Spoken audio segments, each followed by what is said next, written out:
Lin Fan picked up the black dust from the corner. He shouted to the person ahead, "Wait a moment. Something is amiss in this city.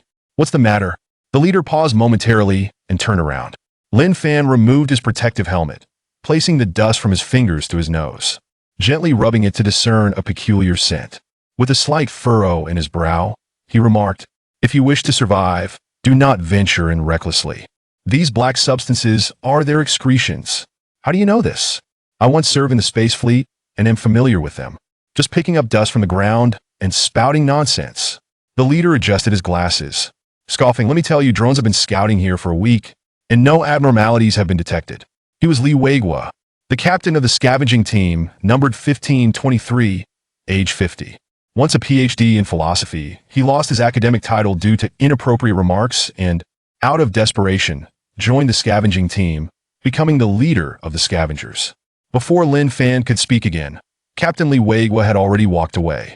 The other scavengers stood a short distance away, sizing up Lin Fan and snickering. "Have you served in the space fleet?" "No, neither have I." "Did he just say he served in the space fleet?" So he's a former crew member of the space fleet. How did he end up as a scavenger like us?" Among the scavengers were destitute individuals burdened by debt and notorious criminals. Yet none had ever heard of someone from the space fleet. If such a person truly existed, it would surely be a joke. Everyone looked at Lin Fan with disdain. Undoubtedly, he was the isolated one in the scavenging team, proud and solitary, shunned by others. Even scavengers understood that serving in space was an unparalleled honor in this era. Only those with a good education and exceptional abilities could board a starship. Those who served on starships were always respected upon their return to the surface. Even high-ranking government officials dared not treat them lightly. Not a single scavenger believed Lin Fan's words after a few jeers. They followed Li Weigua away. Lin Fan shook his head helplessly and had no choice but to follow. The yellow sand swirled, and a chilling wind howled. The city before them was now known as Heavy Iron City, and no one remembered its name before the solar era. Nestled against the mountains, this place once boasted towering skyscrapers and great prosperity a century ago. But the war 3 years prior had laid it to waste, leaving it in ruins with no signs of life. The scavenging team of over 10 entered Heavy Iron City. This time, their objective was to search for rare earth minerals, which were crucial for addressing the resource issues in starship construction. Clad in rudimentary nuclear radiation protective suits, the scavengers walked towards the city center. In the lifeless city, apart from the sound of wind and sand, there were no other noises. The number 17 marked Lin Fan's protective suit, signifying his identity as a scavenger. Unlike the others, he was taciturn, often secretly indulging in alcohol, his eyes always reflecting a hint of gravity. Heavy Iron City spanned 80 kilometers in depth, with rare earth minerals lying deep within. After its fall, nearly all roads and bridges were destroyed, and heavy trucks could only advance a mere 5 kilometers before being unable to proceed further. Nevertheless, all was going relatively smoothly, and the intelligence was accurate. A day later, they arrived at the old city hall in the city center, where they discovered rare earth minerals inside a downed transport aircraft. There were a full 10 tons of rare earths after clearing obstacles. 2 heavy trucks drove in from 5 kilometers away, and the scavengers used forklifts to load the rare earth minerals into the trucks. The scavenging team's mission was completed, yet they did not leave immediately. The execution of this task had gone too smoothly, exceeding everyone's expectations. The radiation levels in Heavy Iron City were almost zero. There were no lurking giant sheep beasts, and the drone reconnaissance yielded no discrepancies. As for Lin Fan's assertions, they were once again proven wrong, branding him as a coward. His claim of being from the space fleet became a laughingstock among the scavengers. Human desires gradually unraveled the rationality within, even in this perilous era. They were the first scavenging team to enter Heavy Iron City despite its devastation. There remained many valuable items amidst the ruins. With 10 days remaining before the task deadline, the scavenging team decided to continue their search in Heavy Iron City. In an age of scarce resources and harsh survival, humanity could only strive to exist in the cracks. Although scavengers were officially forbidden from hoarding items, they always found ways to salvage something. Scavenging was fraught with danger each year. Some perished amidst the ruins. To facilitate scavenging, the Shirkuei City Scavenging Bureau turned a blind eye to such behavior. The sandstorm was fierce, enveloping Heavy Iron City in a gray haze. Yet it still exuded a sense of tranquility. For the scavengers, this city was utterly enchanting. While the other scavengers had already begun digging for treasures among the ruins, Lin Fan remained uninterested. He sat alone in the truck, removed his protective helmet, and took out a bottle of strong liquor, gulping it down. At that moment, the truck door swung open. A thin old man climbed onto the heavy truck. No one knew the old man's real name. Everyone called him Old Blind Man. For his left, I was completely blind. He snatched Lin Fan's bottle, took a sniff, sipped, and inquired, "Where did you find this stuff?" A rare smile appeared on Lin Fan's face as he replied, "I found it in a warehouse. This has become a rarity decades ago." "What is it?" "It's called alcohol, an amusing invention from the pre-solar era, capable of numbing one's senses and making hell appear as paradise," Lin Fan explained. "It sounds like it would lead to despair." The old blind man continued, "Don't be downcast, come. Let's scavenge in this city together. This is a rare opportunity. Heavy Iron City has no monsters, and several people have found valuable items in the ruins that could fetch a good price on the black market." "I have no interest in money," Lin Fan waved, signaling the old blind man to return the bottle. "Unenlightened fellow, you'll live this pitiful life forever." The old blind man shook his head, donned his protective suit, returned the bottle to Lin Fan, and stepped back into Heavy Iron City. As the old blind man departed, his blind eyes seemed to gleam with light. Perhaps this scavenging trip would yield him something worthwhile, enough for him to linger for a while longer. About half a minute later, a piercing cry echoed from low above, shattering the silence of Heavy Iron City and causing the heavy truck to jolt violently. Lin Fan sprang up, looking through the truck's glass to see a shadow standing 10 meters ahead, towering at a height of 10 feet. A dog-headed winged beast. The old blind man had met his demise. The claws of the dog-headed winged beast had torn him apart, and its sharp beak was pecking at his head.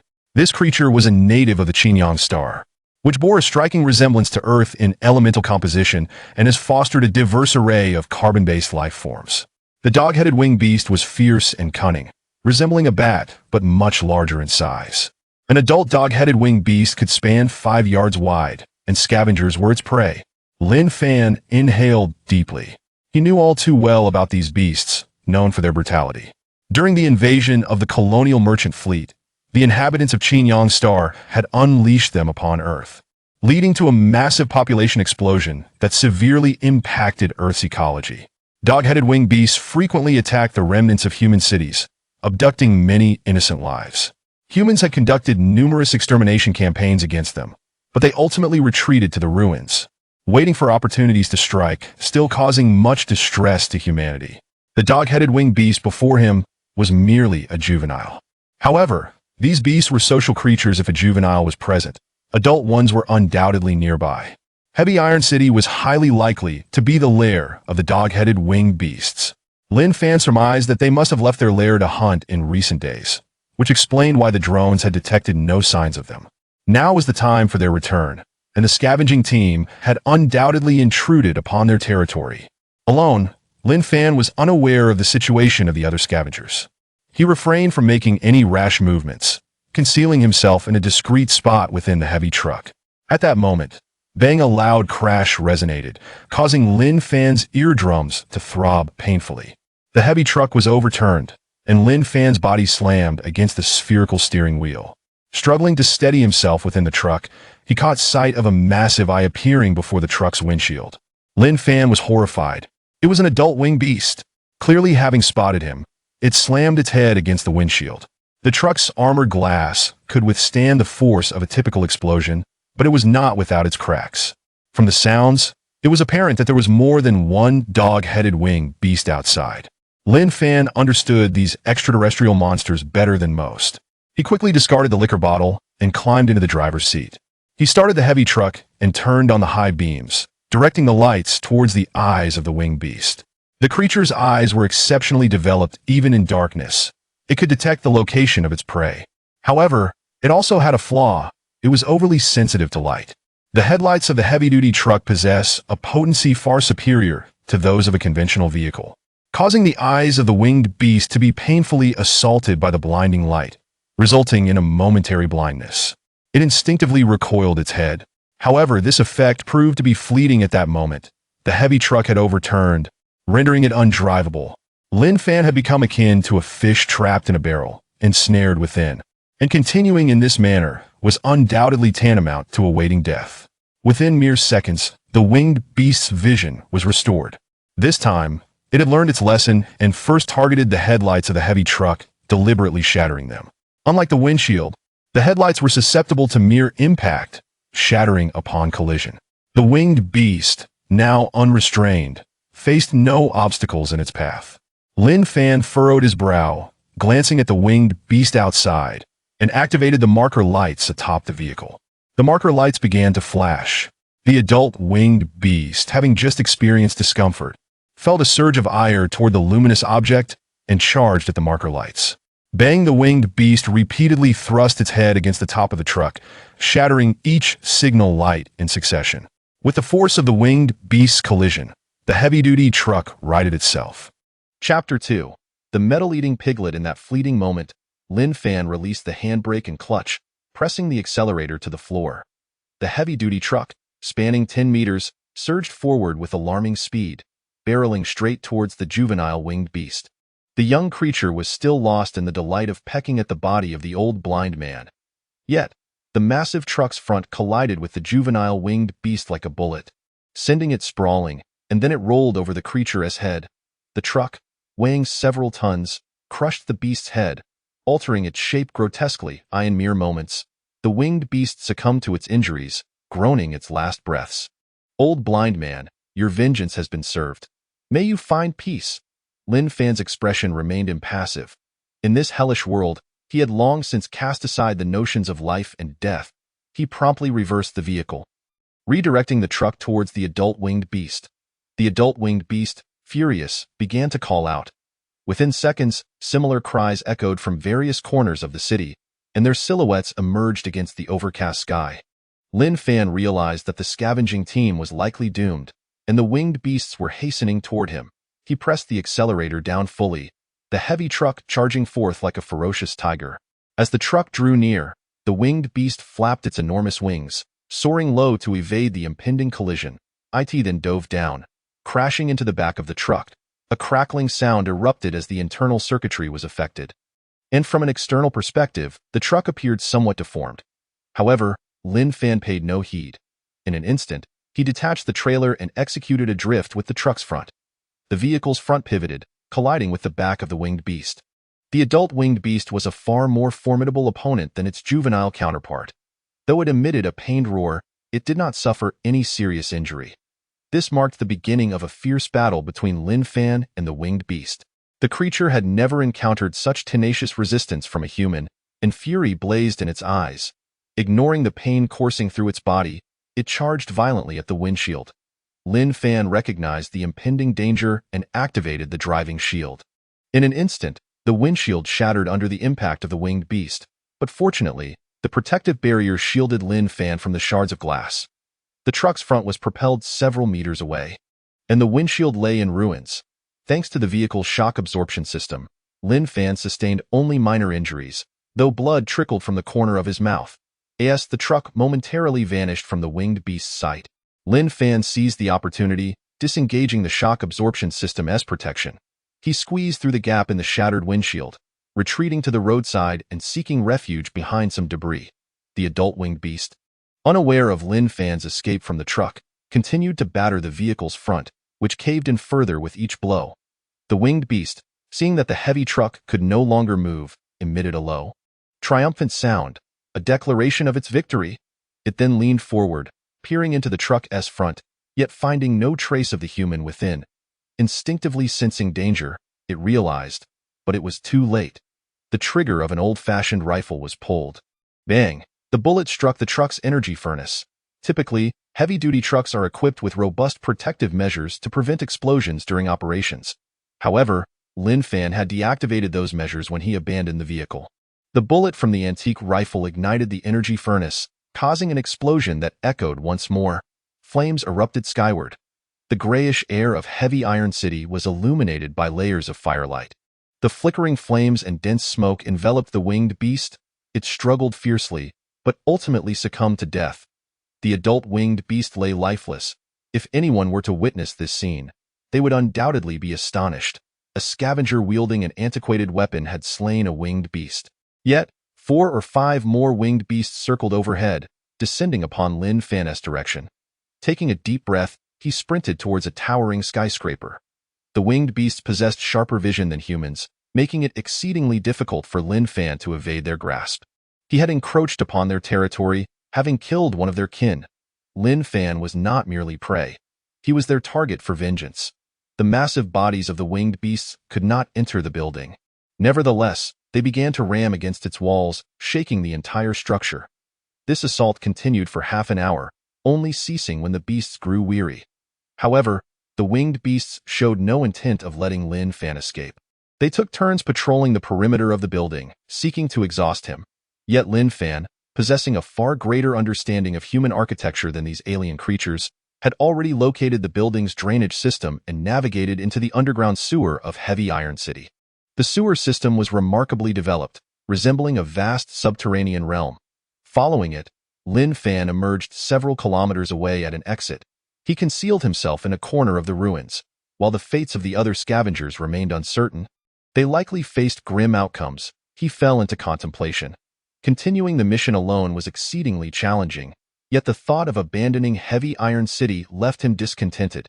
As night descended, Heavy Iron City was shrouded in darkness, the only sound being the creaking of iron railings, creating an eerily desolate atmosphere. Fatigued, he dared not light a fire, seeking a safe spot to fall into a deep slumber. At that moment, a rotund creature emerged from Lin Fan's backpack, crawling onto his shoulder and emitting a series of squeaks. Lin Fan remained oblivious, until the little one poked at his ear with its tiny fingers. Huh? Finally roused, Lin Fan switched on his flashlight, relieved to find it was the round creature. The creature, merely the size of 2 palms, bore a striking resemblance to a pig, complete with a pig-like snout and ears. Its limbs, however, were equipped with 6 fingers, boasting 5 joints, far more dexterous than human fingers. Its fur was black, with hard spines adorning its back. The round creature could stand upright and mimic various human gestures. At this moment, it pointed to its belly, indicating its hunger. It had been the middle of the night, and in slumber, Lin Fan had forgotten about food. Unwilling to entertain the creature, he attempted to drift off again. Yet, the little one was relentless, tugging at his ear and gesturing to its emaciated belly, indicating its dire need for sustenance, to the point of being unable to sleep. How did I end up with such a troublesome companion? Lin Fan muttered, yet a smile escaped him as he retrieved a pack of compressed biscuits for the round creature. The creature took the biscuits, displaying no interest, and promptly discarded them. Its eyes rolled in disdain. Clearly unimpressed by the offering, Lin Fan scratched his head and took a breath, saying, "Apologies, I forgot. You're a silly one who doesn't eat biscuits." At that moment, a subtle shift occurred in Lin Fan's pupils. Unbeknownst to outsiders, a holographic projection materialized within his gaze. Interstellar Scavenging System activated. Scavenging piglet, juvenile, advanced civilization species from the TAS galaxy. The scavenging piglet is currently in a state of hunger. Failure to provide timely nourishment will hinder its normal development. Understood, Lin Fan murmured. Now, he was not only tasked with scavenging but also with finding food for the round creature. Acknowledging the host command, the system automatically shut down. The holographic projection vanished, and Lin Fan rubbed his temples. This so-called interstellar scavenging system, much like the round creature, was rather peculiar, seemingly embedded within his mind, frequently manifesting such holographic system windows. As for the origins of the system and the round creature, it dated back to a month prior when Lin Fan stumbled upon a small pig while scavenging at the Apocalypse Fortress's waste disposal site.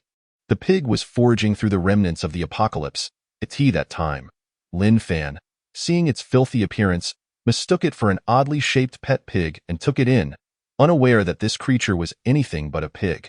It was, in fact, scavenging for metals. Concurrently, the interstellar scavenging system identified Lin Fan as a scavenger from Earth and inexplicably attached itself to him. Since then, system notifications had intermittently appeared, causing Lin Fan some discomfort. He had nearly convinced himself that something was amiss in his mind. In truth, he harbored a deep-seated aversion to the act of scavenging. Had it not been for his desire to avoid a permanent stay in prison, He would not have resigned himself to the life of a scavenger. As for interstellar scavenging, he found it utterly absurd.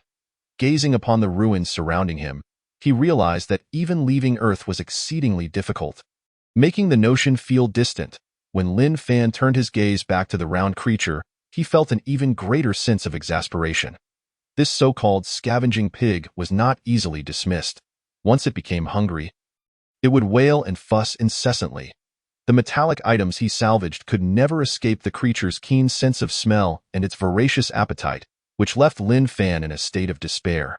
Each time, he failed to fulfill the scavenging team's tasks, resulting in considerable reprimands. The scavenging pig consumed only metals, ignoring everything else, its appetite seemingly insatiable. Even after months of feeding, it remained the same size. Lin Fan had attempted to drive the little creature away or return it to the apocalypse waste site, but it was cunning enough to always find its way back, faced with its pleading eyes. Lin Fan had no choice but to continue sheltering it. This moment, Lin Fan gazed at the swirling currents of the city and said, "You must behave. This city is far more perilous than the apocalypse waste site. And there are many colossal beings that we must be wary of." The round creature nodded vigorously, signaling its compliance.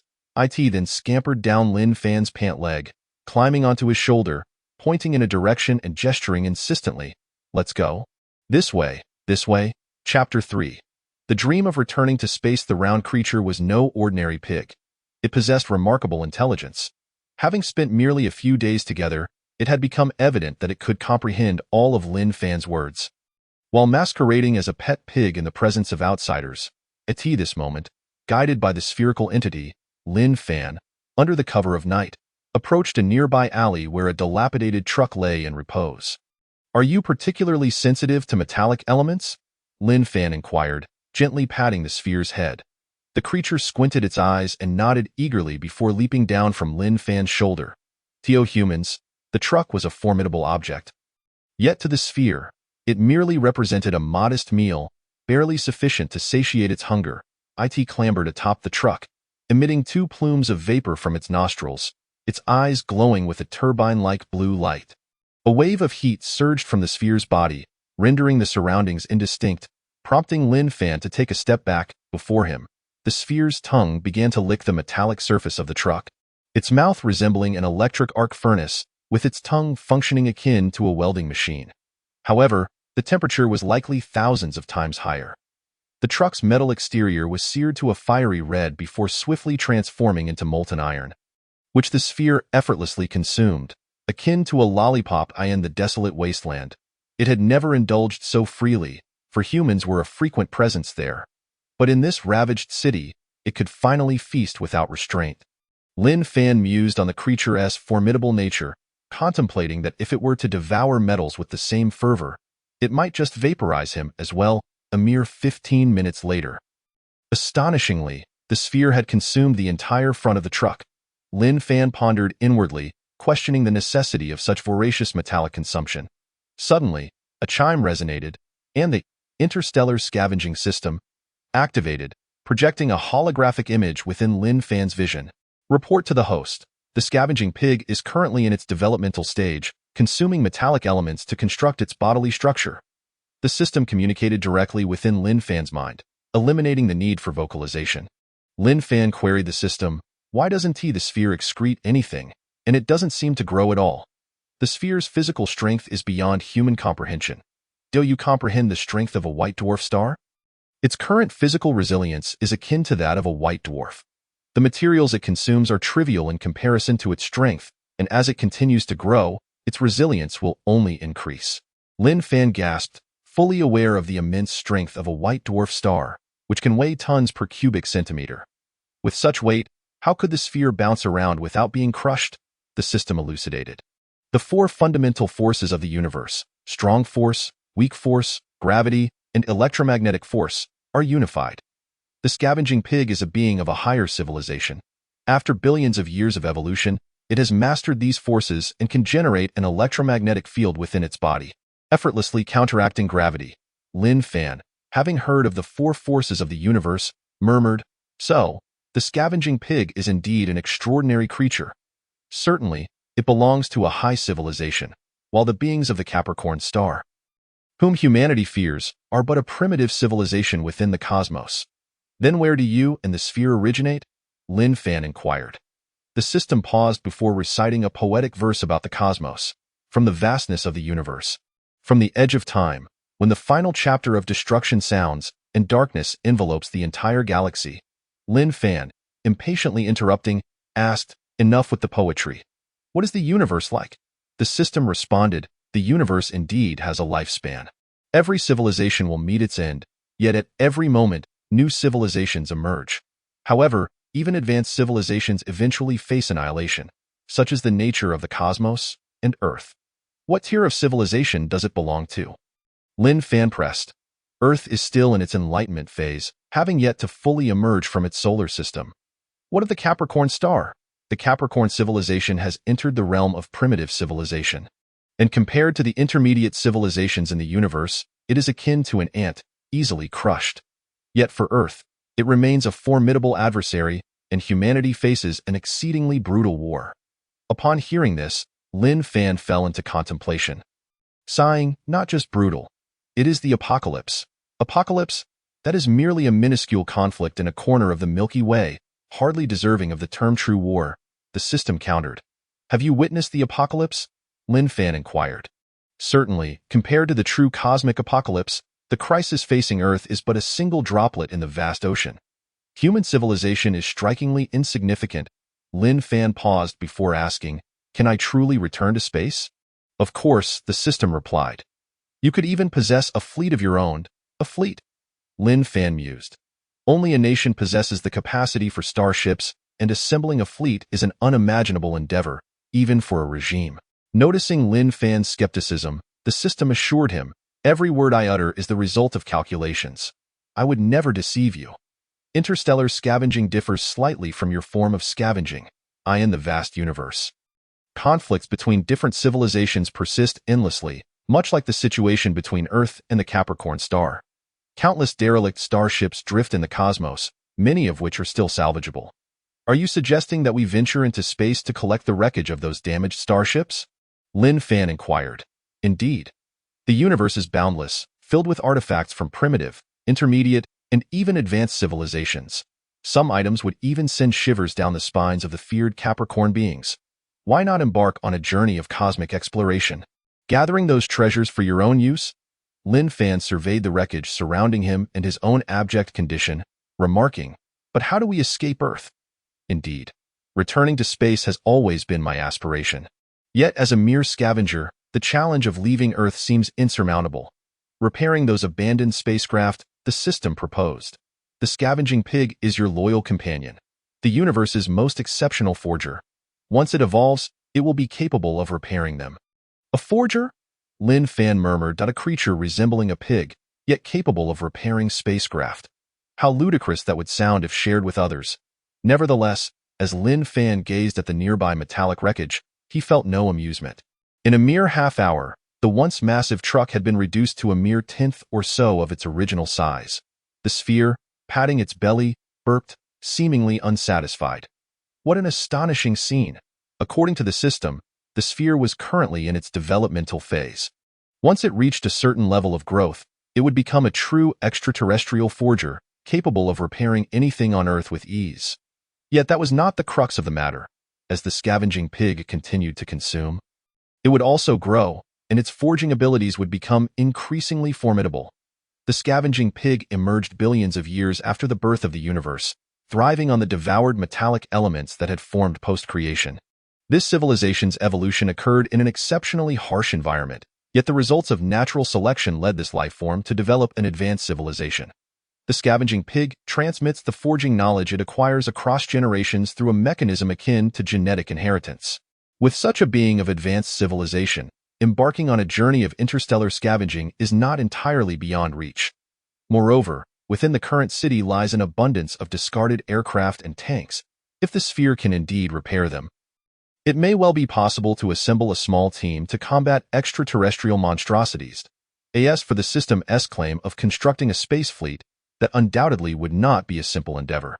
The Earth's space fleet is the culmination of humanity's collective effort, a testament to the wisdom and labor of countless scientists and engineers.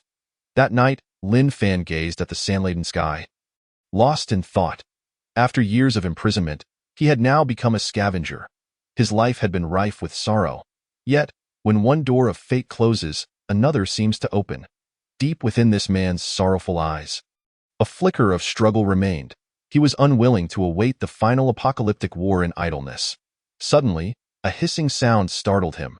Whipping around, he discovered the sphere's mouth had extended toward the truck's fuel tank. No, Lin Fan attempted to intervene, but it was too late. The sphere had already melted the fuel tank, resulting in a deafening explosion as the truck's remnants erupted in flames.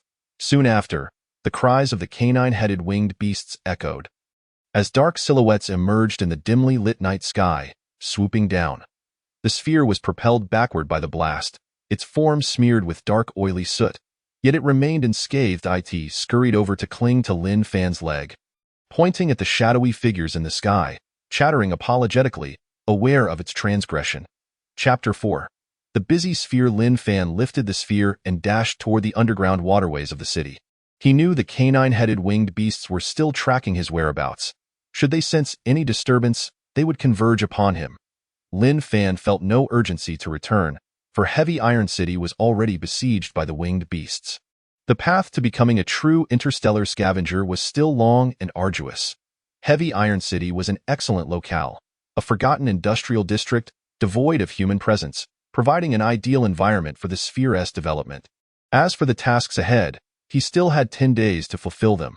The following morning, while the spherical creature remained in a deep slumber, Lin Fan quietly tucked it into his backpack and stealthily pried open the manhole cover. Peering out at the city beyond, a ray of early sunlight pierced through the dust and grime, illuminating the decayed billboards, remnants of a once thriving metropolis now consumed by the desolation of a post-apocalyptic world. A few dozen meters away, atop a rooftop, a winged beast was scanning its surroundings, akin to a sentinel stationed in ironclad city. Its remarkable powers of observation surpassed even that of the eagles found on Earth. Lin Fan felt like a mere mole, burrowing through the underground, ensnared by these formidable creatures. The moment he dared to emerge, the winged beasts would unleash a lethal assault. He estimated that within several kilometers, there were at least 10 of these creatures, and the actual number was likely much higher. He understood that without eliminating the dog-headed winged beasts, his chances of escaping Ironclad City alive were virtually non-existent. Yet, within this lair, not only scavengers like Lin Fan, but even well-equipped human soldiers would find themselves powerless against this group of winged beasts. These creatures were indeed a formidable challenge. Lin Fan muttered to himself before dutifully retreating back into the sewer. After a day of observation, he noted that the winged beast sentinels to the north were significantly fewer in number. Though the reason eluded him, he recalled that after the Xinjiang aliens seized Ironclad City, they established a base in the northern industrial district. Following a year of fierce combat, humanity managed to destroy the Xinjiang base, successfully driving them out of Ironclad City. Due to the extensive damage to the city's infrastructure, humanity lacked the resources and manpower to rebuild a large urban center, thus abandoning Ironclad City altogether. Although the Xinjiang base had been obliterated, there might still be some valuable remnants. Furthermore, the northern sector housed the industrial area, which contained food that the spherical creature favored. Thus, Lin Fan navigated through the sewer towards the northern industrial district. The city was vast, and the sewer system was not entirely interconnected, making it impossible to reach the industrial area directly. After traversing several kilometers and avoiding the watchful eyes of the winged beast patrols, Lin Fan discovered an entrance to the Line 5 subway station leading north, which could take him to the base. This station had once been a hotspot for clashes between the remnants of human soldiers and the Xinjiang aliens. Humans had hidden within the labyrinthine subway tunnels, launching surprise attacks on the Xinjiang. This had provoked the aliens' wrath, prompting them to order the destruction of many subway entrances. Yet, the Line 5 subway leading to the Xinjiang base remained intact. Before the city was ravaged, the Xinjiang had repurposed it into a crucial supply transport route to evade human airstrikes. After traversing the lengthy subway corridor, Lin Fan finally arrived at the Xinjiang base. It was a towering fortress, standing majestically at the heart of the industrial area. Surrounding the fortress was a circular colonnade, supported by 12 colossal pillars, encircling a massive command stronghold. Above the colonnade lay the remnants of destroyed particle beam weapons. The command stronghold resembled a tortoise shell, albeit one riddled with numerous breaches, its dome having been shattered. Surrounding the Qingyang base was a vast expanse, once a parking area for robots and the battleground of fierce confrontations between humans and the Qingyang. Now it lay transformed into a hellish landscape. The scars of war indelibly etched upon it. Scattered throughout were the wreckage of both Qingyang and human spacecraft. Following the conclusion of Ironclad City's final battle, no one had since ventured into this forsaken place. The Qingyang base loomed before him, yet a dog-headed winged beast had chosen to perch itself in the square. Lin Fan was taken aback. He now understood why there were so few winged beasts to the north. This particular creature was extraordinary, sporting a protruding horn atop its forehead, undoubtedly a formidable leader among its kind. The abandoned Qingyang base was clearly its exclusive territory. With keen eyes, it constantly surveyed its surroundings, ready to make any human or animal that ventured too close its next meal. Even other winged beasts dared not disturb it. A leader-class winged beast posed a significant threat. As long as it lived, it could strike at Lin Fan at any moment. Lin Fan realized he had but one option: to eliminate this leader-class beast to establish a foothold in this place. The hierarchical nature of the winged beasts dictated that this was the leader's domain. Should he succeed in slaying it, no ordinary winged beast would dare intrude upon its territory for some time, rendering the area relatively safe. Faced with the prospect of battling a multitude of beasts, Lin Fan found it more prudent to seize the lair of this leader-class beast. However, he possessed only an antiquated rifle, inadequate for taking down the winged beast. He took out his binoculars to survey the terrain of the Qingyang base, planning to turn this fortress into the grave of the leader-class beast. Lin Fan roused the spherical creature from its slumber in his backpack. The creature blinked in confusion, gazing up at him. "Mitsai, I intend to slay that monster in the square, but there exists a crucial task that requires you to cross the square and execute it, enabling our escape from this place," Lin Fan explained. "Execute a task?" Mitsai blinked. Upon catching sight of the fearsome winged beast in the distance, it grew apprehensive, gesturing to Lin Fan, asking if he would accompany it. "No. My target is too significant. I would be easily exposed," Lin Fan replied. Upon hearing this, Mitsai quickly shook its head, gesticulating vigorously. "Completing the task alone would result in being devoured by the monster. Based on my observations, a little creature like you would hardly register on its radar," Lin Fan whispered into Mitsai's large ears, detailing his plan. Mitsai blinked again. The task posed no difficulty, yet it remained fearful of the menacing creature in the square. Clutching Lin Fan tightly, it refused to let go, terrified that he might cast it aside. Lin Fan hesitated briefly before pointing outside, saying, "Little one, do you think there's an abundance of metal in this square?" Mitsai nodded. However, the monster guards a vast metal warehouse, filled with an assortment of metals piled high like mountains, far superior to the scrap metal littering the outside. "Is that true?" Mitsai's eyes lit up, gesturing to Lin Fan, questioning whether he was deceiving it. Lin Fan solemnly vowed, "If I lie to you, I shall not eat for 3 days. If you accomplish the task, a grand feast awaits you." Mitsai's eyes widened in shock. The prospect of Lin Fan going 3 days without food was a terrifying notion for it, and it had not anticipated such a severe oath. Believing Lin Fan, Mitsai finally agreed to undertake the task, invigorated by the mere thought of various delectable foods. Lin Fan glanced at his watch. It was precisely 4 o'clock in the afternoon. "You have 1 hour. Approximately 1 hour from now, the operation will commence." Mitsai gestured with confidence.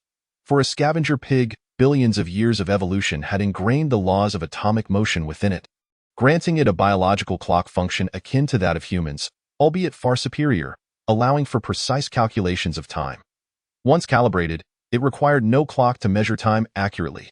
"Little one, do your best. Once you complete the task, I shall treat you to a sumptuous feast." Upon hearing the words "sumptuous feast," Mitsai nodded eagerly, then darted out of Lin Fan's backpack, vanishing in the blink of an eye. Mitsai scurried across the square. Just as Lin Fan had predicted, the winged beasts paid no heed to the tiny creature's movements. Lin Fan kept his binoculars trained on Mitsai, watching as it climbed atop a bridge support and, like a mouse, carefully concealed itself within an inconspicuous corner of the colonnade. Without a thorough search, one would be hard-pressed to locate it. Lin Fan understood that this little creature was diligently at work. An hour later, as the sun dipped below the horizon, the ruins were bathed in a warm glow. Lin Fan checked his watch. It was nearly time. Through his binoculars, he saw Mitsai waving its tiny hand, signaling that it was ready to proceed. Lin Fan returned the gesture, a smile creeping across his face. The hunting operation was about to commence. Lin Fan emerged from the subway entrance, stealthily making his way to the square. Not only was Mitsai a fledgling, but even Lin Fan felt a twinge of apprehension in the face of such a colossal creature. Taking cover behind a rusted armored vehicle, Lin Fan inhaled deeply, then aimed his rifle at the head of the winged beast, pulling the trigger. Bang! The winged beast, caught off guard by the gunfire, turned its gaze towards Lin Fan. This creature was far more robust than the average winged beast. Standing a towering 3 meters tall, resembling a war machine, with murderous intent gleaming in its eyes, Lin Fan revealed himself from behind the wreckage, exclaiming, "Come on, you bastard!" A howl erupted from the beast as it realized it had been invaded. Initially taken aback, it was soon consumed by rage. How dare a mere human challenge its authority in its own territory? It was a death wish, with a powerful thrust of its wings and hind legs. It propelled itself off the ground, swooping low towards Lin Fan. The approach of such a massive creature was fraught with peril. Anyone would feel a chill run down their spine. Lin Fan turned and sprinted towards the colonnade. Chapter 5. The trapped winged beast in this shattered wasteland. The dominant winged beast was in pursuit of its prey.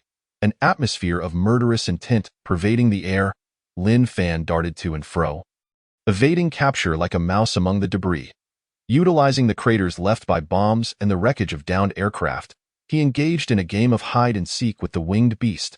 Despite his agility, his heart raced with trepidation.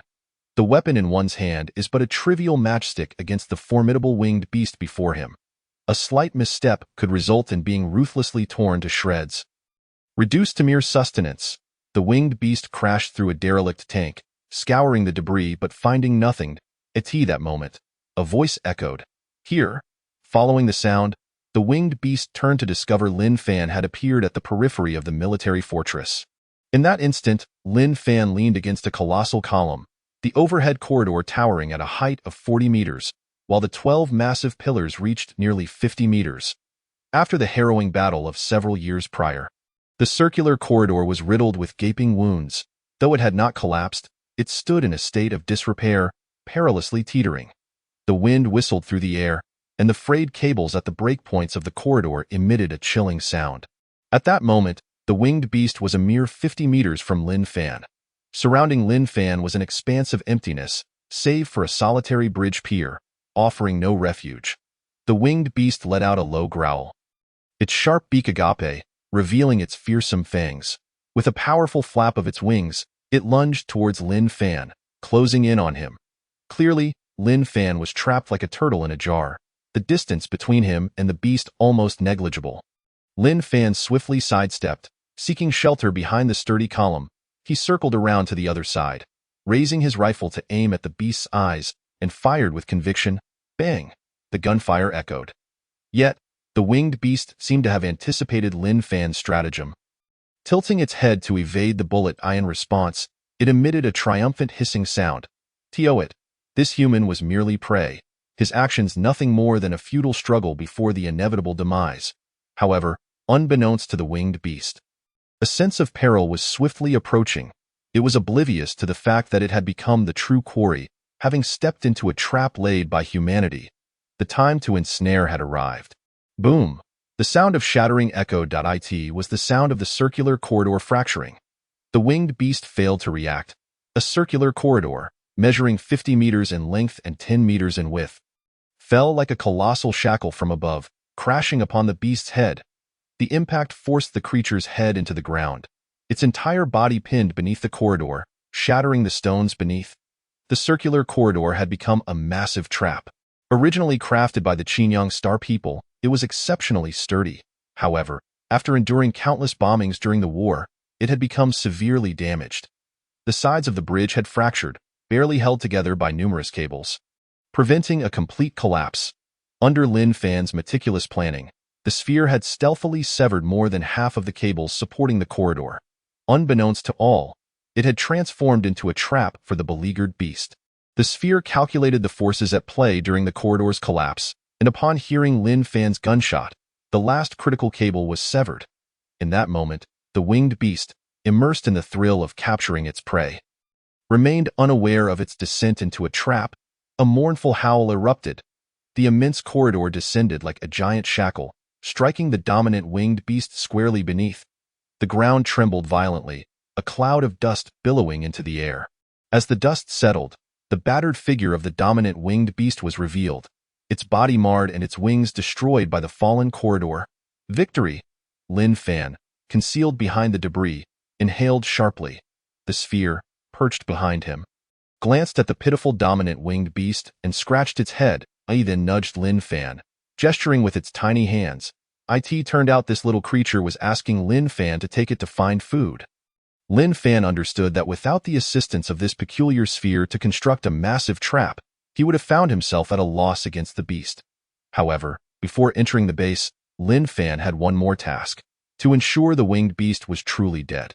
He raised his rifle, aiming at the creature's neck, the most vulnerable part. Typically, the winged beast would guard this area fiercely, but now it clearly lacked the strength. A series of shots to this spot would inflict grave damage to its blood vessels, swiftly leading to its demise. Yet at that moment, the winged beast slowly opened its blood-red eyes, gazing at Lin Fan. Lin Fan was taken aback. Remarkably, it had not perished, however. The dominant winged beast seemed to have resigned itself to fate. Though the human form was exceedingly frail, it had indeed been defeated. Faced with the weaponry of humanity, it neither dodged nor struggled, awaiting its final fate. Ding! Lin Fan's vision blurred as something materialized before him, sending a chill down his spine. It was the holographic projection of the interstellar scavenging system. A line of text appeared in Lin Fan's vision. Canine-headed winged beast, a species from Qinyang star. Tameable with a moderate difficulty level. System, why did you take the liberty to manifest? Lin Fan communicated telepathically. Master, the canine-headed winged beast can be tamed. Tamed? Lin Fan replied. It is far more ferocious than any beast on Earth.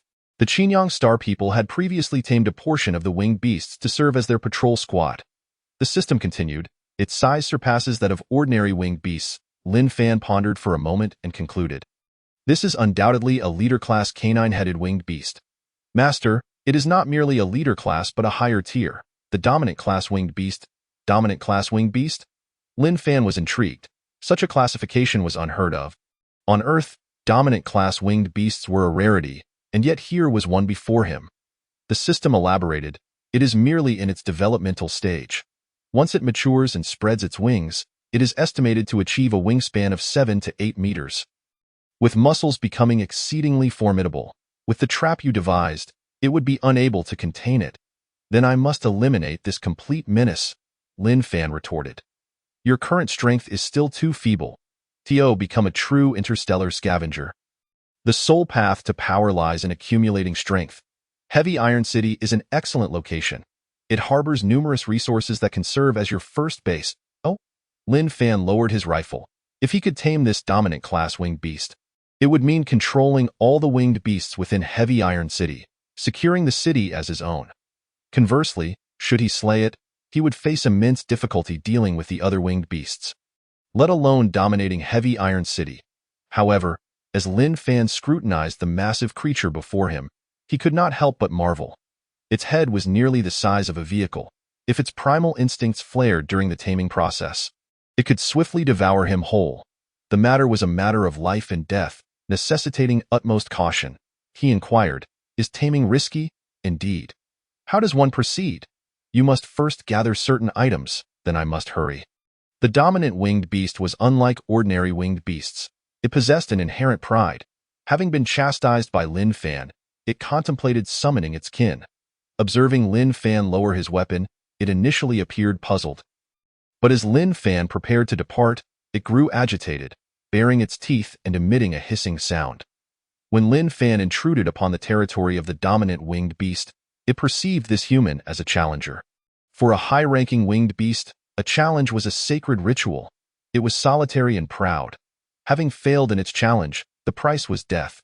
Moreover, it had been vanquished by a mere earth creature. This was a monumental humiliation. Death was its only liberation. It almost pleaded for this fragile being to end its life. Yet, Lin Fan continued onward without a backward glance. Chapter 6. The decision to tame beasts. The abandoned base was dim and cold. A scene of devastation with metal debris strewn about.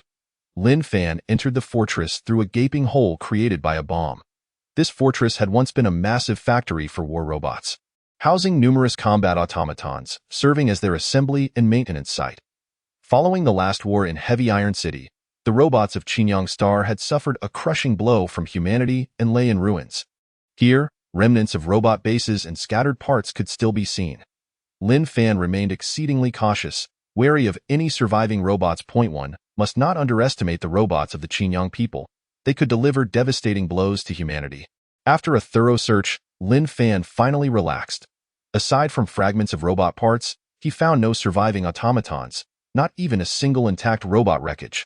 Lin Fan surmised that after the human forces overran this place, they must have scavenged every usable weapon. As for the robots that had not been completely destroyed, they had likely been captured and taken to human laboratories for experimentation. The war with the Xinjiang had dealt humanity a painful blow. Yet they had tirelessly endeavored to learn from Xinjiang technology. Countless scientists and engineers toiled day and night, scrutinizing Earth's weapon systems, leaving no opportunity overlooked. Lin Fan took a deep breath.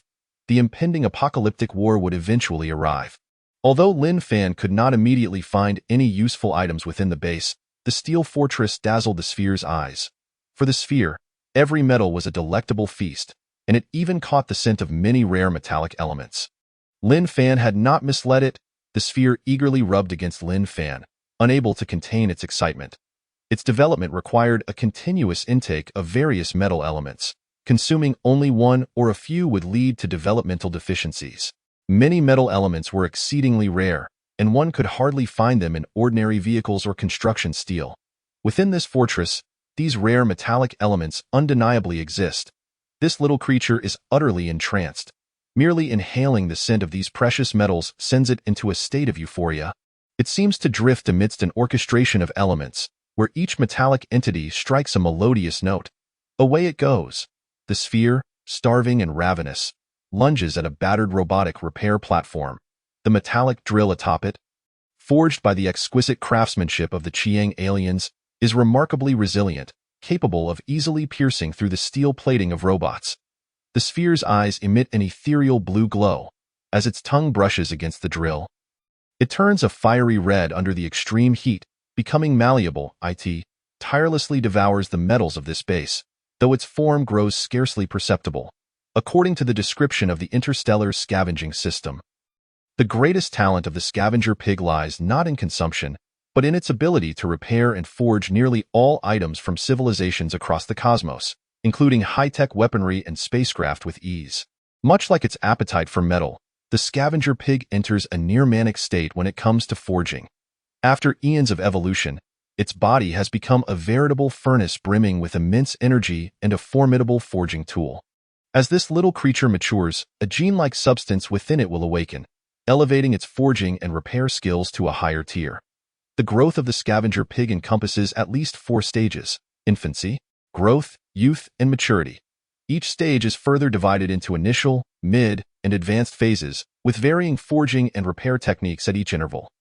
Presently, it finds itself in the early phase of infancy.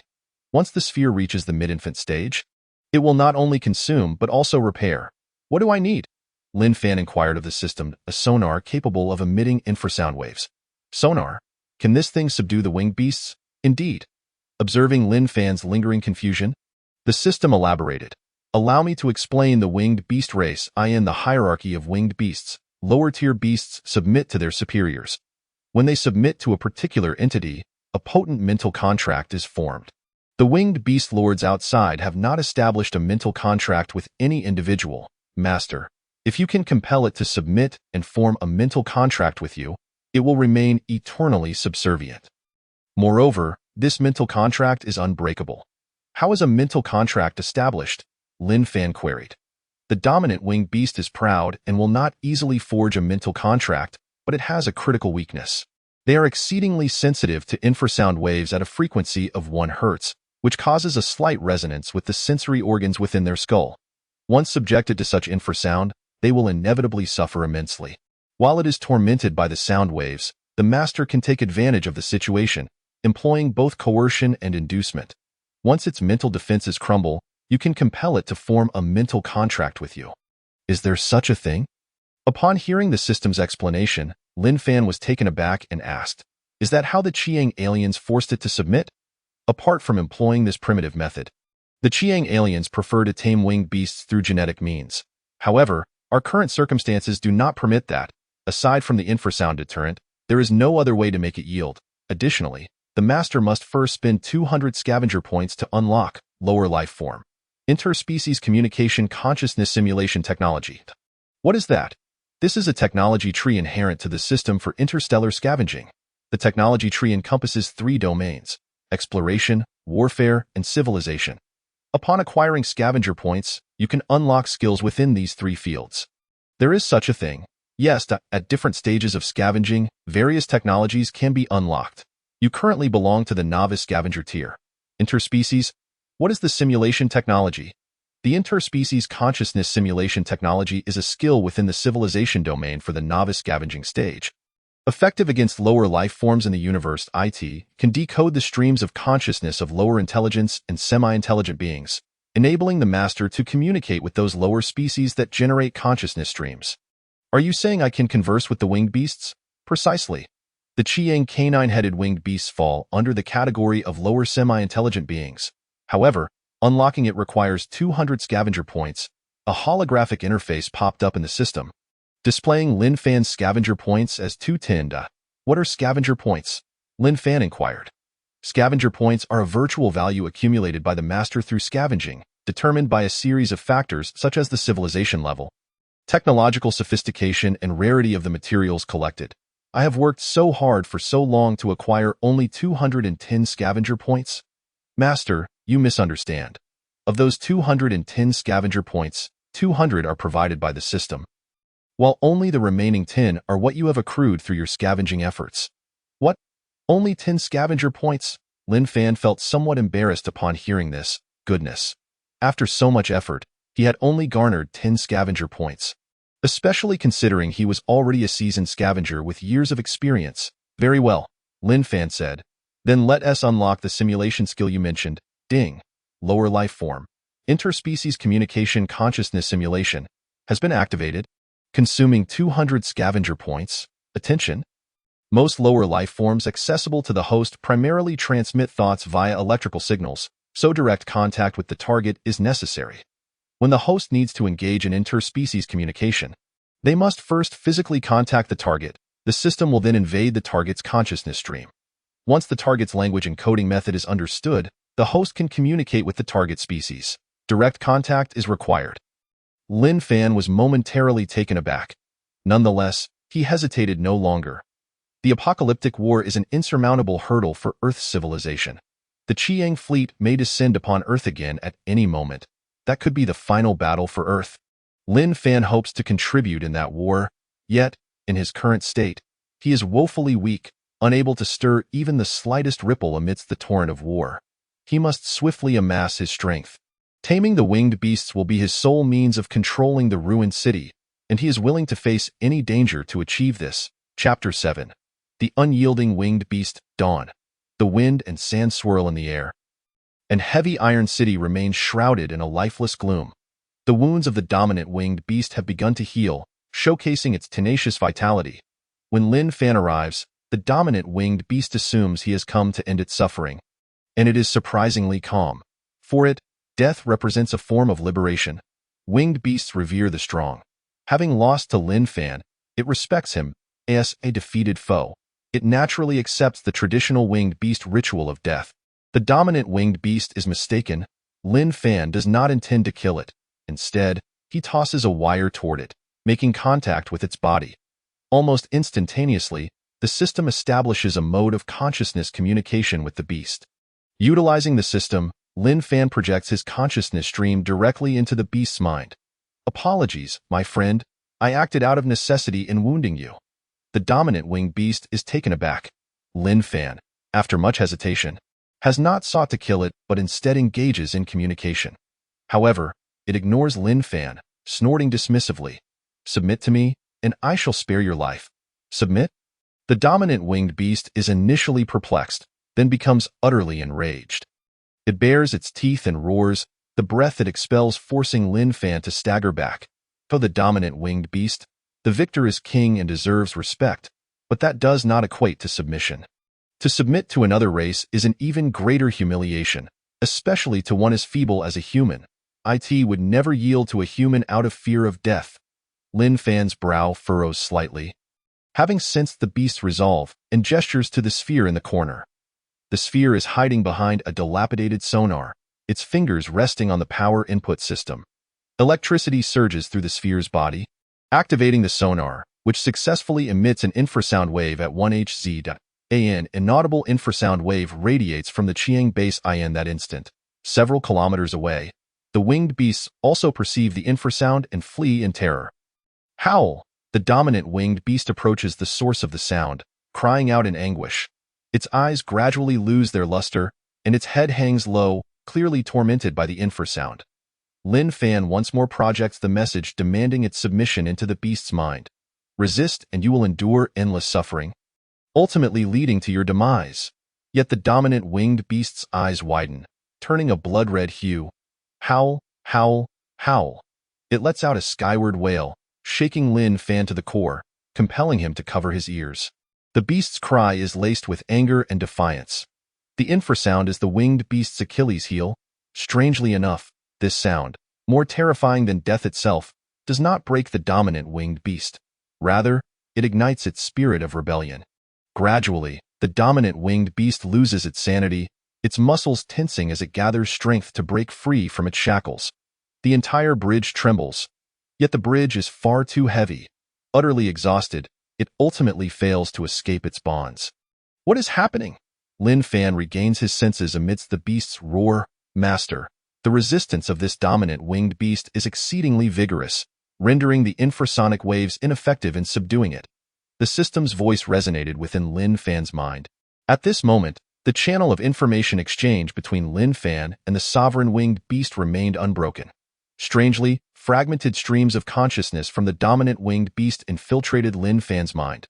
On a vast and desolate planet, winged beasts roamed freely. Two colossal adult winged beasts stood majestically atop a mountain, followed closely by a smaller winged beast, and everything was remarkably tranquil, until several aircraft appeared, employing infrasonic wave interference, resulting in a massacre of the winged beasts. The adult winged beasts were ultimately slain, and the juvenile winged beast was captured by the Xinjiang people. Subsequently, within the memories of the juvenile winged beast, shackles and cages were witnessed. It endured daily assaults of infrasonic waves. Despite the torment, it never yielded to the Xinjiang people. A seed of hatred had long been sown in the juvenile winged beast's heart, a seed that sustained its will to survive. Lin Fan distinctly felt that the infrasonic waves ignited an infinite loathing within the dominant winged beast towards the Xinjiang people. This hatred triumphed over fear and pain.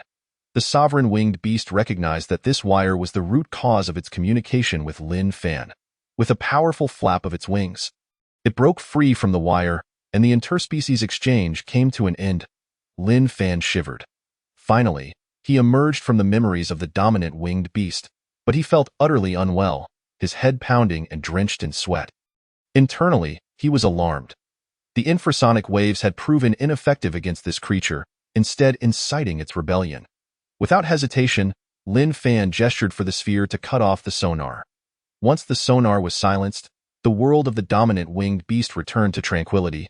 Yet its gaze towards Lin Fan was now tinged with wariness. Master, the probability of taming this dominant winged beast has decreased to 0.07. The system's voice echoed once more. If the master feels pity for it, it is advised to end its life swiftly. I understand. Lin Fan hesitated for a moment before adding. However, I wish to try once more. Master, exercise caution. Lin Fan slightly crouched and took 2 slow steps towards the winged beast. The fury in the dominant winged beast's eyes visibly intensified. Its fangs bared once more, unwilling to allow this peculiar human to approach.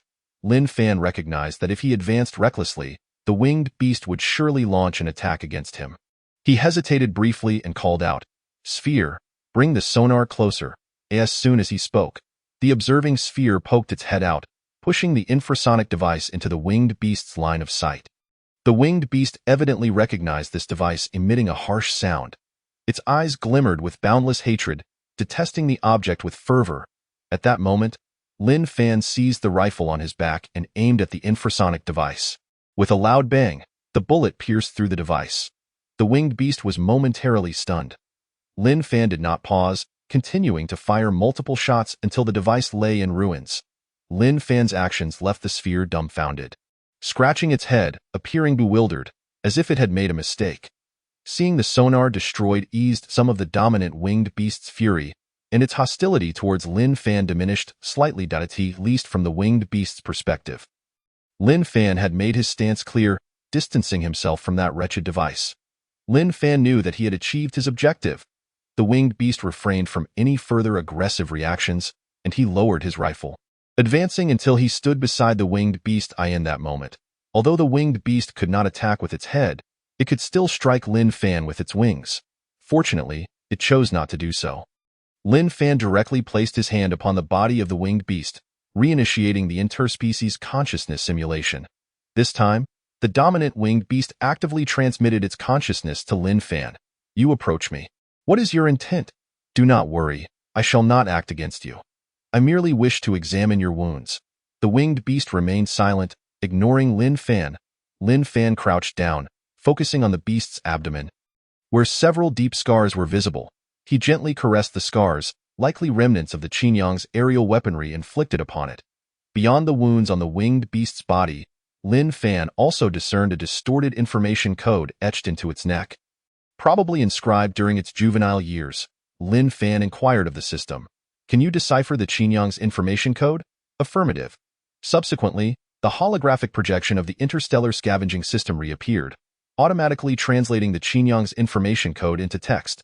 "Danger. Danger. This beast cannot be tamed. Do not approach." Lin Fan comprehended the origins of this formidable creature. Through multiple encounters with winged beasts, he had already perceived the cunning nature and organizational prowess of this species. This dominant winged beast exhibited intelligence far superior to that of ordinary winged beasts. It was likely that it had underestimated him, leading to its capture. Lin Fan had never shown mercy to these extraterrestrial creatures. But upon learning the dominant winged beast's background, his murderous intent began to wane. He sighed softly, realizing that it too was a pitiable victim of the Qinyang's persecution. At that moment, the dominant winged beast conveyed its consciousness to Lin Fan once more. "Kill me."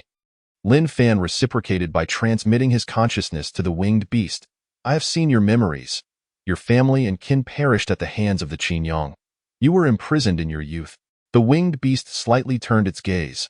"Now, they have turned you into a weapon deployed upon Earth." Lin Fan paused before continuing. "Do you truly wish to die a worthless death at my hands? Have you never considered avenging your enemies?" The winged beast remained silent. However, a flicker of ripples emerged in its gaze. Though fleeting, Lin Fan recognized that his words had struck a chord, lowering the winged beast's wariness towards him even further. "I will not kill you, nor will I coerce you into submission. For I understand that threats hold no sway over you. You are perceptive." The winged beast emitted a low, buzzing inhalation. Lin Fan continued, "I have witnessed your past. Enduring torment and hardship, those are memories of unfathomable pain. We are alike. The invaders from Qinyang are our common foes. On that desolate planet, your parents fell victim to the Qinyang, just as my relatives, friends, and comrades have perished at the hands of the Qinyang fleet's invasion." Lin Fan gritted his teeth and declared, "Blood has stained our hands, and hatred has consumed our souls. We have not been vanquished. Only through slaughter can we cleanse our shame. Human, what do you wish to convey?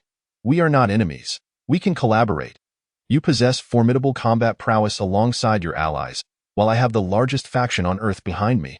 Lin Fan surveyed the winged beast before him. Its gaze grew increasingly complex, perhaps contemplating the validity of Lin Fan's assertions. Yet, regardless, such a proud sovereign winged beast could not be expected to submit to humanity so readily. The dominant winged beast slowly closed its weary eyes, disregarding Lin Fan, burying its head into the ground. Chapter 8. The silent city a day passed in the blink of an eye. Lin Fan gazed at the dominant winged beast. Letting out a deep sigh, the beast kept its eyes firmly shut, showing no inclination to engage with him, let alone cooperate. Lin Fan understood that maintaining this stalemate was untenable. After considerable contemplation, he made a desperate decision. He would release the winged beast. The sun gradually descended, casting its last rays upon the shattered base. Lin Fan approached the side of the dominant winged beast, establishing a bridge of interspecies consciousness. My friend, you and I bear the weight of endless humiliation and resentment. Today, you refuse to cooperate, yet I cannot bring myself to slay you. Lin Fan spoke softly. Very well, I shall set you free. A glimmer of surprise appeared in the winged beast's eyes. Are you not afraid that upon granting me freedom, I will slay you? If you intend to kill me, you may act now. Humph. The winged beast let out a heavy breath, expressing its dissatisfaction towards the human scrutinizing it. Lin Fan was the decision-maker. Yet the labor of dismantling traps fell upon the clumsy sphere. The sphere wore a pitiful expression, having worked tirelessly to create the trap, now burdened with the task of dismantling it. Its body was soft and feeble.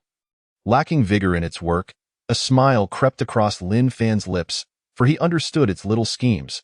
He promptly called out, "If you don't work diligently, there will be no meals for you." Upon hearing this, the sphere immediately complied, hastily climbing onto the broken bridge and accelerating its work pace. Standing at less than 30 centimeters tall, the sphere's mouth resembled an electric arc furnace, capable of melting even high melting point materials like stone. The sphere sliced a single intact bridge into several pieces, rendering the trap that ensnared the winged beast no longer sturdy. The dominant winged beast sensed the shift in pressure upon its body. Gradually extricating itself from the trap, it had initially thought it faced certain death, never expecting Lin Fan would genuinely dare to release it. This course of action was far from wise, in the eyes of the dominant winged beast. Even if it were injured, once free from the trap, it could easily slay the human before it. However, the dominant winged beast possessed dignity. It did not act upon that impulse. It had lost this challenge decisively and conceded. According to the ancient traditions of the winged beasts, this territory no longer belonged to it, and thus it must depart. In truth, the dominant winged beast remained unaware that its actions had already been analyzed by the system. Lin Fan had already conducted a risk assessment through the system prior to taking action. The system concluded that under the prevailing circumstances, the probability of being attacked by the winged beast after its release was below 10. At this moment, the winged beast was utterly exhausted, struggling to flap its wings, laboriously flying at low altitude. Before vanishing beyond the horizon, it cast a fleeting glance back at Lin Fan, after liberating the dominant winged beast. Lin Fan returned to the base with the spherical object. The sphere had surely gorged itself. If it didn't eat soon, it might very well stage a rebellion. Ding. Interstellar scavenging system activated, and a line of text appeared. The dominant winged beast has departed. The host has completely occupied the abandoned base of the Qinyang people and has established the host's first scavenging stronghold, awarding the host 500 scavenging points. 500 scavenging points. Lin Fan was secretly astonished. He recalled that after 2 arduous months, he had only accumulated 10 scavenging points, revealing just how arduous the acquisition of scavenging points truly was. Scavenging points held immense value, capable of unlocking the scavenging technology tree. Master, 500 scavenging points are not insignificant, the system reminded. Not insignificant. Without at least 1,000,000 scavenging points, the Master would lack the power to even step into space, and stepping into space was merely the first step of interstellar scavenging. So that's how it is. Lin Fan furrowed his brow slightly. With over 1,000,000 scavenging points, when could he possibly attain such a sum? It seemed he needed to hasten the pace of his scavenging. However, the most pressing matter at hand was to complete the rare earth scavenging task. With 7 days remaining until the task's deadline, the other scavenging team members were likely in dire straits. Lin Fan could only rely on himself to transport the rare earth elements out of Heavy Iron City. After the plan to tame the dominant winged beast fell through, this endeavor would prove exceedingly arduous. Lin Fan was not deterred by difficulties. Since he was trapped here, he might as well give it a try. The following day, Lin Fan made some preparations and stealthily made his way toward the city's center. Strangely enough, he encountered no sign of the winged beasts along the way. The operation was exceeding expectations in its smoothness. Lin Fan found himself questioning, could it be that these creatures had left Heavy Iron City in search of food? Nevertheless, he had no time to delve into the matter. Given that the route appeared relatively safe, he needed to act swiftly, not wishing to repeat the missteps of the scavenging team from a few days prior. After nearly half a day, Lin Fan returned to the vicinity of the old city hall, where he had slain the winged beast days earlier. Although one heavy truck had already been destroyed, another remained, containing half of the rare earth elements. After securing the rare earths, Lin Fan opened the system interface and examined it closely. Indeed, the scavenging points column displayed acquired earth rare earth ore, adding 10 scavenging points to a mere 10 scavenging points for collecting rare earths. Yet unlocking the superspecies consciousness communication simulation alone cost 200 scavenging points. Lin Fan muttered, To ensure absolute safety, he did not set off immediately but instead lay in wait at the old city hall for 2 hours. Without detecting any anomalies, still feeling uneasy, Lin Fan sent the sphere ahead to scout. After a thorough reconnaissance, the sphere confirmed that there were no winged beasts lying in ambush nearby. He finally felt relieved, climbed onto the heavy truck, and drove northward toward the base. The mission could not afford any failures. This truckload of rare earths was the last of the stock. He could not let the truck become the target of a winged beast attack. Curiously, the entire ruins were eerily quiet, let alone the sight of any winged beasts. Where could they have gone? As dusk approached, Lin Fan maneuvered the heavy truck to a spot 2 kilometers away from the base. It was then that he heard the howling of the winged beasts. Turning around, he froze. 2 winged beasts appeared atop a distant crumbling edifice, soaring toward the base. They had not shown themselves until now. And now there were 2 of them.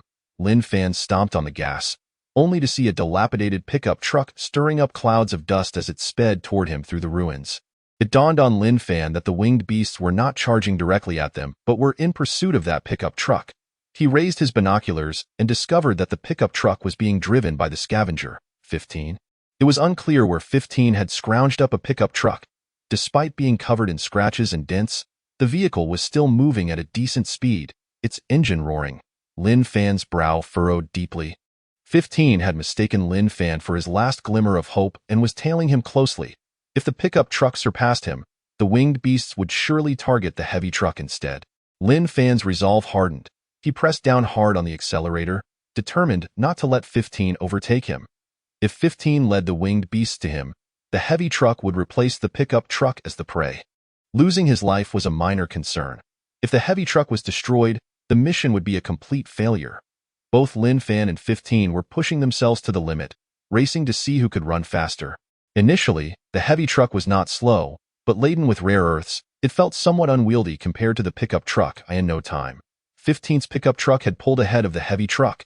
As Lin Fan had anticipated, the heavy truck was now fully exposed to the gaze of the winged beasts, taking the place of the pickup truck and becoming their quarry. Sweat began to bead on Lin Fan's forehead. In the rearview mirror, he could see that the 2 winged beasts were clearly adults. There was no way he could contend with both of them. There were no tall buildings or structures nearby to provide cover. That fellow 15 was truly a nuisance. Lin Fan realized that the only solution was to drive the heavy truck into the base. The area surrounding the base was the territory of the dominant winged beasts. Only by bringing the heavy truck inside the base could he hope for the winged beasts to spare him. However, with the accelerator pressed to the floor, the heavy truck was emitting a buzzing sound, reaching its limits. Yet, the 2 winged beasts were intent on thwarting Lin Fan's escape. Diving down in pursuit of the heavy truck, 1 positioned itself in front, while the other flanked behind, forcing Lin Fan to halt. Was he to abandon the vehicle? This was Lin Fan's final resort. If he could not drive the heavy truck to safety, he would have to flee on foot, using himself as bait to divert the winged beasts and thus avoid an attack on the truck. With no other options, Lin Fan seized his old-fashioned rifle, leaped from the truck, and took cover behind a crumbling wall. The winged beasts, strangely, did not initiate an attack upon seeing Lin Fan. Instead, they redirected their attention toward 15's pickup truck, which sent 15 into a panic as he drove the pickup truck straight into the base. The 2 winged beasts ceased their pursuit of 15 and did not attack Lin Fan either. Instead, they flapped their wings and soared into the skies, departing the area. Lin Fan was left in bewilderment. What was happening? Why had the winged beasts relinquished their attack? Initially, He had thought that the winged beasts of Heavy Iron City had ventured outside in search of food. But now it seemed they had no intention of attacking him at all. Watching the winged beasts disappear into the horizon, Lin Fan gradually exhaled a sigh of relief. Had they chosen to attack right after he abandoned the truck, he would have been in dire straits. That moment, 15 returned with the pickup truck, glancing at the departing winged beasts and muttering, "The heavens have shown mercy. The heavens have shown mercy, sparing both of us." Lin Fan paid him no mind. However, 15, the scavenger, began to probe around the heavy truck and inquired, "Are you the only one in this heavy truck?" 17, "How did you manage to survive?" "I barely managed to escape into this base through an underground passage to save my life." Lin Fan replied coolly, "Is there rare earth inside?" 15 pointed at the heavy truck. Lin Fan nodded. "Planning to complete the task alone?" "Indeed," he affirmed. 15 let out a derisive laugh, evidently finding it amusing. "With so many of us unable to complete the task, how could you possibly transport the rare earth out of this city alone? The winged beasts lurk in every corner of this city. The heavy truck is such a large target. How could you hope to make it out?" "My life has long ceased to hold value. Whether I succeed or not is up to fate," Lin Fan replied calmly. "You really think of yourself as a hero. I had initially considered partnering with you, but now I think better of it. If you wish to court death, I shan't stop you." After mocking him a few times, 15 pointed at his own vehicle and added, "Let me tell you, I've managed to scavenge quite a lot of good stuff. In this era, what good was wealth? Preserving one's life was of utmost importance. Have you seen the fate of others?" Lin Fan said coolly. "Because they scrounged these so-called valuable items, they ended up sacrificing their lives." 15 snorted coldly, saying, "I believe it's you who is sacrificing your life for the so-called task. You wouldn't understand even if I explained it to you. I certainly don't wish to linger in this cursed place for even a minute. Take care of yourself." With that, 15 drove off in his pickup truck, setting off on his own journey. Thus, the two parted ways. Chapter 9. Water Ghost Robot. As night fell, Lin Fan returned to the base, as he had done in previous days. The spherical object began to feast, ravenously devouring the heaps of discarded weaponry as if it were a starving ghost. Lin Fan felt somewhat fatigued. After consuming some compressed biscuits and water, he fell into a deep slumber. Just as he began to drift into dreams, a shrill cry from the sphere jolted him awake. Lin Fan abruptly roused, instinctively grabbing his rifle and turning on the overhead spotlight. He saw the sphere, panic-stricken, darting out from the pile of discarded metal, swiftly hiding behind Lin Fan, too frightened to emerge. Lin Fan surveyed the refuse and, perplexed, asked, "Sphere, what happened?" The sphere's eyes were wide with fear, and it gestured frantically. "A moving monster?" It repeatedly nodded in affirmation. "Aren't you a little monster yourself? What are you afraid of?" The spherical creature pouted and gestured, conveying to Lin Fan that the fellow was exceedingly ugly and terrifying. "Then take me to see him," Lin Fan urged. After a moment of hesitation, the sphere reluctantly agreed, indicating the location of the monster before swiftly burrowing into the pocket of Lin Fan's protective suit. However, the sphere was too plump and could only manage to squeeze in half of its body, leaving its round head protruding outside. The spotlight illuminated the heap of metallic debris, and Lin Fan cautiously surveyed the surroundings, finding nothing particularly unusual about the metallic refuse. In contrast, the sphere had already consumed a considerable amount of metal waste, with traces of smoking liquid metal evident. Lin Fan cautiously approached the debris, using his rifle to sift through the discarded metal parts, climbing atop the pile of scrap, and tentatively called out, "Is anyone there?" The pile remained silent. Lin Fan then fired a shot from his rifle toward the debris, yet still, there was no response. However, he felt something moving beneath his feet.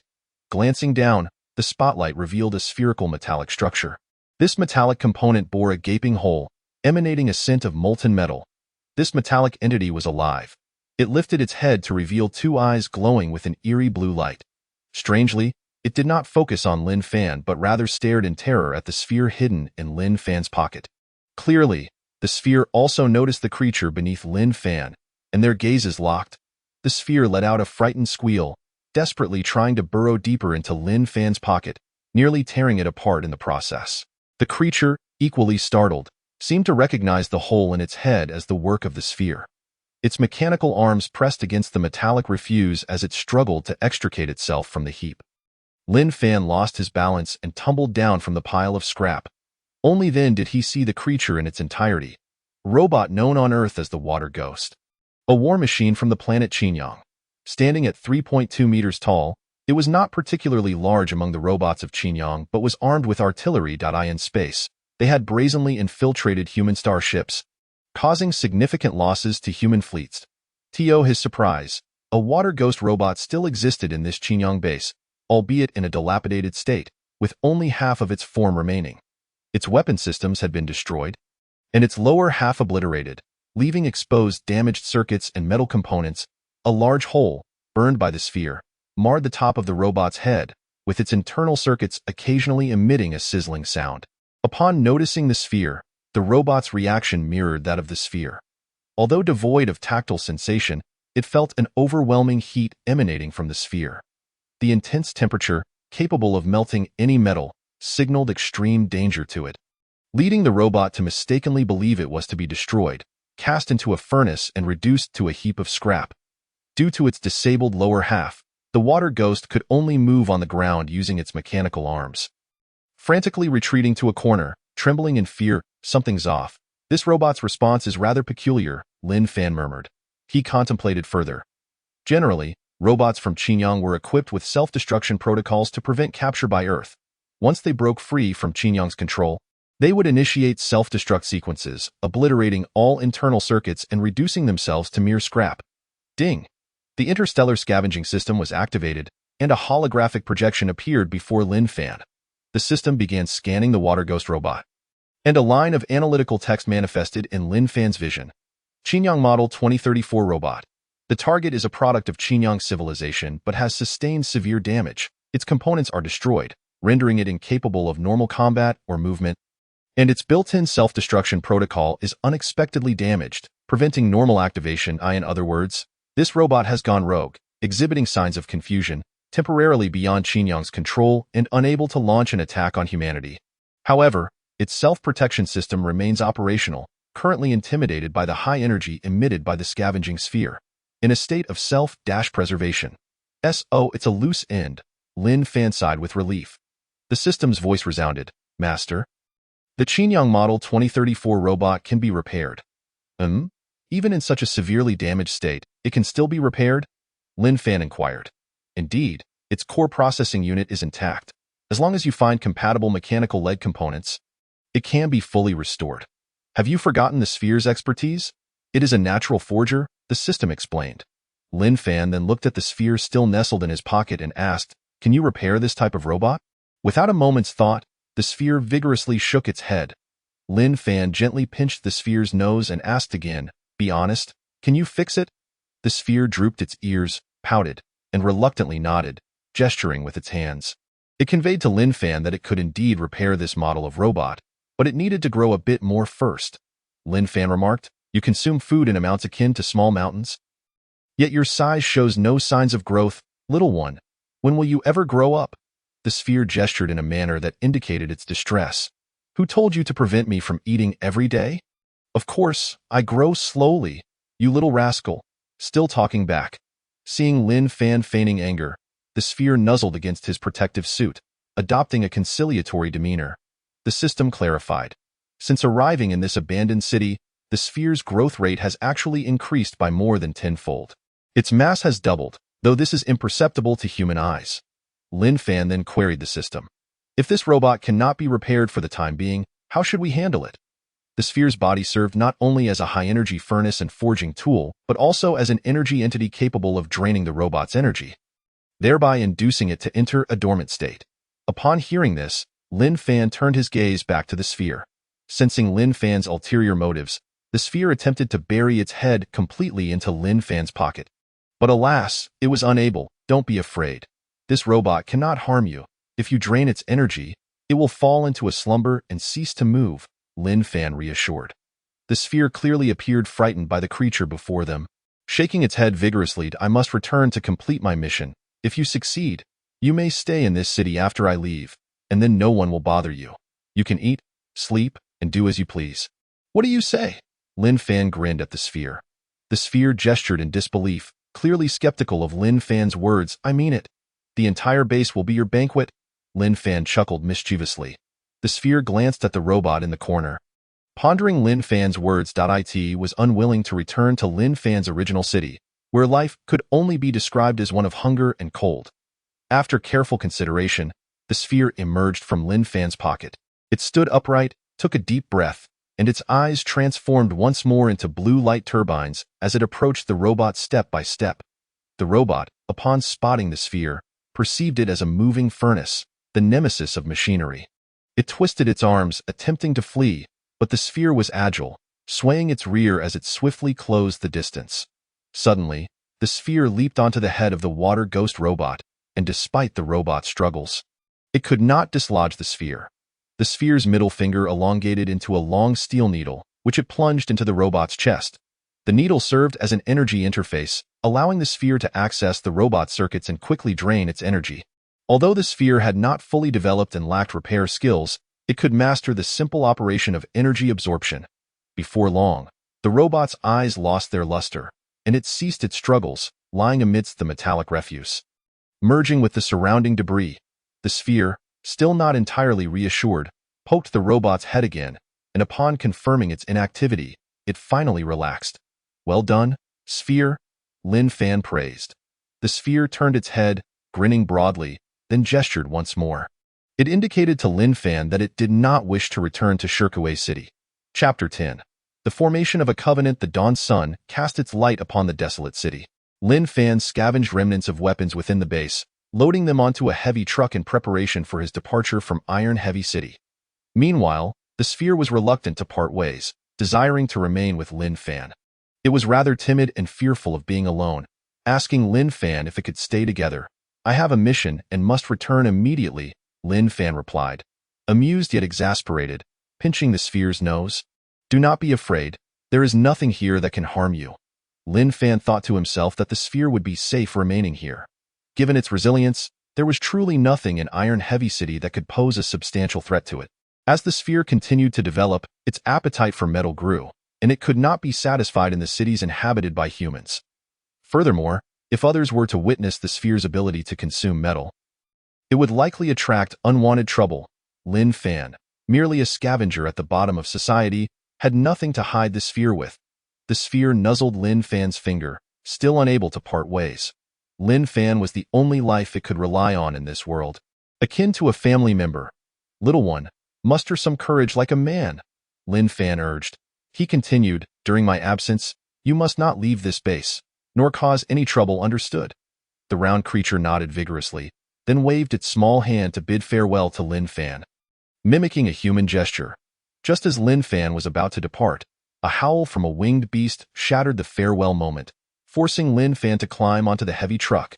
An adult winged beast circled above the base, flying around the fortress several times before landing in front of the heavy truck. It emitted 2 low growls towards Lin Fan, appearing calm, with no intention to attack. Lin Fan felt puzzled, suspecting that this winged beast had not come here without reason. Cautiously, he approached the creature and placed his hand on its toe. The system established a cross-species consciousness simulation channel with the winged beast's brain.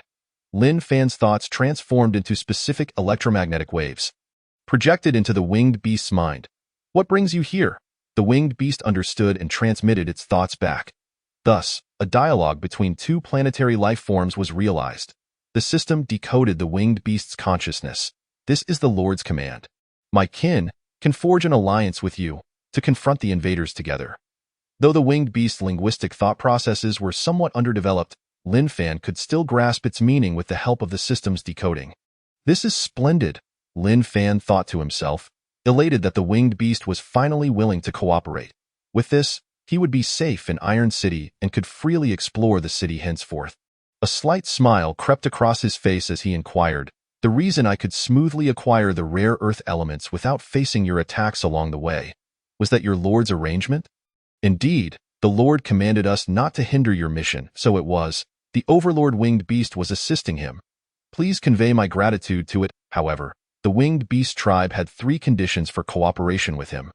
It looked at Lin Fan with seriousness. "First, the invaders will inevitably set foot on this land again, and you must aid my kin in resisting them. Naturally, The Xinjiang people are also my enemies. Second, safeguard our secrets and weaknesses. The so-called secrets could interfere with the winged beast's subsonic frequencies. Lin Fan readily agreed to this point. As for the third, it is somewhat challenging. Please, do tell, Lin Fan prompted. Human, our numbers are steadily increasing, yet we face a grave survival crisis. You must assist us in resolving our food shortages. However, consider this carefully. Our appetite is rather substantial. Someone like you wouldn't suffice to fill my gaps. Lin Fan pondered for a moment, then smiled slightly, saying, the third condition poses no issue either.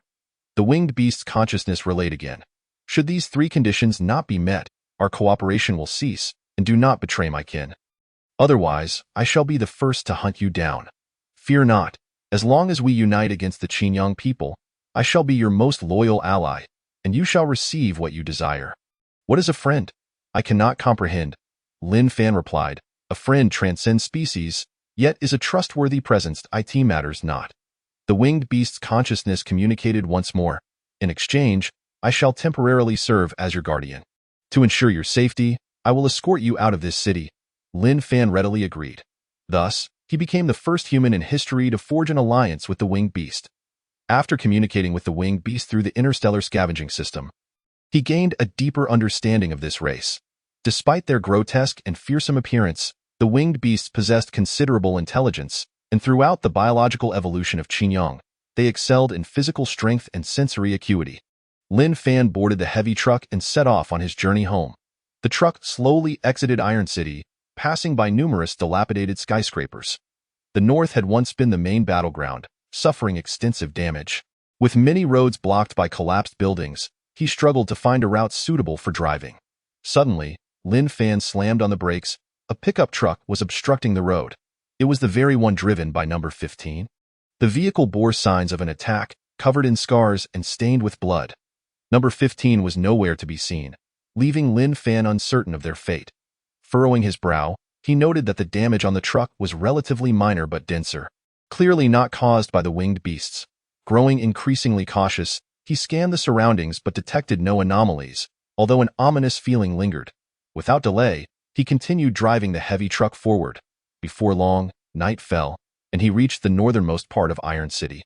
He parked the truck beneath an overpass, turned off the headlights, and refrained from moving further. The chilly wind stirred up thick dust, creating an eerie silence. Uncertain of the hour, he suddenly heard a knocking sound. Open the door, quickly. Who is it?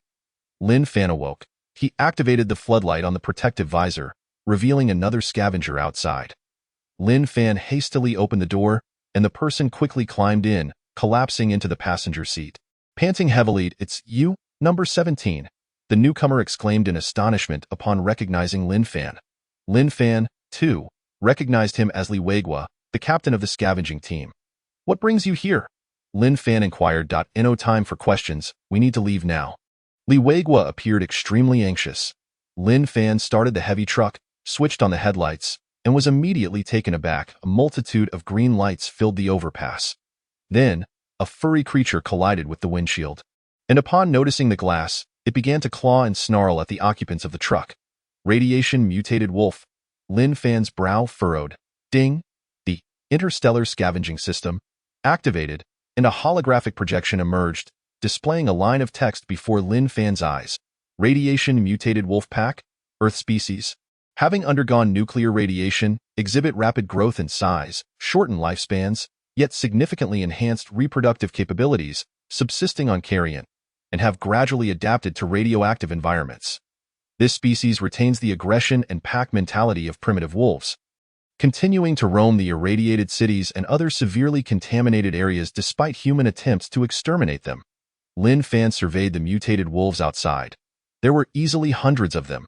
They surrounded the truck, relentlessly leaping onto the hood and slamming against the windshield. The mutated wolves were twice the size of their ancestors, their teeth exceptionally sharp, capable of biting through steel. An alert for malfunction popped up on the truck's interface. Lin Fan realized the dire situation, pressing the accelerator hard, but the vehicle remained motionless. The heavy truck had malfunctioned, trapping them inside. The mutated wolves were cunning. Their assault on the windshield was merely a feint. Their true intent was to damage the truck. The vehicle's chassis and electrical systems were compromised, rendering it immobile. What in the world are these wolves? Lin Fan looked at Li Weigua. I encountered one of them scavenging and shot it with my gun. But these beasts are particularly attracted to the scent of blood, and they keep coming here. I hid from them on a rooftop, but they're everywhere. I couldn't escape. When I saw you arrive in the heavy truck, I took the risk to find you. Lin Fan was momentarily taken aback. Ultimately, it was Li Weigua who had drawn these creatures here. He continued, when we first entered Iron City, we didn't encounter these wolves. They must have wandered over from elsewhere, and they look famished. We are at a disadvantage. We're doomed. I thought you could get me out of this hellhole with your heavy truck, but now these beasts are damaging it. And we're both going to die here. Li Weigua removed his glasses, tightly gripping a plasma pistol in his hand. It was his only weapon, but he knew it would be utterly useless against the swarming wolves. Lin Fan's brow remained furrowed as he fell into deep thought. Rest assured, while these wolves may damage the tires, they are insufficient to breach the windshield. We will at least avoid becoming their prey. Really? Li Weigua asked, hopeful. Their only hope was that the windshield was sturdy enough to withstand the wolves' assaults, causing them to lose interest and leave. But soon, Li Weigua's spirits waned, muttering, these creatures are quite patient. If they don't leave, we might just starve to death inside. Just as Li Weigua sighed, a piercing howl echoed, and a massive figure plunged from the sky, landing before the heavy truck, with a powerful sweep of its wings. Several wolves were sent tumbling through the AI. It was the winged beast that had been escorting Lin Fan back. Lin Fan gazed at the winged beast outside, his heart stirred. These monsters from Qinyang had honored their promise at the most perilous moment. The winged beast was tasked with protecting Lin Fan. When Lin Fan faced danger, it did not retreat easily. In merely 10 seconds, the winged beast had slain several wolves. The winged beast was proud. Every battle was a matter of its status within the winged beast community.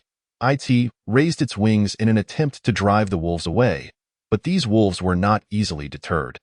Soon, a portion of the mutated wolf pack released a heavy truck, and more began to charge at the winged beasts as their new targets. Although the winged beasts could easily tear apart the wolves, facing hundreds of ferocious, relentless wolves, a single winged beast was simply no match. Ultimately, it was overwhelmed, its wings and hind limbs ensnared by a dozen wolves. The wolves aimed for its neck, the vulnerable spot of the winged beast. Realizing the peril it was in, the winged beast knew that if it lingered any longer, it would likely be shredded by the wolves. With a vigorous flap of its wings, it soared into the air, shaking off several tenacious wolves from its body. Observing the winged beast still circling low, attempting to drive them away, Lin Fan's expression grew stern. After a long while, the winged beast flapped its wings and vanished into the night sky. Chapter 11. Reinforcements of the winged beast. Lin Fan closed his weary eyes, while Li Weigua nearly roared, 17. What time is it, and you are still sleeping? Aren't you afraid of death? You've flirted with death so many times. Unlike you who is so precious, Lin Fan replied, if you're afraid, then keep a close watch. We don't want the wolves to burst in and catch us off guard. All right. Li Weigua's eyes widened, intently monitoring the situation outside. The wolves showed no intention of leaving, continually assaulting the heavy truck. The truck's exterior was sturdy and could not be breached easily. Li Weigua, exhausted, longed to sleep but was gripped by fear, dreading that the moment he drifted off, the wolves would storm in and tear him apart. Time passed, and the sky began to show the first light of dawn. Lin Fan patted the dozing Li Weigua, and as soon as his hand touched him, Li Weigua jolted awake. Fumbling to put on his glasses and gripping his gun, he hurriedly asked, what's happening outside? Have the wolves left? Look for yourself. Lin Fan pointed towards the sky. Li Weigua looked up, but was rendered speechless. In the gray sky, a dozen winged beasts circled above. 1, 2, 3. So many winged beasts. Li Weigua dared not count further. His gun clattered to the ground, and he collapsed, pale and trembling. At that moment, Lin Fan, observing the commotion outside, declared, the swarm of winged beasts has arrived. The wolves are no match for them. Li Weigua took a deep breath, his voice shaking as he murmured, the wolves, while they may not be a match, the winged beasts are even more terrifying. Just wait and see. Lin Fan cast a glance at Li Weigua. What more is there to see? It's all over. Li Weigua felt utterly despondent. Outside the truck, The wolves on the ground showed no signs of retreat. They stretched their necks and began to howl, their fur bristling, each one appearing ferocious. This was a battle between the canine-headed winged beasts and the mutated wolves altered by nuclear radiation. Suddenly, a massive winged beast charged toward the ground, the dominant one among them. It. The wolves were merely prey, it dove down, and the sheer force of its impact sent dozens of wolves flying through the air. The cries of the wolves echoed as their companions became bloodthirsty, hundreds of fierce wolves charging at the dominant winged beast. The dominant beast had no choice but to evade, quickly flapping its wings and soaring through the air. Immediately, all the winged beasts in the sky began to join the fray, diving into the pack of wolves. Though the wolves had become more formidable due to nuclear radiation and the modifications of the Qingyang people, they appeared diminutive compared to the ancient lineage of winged beasts that had evolved for millions of years. Dozens of canine-headed winged beasts utilized their powerful beaks and fangs to tear and slash with their sharp, spiked wings. It was truly a massacre. The wolf pack was no longer a match. They were systematically defeated, one by one falling prey to the winged beasts. The dominant winged beast stood at the center of the battle, its ferocity instilling fear in the wolves, who dared not advance a single step. It howled, proclaiming to the invading wolves, "Who is the true lord of Iron City?" Despite the overwhelming numbers of the wolves, they were bloodily vanquished by the winged beasts. The remaining wolves began to flee, still pursued by the winged beasts. The winged beasts possessed excellent vision, soaring high, and not even the slightest movement escaped their keen eyes. The wolves had nowhere to run. This slaughter lasted nearly half an hour before finally concluding. Surrounding the heavy truck lay remnants of wolf blood and carcasses. The area fell into an eerie silence, devoid of any wolf sounds. With a resounding thud, the dominant winged beast landed before Lin Fan's heavy truck, its massive form causing the truck to tremble slightly. Weigwa had retreated into a corner of the truck, his gaze vacant, having lost any last shred of will to survive. He understood that the winged beasts were not like the wolves. They could effortlessly shatter the windshield and eliminate them without a second thought. Yet, at that moment, Lin Fan opened the truck door and stepped out. 17. "Are you trying to throw your life away?" Li Weigwa whispered, stunned by Lin Fan's actions. Lin Fan ignored him, reaching down to touch the wires on the ground. The dominant winged beast glanced over, slowly approaching and stepping onto the wires. The superspecies consciousness simulation activated. "What a clever creature," Lin Fan murmured. He then had his words translated into the winged beast's language by the system, projecting them into the beast's mind. "Thanks to you, or else I would have perished here. Our kin will naturally uphold the pact. Thank you. No need for thanks. You are simply too weak. If this were an invasion by the Qingyang, you would not have survived to see our kin arrive." "Indeed," Lin Fan conceded. "You have defeated me. I admire your courage and wisdom, thus I am willing to cooperate with you. However, if you cannot demonstrate your strength, even if I recognize you, my kin will ultimately not wish to associate with the weak." Lin Fan replied, "Big fellow, rest assured, I will not make things difficult for you. I will fulfill the 3 conditions you proposed. The last condition is no simple matter. I hope you can truly accomplish it." Lin Fan glanced at the winged beast feasting on the wolf carcasses, smiled faintly, and said, "No problem. Our kin must depart. My companions will continue to escort you out." With that, the dominant winged beast flapped its wings and ascended into the sky. Other winged beasts carried off 1 or 2 wolf carcasses and also left the area. Lin Fan returned to the heavy truck, where Li Weigwa stopped him, his eyes filled with confusion and astonishment. After a long moment, he managed to utter, "Why? Didn't those monsters attack you?" Lin Fan replied, "Perhaps the wolves have already satisfied their hunger. I don't believe it. The winged beasts have no aggression toward you at all." Li Weigwa expressed his doubts. "Can you repair vehicles?" Lin Fan inquired. Li Weigwa shook his head honestly. "Then don't hold me back. We must fix the truck quickly, or the surviving wolves may still return to attack us." Lin Fan insisted. Li Weigwa stepped aside, and Lin Fan found the repair tools inside the heavy truck, crawled under the chassis, and spent about an hour repairing the damaged transmission circuit. Although the truck's tires were also damaged, they were multi-layered. Even if compromised, they could still travel a distance. Lin Fan started the heavy truck, and they were back on the road. The heavy truck, appearing cumbersome, slowly drove out of Iron City. In the twilight glow of sunset, Iron City shimmered with a golden hue. Though lifeless, it still appeared magnificent from afar. After 2 days of travel, the heavy truck reached the first human outpost along the way. The outpost was situated in a vast wasteland. Its exterior was steel-constructed, surrounded by a military fortress and over a dozen air defense gun towers. Designed to defend against incursions by Qingyang flying vessels, the heavy truck stopped outside the outpost. A heavily armed soldier emerged and asked, "Who is in charge here?" Li Weigua cleared his throat and said, "I am the captain of the 1523 salvage team from Shirkuei City. Please allow us to enter the military fortress for truck repairs and resupply." The soldier inquired of the device on his wrist. "Command Center, please report on the status of salvage team 1523 from Shirkuei City." A line of text appeared on the soldier's wrist-mounted screen. Salvage team 1523 has been executing a mission in Iron City. Having sent out a rescue signal 4 days ago, encountering attacks from Qingyang winged beasts and a large number of wandering mutated wolves, with a survival rate approaching zeroed, please verify their identities again. The soldier then examined Lin Fan and Li Weigua's credentials, furrowing his brow in contemplation. "You two actually escaped from the winged beasts and wolves?" "Indeed, we barely survived," Li Weigua replied.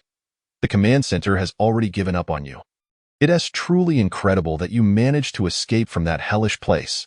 The soldier scrutinized Li Weigua, noting his frail appearance and disregarding him, turning to Lin Fan in the corner and asking, "What is in your truck?" "Strategic resources collected during our salvage mission," Lin Fan responded.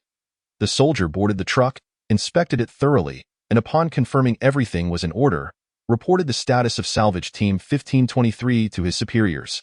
Shortly after, a military officer with the rank of lieutenant personally emerged from the fortress, accompanied by several soldiers, inviting Li Weigua and Lin Fan to the rest area of the military fortress. The rare earth resources were transferred to another military truck to be taken away by the troops. After spending 2 hours in the rest area, heavily guarded outside, it was reasonable to expect they would soon be able to return home. However, the lieutenant seemed in no hurry to let them leave. Li Weigua paced restlessly in the lounge, increasingly perplexed, and inquired of the lieutenant, "Having completed our mission, why are we not permitted to leave?" The lieutenant replied, "The higher-ups wish to see you both." "Who?" "I cannot disclose that at this moment." The lieutenant's demeanor was wooden, and despite Li Weigua's relentless questioning, he elicited little more than a handful of words. At 10 o'clock that evening, a soldier of approximately 40 years, draped in a cloak with dark skin, entered the lounge. Upon seeing him, the lieutenant saluted and said, "Sir, these two are the ones you wish to see." The soldier gestured for the lieutenant to withdraw. Once the lieutenant departed, Li Weigua could no longer contain his dissatisfaction and demanded, "What is the meaning of this? We have just faced death, and yet you confine us here." The soldier lit a cigar and removed his cloak, revealing his military uniform. He was a lieutenant colonel. The lieutenant colonel stated coolly, "I instructed him to do so. Do you have a problem with that? Do you suspect us?" The taciturn Lin Fan finally spoke. "I do not understand what you are implying, but I am absolutely loyal to humanity." The soldier replied sternly, "Indeed, I harbor doubts about both of you." Chapter 12. Promoted to captain on what grounds? Lin Fan asked. "You encountered the mutated wolf in Heavy Iron City and managed to escape. It is quite unexpected." The lieutenant colonel turned to Lin Fan. "Do you know why the mutated wolves appeared?" "Not really. There seem to be quite a few of them. This is the scheme of the Qingyang people. They deployed numerous mutated wolves in the northwest to sever our city's resource supply. The wolves are impervious to nuclear radiation, roaming through the ruined cities, attacking transportation facilities and scavengers." He paused before adding, "Their genes have been altered. That explains it. The combat capabilities of the mutated wolves have drastically increased, and they are acutely aware of the vulnerabilities of heavy trucks, typically lying in wait at traffic hubs to viciously assault passing humans. This month, Stone Helmet City dispatched 10 scavenging teams, all of which fell victim to the mutated wolves." The lieutenant colonel took a drag from his cigar and continued, "However, what is truly astonishing is that, without military assistance, you managed to escape from Heavy Iron City. And for this reason, you suspect us?" "Indeed, it is quite unbelievable. I suspect something must have transpired in Heavy Iron City," the lieutenant colonel said, filled with suspicion. Upon hearing this, Li Weigua recalled the peculiar behavior between Lin Fan and the winged beast during their return journey and hastily clarified, "Colonel, I had nothing to do with that." The lieutenant colonel inhaled deeply and asked, "Are you truly uninvolved?" Li Weigua nodded emphatically. The lieutenant colonel scrutinized Li Weigua and remarked, "You are Li Weigua, a university professor, and your performance in the scavenging team has been rather mediocre. Given your appearance, it seems unlikely you completed this mission." Li Weigua adjusted his glasses and retorted, "Human progress relies entirely on technology. Do not underestimate us intellectuals. Without our efforts, Earth would have likely succumbed long ago. The true intellectuals are worthy of respect. You are merely a figurehead," the lieutenant colonel stated, turning his attention to Lin Fan. "Your identification number is 17, and your name is Lin Fan. The information in your file is classified, even I cannot access it. You are quite enigmatic that I suspect your ability to return from Heavy Iron City with rare earth elements is due to you, Lin Fan. Is that not so? I do not comprehend what you are insinuating, but I assure you of my absolute loyalty to humanity. If you suspect me, there is little I can say," Lin Fan replied. "Do not be alarmed. I do not doubt your loyalty. However, accomplishing this mission under such circumstances is indeed remarkable. Perhaps it was merely luck." Lin Fan responded, "I do not believe in luck. My only weapon is a firearm from the era before the solar epoch, which could hardly be called IGUN.IT is sheer chance that we managed to escape." "Very well, I shall not pry further." A rare smile flickered across the lieutenant colonel's dark face as he said, "My instincts tell me that you are extraordinary. Consequently, the higher-ups are quite pleased with your actions. They wish to commend you and promote you to captain of the 1523 scavenging team." "What?" Li Weigua exclaimed. Both anxious and furious, "I am the captain of the scavenging team. I am the leader, while he is merely a criminal. You just acknowledged that this mission had nothing to do with you." The lieutenant colonel slowly continued, "The surveillance from the heavy truck indicates that Lin Fan risked his life to seize the vehicle, returning with the rare earth elements all on his own. You boarded days later, drawing the attention of the mutated wolves. I have reported everything to the higher-ups." Hearing this, Li Weigua's expression fluctuated between anger and despair. He shouted hysterically, "Have you considered why the winged beast did not attack him? He must have something to hide." "What do you mean?" the lieutenant colonel asked. "We did not only encounter the mutated wolves, but also the winged beasts. I witnessed it myself."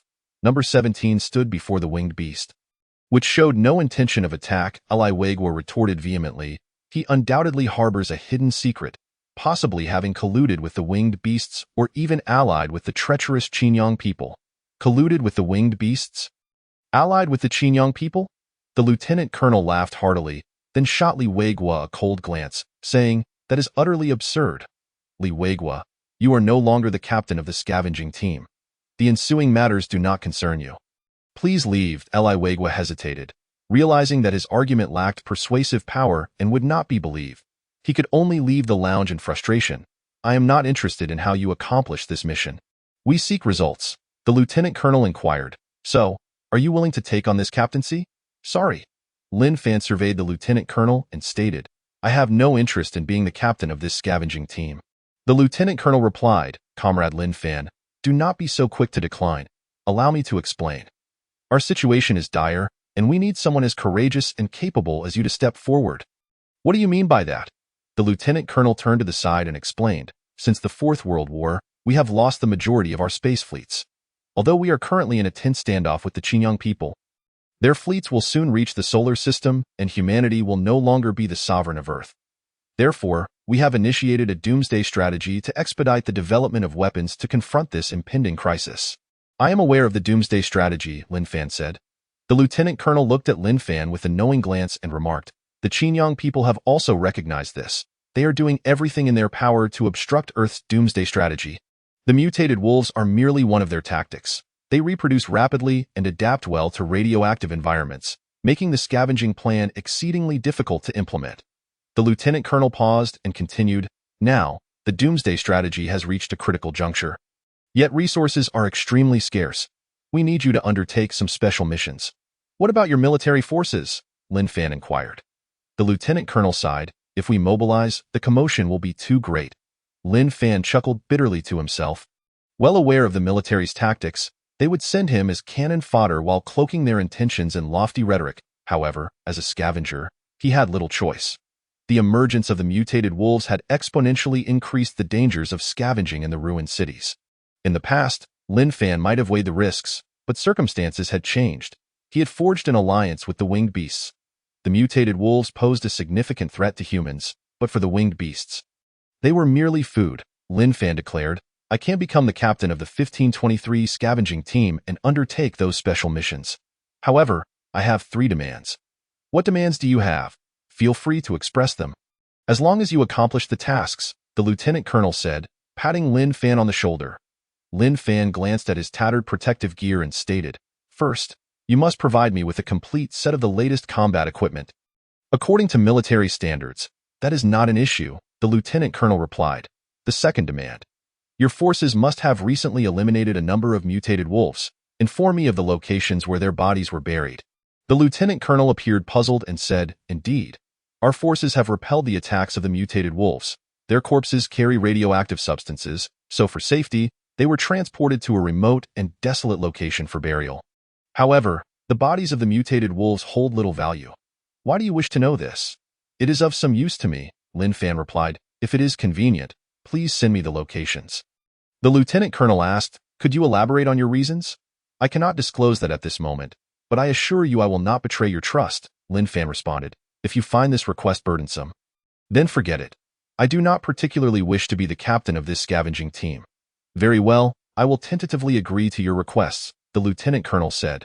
The third demand. I will do my utmost to fulfill the missions and will remain absolutely loyal to the United Government.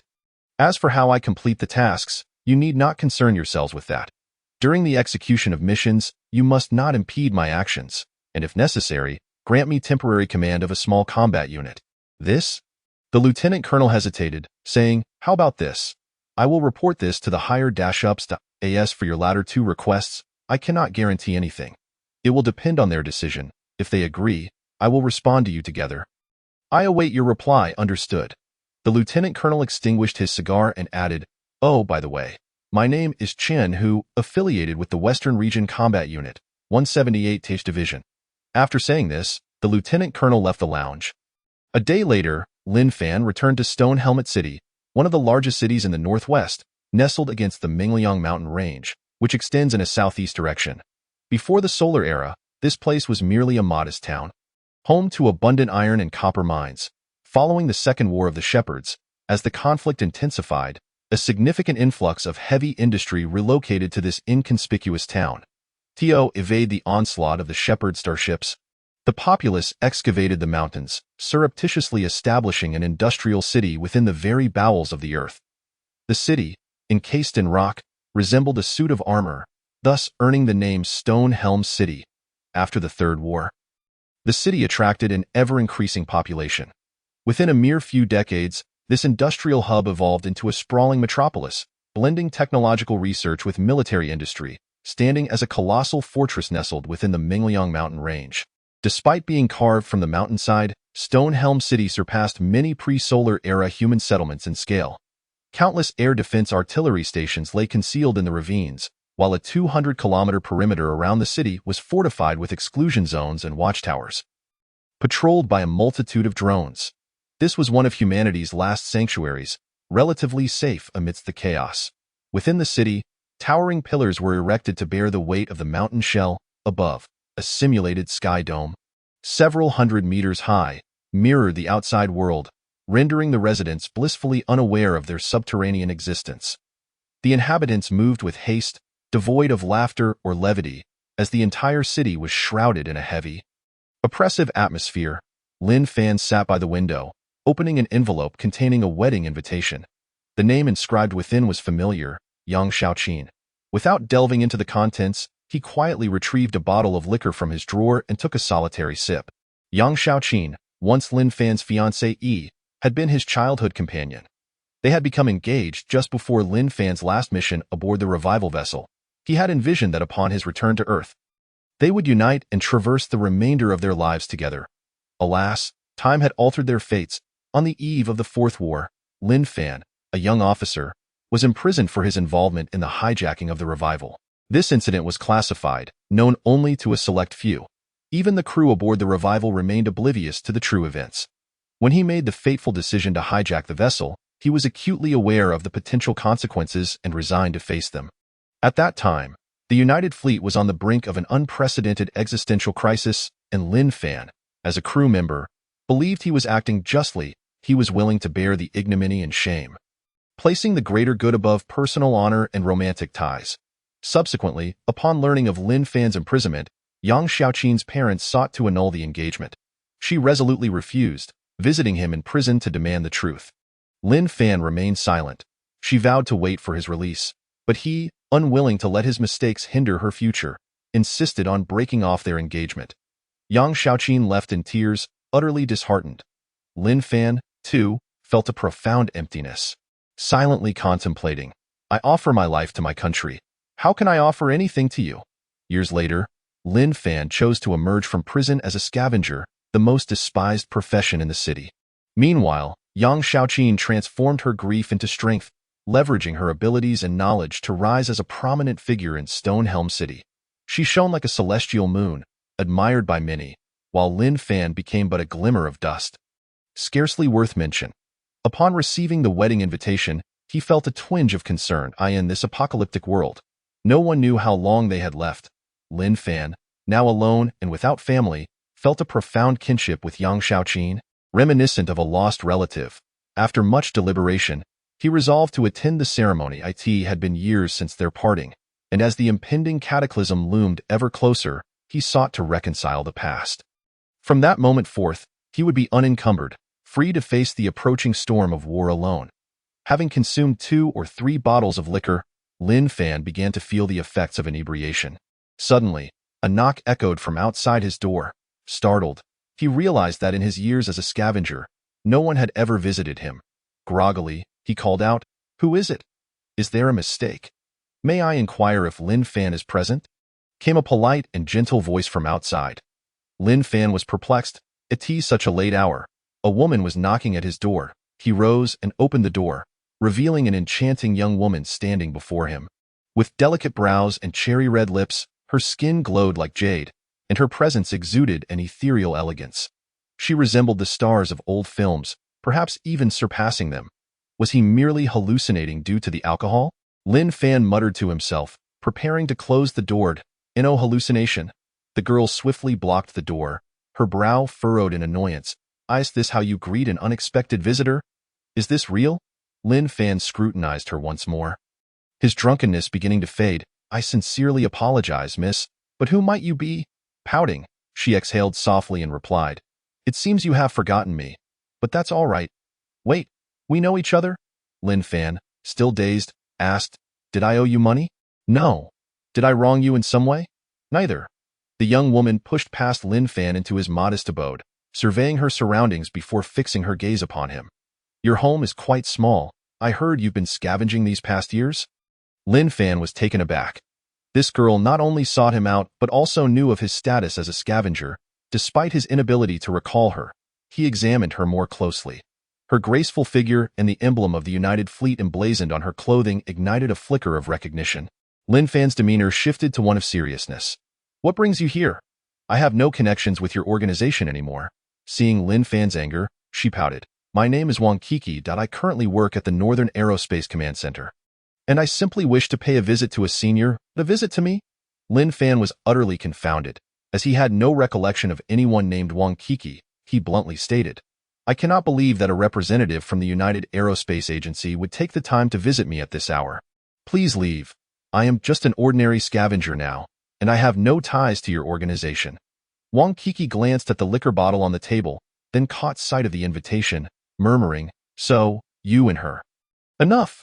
I have no time for idle chatter, Lin Fan insisted, ushering Wang Kiki towards the exit, muttering under his breath about the audacity of this girl. Wang Kiki, feeling slighted, was unceremoniously pushed outside, and the door was slammed shut behind her. Open the door! Open it! Her frustrated voice rang out from the other side. Lin Fan ignored her, contemplating the implications of this young woman's background.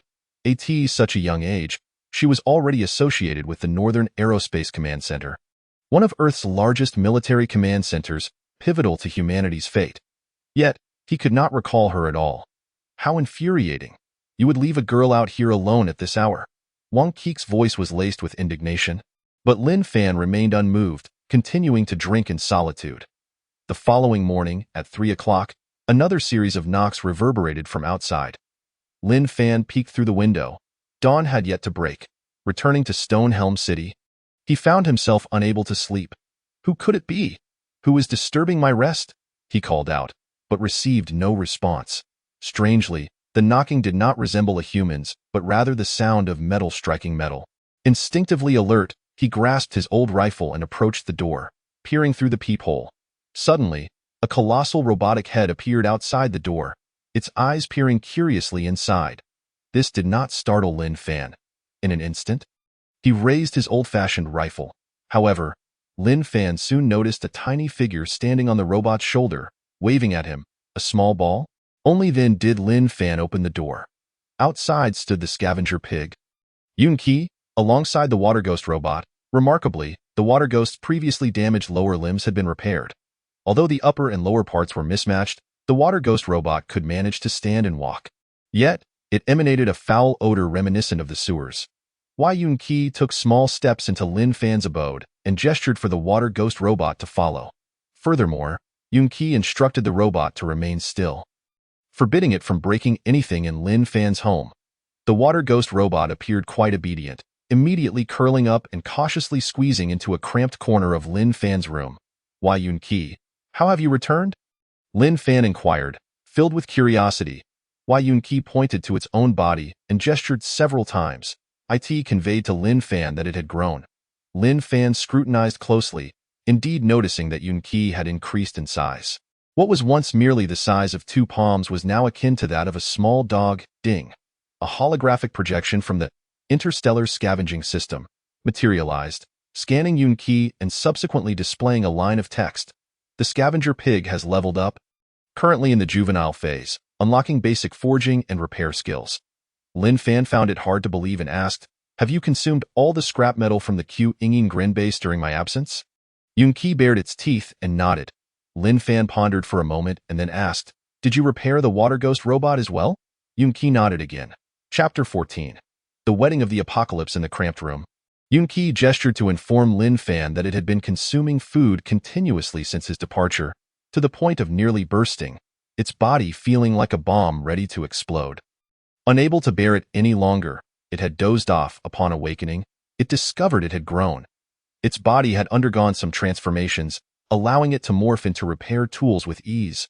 Additionally, it seemed to have unlocked fragments of basic forging theories and peculiar memories. Yuni had scavenged numerous lower limb parts from robots amidst the ruins, piecing them together to attach to the water ghost robot.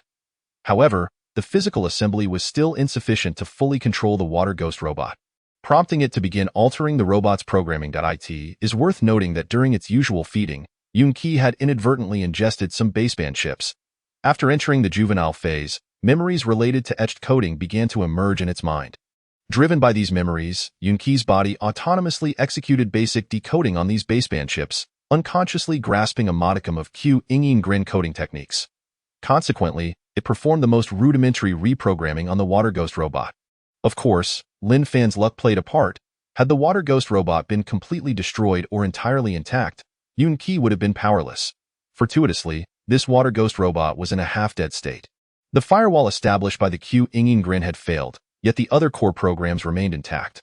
Only then did Yuni manage to infiltrate the water ghost robot system and crudely modify it. In truth, while Yuni, being a scavenger pig, excelled in forging, it lacked advantages in programming and coding. Lin Fan contemplated this turn of events, realizing how fortunate he had been to encounter this rare opportunity. However, it would be even better if it could restore the completely scrapped Qingyin robot. At this moment, the interstellar scavenging system detected his thoughts and displayed another line of text. If the master wishes to forge and repair a completely scrapped Qingyin robot, Yuni must reach the advanced juvenile stage, at which point it will possess forging capabilities. Yuni is a gifted forger, yet being in the juvenile phase means that repairing various advanced artifacts will require scavenging points to unlock the corresponding technological tree of respective civilizations. Thus, an expenditure of 10,000 scavenging points is necessary to unlock basic civilization robot forging and control technology for Yuni. Lin Fan was momentarily taken aback. It truly was achievable? However, he realized this endeavor would be incredibly arduous. Yuni's growth was slow, and as it advanced further, The quantity and quality of metal it needed to consume would increase exponentially. Moreover, 10,000 scavenging points were an enormous sum for Lin Fan. While directly repairing the scrapped Q-Inging Grin robot was an enticing prospect, he dared not hope for it just yet. Lin Fan cast another glance at the water ghost robot, which remained quietly in the corner. Entirely compliant with Yunqi's commands. Following the modification of its internal programming, the water ghost robot had transformed into Yunqi's guardian, no longer posing a threat to Yunqi or humans. Nevertheless, Yunqi's focus on the water ghost robot's modification was lackluster. Even though the robot squatted within the low house, its upper and lower limbs still appeared disjointed. When it walked, its gait was slightly awkward. While this did not hinder its movement, it looked rather peculiar. Lin Fan felt a mix of joy and concern, his brows furrowing tightly. While Yunqi's growth and the acquisition of forging skills were certainly positive developments, their unexpected nature was also worrisome. The presence of the Q-Inging Grin's water ghost robot in a human city was indeed alarming that if discovered by human guards, the consequences could be dire. Yunqi seemed to sense Lin Fan's apprehension. It informed Lin Fan that they had stealthily entered the city through the drainage system. Despite the water ghost robot's awkward walking, it excelled at stealth, taking great care while infiltrating its HQ city, remaining undetected. Lin Fan was momentarily stunned. He had not anticipated that the heavily fortified HQ city would be breached by a scavenger pig and a clumsy robot via the sewers. Do you realize how dangerous such actions are? Lin Fan reprimanded Yunqi. Why Yunqi hung its head in a pitiful manner. It explained to Lin Fan that after satisfying its hunger, it repaired the water ghost robot and longed to see him. Therefore, it had the water ghost robot carry it back to SHQ City. Lin Fan was both amused and exasperated by the antics of this little rascal. He added, "Today, I must attend an important ceremony. So stay put at home and do not cause any trouble." Yunqi, relieved that Lin Fan was no longer scolding it, happily nodded in agreement. Lin Fan, now devoid of any sleepiness, got up to wash and dressed in the scavenger team's uniform, taking a rare moment to tidy himself before heading out. Shortly after Lin Fan's departure, Yunqi remained in the house, pacing back and forth. Hearing sounds from outside, it rushed to the door to listen, hoping to catch a glimpse of Lin Fan returning. Yunqi remembered that Lin Fan typically did not linger outside for too long. However, this day was peculiar. A long time passed without any sign of Lin Fan's return. Yunqi poked at its slightly deflated belly, realizing it had not eaten in several days. Thus, it stealthily stood up, dragged a chair over, and after jumping onto the chair, it hooked its finger around the doorknob. Easily opening the door. It glanced around cautiously before stealthily slipping outside. Heroes Square. It is situated between Hill 077 and Hill 082. Originally, it was the first-generation starship of the United Fleet, Dawn, which suffered severe battle damage. After the war, the starship was transformed into a small square. From a distance above HQ City, the ruined starship appeared oval, resembling a dilapidated shield. In the square, numerous statues stand tall, commemorating the human heroes who have made significant contributions since the Solar Era. They led humanity in withstanding 4 great wars, yet the crisis remains unresolved. The Q-Inging Grin will descend once more, casting a shadow of oppression over the entire human world. The wedding of the apocalypse cannot dispel this heavy sense of dread. This wedding, too, carries a sense of tragic grandeur. The protagonist is Zhao Yuqing, a hero of the Fourth War, who is about to wed Yang Xiaoqin, a political figure from SHQ City, just before boarding the starship once again. Zhao Yuqing, a major general and one of the few survivors of the Fourth War, achieved remarkable feats during that battle, sacrificing an arm in the process. From then on, he earned the moniker of the one-armed general within the military. Moreover, Zhao Yuqing, though still young, comes from a prestigious lineage, being the son of the chief of staff in the Western Theater. As the saying goes, a tiger father does not beget a dog son. His future is bright, and he is lauded as one of the most promising leaders in future warfare. During the wedding ceremony, Zhao Yuqing, standing beneath the statue of a hero, recited his vows to Yang Xiaoqin, while a single tear slowly rolled down Yang Xiaoqin's cheek. Meanwhile, a man dressed in the plainest uniform stood unnoticed in the crowd. Feeling profoundly lonely, he gently raised a cup, producing a bottle of wine, and drank alone. He wished the newlyweds well, also hoping for the earth and the days to come. The man's face bore 2 scars, his expression stern, and his eyes deep, having weathered the vicissitudes of life. Although he seemed out of place amidst the crowd, no one paid him any heed. This drink was different. It contained both hope and bitterness. It held wishes as well as worries, yet he remained oblivious. Just as everyone turned their gaze toward the embracing newlyweds, a small pig with black mane seized the opportunity, boldly sauntering into the wedding venue while the security was distracted. It looked around. Grinning widely, the little pig was drawn to the scent of the man, and upon reaching the wedding site, it sniffed the air, seemingly in search of delicacies. Suddenly, taking advantage of the crowd's inattention, the little pig darted onto one of the banquet tables with lightning speed. It exhibited no interest in the delectable dishes at the banquet and, taking advantage of the others' inattention, discreetly swallowed a metal fork. Thereafter, it did not regurgitate the fork, as if it had melted away. This little pig was named Yuni. Chapter 15. The mischievous pig ding. The metallic lid of the hero square opened, and a gray, circular aircraft gradually descended, adorned with military insignia. Everyone was captivated by this spectacle. It was evident that those who could board such a craft were not ordinary individuals. As the hatch opened, a stately middle-aged woman, accompanied by a black mastiff, slowly emerged. The vice mayor of scavenging, Li, personally went to greet her. The guests began to murmur among themselves. "Look, who is that? Don't you know?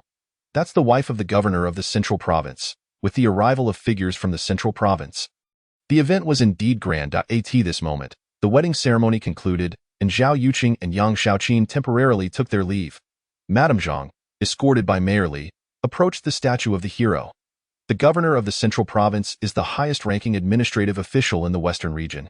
Particularly in these wartime years, he wields significant power over resource allocation, often capable of determining the rise and fall of a city or the fate of an individual. Fatigued from her journey, Madame Zhang appeared haggard, and the crowd dared not intrude. Only Vice Mayor Li remained by her side, discussing the conditions of scavenging. Suddenly, the black mastiff let out a low growl, sniffed the air, and turned its gaze toward a shadowy figure in the corner. The figure, clad in the garb of a scavenger, seemed out of place. This individual carries a different scent. The mastiff bared its teeth, revealing its fangs, and barked at him. The man merely cast a cursory glance. Remaining unfazed, everyone present sought to pay their respects to the governor's wife. He did not. "Silence, mastiff. You must exhibit decorum," Madame Zhang admonished, glancing at the man and inquiring of Mayor Li. "Who is that?" Mayor Li shook his head, replying, "I do not know either. Your dog is quite clever," remarked Mayor Li.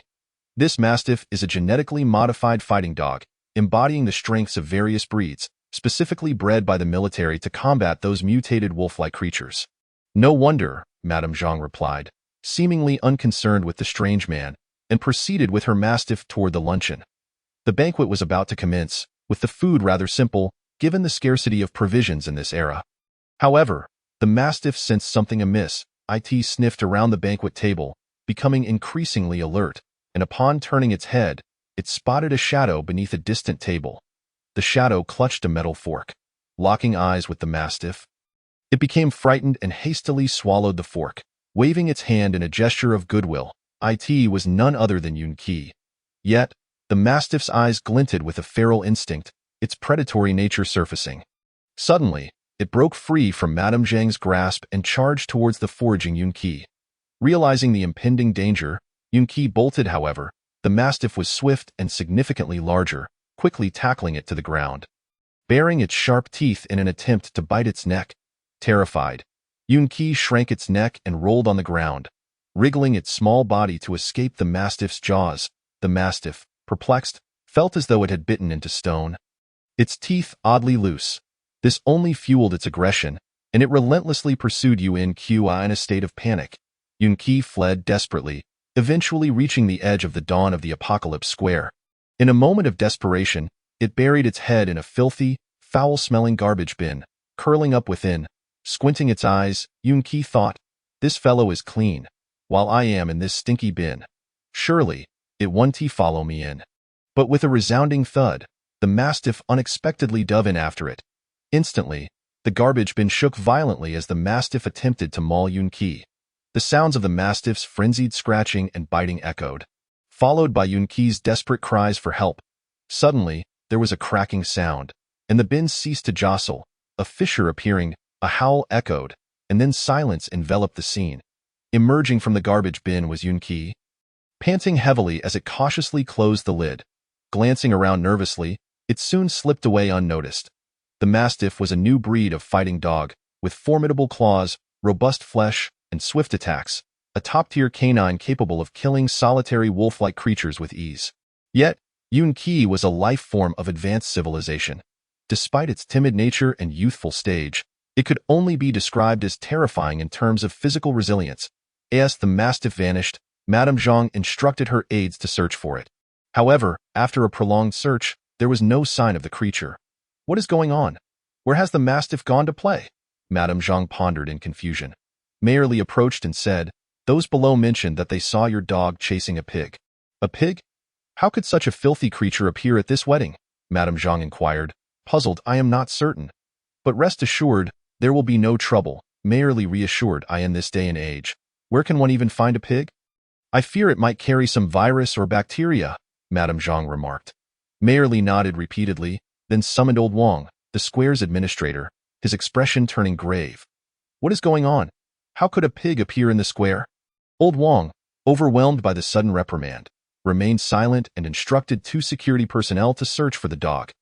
Approximately 10 minutes later, the 2 security guards conducted a thorough search and finally located the Mastiff within the garbage bin, responding to its faint barking. Surprisingly, when the Mastiff was discovered, it was immobile. The guards brought the injured Mastiff to Madame Zhang, who noted there were no external wounds, but all of its limbs were fractured, its body resembling a heap of mud. "What on earth happened? What transpired?" Madame Zhang exclaimed, her face pale with fury as she confronted Mayerly. "What is going on in Shikuiching? How is the square managed?" Mayerly glanced at the square's administrator. "I know nothing," Old Wang stammered, panic-stricken. Mayerly was equally perplexed. How could such a formidable Mastiff end up in this state? He had strained to leave a good impression on the governor's wife, only to have this incident unfold at the dawn of the apocalypse square. Seeing the anger simmering in Madame Zhang's eyes, Mayerly felt a headache coming on. Could it be that pig? Old Wang whispered that a glimmer of cold realization flickered in Mayerly's eyes. It must be that pig. You all need to find it quickly. About 5 minutes later, the guards indeed discovered a filthy pig. It had not been easy to locate, as this creature had attempted to sneak away from the square's entrance, but was caught red-handed by the guards. Yuni, measuring merely 30 centimeters in length, with black bristles along its back and 6 toes on each foot, was ensnared in a capture net. Numerous guests gathered around, exchanging bewildered glances. "What has happened?" "I heard this pig bit the dog." "Isn't it usually the dog that bites the pig? Could this creature possibly overpower a new fighting dog?" "That seems improbable." At that moment, seeing Yuni caught, the Mastiff fell into a state of panic. Despite its intense pain, it dragged its injured body beneath a table, too frightened to emerge. Observers noted that this typically unruly Mastiff was now trembling in a corner, its eyes glazed over, overtaken by fear. Whimpering softly, "It's that one," Madame Zhang nearly shouted, her irritation boiling over. The crowd fell silent, taken aback. Madame Zhang glared at Yuni, filled with disdain, and added, "How could the people of Shikuiching keep such a creature?" Yet still, no one spoke. The attendees were all upper echelon figures from Shikuiching. Who would keep such an ugly, foul-smelling pig? Mayerly exchanged a knowing glance with Old Wang. Old Wang, feeling awkward, approached and said, "Madame Zhang, this pig bears no markings. It is likely not domesticated." Mayerly continued, "An unidentified pig may have wandered in from the radiation zone. It is unlike ordinary pigs. It could be a mutated abomination from nuclear exposure." Upon hearing the word radiation, Madame Zhang instinctively took a few steps back, covering her mouth. "That makes sense. If it were a regular pig, how could it possibly stand against a new fighting dog?" Old Wang suggested, "Why not just sedate it and bury it? It doesn't matter whether it's a mutated radiation creature or not. After all, it's just a pig. It is entirely unnecessary to provoke the governor's wife over a mere pig." Yuni, hearing the conversation, was terrified and began to struggle vigorously. The guards noticed that the little pig was growing stronger. Strangely, the surrounding temperature began to rise, and beads of sweat formed on the brows of those present. At that moment, a man's voice rang out, "Let it go. I raised it. Chapter 16. The young miss of the Wang family amidst the gathering of elite individuals, a man squeezed through the crowd. Clad in a blue scavenger's uniform, his appearance rather unremarkable, with a scar across his forehead. Upon seeing this man, Yunqi's face lit up with joy, and it no longer felt afraid. Madame Zhang, quite perplexed, inquired, "Who are you?" Before Lin Fan could utter a word, a middle-aged woman's voice interjected. "His name is Lin Fan, a scavenger from Shirkuei City." Upon seeing the woman, Lin Fan was momentarily taken aback. She was none other than Yang Xiaoqin's mother, who had once been on the verge of becoming his mother-in-law. Madame Zhang scrutinized Lin Fan, her eyes brimming with disdain, harboring no fondness for a scavenger of the city. Such individuals, before taking on the role of scavengers, were often criminals, not the most reputable of characters. Yang's mother continued, "Lin Fan, Xiaoqin is getting married. How dare you show your face here? In these apocalyptic times, where the duration of life remained uncertain, I was invited to extend my blessings." Lin Fan replied. The individuals present were no ordinary folk. They were astute and perceptive. With just a few words, they discerned that this scavenger was once a suitor of Yang Xiaoqin. However, the audacity of a scavenger to appear here was astonishing. How thick-skinned could one be? Zhao Yu, a young man holding the rank of Major General, stood in stark contrast to Lin Fan, who was merely a scavenger of the lower strata of society. Yet, Lin Fan remained unfazed. After years of witnessing the world's cruelty, he had grown indifferent to their judgment. His sole concern was for the spherical object, watching it fall into the hands of the affluent. Lin Fan felt a sense of dread. These individuals were either wealthy or noble, not ones he could afford to cross. He then inquired, "What do you intend to do with it?" Old Wang cast a glance at Madame Zhang's expression and declared, "According to Shirkuei City's regulations, mutated creatures resulting from radiation must be buried. But it is not a mutated species from radiation," Lin Fan asserted. "What do you understand? I am a scavenger. I am well aware of what radiation entails. If you doubt me, you may test it with radiation detection equipment," Lin Fan insisted. The esteemed individuals present were not inclined to entertain the words of a mere scavenger. With no room for negotiation, Lin Fan sighed, "Yuanxiu, let's go." Upon hearing his voice, Yuanxiu's eyes lit up as if recharged. With a swift motion, it bit the net, severing the barbed wire, and slipped away from the security guards, hiding behind Lin Fan, too frightened to emerge. Lin Fan prepared to flee with Yuanxiu. Observing this, the security guards rushed to apprehend Lin Fan, but he swiftly incapacitated them with ease. If he could withstand the monsters in the ruins, how could he be deterred by these individuals from Shirkuei City? However, at that moment, two soldiers blocked his path. Lin Fan recognized the insignia of the spaceship fleet's revival point. One of the tall soldiers looked at Lin Fan and said, "Scavenger, this is not a place for you to cause trouble. Tread lightly, lest you escalate matters." The other soldier added, "The guests of the wedding are whispering amongst themselves." The two soldiers, serving in the spaceship fleet, were far superior in skill to ordinary ground soldiers. They thought to themselves that this scavenger was merely a fool challenging an immovable object. "Fear not, I have it under control." The soldier fixed his gaze on Lin Fan. "Hand over the radiated object, otherwise you will find it impossible to leave this place." Lin Fan's expression remained unchanged, silent, as he slowly placed the bottle into his pocket. The soldier advanced swiftly, attempting to grasp Lin Fan's shoulder with lightning speed. However, before he could reach, Lin Fan extended his hand, seizing the soldier's wrist. The soldier felt a sharp pain in his wrist, unable to free himself momentarily. Surprised and irate, he balled his fist to retaliate. Yet, Lin Fan anticipated his move and deftly threw him to the ground. "Ouch!" the soldier exclaimed, having been thrown down unexpectedly by this scavenger, who possessed such strength. Despite his formidable prowess on the spaceship, he was brought low in front of everyone. The other soldier, taken aback by his comrade's defeat, grew enraged and sought to assist against the scavenger. However, a commanding officer appeared behind him, delivering a sharp kick to his backside. Bellowing, "Zhao Dabiao, how dare you?" Leave." "Yes, sir." The two soldiers retreated, their spirits dampened. The officer approached Lin Fan, murmuring, "Brother."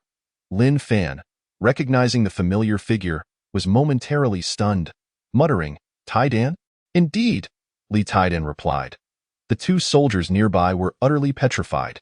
this scavenger had the audacity to address an officer by his nickname. What astonished them further was that Li Taidan stood at attention, saluting Lin Fan. Observing Lin Fan's disheveled appearance, his throat tightened, leaving him speechless. Once the most prominent young officer aboard the Revival, he had now become a mere scavenger, forced to endure humiliation in the face of these imposing elites. The onlookers were astounded. They had never anticipated that an officer of the spaceship fleet would salute a scavenger. Notably, the officer's rank was that of a colonel, a position not to be taken lightly, especially not one from the spaceship fleet. "What brings you here?" Lin Fan inquired. Li Taidan paused before responding. "I have come to Shirkuei City on a mission. Miss Wang mentioned you were here, so I made a special trip to see you." "Miss Wang?" Lin Fan questioned, perplexed. At that moment, a woman approached. She dressed modestly, her attire simple yet perfectly complemented Lin Fan's own. However, her breathtaking beauty, even at a mere glance, was enough to astonish the elite of Shirkuei City. Her innate grace and elegance deterred any untoward thoughts. Lin Fan was momentarily taken aback. Was this not the very girl who had knocked on his door the previous night? What further puzzled him was Madame Zhang, who, unlike the others, recognized Wang Kiki. She inquired, "Kiki, what brings you to the wedding?" Wang Kiki pointed at Lin Fan, stating, "I came with him." Following her words, she attempted to take Lin Fan away. Madame Zhang, displaying a look of astonishment, pondered aloud, "Could it be that this is the boyfriend you spoke of in front of the Song family?" Wang Kiki, aware that Madame Zhang might have heard rumors about her, boldly replied, "What of it?" "What?" Lin Fan was utterly bewildered. What on earth was happening? The rest of the crowd displayed expressions of shock. Who exactly was this scavenger? Not only did an officer from the spaceship fleet treat him with respect, but he also had such a stunning girlfriend. The most astonished was Madame Zhang, who paid little mind to Li Taidan. Her true concern lay with Wang Kiki. For someone of her stature, encountering a colonel from the spaceship fleet was hardly surprising. However, the Wang family was a force to be reckoned with, even by the governor of the Western Territories. Here stood a man, a scavenger from Shirkuei City, whose future appeared uncertain, even if he had some background. Wang Kiki hailed from the Wang family of the Jingji military district, influential across the 4 major battle zones. One in the heavens, one on the ground. Madame Zhang, momentarily speechless, slowly stated, "Miss Wang, are you aware of the consequences of this affair?" Wang Kiki picked up Yuanxio, pouting, "Are you going to meddle in my family's matters too?" Chapter 17. Departure from Shirkuei City. The crowd buzzed with whispers. Few were privy to Wang Kiki's background. Yet, judging by her demeanor and the reaction of Madame Zhang, it was evident that this woman was anything but ordinary. Deep down, many felt that these two were ill-matched. It was akin to a toad aspiring to eat swan meat. Madame Zhang's expression fluctuated between moods as she remarked, "How could I dare to interfere in the Wang family's affairs? However, if the Wang family discovers you are involved with a scavenger, it may well cause an uproar. I make my own decisions regarding my affairs." Wang Kiki interjected, moving close to Lin Fan and quietly intertwining her arm with his. Madame Zhang understood that this was likely a reckless act by Wang Kiki. For someone of her caliber, marriage was not a matter of personal choice. A scavenger, even if Wang Kiki held him in high regard, was something the Wang family would never tolerate. To put it bluntly, this was nothing short of a joke, a scandal that would bring disgrace upon the Wang family. Madame Zhang believed that the scavenger before her had no grasp of the gravity of the situation, yet she refrained from further confrontation. Instead, smiling and saying, "Young man, I will not hold this against you. Perhaps we shall meet again." With that, she departed, and the others began to disperse. However, Madame Zhang was acutely aware that this matter would soon reach the ears of the Wang family. When that happened, chaos would undoubtedly ensue. Lin Fan exhaled in relief, thankful that Yuanxio had not been seized. Otherwise, his cover would have been blown. He turned to Li Taidan, smiling, "Taidan, you've made quite a name for yourself. You now hold a military rank, brother. Please don't mock me," Li Taidan replied. "After that battle, only those like me survived in the spaceship fleet. Yet, I never anticipated you. What about me? Should I seek someone? You ought not to remain a scavenger. It weighs heavily on my heart. And no need, Taidan, I am doing just fine now. Brother, in the past, whenever others bullied me, you were always there to help. Now, if anyone dares to bully you, you must tell me," Li Taidan declared. Lin Fan patted Li Taidan and smiled. "All right." Li Taidan glanced at Wang Kiki and added, "Miss Wang, I won't interrupt you and my brother. I will go say hello to that scoundrel Zhao Yuqing. Go ahead, Wang Kiki replied, smiling as Taiden stepped aside. Lin Fan turned to Wang Kuku and remarked, Miss Wang, our meeting is rather serendipitous. What could have prompted such a dramatic turn of events? Wang Kuku, observing Lin Fan's serious demeanor, pouted slightly and replied, I apologize. I truly find myself at a loss. Alone, I could manage. But that woman's words did hold some truth. With your youth and beauty, your esteemed background would surely lead to unfavorable repercussions if it were to circulate. It seems she was intentionally speaking for their ears, hoping they would spread it further. Wang Kuku then regarded Lin Fan with a subtle smile and inquired, What do you think of me? Lin Fan scrutinized Wang Kuku. Her extraordinary poise marked her as a rare beauty. Had she been an ordinary woman, any man would have undoubtedly found himself lost in fanciful thoughts upon seeing such allure. Yet, with a countenance as cold as water and a heart as desolate as ashes, this scavenger, who had long traversed the ruins, merely sighed softly. Miss Wang, you appeared at my home yesterday and now at this wedding. What exactly are your intentions? Lin Fan questioned earnestly. What is your connection with those from the Aerospace Bureau? I have no ties to them, she responded. Lin Fan studied Wang Kuku closely but could not recollect their prior acquaintance. So he asked, Do we know each other? Of course we do. You are Lin Fan, born in the 73rd year of the Solar Era, a student at the National Aerospace Academy, later serving on the Revival.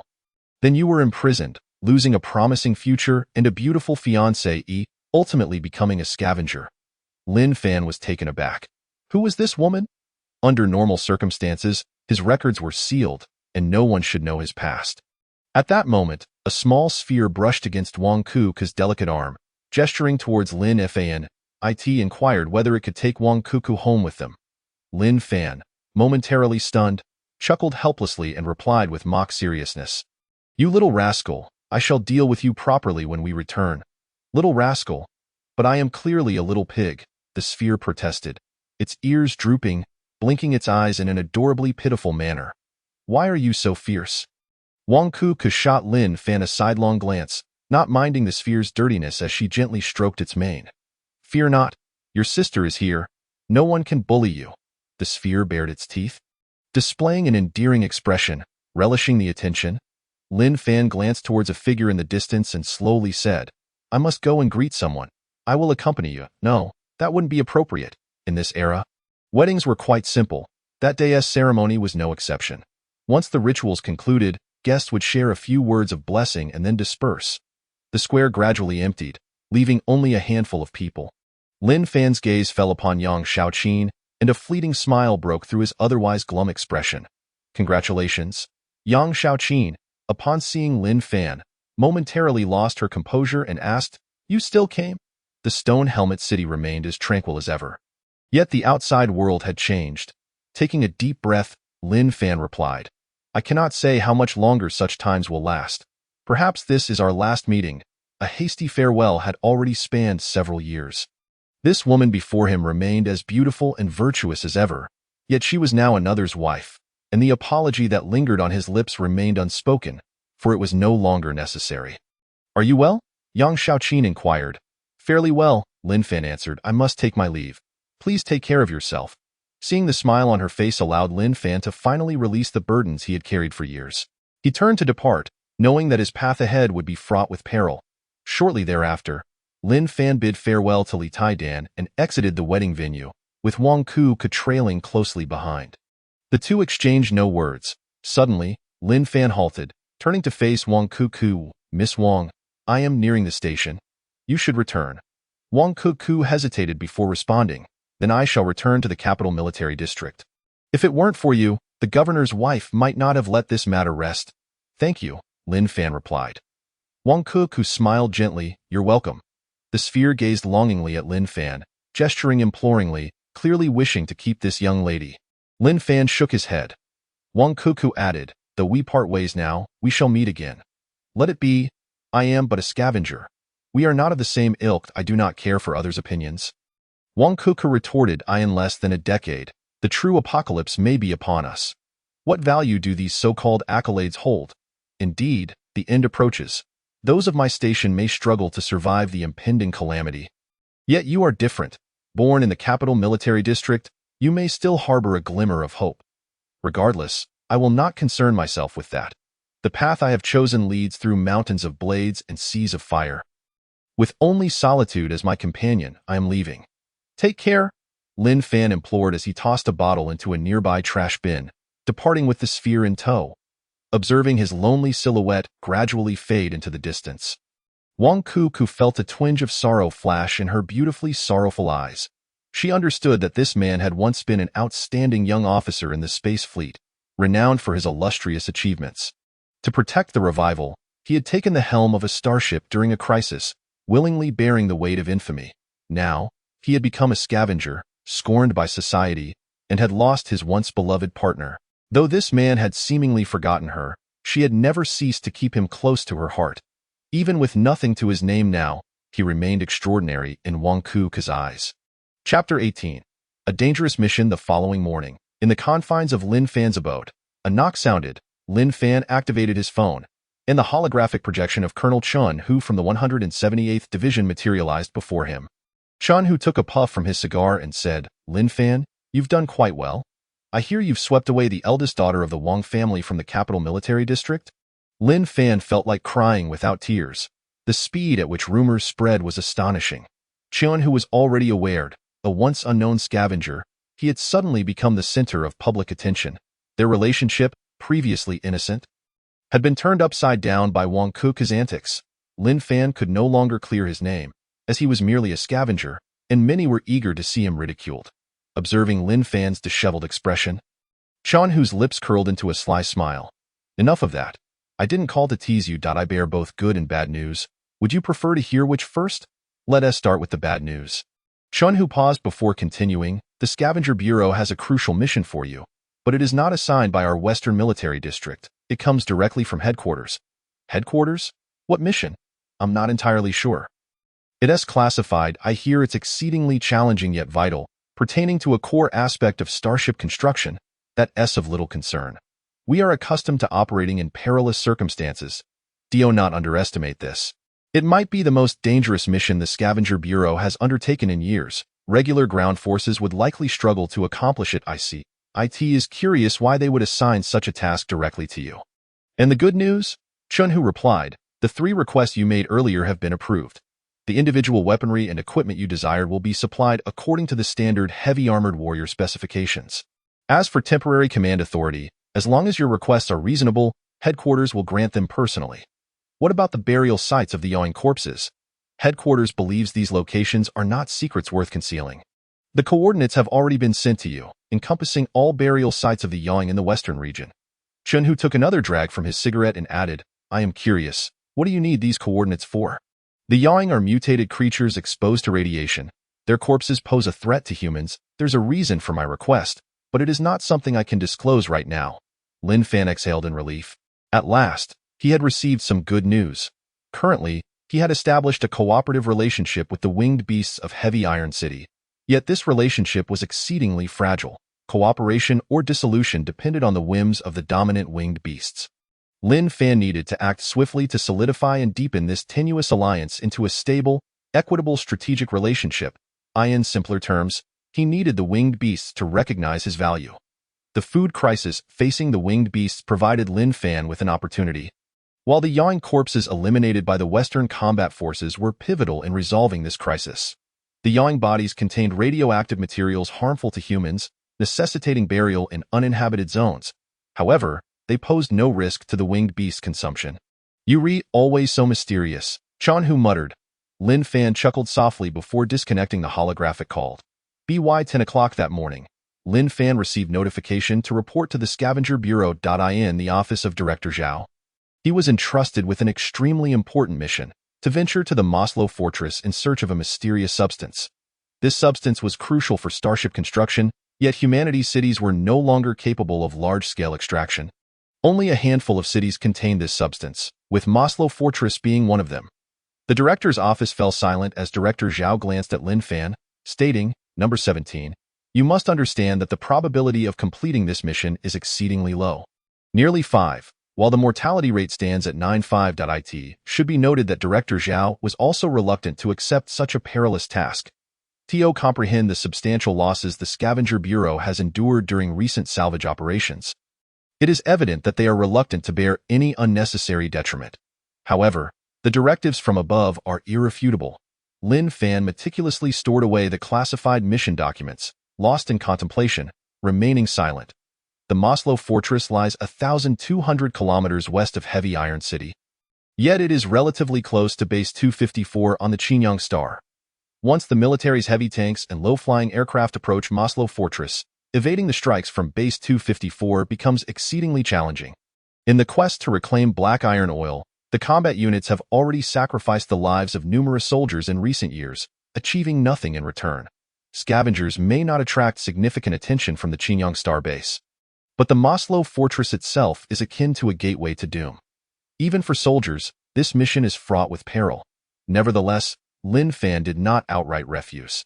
Having once served in the space fleet, he had undertaken missions far more perilous than this. Now, it is paramount for him to gather strength and acquire armament. Although Heavy Iron City possesses a fair amount of ordinary supplies, formidable weapons are exceedingly rare to procure. And the ruins of human territories are largely similar. To bolster his power, venturing to the west of the Moga Mountains might prove advantageous. At that moment, Lin Fan's wristband vibrated, revealing an ensign message. If I am not mistaken, you have received the mission from Maslow Fortress. N01 has accomplished this task in 5 years, and you shall not be able to either. Lin Fan was taken aback. This task is classified. Yet the sender appeared to possess intimate knowledge, even pinpointing the timing of his receipt of the mission. The previous message vanished in an instant, replaced by another. However, I will not impose undue hardship upon you. A retreat path remains. Forget Wang Kiki and cease all further contact with her. You may promptly rescind this mission, and you shall receive an unimaginable sum of money.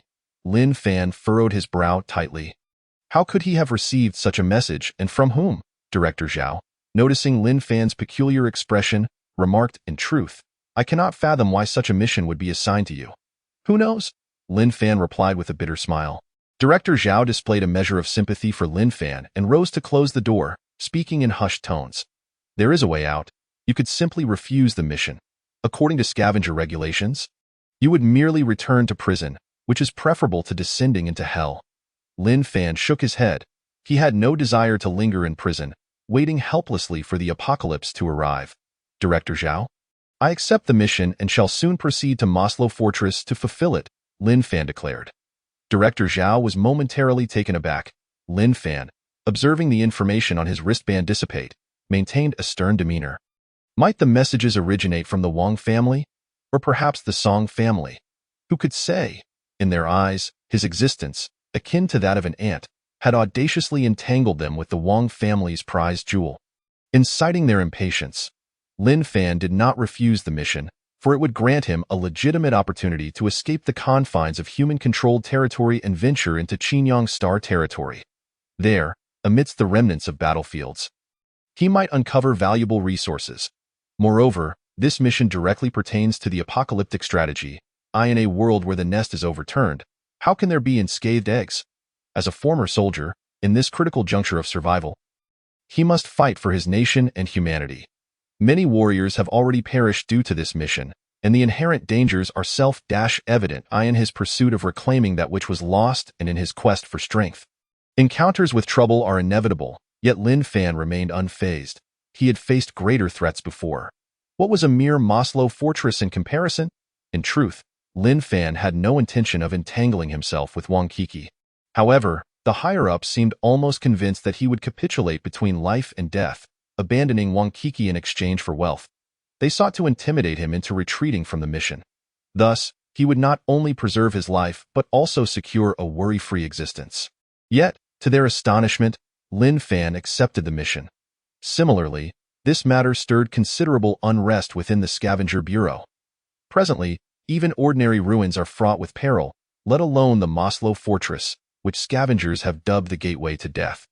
The Maslow area and its surroundings are deemed no-go zones for scavengers, as the danger level is excessively high. The 1,523rd Scavenger team has been wiped out, and Li Weigua has chosen to retire, leaving Lin Fan isolated. Not a single individual within the Scavenger Bureau was willing to accompany Lin Fan on this mission, as it appeared tantamount to a death sentence. That evening, upon returning home, Lin Fan unexpectedly discovered that the door had been tampered with. Instantly alert, he cautiously pushed the door open. Within, he found a middle-aged soldier seated with two heavily armored infantrymen standing behind him, wearing dark sunglasses and gripping electromagnetic rifles. The room bore signs of a struggle in disarray. The aquatic ghost robot that had previously hidden in the room was nowhere to be seen. The windows lay shattered, suggesting that the robot had escaped through the broken glass. Lin Fan stepped into the room, casting a cold gaze upon the three individuals. The middle-aged man sat upright, exuding a hint of apology. He spoke first. Lin Fan, I never anticipated that your humble abode housed a modified aquatic ghost robot. The robot's programming has been altered. Otherwise, in such confined quarters, it would have posed a significant threat to you all. Of course, these machines are formidable weapons on the battlefield, and the Qingyang Star robots are uncatchable. I am quite curious as to how you managed it. Are you here regarding the robot modifications? Lin Fan inquired. Not quite. The middle-aged man paused before continuing. We are here concerning the young lady. The young lady? Lin Fan echoed. You mean Wang Kiki? Indeed, I come to convey the elder's apologies. I do not understand. Lin Fan replied. The middle-aged man took a deep breath before elaborating. With the apocalypse looming, there are divisions among the higher dash-ups to ensure unity within the entire war zone. The Wang family intends to arrange a political marriage between the young lady and a premier family in the Jingji war zone. However, she has refused, and the root cause lies with you. Is this why they assigned me the Maslow Fortress mission? Precisely. Certain members of the Wang family wish to prevent you from being with Wang Kiki, and the Song family feels similarly. Thus, they tasked you with an impossible scavenging mission to coerce you into retreating, yet they never anticipated that you would accept. Such despicable tactics do not intimidate me. Lin Fan retorted coldly with a smirk. You must not misunderstand. I am here on the elder's behalf. Miss Wang is quite angered by their actions, and upon learning of this matter, the elder greatly admires your courage and has reprimanded those individuals and the scavenger bureau. Furthermore, I am to apologize to you, and tomorrow I will order the Shirkwang City Scavenger Bureau to annul this mission. No need. Lin Fan replied firmly. I have decided to execute the mission, but it is certainly not for the sake of the Wang family's young lady. Rest assured, I harbor no intentions of overreaching. The middle-aged man appeared puzzled. Are you not afraid of death? The apocalypse is not far off. Our lives are of little consequence compared to humanity's survival. What lies within the Maslow Fortress is of great significance. I shall devise a way to retrieve it, Lin Fan asserted. You are utterly different from those scavengers, the middle-aged man remarked. The elder holds you in high regard. Yet you are ultimately just a scavenger. The roots of the Wang and Song families are deeply intertwined. You must tread carefully. I crossed paths with Wang Kiki by mere chance. Regardless of whether I complete the mission, I will not intrude upon her life, nor should the Wang family concern themselves. Lin Fan smiled faintly. He quietly lamented. In this life, he had already let one person down. How could he betray another? Young man, be exceedingly cautious when you venture to Maslow Fortress, the middle-aged man advised, patting Lin Fan's shoulder as he rose to leave. Enough, enough, Lin Fan replied tersely. You've shattered my belongings. How do you intend to address that? I have yet to press you regarding your possession of Qingyang Star robots, the middle-aged man said with an awkward laugh. You know that everyone is tightening their belts to survive these days. Lin Fan found himself at a loss for words. The middle-aged man then scribbled a note for Lin Fan, containing a brief message. I heard you laid a beating on 2 space soldiers at the wedding. I find you quite likable. Should you need anything, come find me. With that, the middle-aged man departed with his 2 soldiers. Lin Fan picked up the note, which read, General Luo Wenhui, 163 RD Division, Western Ground Defense Combat Group. United Government, Chapter 19. Returned to Heavy Iron City on that day, Lin Fan drove alone in the YT-887 model heavy-duty truck, traversing the long, dark tunnel, gradually emerging from the mountain of Shirkwang City. Once more greeted by the sunlight of the outside world, the YT-887 model heavy-duty truck was unlike any other. It resembled a colossal beast crawling forward. It is a 5th-generation heavy-duty truck powered by a miniature nuclear reactor, providing ample energy for Lin Fan to accomplish this mission. Additionally, it features a self-dumping mechanism, and even atop the truck, there is a gun platform. Furthermore, The 178th Division fulfilled their promise by supplying Lin Fan with a set of heavy infantry weaponry and advanced nuclear radiation protective gear. For this mission, Lin Fan was exceedingly cautious and meticulous. Before entering the fortress of Maslow, he intended to first arrive at Iron City to meticulously devise a plan. Lin Fan drove approximately 50 kilometers. Arriving at an abandoned gas station on the southern outskirts of Stone Helmet City, where he honked the horn repeatedly at that moment, a figure emerged from the ruins nearby, rising from the remnants of broken walls. It was none other than the modified water ghost robot. After encountering Luo Wanhu in the room, the water ghost robot had fled into the sewers of Stone Helmet City. Concerned that it might be discovered by humans, Lin Fan provided a coordinate for the water ghost robot to await him there. The water ghost robot surveyed its surroundings, noting the absence of any anomalies, and climbed atop Lin Fan's heavy truck. Its performance was commendable in all respects, particularly in stealth, possessing advantages that other robots lacked. However, it was currently unarmed and defenseless. While it might stand a chance against a beast of the level of the Toothed Wolf, it would find itself at a disadvantage against larger monsters or other robots. Thus, upon returning to Iron City, Lin Fan planned to equip it with weapons, transforming it into a crucial element of his expedition. Naturally, the task of modifying the water ghost robot would fall to the sphere. 2 days later, Lin Fan finally reached Iron City. On the outskirts, a winged beast soared into the sky, signaling its presence as Lin Fan's protector. Due to the winged beast's distinct crimson physique, Lin Fan had affectionately named it Red Robe. After Lin Fan's departure from Iron City, Red Robe had patiently awaited his return every day, as soon as Lin Fan set foot in Iron City. It informed him that the winged beast lord had been waiting for him for several days in the central square of the old city hall. Lin Fan had a meeting with the sovereign winged beast. Dozens of winged beasts of various sizes descended upon the square, creating a spectacle of considerable grandeur. At the center stood the sovereign winged beast, its eyes filled with authority, while the surrounding winged beasts bowed their heads in submission. This was a formal welcoming ceremony from the winged beast race for Lin Fan. Upon seeing Lin Fan arrive, the sovereign winged beast displayed a hint of anxiety in its gaze, letting out a low growl as if to convey something urgent. Lin Fan stepped down from the heavy truck and approached the sovereign winged beast. As their bodies made contact, the superspecies simulation activated. Little one, you have finally arrived. I thought you would not dare return here after escaping. The sovereign winged beast's voice resonated. How could I? Lin Fan chuckled. I summoned you here for an urgent matter. Lin Fan glanced at the hungry winged beasts surrounding them and inquired, is it about your food crisis? Indeed, the sovereign winged beast replied slowly. Tio, speak frankly, during your absence, we too have been hunting in the vicinity, but with little success. The environment within hundreds of kilometers has deteriorated, and various cities have established defense networks, leaving us with fewer and fewer places to hunt. If this continues, we will be forced to leave this city and seek refuge in more prosperous lands. That will not be necessary. Can you devise a solution?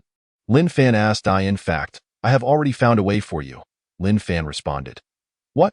The sovereign winged beast paused, then continued, do you understand that our appetites are not comparable to yours? 1 or 2 creatures will not suffice. I am aware. Undeniably, you are a cunning creature, but given the consumption rate of my kin, how could we possibly resolve our food shortage in such a short time? The sovereign winged beast hesitated, adding, are you afraid that if we cannot find food, my kin will turn you into a meal? Rest assured, with me around, the other winged beasts will not dare to harm you. Now, listen to my words. Lin Fan insisted.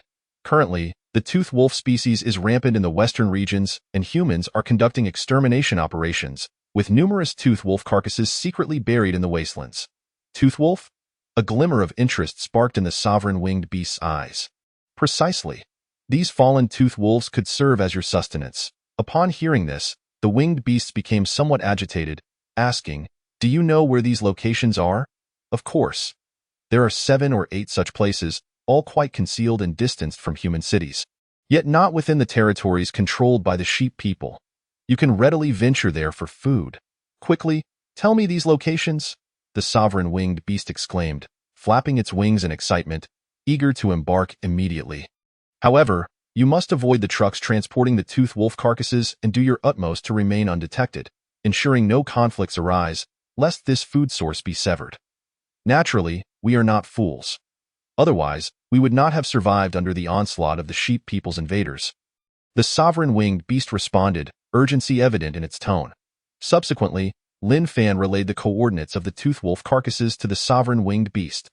The sovereign winged beast gazed at Lin Fan, its expression shifting momentarily before it stated, "Little one, I did not misjudge you. There is another matter for which I require your assistance." "Speak on," Lin Fan replied, then proceeded to share his plans to journey to the fortress of Maslow with the sovereign winged beast. To Lin Fan's surprise, the sovereign winged beast was familiar with that place. "The fortress of Maslow has become exceedingly perilous. With your current strength, you would not be able to escape, that I understand. Therefore, I shall send 10 companions to accompany you." 10 winged beasts. This revelation astonished Lin Fan. Iron City housed only a few dozen winged beasts, so this number represented nearly a third of their population. Initially, Lin Fan had intended to enlist 1 or 2 winged beasts to join him. The sovereign winged beast's proposal to dispatch 10 was unexpected. It was no wonder. If Lin Fan's claims regarding the buried tooth wolf carcasses were accurate, it would undoubtedly resolve the winged beast's current dilemma. The sovereign winged beast could not afford to be stingy. "I do not wish to witness your demise," it remarked, casting a glance at the diminutive human before it. The fortress of Maslow was not a tranquil realm. Even the sovereign winged beast harbored concerns about that location. With a powerful flap of its immense wings, it circled low in the air before landing atop the remnants of the city hall. It emitted a deep, resonant sound, which sent the winged beasts into a frenzy of excitement. "What? A place where food is buried? Does such a place truly exist? If it does, we need no longer risk our lives to hunt or endure starvation." Lin Fan initially believed that the winged beasts might struggle to locate the buried sites, proposing to guide them personally. However, the sovereign winged beast declined the offer. Winged beasts possess a unique talent for reconnaissance. As an ancient aerial species, they have evolved to sense planetary magnetic fields, allowing them to navigate by these natural indicators. Although Earth is not sheep star, the two planets are quite similar, and the magnetic field distribution is not significantly different. Once they ascertain a general direction, a guide becomes unnecessary. With Lin Fan accompanying them, the sovereign winged beast was more concerned about him revealing their whereabouts. Following the conclusion of their meeting, Lin Fan drove his heavy truck to his territory, the abandoned base of the sheep people. Within the base, metallic remnants had been almost entirely consumed by the sphere. Lin Fan sighed, realizing why the sphere had reached its mid-juvenile stage. This place had been stripped bare. In the subsequent 2 days, Lin Fan began searching for suitable weapons for the Water Ghost robot in Iron City, while the Water Ghost robot joined the scavenging efforts. However, finding such weapons proved to be a challenge. Standard human soldier weapons were ill-suited for the Water Ghost robot, and locating even a slightly intact Sheep Star robot was nearly impossible. Just as Lin Fan felt disheartened, Red Robe descended in front of his truck. Since Lin Fan resolved the food predicament for the winged beasts, their attitude toward him had shifted significantly. Red Robe had become Lin Fan's little companion, following him day and night, seemingly aware that he was searching for something specific. It emitted a low hum, attempting to communicate with Lin Fan. Realizing that the winged beasts had an aerial view of the entire city and were likely the best informed regarding the ruins, Lin Fan shared his thoughts with Red Robe through the superspecies consciousness simulation. Indeed, Red Robe was well acquainted with several locations. Among them was a site that had once witnessed fierce warfare, littered with debris. Lin Fan believed this to be the most promising place to find weapons suitable for the Water Ghost robot. Under Red Robe's guidance, they arrived at the location, a small military fortress in the western part of Iron City. Originally constructed as a defensive installation by the sheep people, it had been reduced to rubble under the relentless bombardment of human artillery. The area was strewn with wrecked human aircraft and remnants of Sheep Star robots. Upon seeing the abundance of discarded metal, the sphere was already ravenous, steam billowing from its nostrils in anticipation. It gazed at Lin Fan with a pitiful expression. Lin Fan nodded in understanding.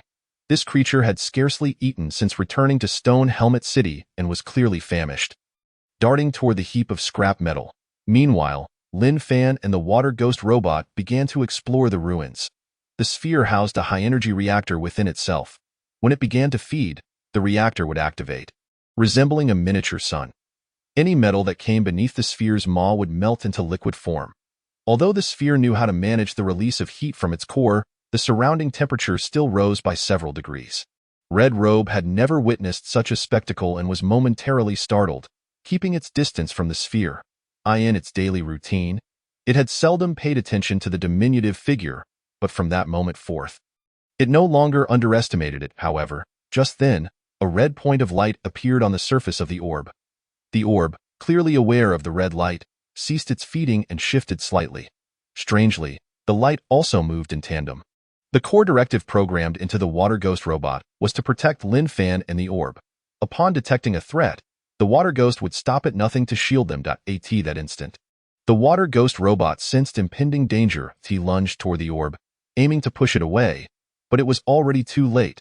A whistling sound pierced the air as a missile descended from above, striking the orb directly. Chapter 20. Capturing the butcher with a thunderous boom. The position of the orb erupted in an explosion, sending a multitude of metallic debris flying. It was propelled into the air like a ball. Soaring several yards high, the water ghost robot quickly located the assailant. It was another robot. Concealed behind a crumbling wall, it used the remnants of the structure to mask its presence. Were it not for the water ghost's exceptional reconnaissance capabilities, Lin Fan would have struggled to discern its location. In stark contrast to the somewhat bewildered water ghost, the robotic assailant operated with full functionality, both in weaponry and control systems. Moments ago, it had been roused by the thermal radiation emanating from the orb, prompting it to attack a target deemed a severe threat. Lin Fan was also affected by the shockwave, but fortunately, clad in heavy infantry armor, he was merely knocked back without sustaining injury. Ding!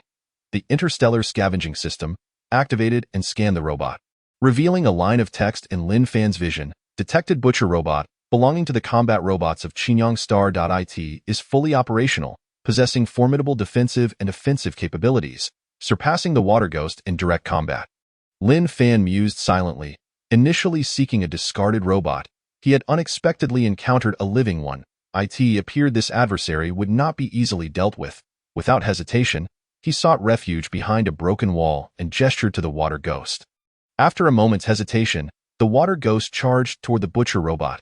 Lin Fan provided cover with his electromagnetic rifle, allowing the water ghost to reach the butcher robot swiftly. Tat tat tat. The butcher robot, recognizing its robotic counterpart, transmitted a signal, awaiting confirmation from the water ghost. However, the water ghost surged forward, swinging its arms wildly at the butcher's head. Perhaps the butcher was still perplexed, wondering why this fellow robot had not issued a confirmation command. But what awaited it was a punch from the water ghost. At this point, the water ghost could not comprehend the chaotic commands from Qingyang Star. The unfamiliar robot had already taken malicious action against the orb and posed a significant threat. Thus, it launched a relentless assault. After approximately 7 or 8 seconds, the butcher robot finally realized that the opponent was unresponsive to commands. It raised its arm-mounted cannon and aimed at the water ghost. Sensing imminent danger, the water ghost leaped aside, evading the butcher's line of sight. Just then, a red figure dove from the sky, utilizing its immense momentum to crash into the butcher robot, knocking it down. The butcher was slightly taller than the water ghost, but not as large as the winged beast. During a war years prior, it had sustained varying degrees of damage to its components. Now, struck by the winged beast, its internal parts emitted a crackling sound. Seizing the opportunity, the water ghost charged forward and landed a punch on the butcher robot. Yet, ultimately, the butcher remained a factory-original combat robot, significantly stronger than the patched-up water ghost. After absorbing the water ghost's punch, its body remained steadfast. A glint of cold light flashed. A gleaming blade emerged from the butcher's arm, known as the butcher's knife. Measuring a length of 1.5 meters, forged from an indestructible alloy, sharp as a razor. The butcher leaped, swinging the butcher's knife down toward the water ghost. The water ghost had no time to evade, and the blade struck its abdomen. Instantly, a sizzling sound emanated from within its body as parts sustained damage. Struggling desperately, it found it impossible to rise again, only able to use its arms to crawl backward. The butcher robot advanced step by step toward the water ghost, intent on executing this traitor. Raising the butcher's knife once more, it aimed at the core of the water ghost in its view. This robot, betraying Qingyang Star, was destined to face judgment. The situation was dire. Should the water ghost's core be struck, it would be reduced to a mere heap of scrap metal. Lin Fan furrowed his brow, astonished at the resilience of the butcher robot. In this critical moment, he fired a round from his electromagnetic rifle at the butcher robot. The butcher robot swiftly tore off a steel plate from a discarded armored vehicle, using it as a shield to deflect all bullets from the electromagnetic rifle. Clearly, the butcher robot was nearly immune to the attacks from human infantry, showing no signs of slowing down. Fortunately, the red figure swooped down once more, pouncing on the butcher robot. The butcher was knocked to the ground, pinned down by the winged beast. It would not yield easily, using its blade to slice through the winged beast's wing, drawing blood. The winged beast emitted a cry of anguish but did not retreat. Meanwhile, the water ghost, leveraging its arms, managed to stand and lunged at the butcher robot. This creature appeared to have gone mad. It swung a tank cover wildly at the butcher's head, bang bang bang. The sound of the tank cover colliding with the robot's head echoed. The tank cover warped, and a dent formed in the butcher's head. The butcher struggled fiercely, but the combined might of the two colossal entities held it firmly to the ground. The battle raged on for 3 minutes. The butcher robot, battered and bruised, gradually ceased its movements. With a resounding crack, the water ghost shattered the butcher's head completely. Alarms blared from its chest as internal components failed, rendering it inoperable and utterly scrapped. Lin Fan approached, gazing down at the fallen butcher robot. Feeling a twinge of melancholy, he had not anticipated that this relic of war, its armor long damaged, would still fiercely resist after years of dormancy. Were it not for the combined assault of the water ghost and the winged beast, it would have posed a considerable challenge. The winged beast had always harbored disdain for these metallic monstrosities from Qinyang's star, yet at this moment, it affectionately brushed its wings against the water ghost. As a fellow combatant, it couldn't help but admire the water ghost's bravery, using this peculiar gesture to convey goodwill. However, the water ghost, driven by its internal programming, remained oblivious to concepts of courage or camaraderie. It paid the winged beast no mind, ignoring its overture. Sustaining significant damage, it activated emergency protective measures. Assessing its surroundings, it then used its arms to support its body, retreating to hide beneath a broken wall.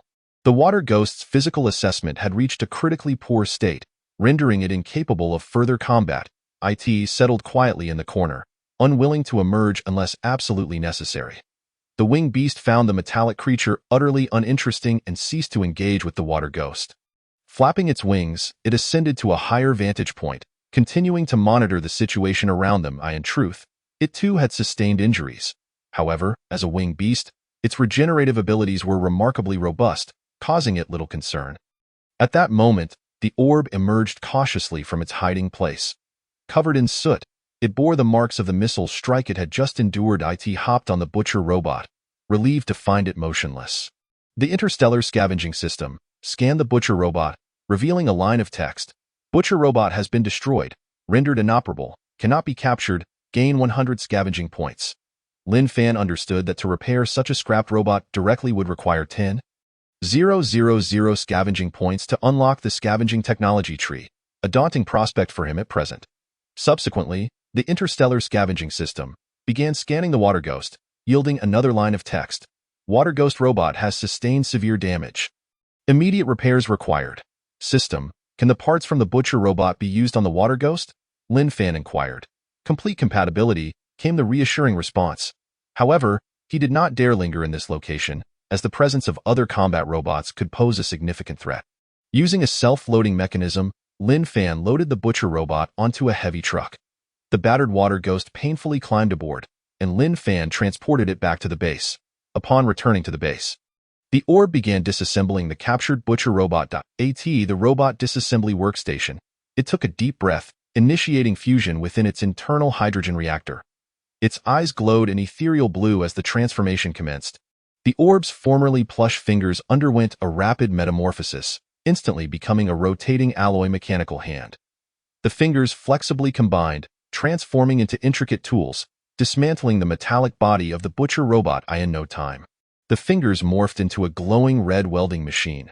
With a series of punctuating sounds, within 15 minutes, the once mighty butcher robot was reduced to a heap of assorted parts. Next, the modification of the water ghost's body commenced. During the previous enhancement, the orb had lacked suitable components, resulting in the water ghost's incomplete performance post-repair. Now, with the acquisition of the butcher robot, it could finally execute a comprehensive optimization and upgrade of the Water Ghost. Naturally, the Water Ghost harbored trepidation regarding the alterations to its body. Yet, upon receiving the orb's command, it was powerless to disobey and obediently climbed onto the workstation. Do not be deceived by the diminutive stature of the spherical entity. It resembles a skilled human surgeon, having performed a comprehensive organ transplant on the Water Ghost robot. After approximately 2 hours, the Water Ghost robot stood once more. Aside from its unchanged size, its external appearance underwent a remarkable transformation. Under the guidance of the sphere, the Water Ghost robot began to twist and turn, exhibiting a significant increase in both flexibility and resilience. The sphere not only replaced the damaged components from its combat, but also upgraded the robot's aging parts.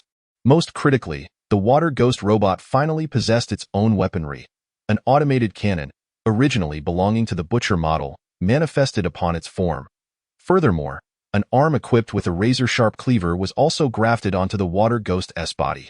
This cannon facilitated long-range assaults, while the cleaver arm integration allowed for formidable close-quarters combat. The Water Ghost was no longer merely a brawler but evolved into a multifunctional combat robot, adept in both warfare and reconnaissance. Nevertheless, these enhancements were still insufficient. Following the augmentation of its combat capabilities, the Water Ghost robot required a more potent energy source and compatible program modules to sustain its newfound prowess. Thus, the sphere detached the energy module from the Butcher model and transplanted it into the Water Ghost. No longer a mere single-core energy robot, the Water Ghost now boasted a robust dual-core power system. Admittedly, such a dual-core configuration was somewhat extravagant, yet it undeniably elevated the combat potential of the Water Ghost to new heights. Finally, program coding adjustments were executed. Thus, the grand transformation of the robot was completed. The Water Ghost had been reborn, a formidable combat robot, proficient in both offense and defense, and skilled in stealth reconnaissance had emerged. Should the engineers of the Sheepman race witness this, they would surely marvel at the sphere's technological prowess. It is evident that the transformation of the Water Ghost was extraordinary. It not only retained its original stealth and reconnaissance capabilities, but also significantly enhanced its offensive and defensive strengths. Such restoration technology is not something just anyone can master. Only a unique being like the sphere possesses the innate ability to execute it with ease. The sphere itself is a forging tool, harboring unimaginable energy capable of crafting any metallic component, including the various parts of robots. Some minor components even require precision forging and polishing on advanced human production lines. However, for a gifted being like the sphere, it is merely child's play. Chapter 21. The journey begins in the western region. The yellow sands swirled. The outbreak of war had rendered vast expanses of grasslands and forests into desolate wastelands. Particularly severe in the inland areas, as night fell, the stars were obscured from view. A convoy of heavy trucks traversed the desert, heading towards an uninhabited valley in the midst of the sandstorm. Even with the headlights on, visibility was limited. The transport captain glanced at the rearview mirror and remarked, "I can't shake the feeling that something is amiss today." "Captain, have you noticed something?" inquired the driver. "It feels like something is tailing us," the captain replied. The driver scanned their surroundings but detected no signs of disturbance. "Captain, you're being paranoid. This place is quite safe. We've been through here many times without encountering anything unusual. A few moments ago, I thought I spotted some dark figures following our convoy," the captain murmured. "Could it be beasts? I can't be sure, but I fear it might be the wolf teeth." The captain paused, adding, "I'm concerned that whatever we are carrying might attract them, leading to an attack on our convoy. That shouldn't be the case. If it were, they would surely have come in droves by now," the driver reassured him. "Let us hope so," the captain replied. "These sheepmen are truly despicable, resorting to such vile tactics. I heard that several strongholds have been destroyed again. Why is it that they can reproduce in such abundance? The genes of the wolf teeth have been modified. They adapt to the current Earth's environment better than any creature, primarily feeding on carrion, and in times of hunger, even consuming vegetation. The cost of breeding them for the sheepman is exceptionally low. It is truly abhorrent. This only exacerbates the already fragile ecological environment." The convoy steadily advanced toward their destination.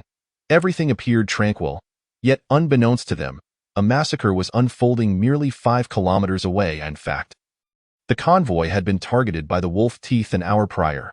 They stealthily shadowed the trucks, waiting for the opportune moment to strike. However, unbeknownst to the wolf teeth, a flying beast was trailing them from above. The winged creature did not permit the wolf teeth to assault the convoy transporting their carcasses. For the winged beast, the convoy was a source of sustenance, and it could not allow the wolf teeth to wreak havoc.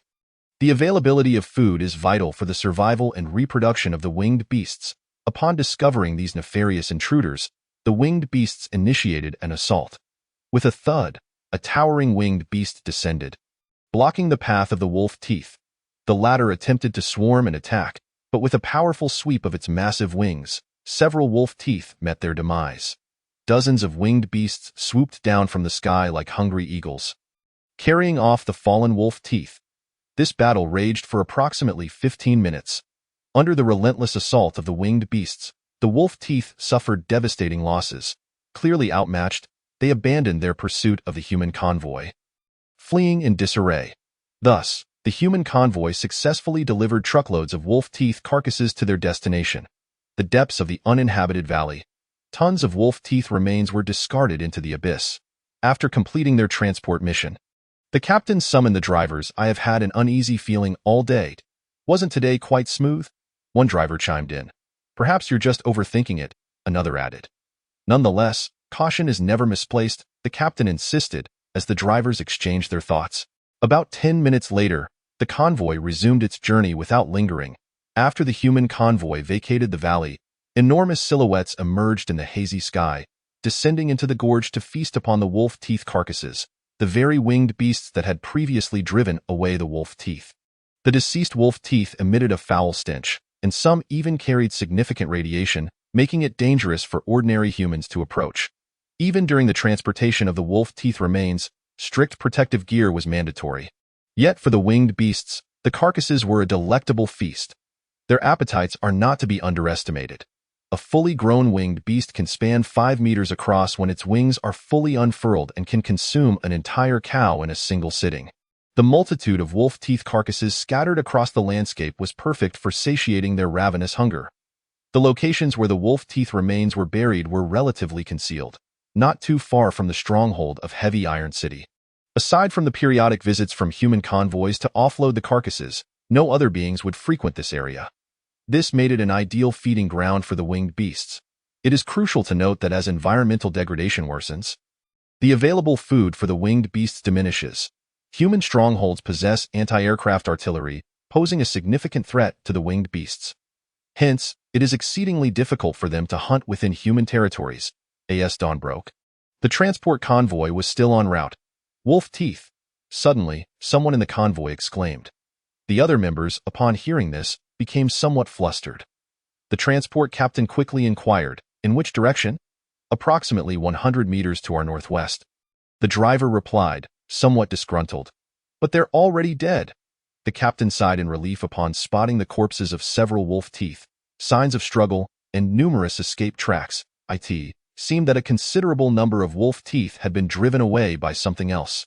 The captain pondered, what could have done this? Aside from regular military forces, no one could slay so many wolf teeth. "I am certain it was them." "This is peculiar," the captain declared into his wrist communicator. "All convoy members, accelerate." 50 kilometers west of Heavy Iron City, on the desolate Gobi Desert, Lin Fan drove a heavy truck towards the Maslow Fortress. The water ghost robot sat atop the heavy truck, vigilantly observing the surroundings. 10 winged beasts were strategically positioned across various points, trailing the heavy truck as it advanced steadily. They were led by a red-caped figure, escorting Lin Fan and his crew. 3 winged beasts ventured ahead to scout for any potential threats. Should they detect any signs of danger, they would promptly return to relay the information. On either side, 3 winged beasts monitored the flanks to guard against unforeseen circumstances. The route was a desolate stretch, although they occasionally passed by remnants of human settlements, nearly buried by the encroaching sands, devoid of any signs of human life. A cloud of worry loomed over Lin Fan's brow. Despite having meticulously planned for this mission, he still felt a sense of uncertainty, opting to take it one step at a time. Observing his anxious demeanor, the sphere hopped into the passenger seat and began gesturing. It asked Lin Fan if he desired some music. "Sure," Lin Fan replied. The sphere perked up at his response, scampering to the control panel, and using its tiny fingers to tap the vehicle screen to play some music. It diligently scrolled through the song list and selected Journey to Hell. As the music began to play, the lonely soul danced in the depths of hell. The sphere, captivated by the melody, stood up and mimicked Lin Fan's usual movements, swaying its small body in rhythm. Lin Fan couldn't help but chuckle at its antics. Seeing him smile, the sphere beamed back. Suddenly, Lin Fan's wrist communicator beeped. It was an unfamiliar call. Puzzled, he noted that since the Fourth War, most civilian communication devices had been destroyed. In this desolate Gobi, there were no signal towers, and only a few military satellites could transmit signals. Could it be someone from the military? Lin Fan turned off the music and activated the call on his wrist communicator. Static crackled. A vague holographic image materialized in the passenger seat of the heavy-duty truck. Due to an unstable signal, the figure of the person on the other end only gradually came into focus. It was you? Wang Kiki? Lin Fan was equally astonished. Wang Kiki appeared visibly irate, her small mouth pouting. Upon their first encounter, she exclaimed, amidst a crackling sound, Lin Fan. You, ZZZ, how could you undertake an S-class mission all by yourself? ZZZ, you are no longer that illustrious officer aboard the starship, but a solitary wanderer. Why are you so angry?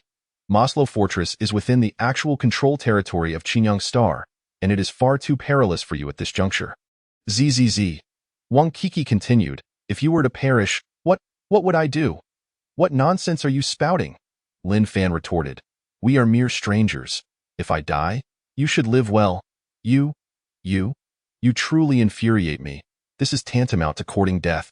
ZZZ, Wang Kiki declared. Regardless, you must heed my words and return promptly. It matters not if the mission fails.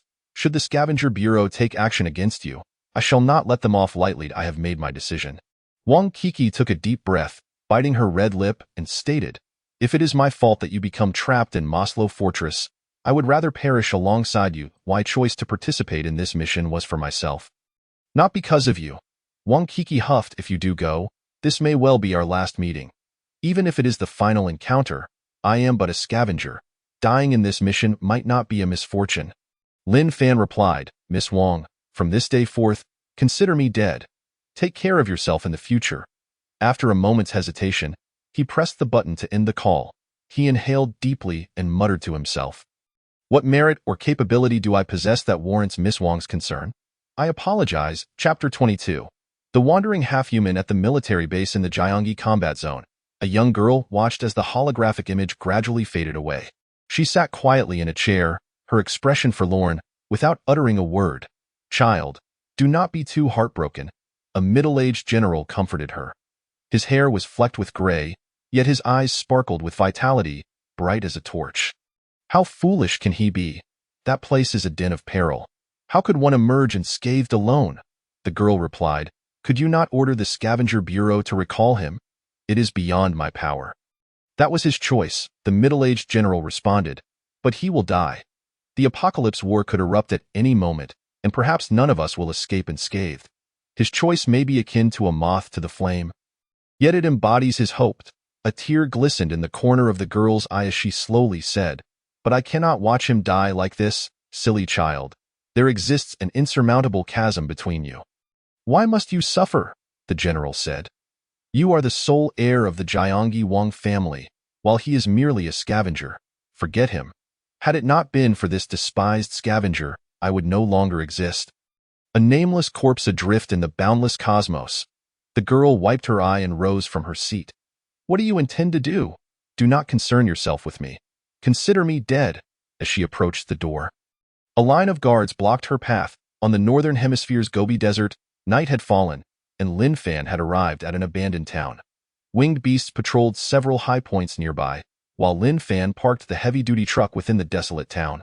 The radiation detector found no traces of radiation in this barren place. Having languished in the truck for too long, he yearned for fresh air and thus ventured into a nearby temple. The temperature difference in the Gobi was extreme. Lin Fan kindled a bonfire, indulging in roasted meat and strong liquor, savoring the last moments of freedom before reaching Maslow Fortress. This fellow had a penchant for alcohol. Having agreed to undertake the mission at Maslow Fortress, he had swindled an entire crate of liquor from the Scavenger Bureau. In this era, liquor was a rare commodity. Humanity had no time for brewing, but fortunately, the scavenger bureau had salvaged some from the ruins. The spherical creature meandered about the abandoned town, scavenging for metal, yet found it insufficient to fill its hunger. It gazed longingly at Lin Fan enjoying his meal, patting its own emaciated belly, yet showed no interest in human food. Feeling slightly tipsy, Lin Fan stroked the sphere's head and inquired, "Have you ever drifted through the cosmos?" The sphere shook its head, gesturing with its hands. When it had memories, it was foraging for food in the apocalyptic wasteland. "Do you know how you arrived on Earth?" The sphere shook its head once more. "Let me tell you. This place is called a temple, dedicated to the deities of the pre-solar era." "Deities?" The sphere's eyes widened in astonishment. "Back then, people believed that deities would protect the world from harm. According to my ancestors, Earth was a vibrant realm, where the stars were visible in every corner. Before long, Lin Fan succumbed to drowsiness and began to snore. The sphere nestled against him and fell asleep as well. Suddenly, a loud crash echoed. A statue had shattered. Lin Fan and the sphere jolted awake to find a water ghost robot had appeared in the temple. "What has transpired?" Lin Fan inquired. The water ghost robot pointed towards the statue's location. Following its gesture, Lin Fan discerned a shadow lurking behind the statue. He activated his spotlight, but the shadow darted away at remarkable speed, vanishing into another dark corner in an instant. The shadow stood less than a meter tall and resembled a human. Could it be a human child? Lin Fan found this peculiar. In such a forsaken place, what trace of humanity could remain? He raised his electromagnetic rifle, aimed at the shadow, and called out, "If you do not emerge, I shall fire."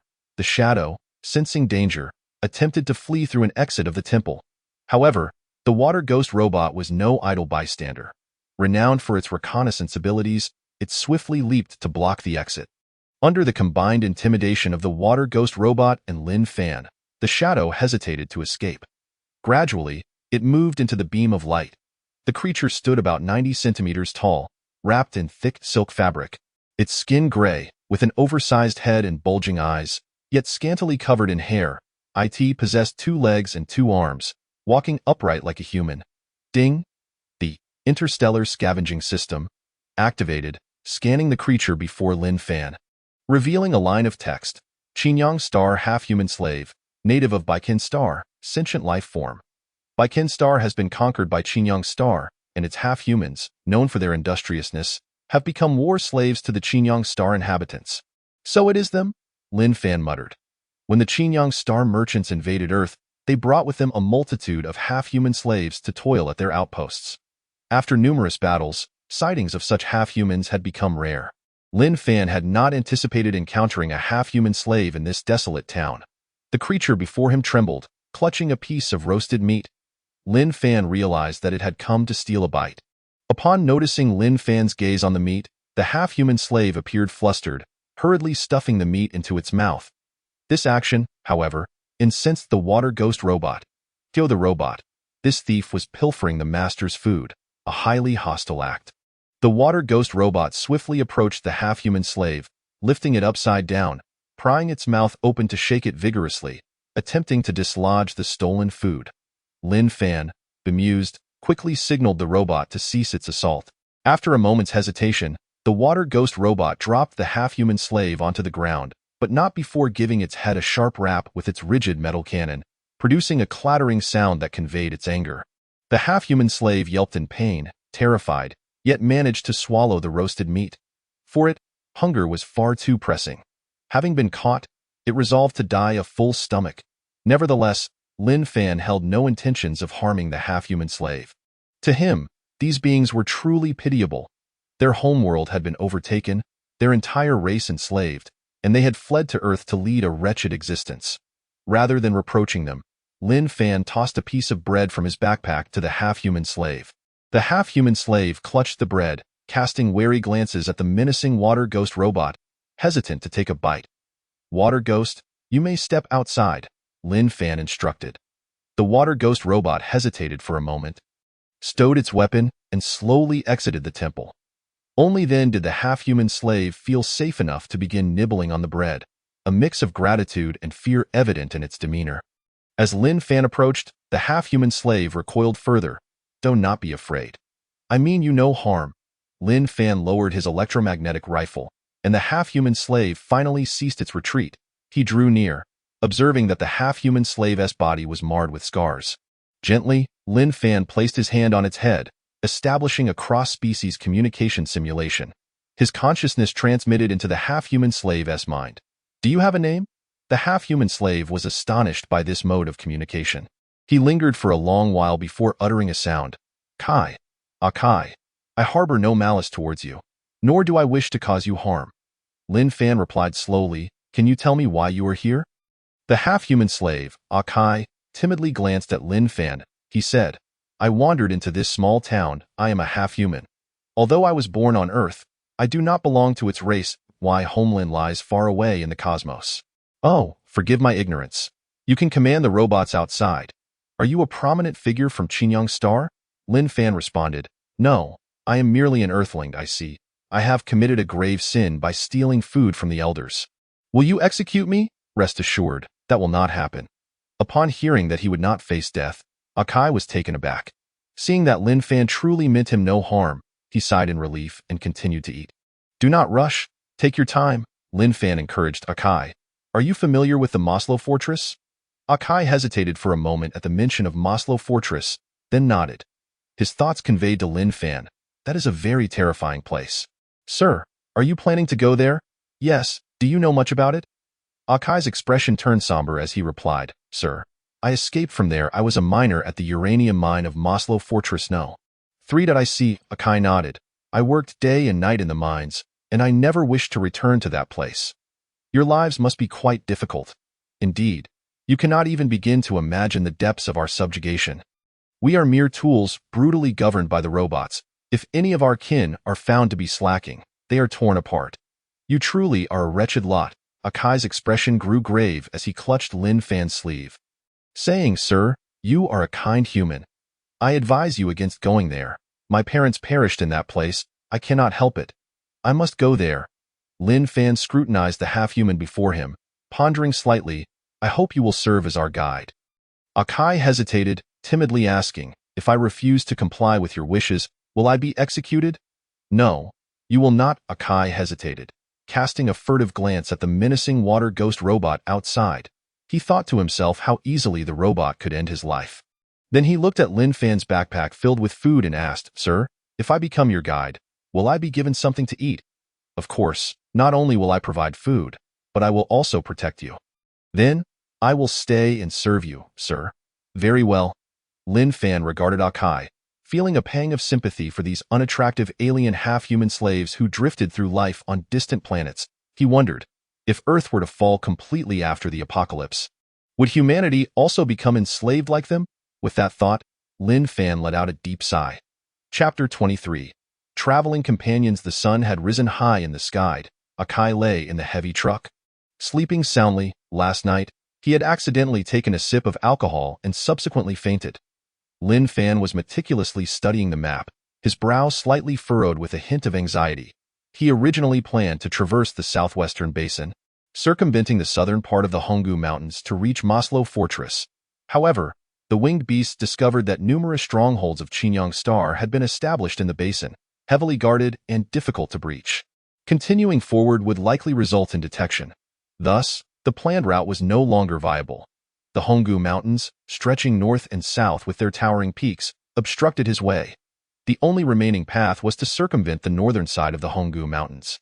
Lin Fan diligently examined this route. It traversed a high-altitude area, perilous and with harsh weather conditions. What should he do? Before even reaching Maslow Fortress, Lin Fan found himself at an impasse. That moment. Under the sunlight, Kai finally awoke. Rubbing his bleary eyes, he was startled by the glaring sun and immediately turned over. Catching a glimpse of Lin Fan already at work, he was struck with astonishment. He realized he had overslept. Panic set in, as if he had committed a grave error. Approaching Lin Fan, he dared not lift his head, merely mumbling in half-human language. Lin Fan, puzzled, placed a hand on his shoulder and asked, What is it? Did you not sleep well? Kai timidly replied, Sir, I apologize for oversleeping on my first day of work. If you wish to punish me, please do not strike my head, for it could very well kill me. Lin Fan chuckled at his response. It was not merely oversleeping. He had clearly been inebriated. "Do not worry. No one will take away your freedom, nor will anyone harm you." Upon hearing this, Akai was somewhat incredulous. He said, "You must understand, in the mines, if one is found slacking, they can be beaten to death." Akai, "That is all in the past. Such things will not happen again." Akai remained somewhat disoriented.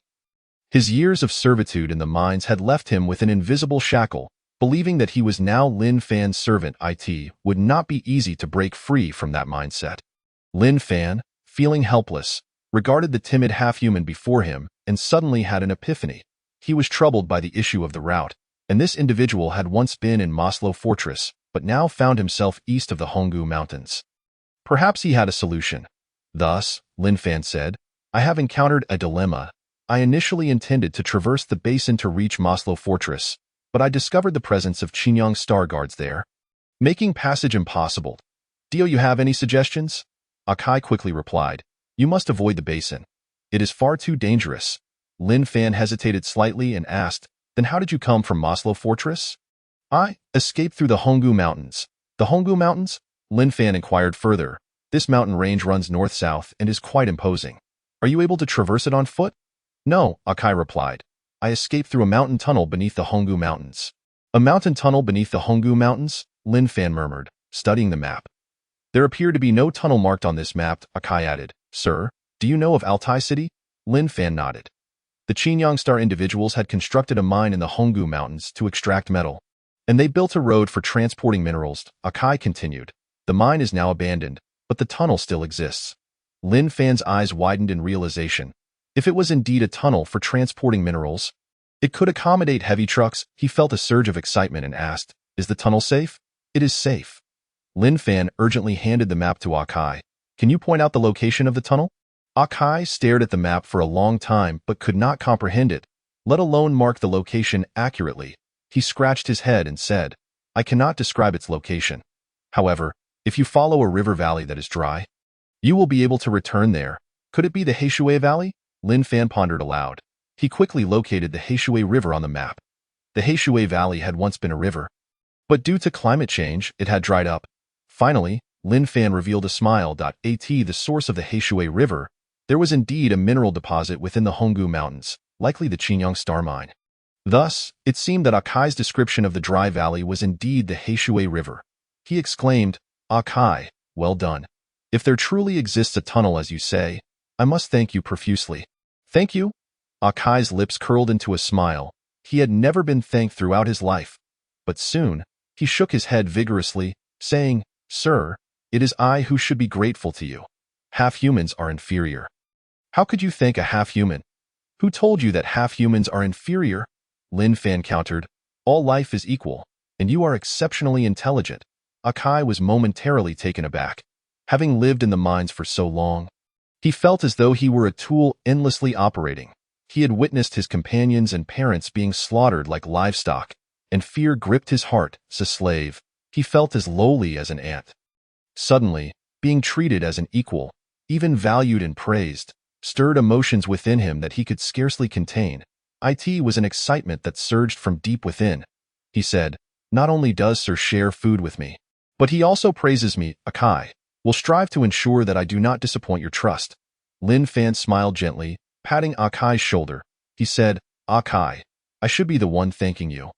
You have solved a significant problem for me." Akai replied, "Sir, this is what Akai ought to do. Moreover, Akai has another idea. We can advance through the river valley. It is quite concealed." "I passed through there." Advancing through the river valley? Lin Fan contemplated for a moment and found it feasible. Without further delay, they set off in the direction of the Heishui Valley. Akai dared not sit, constantly aiding Lin Fan by observing their surroundings. For him, this superior being from Earth provided a sensation he had never experienced before. In his understanding, all higher races were fierce and brutal. Yet Lin Fan was different.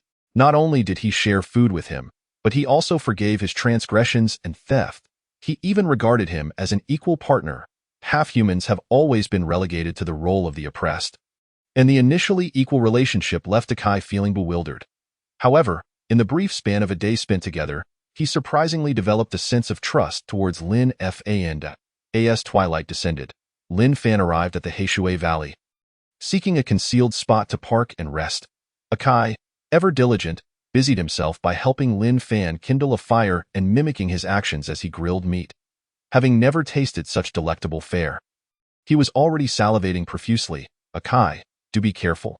Don't burn yourself, Lin Fan cautioned. Akai broke into a wide grin, saying, Sir, may I ask you a question? Go ahead. If we return from the Maslow fortress, will you still keep me by your side? Akai's eyes sparkled with anticipation. No problem, Lin Fan replied. Really? Akai exclaimed, his excitement palpable as he danced around the campfire. Lin Fan, observing his innocent demeanor, couldn't help but smile. When Akai finally tired, Lin Fan inquired, Are there any places nearby where large beasts roam? Large beasts? Akai pondered before responding. This area is quite barren and arid, and there are seldom any animals. Upon hearing this, Lin Fan glanced at the sky, displaying a hint of concern. Wishing to alleviate Lin Fan's worries, Akai scratched his head thoughtfully.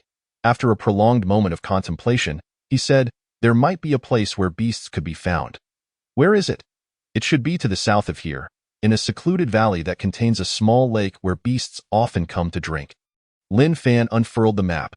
Illuminated by the glow of the campfire, he pinpointed the approximate location based on Akai's description.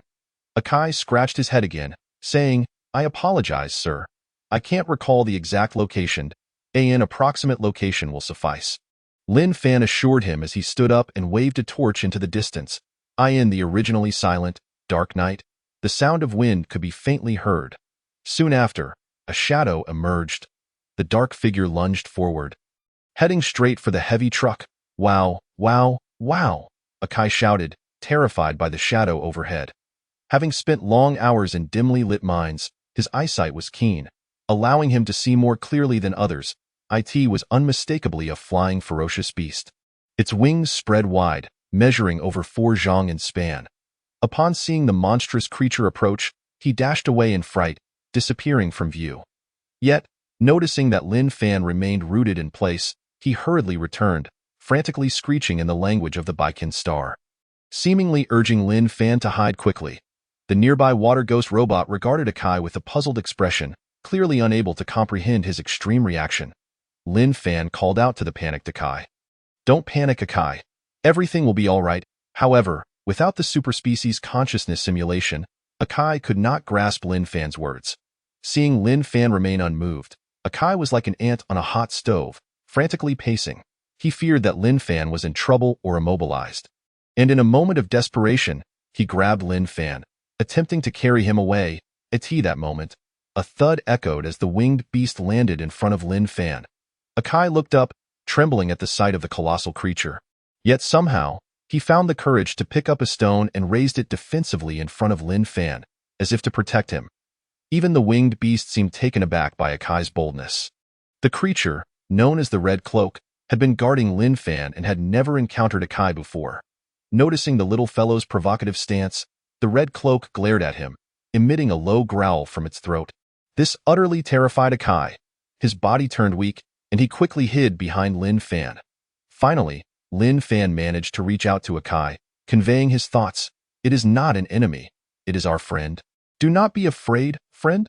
Akai looked from Lin Fan to the beast, his eyes wide with astonishment. Such a sky beast would only consider ground dwellers as prey. How could it possibly be a friend? He still could not believe it until the winged beast crouched down, its demeanor softening. Lin Fan approached it, touching its body, and relayed to it the location of the small lake Akai had mentioned. It turned out this area was quite desolate, and the winged beasts had not eaten for days, making them very hungry and in urgent need of sustenance. Lin Fan then beckoned Akai over, signaling him to come closer. Initially, Akai was very apprehensive, but encouraged by Lin Fan, he eventually approached from behind him. Lin Fan explained to Akai, This is Red Cloak. By the way, you have been a tremendous help to them. A tremendous help? Akai asked, bewildered. It has been following us for several days without food. Just now, I informed them of the small lake's location, and they will go there to hunt. Akai realized that Lin Fan's inquiry about the beasts had been for their sake.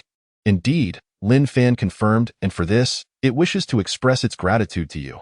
You may pet it in a way, it will eat me. I'm not enough to fill its teeth, Akai protested. "Do not fear," Lin Fan encouraged. After a moment of contemplation, Akai, seeing that Lin Fan did not appear to be deceiving him, took a deep breath and cautiously approached Red Cloak, gently touching its teeth. That moment, Red Cloak lowered its head to look at Akai, and he felt his entire body go soft. However, Red Cloak's gaze was gentle. It lightly brushed its wings against Akai's head, then sprang into the air, flapping its broad wings and soaring into the night sky. Akai's expression turned to one of disbelief. He returned to Lin Fan's side, exclaiming, "Sir, I cannot fathom that such a fierce sky beast would work for you. We share a cooperative relationship. They, like you, are not life forms birthed by Earth but rather creatures brought here by the Chiang people." "So that is the case," Akai murmured, gazing at the receding winged beast. "I in the legends of our ancestors. Only the Wooloo can tame such ferocious beasts." "Wooloo?" Lin Fan inquired. "Wooloo is our deity, but I believe these tales must be fabrications. If there truly were powerful divine guardians, we would not have been uprooted and subjected to such suffering." Chapter 24. The Uprising in the concentration camp. 2 days later, Lin Fan followed the Heishui Canyon. Arriving at the Moga Mountains, this ancient mountain range stretched across the plateau, appearing endless and winding at a glance. The heavy truck traversed the rugged terrain. After covering more than 10 kilometers, they finally reached the mining site Akai had mentioned. The mine was vast but had long been abandoned. The Chiang people had excavated a tunnel here for transporting ore. It was evening. After walking several dozen kilometers within the tunnel, Lin Fan arrived at a mining area. The surroundings were quiet, allowing him to pause and rest. In the dark mine, 2 damaged Chiang machines were visible, fragmented and long since rendered inoperative. Ding! Interstellar scavenging system has been activated, scanning the Chiang machines and displaying a message. Chiang mechanical mining vehicle. Non-combat capability, severely damaged. During his days traversing the Gobi, it was challenging to come across metallic objects. The round ball happily scurried off to feed. Upon witnessing it consume the metallic mining vehicle, Akai was left utterly astonished. Lin Fan asked Akai, "Have you seen these mining machines before?" "To be honest, sir, I used to operate such mining vehicles in the Maslow Fortress's mines, extracting uranium deposits," Akai replied. Lin Fan remarked, "Thanks to you, we found this route. Otherwise, crossing the Moga Mountains would have been exceptionally arduous." He mused that even military personnel might be unaware of the hidden tunnel within the Moga Mountains. Hearing Lin Fan's praise, Akai appeared delighted. Scratching his head and grinning, that's what Akai ought to do. However, a gentle breeze stirred, accompanied by a strange sound emanating from deep within the mining area. The noise echoed softly in the tunnel. The round ball, startled by the peculiar sound, immediately turned and dashed back to Lin Fan's side. The water ghost robot sensed the anomaly, rising to its feet, warily scanning the darkness ahead in the tunnel. "What is that sound?" Lin Fan pondered aloud. "Is it the wind, or the hissing of snakes and insects?" Only Akai stared into the distant darkness, his previous joy now replaced with a hint of anxiety. The water ghost robot patrolled the area but found nothing amiss. It returned to Lin Fan's side, emitting a series of clicks. "Shall we investigate?" Lin Fan shook his head, signaling the water ghost robot to guard the heavy truck and not to wander off. If it was merely a beast, the water ghost robot would be sufficient to handle it. Lin Fan climbed into the heavy truck, feeling fatigued, and lay down. Yet Akai could not fall asleep, sitting by the window, gazing into the distance. After surveying the area and seeing Lin Fan and the round ball still asleep, he quietly got up. He approached the heavy truck's door, hesitating for about 5 minutes. Casting a glance back at Lin Fan, he took a deep breath but ultimately chose not to descend. The following day, Lin Fan set off. The heavy truck advanced smoothly. Akai was correct. The tunnel was well concealed and quite safe. Shortly thereafter, Lin Fan reached the tunnel's other end. Located on the western side of the Moga Mountains, a sandstorm erupted, with the winds nearly swallowing the entire sky. Lin Fan did not venture further, opting to rest in place. However, a hint of unease lingered on Akai's face, and he was no longer as lively as in previous days. Suddenly, he asked, "Sir, may I mark something on the map?" "What do you wish to mark?" Lin Fan inquired. "Sir, there are many dangerous areas on the western side of the Moga Mountains. I would like to mark them for you." "Certainly." Akai invested considerable effort to comprehend the map.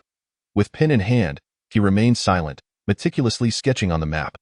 "Akai, should you require my assistance, do not hesitate to inform me." Consider it a form of gratitude for your role as a guide, Lin Fan remarked. We are partners, do you understand? Sir? I am fine, Akai murmured, bowing his head. The Maslow fortress is perilous. We must exercise utmost caution. The winds and sands did not abate until nightfall. A strange sound pierced through the air once more, only to be swallowed by the howling winds. Upon hearing this sound, Akai opened his eyes. At that moment, Lin Fan was already asleep. He inhaled deeply, casting a lingering glance at Lin Fan. In just a few days, he had come to realize that not all civilized races in this world were brutal and malevolent. There were also benevolent and magnanimous individuals like Lin Fan. Perhaps he had truly resolved to journey to the Maslow fortress alongside Lin Fan. However, there were always many constraints. He ultimately made his decision. He cracked open the vehicle door, cautiously surveying his surroundings. Noticing that the water ghost robots were absent, he stealthily slipped out. Before departing, he gently stroked the wheels of the heavy truck and whispered a lament in the indigenous tongue of the Baiken Star. Then, he turned and vanished into the swirling sands. Little did he know, his movements had not escaped the surveillance of the water ghost robots. Shortly thereafter, Lin Fan emerged from the heavy truck. The water ghost robot sent a series of beeps to Lin Fan. The target has exhibited treasonous behavior towards its master. Should we pursue? No, Lin Fan replied, his weary eyes betraying his exhaustion, as he discreetly trailed behind Akai, accompanied by the water ghost robot. Nearby, a winged beast took flight, following him as well in Lin Fan's heart. He believed Akai possessed the freedom to choose. If he wished to leave, Lin Fan would not impede him. Moreover, it was thanks to Akai that he had successfully reached the northwestern region of Honggu. Yet, sensing Akai's unease, Lin Fan felt that this matter was far from simple, prompting his desire to investigate further. The water ghost robot possessed unique advantages in reconnaissance. Despite Akai's utmost caution, he could not evade the detection and tracking of the water ghost robot. After walking several hundred meters, Akai encountered a half-human compatriot. Continuing for another 10 kilometers, Akai arrived at an abandoned warehouse on the outskirts of Altai City. Inside, the warehouse flickered with dim yellow lights. Lin Fan picked up binoculars to observe from a distance. To his surprise, in addition to Akai, there were 8 or 9 other half-humans from Baiken Star, all dressed in tattered rags, indistinguishable from Akai. Lin Fan scrutinized the movements within and sensed something amiss. They huddled together, seemingly plotting something. Just then, the faint sound of machinery whirring echoed through the warehouse. It was a mechanical mining vehicle, with Akai seated in the driver's cabin, exhibiting remarkable driving skills. Most astonishingly, a machine gun was mounted atop the mining vehicle. A Gatling gun? What were they planning? Lin Fan glanced at the water ghost robot, which appeared equally bewildered. Could it be? Realizing the armed mining vehicles were a clear indication of their intentions, Lin Fan comprehended the reason behind Akai's abrupt departure. The half-humans from Baiken Star were piloting 3 armed mining vehicles towards Altai City. These individuals were likely plotting a rebellion, Lin Fan muttered. Akai had mentioned that the Qingxi people had withdrawn their guards from Altai City. But who were the targets of this uprising? Lin Fan was uncertain. Yet it was evident that the answer lay within Altai City. The half-humans preparing for rebellion utterly transformed his perception of them. Though they appeared timid and fearful, they harbored a fierce determination. Dawn was approaching. The winds had lessened slightly, and a glimmer of light broke through the clouds, illuminating the vast expanse of Altai City. Once an industrial hub, the city had been occupied by the Qingxi people. However, as the surrounding mines became depleted, it had been abandoned. Akai and his companions arrived at a corner of the city, where a concentration camp for half-human slaves, constructed by the Qingxi people, was situated. Barbed wire surrounded the camp, which was overcrowded with hundreds of half-human slaves from Baiken Star, all emaciated and famished, resembling livestock in their confinement. Their eyes reflected despair and terror. It would not be long before these unfortunate souls were forcibly returned to the mines. Occasionally, half-human slaves attempted to scale the barbed wire to escape, but under the watchful gaze of the butcher robot, they were swiftly executed. The severed heads of the slain half-humans were discarded within the camp. Blue fluid pooling on the ground. The atmosphere in the concentration camp was stifling, saturated with despair, enough to suffocate anyone, as the first rays of dawn illuminated the earth. A series of deafening explosions echoed. Several grenades blasted open 3 gaps in the concentration camp's barbed wire. Instantly, The half-human slaves within erupted in chaos. The grenades were thrown by Akai's companions, who shouted at the top of their lungs. The half-human slaves quickly grasped the situation and surged towards the openings in a frenzied rush. The butcher robot stationed at the watchtower recognized the anomaly, and a missile struck down one of the half-humans throwing grenades. Subsequently, it leaped down from its perch, intent on sealing the blasted gap. However, at that moment, 3 mechanical mining vehicles appeared at strategic positions, forming a pincer movement, with Gatling guns unleashed upon the butcher robot. After sustaining damage from the mining vehicles, the butcher robot classified them as a higher-level threat. It raised its artillery and fired a missile at one of the mining vehicles. With a thunderous boom, the tracks of one vehicle were obliterated, sending the half-human driver flying. The remaining 2 half-humans crawled from the bloodied wreckage and continued to unleash gunfire from their heavy Gatling guns at the butcher robot. Enraged, the butcher robot drew a cleaver from its arm and advanced swiftly towards the disabled mining vehicle. The blade flashed, cleaving through the driver's cabin, sending blood spraying as the half-human was sliced in two. The butcher robot aimed to return to the breach in the concentration camp to thwart the escape of the half-human slaves, while the other 3 guard robots dispersed, pursuing the fleeing half-human slaves. The situation had become dire. In that moment, another mining vehicle came under attack. Akai gritted his teeth, hands trembling. Not all the half-human compatriots had escaped yet. The gap in the concentration camp must not be closed. The mining vehicle he was operating was their only hope, their final chance. He floored the accelerator, the mining vehicle's tracks whirring furiously as it barreled towards the butcher robot. Akai and his comrades had resigned themselves to their fate, not contemplating survival. Chapter 25.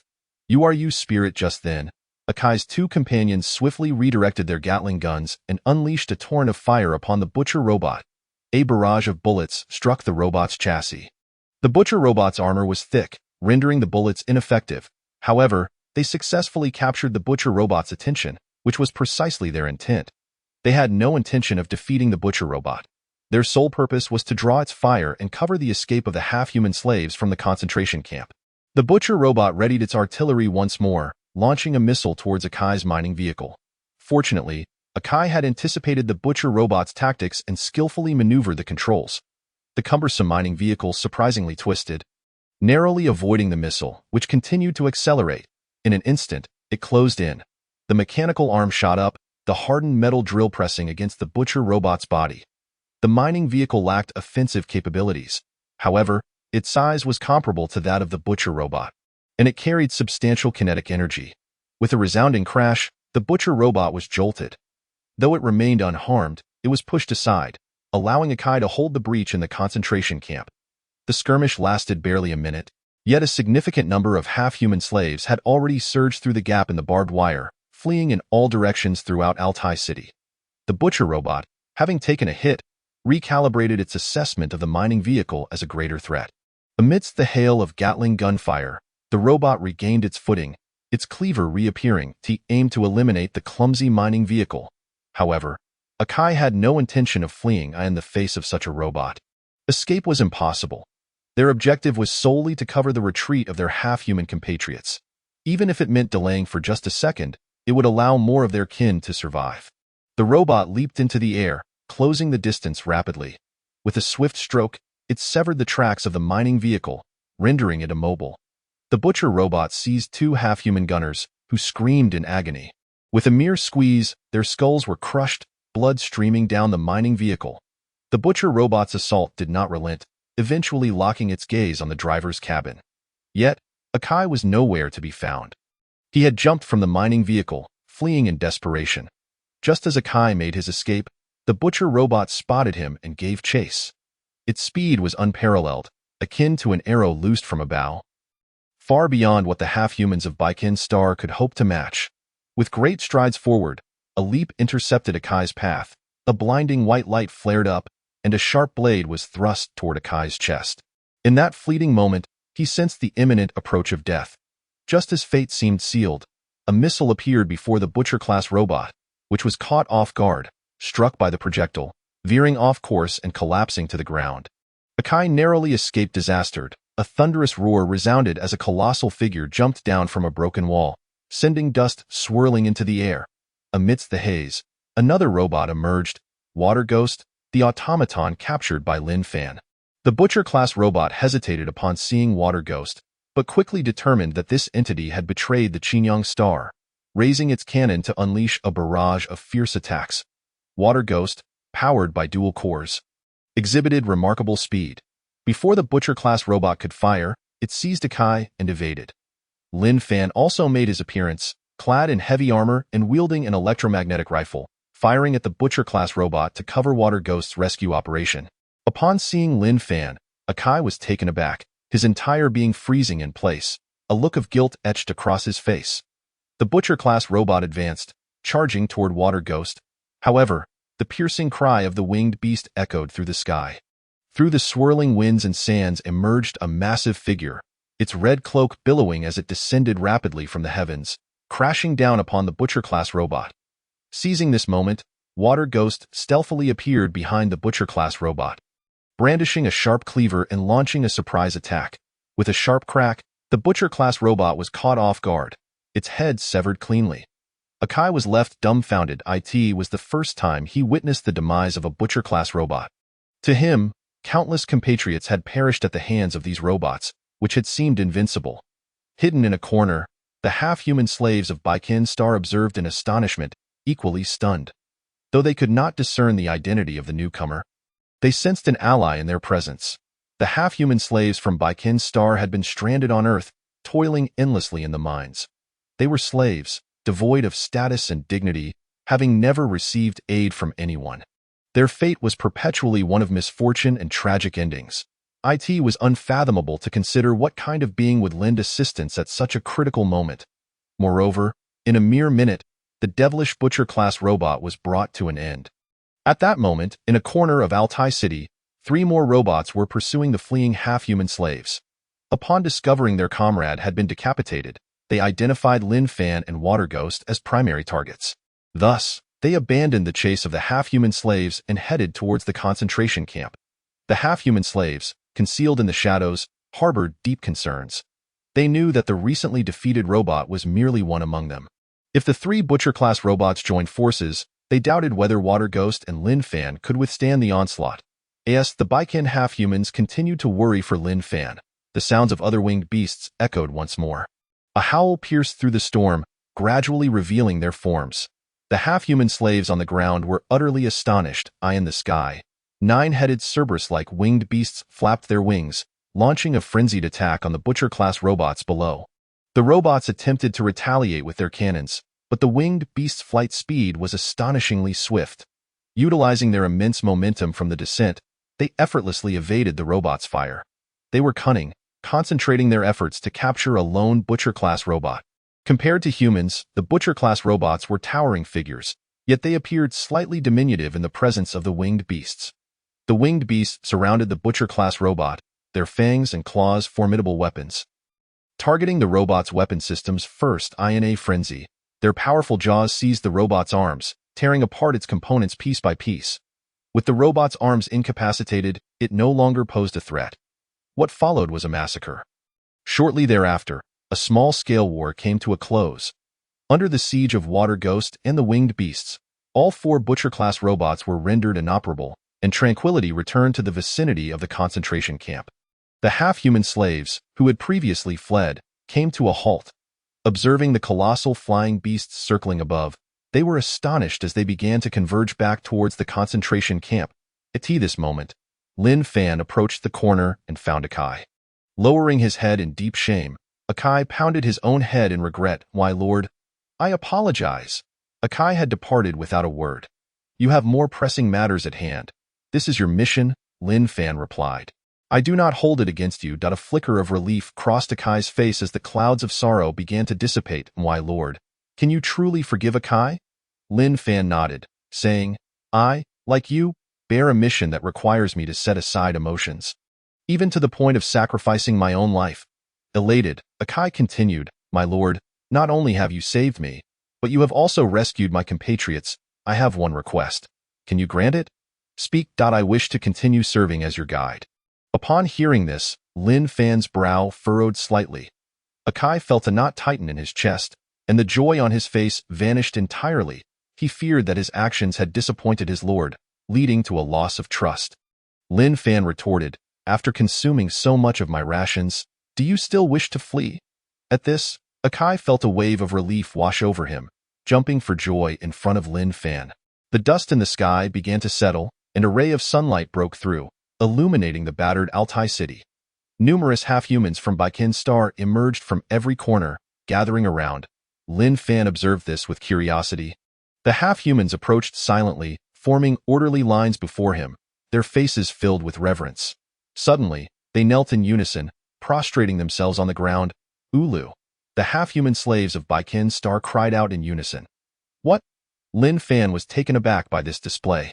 Even the spherical creature perched on his shoulder was startled, quickly hiding behind him. Ulu. The half-humans continued to chant. Lin Fan hastily beckoned Akai over, asking, "What is the matter with your companions?" In legend, the deity Ulu can command the great beasts of the sky. Our ancestors foretold that one day, Ulu would save our tribe. Akai conveyed to Lin Fan, "My compatriots evidently regard you as a divine being." What a god! Lin Fan was at once amused and exasperated. He quickly urged, "Tell them I am merely a human from Earth, not the deity they believe me to be." Chapter 26. A beacon of light amidst darkness, Akai stepped forward before the half-human slaves of Baikin Star. Raising his voiced eye in their tongue, he addressed them. Ms. Ulu, Aslanda, Saluka. Essentially, he was informing them that Lin Fan was not Ulu, but merely an indigenous person from Earth. However, Lin Fan was a genuinely benevolent individual who sought to aid the half-humans of Baikin Star. Before Akai could finish speaking, the expressions of the half-human slaves grew peculiar, and they began to whisper among themselves. Suddenly, an elderly half-human rose unsteadily, his body trembling, emitting a small yet furious sound in the language of Baikin Star. It seemed he was reprimanding Akai for his words, urging him to be silent. The other half-humans turned their gazes toward Akai. It appeared they were filled with anger and fear. Though Akai was the hero of this rescue, he was insignificant before Ulu and could not be presumptuous in the presence of a deity. His earlier words were deemed disrespectful, a blasphemy against the great Ulu. What did he mean by saying he was not Ulu? The half-humans of Baikin Star felt an overwhelming fury. After enduring the long passage of time, waiting with great difficulty, they believed that their daily prayers had softened Ulu's heart, and at last, the deity had come to their world. However, Akai's blasphemous words might have angered the wise Ulu, causing the deity to retreat once more. Akai was at a loss, contemplating an explanation, but several burly half-human slaves charged at him, seizing him and shoving him away from the others. What a pitiful race, forced to leave their own planet for countless years. Ulu. The throng of half-humans from Baikin Star continued to worship Lin Fan. Alone in a corner, Akai cowered, fearful of emerging. What could he do? Lin Fan was uncertain of how to proceed. Akai, come here, he called to the cornered Akai. Akai realized that he had positioned himself against all of his kin. After much hesitation, and with Lin Fan's urging, he steeled himself, covering his bruised face, and stood up in the face of the hostile gazes of the half-humans. He slinked back to Lin Fan. Lin Fan placed a hand on Akai's shoulder, transmitting his thoughts. Explain again, tell them I am not their deity. Akai felt deeply troubled. He had already been beaten to a pulp. If he insisted, he feared his enraged kin would kill him. With a pitiful expression, he conveyed to Lin Fan, "My lord, I apologize, they will not believe me. They think that beyond Ulu, no one else would show pity for our kind. If I assert that you are not Ulu, they will drive me out of Altai City." Lin Fan and Akai's silent exchange did not seem strange to the half-humans, who interpreted it as the delivery of divine counsel. Once again, they were convinced that Lin Fan was indeed Ulu. Lin Fan felt overwhelmed. These half-humans had likely firmly established him as Ulu, and Akai could no longer clarify matters. Truly a stubborn race. He observed that these half-human slaves were emaciated, their bodies nothing but skin and bones. Suffering from hunger in the concentration camp, he was filled with compassion and said to Akai, "Your companions are all hungry. Let them go find food first, and if there is any danger, inform me immediately." Akai mustered his courage and conveyed Lin Fan's words to the half-people of Bacon's. Upon hearing that Lin Fan wanted them to search for food, the half-people did not leave immediately. Instead, they exchanged glances and whispered to one another. Lin Fan, curious, inquired, What are they discussing? Akai responded, my fellow kin believe that any food found should not be consumed by themselves but offered entirely to the adults as a tribute. He continued, they are very afraid that if the adults are displeased with the half-people, they will once again abandon the Bacon's tribe. What? Lin Fan was somewhat taken aback and felt a deeper sympathy for these individuals. Perhaps, for these displaced half-people of Bacon's, their tragic experiences have left them in despair. Yet, the endless years of servitude have not extinguished their most primal beliefs. Their only hope may lie in the so-called deity of URU. Despite being a mere flicker of light in the darkness, they regard this entity as a celestial being, a divine presence above all. They fear that the deity of URU might leave them once more. However, in Lin Fan's eyes, life should be equal. Thus, he conveyed to Akai, tell your kin that the deity of URU requires no tributes. They should possess freedom and dignity, enjoying the rights to eat, sleep, and do as they wish. Akai hesitated and said, my lord, I must inform them that this is the decree of the deity of URU. Otherwise, my kin will not believe me and may even attack me. Very well. In a corner of Altai City, Akai once again called out to his kin in the half-people's tongue. He straightened his small frame and spoke passionately, conveying the essence of his message. Fellow kin of Altai City, the deity URU appreciates the day and night prayers of the half-people of Bacon's and has descended to save our suffering. Now, a decree has been issued, granting all half-people of Bacon's freedom and dignity. Everyone has the right to pursue survival. Food and possessions need not be shared with URU. At this point, Akai could clearly sense a change in the expressions of the half-people. Feeling anxious within. To them, how could URU not demand something in return? It was only natural for the half-people to offer their tributes to the deity. They wondered if Akai had misrepresented the deity's intentions. As they pondered, the flames of anger ignited in their eyes. In a flurry, Akai shouted, the deity URU requires no material offerings. As long as one maintains unwavering sincerity in their soul, the deity will not abandon the beings of Bacon's. Only then did the emotions of the half-people stabilize. It turned out that they were to offer their sincerity from within. Though uneasy, they collectively sighed with relief and began to worship Lin Fan. Akai's words and actions often irritated the other half-people. However, as the only one capable of communicating with URU, they had no choice but to accept him as the messenger of the deity. The half-people of Bacon's began to search the vicinity for food and a place to rest.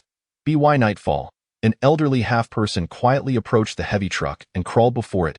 Lin Fan instructed Akai, quickly let him in, but he refused, believing such an act would be disrespectful to the deity URU. Akai explained. Lin Fan, feeling helpless, descended from the heavy truck and helped the elderly half-person up. He asked Akai, who is this? He is our elder, named Moda. He is a devoted follower of the adults, firmly believing that you are the deity URU who will save our tribe. Lin Fan scrutinized him closely. This was indeed the elder who had ordered the half-people to drive Akai away. Elder Moda noticed Lin Fan examining him and appeared overjoyed, his whole body trembling with excitement as he spoke fervently. Lin Fan, unable to comprehend the elder's words, asked Akai, does he have something to say to me? My lord, Elder Moda wishes to speak with you, but I am unsure if you will allow him to express his impudent thoughts. It is all right, let him speak. Thus, Akai and Elder Moda began their exchange. Afterward, Elder Moda anxiously rubbed his palms together, waiting for Lin Fan's response. Akai conveyed Lin Fan's thoughts. My lord, he wishes to ask if you are about to leave Altai City. Lin Fan hesitated and replied, tell him that I indeed must depart, as I have a mission, as you know. Akai relayed Lin Fan's message to Moda. Upon hearing this, Moda's expression grew serious, filled with urgency. Yet his gaze toward Lin Fan remained reverent. Unlike during the day, he did not blame Akai but instead tightly grasped Akai's hand, desperately articulating his thoughts. Akai sighed and approached Lin Fan, saying, Elder Moda states that when the adults do not demand tributes from the half-people of Bacon's, he feared that the adults would abandon us again. He also mentioned that our tribe has always been unwaveringly devoted to URU, and even in the depths of the mines, we have never forsaken our faith. Therefore, he implores the adults to grant the half-people another chance. Lin Fan scratched his head and replied, it is not that I abandon everyone. I wish to aid your tribe. However, I have a mission and cannot linger in Altai City for long. Akai's expression turned troubled as he replied, he does not think so. He has come here to beseech the adults not to forsake the pitiful race of Beacons, no matter where you go. He wishes for the half-people to accompany you, and they will vow to serve you unto death. Lin Fan's brow furrowed as he said, "Tell him that the place I intend to go is the Maslow Fortress, which was once a place of enslavement for the half-people of Beacons. The dangers there are more familiar to them than to me. Moreover, I am going to retrieve something of great importance. A perilous endeavor. You should advise him to abandon this notion." Akai turned and expressed Lin Fan's sentiments to Elder Moda. Upon hearing this, the elderly half-person did not show the slightest fear. Instead, his expression brightened. He excitedly chattered to Akai and then once more prostrated himself on the ground, shouting, "You are you." "What is the matter?" Lin Fan inquired, perplexed. Elder Moda had just stated that the half-people were well acquainted with the Maslow Fortress and were willing to lead all the half-people to follow the adults. Akai paused and added, "He says that the half-people fear not death. You has granted them freedom and dignity, the only light in the interminable darkness. The half-people are willing to offer their humble strength. And should they perish while following the great deity you in battle, it would be the highest honor." Chapter 27. The plan to assault Maslow. Lin Fan exchanged glances with Akai. Akai helplessly shook his head and said, "Elder Moda's faith in the deity you is unshakable. He firmly believes that only the deity you, whom our tribe reveres, will aid the half-people of Beacons in their most perilous moments, and you are that deity." Lin Fan took a deep breath. He never anticipated being regarded as a so-called deity by an alien race. Under Elder Moda's fervent appeal, Lin Fan reluctantly acquiesced to his request. Thus, what began as a scavenger team consisting solely of Lin Fan and Akai suddenly expanded to include several hundred half-people of Beacons. Elder Moda was overwhelmed with joy and quickly departed to relay this news to every half-person in Altai City. The deity you would not abandon the half-people of Beacons any longer. Many half-people were moved to tears. Inside the heavy truck, Lin Fan asked, "Akai, what should we do now? Altai City is unsafe. Although the robots have been defeated, others will arrive here in about 3 weeks. What are they coming for?" "To escort the half-people slaves from the concentration camp back to the mines of Maslow Fortress." Lin Fan's brow furrowed slightly as he inquired, "How many miners are there in the mines?" "I estimate there are still over 10,000 half-people in the mines. 10,000? Lin Fan mumbled, deep in thought. While this number was not excessive, it was certainly significant. He then asked Akai, "Could you recount how you escaped from Maslow Fortress a few years ago?" Akai hesitated for a moment before responding, "My lord, I apologize. I have not shared this matter with you. It is all right. This story dates back several decades. Our ancestors were brought to Earth by the vast consortium of Qingyang." A hint of fear flickered in Akai's eyes as he slowly continued. "After the consortium's colonization plan failed, we were forced to wander and hide in valleys and ruins, consuming whatever we could, harboring no hostility toward the indigenous people of Earth. During that era, most human cities were already destroyed and in the process of reconstruction, leaving them little time to pay heed to you." Akai nodded. Yes, even the ancestors of the half-people believed the dark times had passed. Yet, unexpectedly, the Qingyang people returned, even more powerful than the consortium. We were once again captured and sent to those lightless mines. To escape under the firm grasp of the Qingyang people is no easy feat, Lin Fan remarked. Originally, there weren't many robots in the mines, and we half-people grew clever. Over the years, we stealthily excavated narrow passageways that only half-people could traverse, leading to the drainage system of Maslow Fortress. At this point, a gleam of light shone in Akai's eyes as he continued. Thus, the foolish robots never suspected that we had quietly escaped through the passageways. What happened in the end? Akai, filled with sorrow, recounted. It was on that fateful night, the very day of my escape, that the robots apprehended our fleeing kin, finally uncovering the truth. The situation had been compromised. And in a bid to ensure the escape of more of our brethren, our kind initiated a final uprising, commandeering mining machinery. Akai's voice grew choked with emotion. To pave my way into the tunnel, my parents had their heads severed by the robots. Lin Fan clenched his teeth. It was indeed no easy feat for these half-breeds to survive. It was no wonder they regarded themselves as the last hope. The exiled half-breeds, defenseless and utterly vulnerable, stood little chance against the formidable firepower of the robots from Qingyang Star, inevitably facing the grim fate of capture. Lin Fan shut his eyes, contemplating for several hours.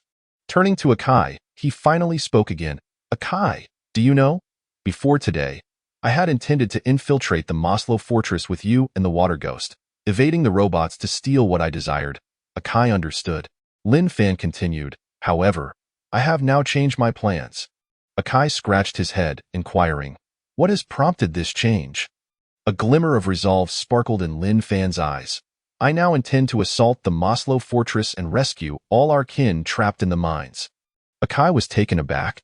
Stammering, he exclaimed, My lord, are you suggesting, how can this be possible? Lin Fan inhaled deeply, responding calmly. How can we know it is impossible without making the attempt? Akai was profoundly startled. He had never anticipated that Lin Fan would seek to liberate the half-breed slaves of the Maslow fortress. He exclaimed, The Maslow fortress is guarded by numerous robots. There are also many colossal beasts lurking there, outnumbering your beasts tenfold. Do you not wish to rescue your own companions? Lin Fan smiled. No, I do wish to. Akai continued. From our tribe's perspective, we would be eager for you to assist the kin in Maslow fortress in escaping. However, I would prefer for you to survive. I am not heading to my demise. Do we not have you half-breeds from Baikin Star? Lin Fan replied. My lord, you have seen. We half-breeds lack powerful offensive capabilities. We are mere cannon fodder, nearly unable to escape the fate of slaughter, Akai lamented. He had experienced firsthand that, even piloting steel-crafted mining machinery, they stood no chance against the robots of Qingyang Star. Indeed? It is quite difficult. Based on your intelligence, I estimate there are around 50 to 60 Butcher-class robots in the Maslow fortress. To prevent your escape through digging, a substantial portion of the robots must remain in the mines. Exactly? The robots are more vigilant than ever. Attempting to assault the mining tunnels of the Maslow fortress is exceedingly challenging, Akai conceded. Though it is immensely arduous, I have made up my mind, Lin Fan declared slowly. I have witnessed your wisdom and bravery. You are not without the power to resist. This time, I shall assist you in better arming yourselves. Akai fell into deep contemplation, his expression grave. My lord, is there not a task at hand? If you intend to rescue our kin, it will only complicate your already formidable mission. In truth, I have my own motives, Lin Fan stated seriously. My mission is indeed arduous, and I possess little assurance. However, there is a matter of greater importance that warrants attention. The destruction of the uranium mines at the Maslow fortress. You wish to demolish the mines? Indeed. That is my objective. While rescuing your kin, I also intend to obliterate the mines. These uranium mines are vital for the nuclear energy of the Qingyang Star Fleet, akin to a malignant tumor. No matter the danger, I yearn to eradicate them. So that is your intention? Akai murmured. The following day, Lin Fan instructed Akai to summon Elder Moda. He gestured to Akai, saying, Share the plan with Elder Moda. Akai's face bore reluctance, his heart desiring to shield Lin Fan from peril. Nevertheless, he did not defy Lin Fan and relayed the plan hesitantly to Elder Moda. Upon hearing the plan, Elder Moda's eyes widened in disbelief. Struggling to comprehend, after confirming that he had not misheard, he could no longer contain the surging tide of emotions within him. He fell prostrate before Lin Fan, fervently worshipping him. Elder Moda, unlike Akai, was the most steadfast believer and supporter of URU. Exhibiting almost blind obedience to URU's words and deeds, the idea of assaulting the Maslow fortress was undoubtedly a mad endeavor, yet Elder Moda harbored no doubts. The thought of Lin Fan intending to rescue the half-breed slaves of the Maslow fortress filled him with uncontainable ecstasy. Meanwhile, Akai looked on with a face full of concern. This stubborn old man had always been mad, and now he had completely lost his reason. Lin Fan exerted considerable effort to restore Elder Moda's composure. Taking hold of Elder Moda's scarred hand, he conveyed his thoughts to him. Old man, if we are to assault the Maslow fortress, the first task is to arm the defenseless half-breeds of Baikin Star. Elder Moda nodded vigorously, feeling a surge of joy at this exchange of consciousness, a sign that the divine URU was acknowledging him. The mechanical mining vehicles will serve as your weapons, but they require further modifications, Lin Fan instructed. Elder Moda nodded again. Lin Fan continued, You need to arrange the following. The half-breeds of Baikin Star must be divided into 3 waves. The first wave will explore for weapons in Altai City, seeking out all abandoned mining vehicles. The second wave will gather in the abandoned warehouses of Altai City, where Akai will modify the mechanical mining vehicles. This group must be resourceful and numerous. I shall join them in arming the mining vehicles. The third wave will consist of the remaining elderly, weak, women, and children, who must scour the city for food and supplies before the assault on the Maslow fortress. It is crucial that the half-breeds stockpile sufficient provisions. After listening to Lin Fan's directives, Elder Moda prostrated himself once more, his face radiating devotion. "Oh, you are you, as a believer of the Lord on this planet." Elder Moda expressed gratitude for Yu's forgiveness of the past sins and disrespectful actions of the Baiken Star tribe.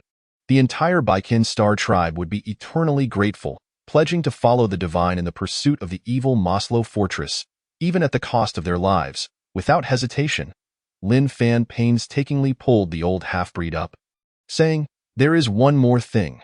Do not kneel before me anymore. Treat me as a partner instead." Elder Moda hesitated for a long moment, but resolutely shook his head. Soon after, Elder Moda returned among the half-breeds, announcing Lin Fan's plan to breach the Maslow fortress and rescue the half-breeds enslaved there. Under Elder Moda's heartfelt boasting, the morale of the Baiken Star half-breed soared, each one brimming with fighting spirit. It was as if the once evil city would ultimately be annihilated beneath the feet of the great divine.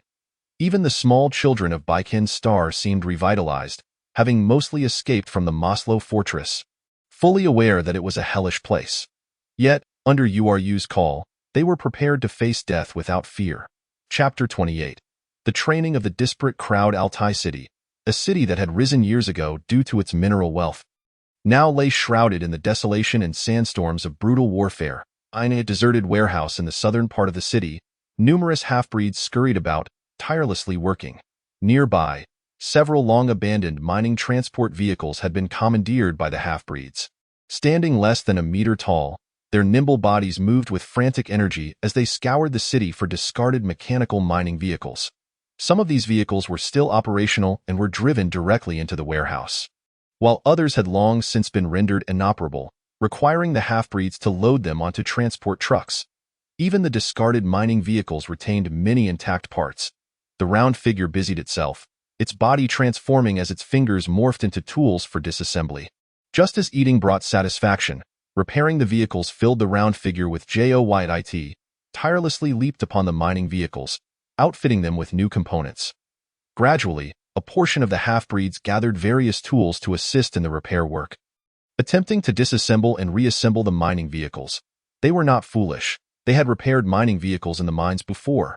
However, their task was not merely to fix but to enhance. The cabins and tracks were reinforced with thick protective steel plates. The modified mining vehicles appeared peculiar and bulky, but one should not underestimate these uneven protective plates. Originally sourced from aircraft or armored vehicles, they boasted a hardness far superior to that of the mining vehicles, ensuring that they would withstand the robots' artillery without being obliterated in an instant. Under Lin Fan's guidance, the industrious half-breeds also sought various weapons throughout Altai City, including primitive firearms, heavy machine guns, grenades, and even high-energy explosives. While these weapons were useful, they were not particularly effective against robots. It wasn't until Elder Moda and his team discovered a downed transport aircraft on the outskirts of Altai City that they found an unspent cache of anti-armor weaponry intended for a heavy infantry unit. The soldiers had turned to bones, but their weapons remained intact. They were equipped with a full array of anti-armor rocket launchers. These weapons were vastly superior to Gatling guns, compact enough for the half-breeds to handle with effort. Although the recoil of the rocket launchers was considerable, 3 half-breeds working together, supported by the mining vehicles, would be able to wield them. Lin Fan, not one to be idle, skillfully maneuvered a heavy-duty truck to tow back the 4 decommissioned Butcher-class robots to the warehouse. This spectacle left the half-humans utterly astonished. They had not anticipated that Lord Ulu would deign to participate in their labor. Panic ensued among them, as they feared that their sluggish pace had provoked Ulu's impatience. Consequently, the half-humans redoubled their efforts. Currently, the spherical device lacked the means to directly repair these robots, and abandoning them would be a regrettable waste. Thus, Lin Fan instructed the sphere to dismantle the matrix cannons from these robots. The cannons were exceedingly heavy, far beyond the half-humans' capacity to move, yet these colossal weapons were successfully loaded onto mining vehicles. The control systems of the cannons were integrated with those of the mining trucks, enabling the half-humans to fire the matrix cannons simply by pressing a button. Their firepower exceeded that of conventional rocket launchers by a significant margin. However, the operational design presented considerable flaws. The Butcher-class robots, aided by radar detection components, achieved automatic targeting and precision strikes. In contrast, the cannons affixed to the mining vehicles were rigidly bound to the driver's cabin. Only by rotating the entire cabin could the cannons be aimed, rendering the apparatus cumbersome. Each mining vehicle was equipped with a variety of weaponry. Most were armed with anti-armor rocket launchers, while some had Gatling guns welded to their rear ends. They were also stocked with grenades and primitive rifles. The 4 mining vehicles outfitted with matrix cannons were dubbed the Ulu war chariots by the half-humans. Day and night, the half-humans labored tirelessly, oblivious to fatigue. Within a mere 3 to 4 days, they had miraculously assembled over 50 mining vehicles, each adorned with an array of weaponry and munitions. Furthermore, they procured nearly 10 tons of refined compressed coal using transport vehicles. Refined compressed coal is the most widely utilized energy source in industrial and transportation sectors. While it does not rival nuclear energy, its production cost is exceedingly low. Upon arriving on Earth, the Xinjiang aliens adopted this energy source as well. The combustion efficiency of refined compressed coal is hundreds of times greater than that of pre-solar age coal, with a small piece of refined coal sufficient to power mechanical mining vehicles for extended periods. Observing the industrious half-humans bustling about in the abandoned warehouse, Lin Fan fell deep into contemplation. Although these half-humans were in a primitive state, their diligence was commendable. It was no wonder the Xinjiang aliens regarded them as laborers for colonization across various planets. With thousands of half-humans in the Maslow Fortress mine, should they escape, a significant dilemma would arise. How to accommodate so many half-humans? Humanity's territory could never accept them, and the Xinjiang aliens would only enslave them. Lin Fan then considered that Heavy Iron City might serve as a suitable refuge for the half-humans. However, he did not dwell on this thought for long and promptly initiated military training. Elder Moda summoned all the young half-humans who would partake directly in the assault on Maslow Fortress. When it came to warfare, they undeniably resembled a haphazard rabble. Nevertheless, Lin Fan christened them the Half-Human Mechanized Infantry Battalion, a name that resonated powerfully. The half-humans were filled with excitement. Yet Lin Fan was acutely aware that training this motley crew would be a formidable challenge, especially with merely 10 days to prepare. The half-humans had previously engaged in the most primitive form of rebellion, but their strength was woefully inadequate. They lacked a systemic understanding of teamwork in marching and combat, and many were entirely unfamiliar with firearms, grenades, and even the modified mining vehicles. Training sessions were scheduled for the evenings, as Lin Fan planned to launch the assault on Maslow Fortress after nightfall. The city of Altai remained shrouded in darkness and haze. On the rudimentary training grounds of the half-humans, the headlights of heavy trucks illuminated the area, accompanied by the resounding call to assemble. Over 300 half-humans from Baikin Star flocked toward Lin Fan, akin to a flock of startled birds. They jostled together, babbling and anxiously seeking their positions. After considerable effort, they managed to form 4 uneven formations. Lin Fan felt a pang of despondency. These half-humans were perhaps the most challenging recruits he had ever encountered. They regarded Lin Fan with a blend of reverence and trepidation, obeying his every command without question. It wasn't that they lacked seriousness. Rather, their foundational skills were alarmingly deficient. Having grown up in the mines, they possessed little sense of teamwork, and their long history of drifting had rendered them undisciplined. Lin Fan personally led the training, standing tall and commanding. Attention! The half-humans fell silent, hesitating momentarily before straightening their posture. At ease, they listened intently, glancing around, whispering, and cautiously extending their right feet. However, the chubby half-human in the front row inadvertently stepped forward with his left foot. The half-human behind him nudged him, prompting him to finally move his right leg. Attention! At ease. The plump half-human again stepped out with his left leg. The surrounding half-humans deemed him inept, fearing his blunders might incite Ulu's ire. The chubby half-human appeared embarrassed, slowly retracting his foot. Unlike the others, Lin Fan did not chastise him. Instead, he regarded the bumbling half-human with a gentle gaze. Rather than feeling reassured, the half-human felt an intensified sense of shame and even anger. Vigorously thumping his own head, Lin Fan recognized that this fellow was quite diligent, always among the first to arrive and the last to leave. Yet, he remained confused about left and right, and was still somewhat awkward. However, Lin Fan held modest expectations, especially given the limited time. He called out to the half-humans. Let us begin throwing training. Under Akai's guidance, the half-humans lined up to practice throwing stones in a designated area. This served as both a preparatory exercise for grenade tossing and a warm-up. Shortly thereafter, they commenced formal shooting training, with Akai coordinating and Lin Fan personally instructing. The half-humans brandished primitive rifles, but their marksmanship left much to be desired. They often fired blanks, rarely hitting the target. The recoil of the rifles was considerable, and after each shot, they struggled to regain their footing. Suddenly, a shot rang out, and a bullet pierced the darkness, striking the target. The half-humans gasped in astonishment. The marksman, known as Gangshi, was a warrior among the half-humans. He had valiantly defended against robot attacks in the mine Uprising while operating a mining vehicle, but lost an eye in the process. Earning him the moniker One-Eyed Gang 11, it was now the chubby half-human's turn. He shuffled forward with clumsy steps, shouldering a heavy rifle that matched his height. The other half-humans looked on with concern, fearing he might falter again. Just don't shoot at your own. The chubby half-human stuffed a morsel of food into his mouth and chewed before raising the rifle, his eyes wide with concentration as he aimed. Boom! Miraculously, he hit the target, causing the makeshift structure to topple. Lin Fan was somewhat taken aback. He distinctly saw the bullet strike the target, landing perilously close to the bullseye. The chubby half-human beamed with pride, bowing to Lin Fan and breaking into a goofy grin. Lin Fan mused that this chubby half-human was quite remarkable and gave him a thumbs up. The other half-humans were astonished. Witnessing him earn Ulu's praise sparked a twinge of jealousy, and they whispered among themselves, convinced that his success was merely a stroke of luck. Unfazed, the chubby half-human glared defiantly at his skeptical peers, eager for another chance. Lin Fan, a smile creeping across his lips, encouraged him to continue. Ulu! The chubby half-human fervently prayed, lifting the rifle once more to take aim and fire again. The moment he pulled the trigger, the recoil nearly knocked him off his feet. Fortunately, his stout frame held firm, and the bullet struck the target squarely in the bullseye. Lin Fan thought to himself that this chubby half-human was indeed full of surprises. He approached the chubby half-human, placing a hand on his shoulder. What is your name? Ulu, my lord. They all call me Pang Dun.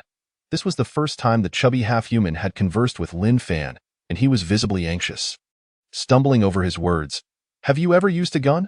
Pang Dun nodded, replying, to be honest, my lord, I shot a beast while wandering in the ruins. However, it was utterly ineffective against robots. Of course it would be useless. Lin Fan pondered for a moment and said, Pang Dun, why don't you try the rocket launcher? If you can hit the target again, I'll make you a squad leader among the half-humans. Squad leader? What is that? Can I eat it? Lin Fan chuckled at this innocent inquiry, explaining, 90 or so half-humans form a squad, and you will lead them. Is it true, my lord? Pang Dun asked, pointing at the half-humans around him, a grin spreading across his face. If I become squad leader, they'll have to listen to me? Absolutely. Not only will you instruct them on marksmanship, but you will also command them during the assault on Maslow Fortress. All right, I will definitely hit it. The spark of determination ignited in Pang Dun's eyes. Having endured ridicule from his peers for so long, he finally saw an opportunity to prove himself. Shortly thereafter, Lin Fan handed him a rocket launcher.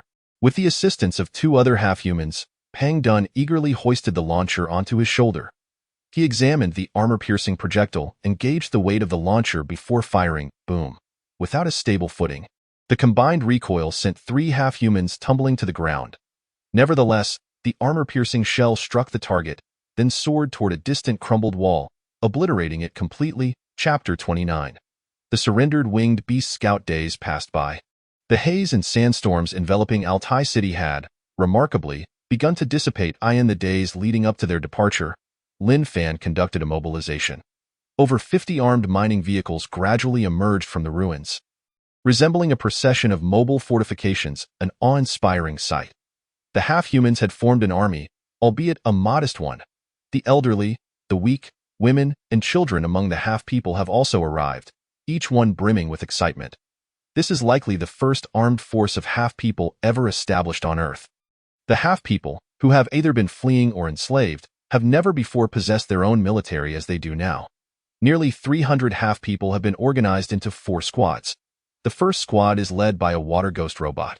The squad leader of the second is Akai, the third is led by Gongxi, and the fourth is commanded by Pandan. All of them were personally selected by Lin Fan during the new recruit training. They are resolute, sharp-minded, and have distinguished themselves during their training. Initially, the title of squad leader was foreign to the half-people warriors, yet they felt a profound admiration for IT. IT was a title bestowed by Lord URU himself. The squad leaders of the half-people also command URU-class battle vehicles equipped with matrix artillery. These vehicles possess firepower that can barely rival the mining machines of the Qingyang Star robots and will serve as a crucial force in the assault on the Maslow Fortress. Additionally, each squad is supported by over 10 armed mechanical mining vehicles. Each mining vehicle has a crew of 5 half-people, 1 driver, 1 primary weapon operator, 2 assistants for the primary weapon, and either 1 half-person grenadier or demolitions expert. Do not underestimate these armed mining vehicles. Their main weapon is an anti-armor rocket launcher, capable of posing a significant threat to robots. The remaining weapons are varied, including grenades and heavy machine guns, which can provide some fire cover. Inside the cockpit, the half-people warriors stand at attention, their demeanor solemn. They are no longer the helpless captives of concentration camps, but rather dignified half-people warriors. Despite their diminutive stature, they are filled with fighting spirit. Perhaps the Maslow Fortress is a hellish place, rife with painful memories best left unspoken. Yet, at this moment, these small half-people from Baikin Star harbor no fear at TURU's command. Even if faced with a mountain of blades or a sea of flames, they charge forth undeterred. The mining vehicles line up in formation outside the warehouse, exuding an impressive aura. The abandoned warehouse outside Altar City marks the starting point of URU's campaign against the Maslow Fortress. This is a moment both solemn and sacred. The scene is silent. All present half-people remain hushed. Akai leaps down from an URU-class mining vehicle and strides to the front of the formation.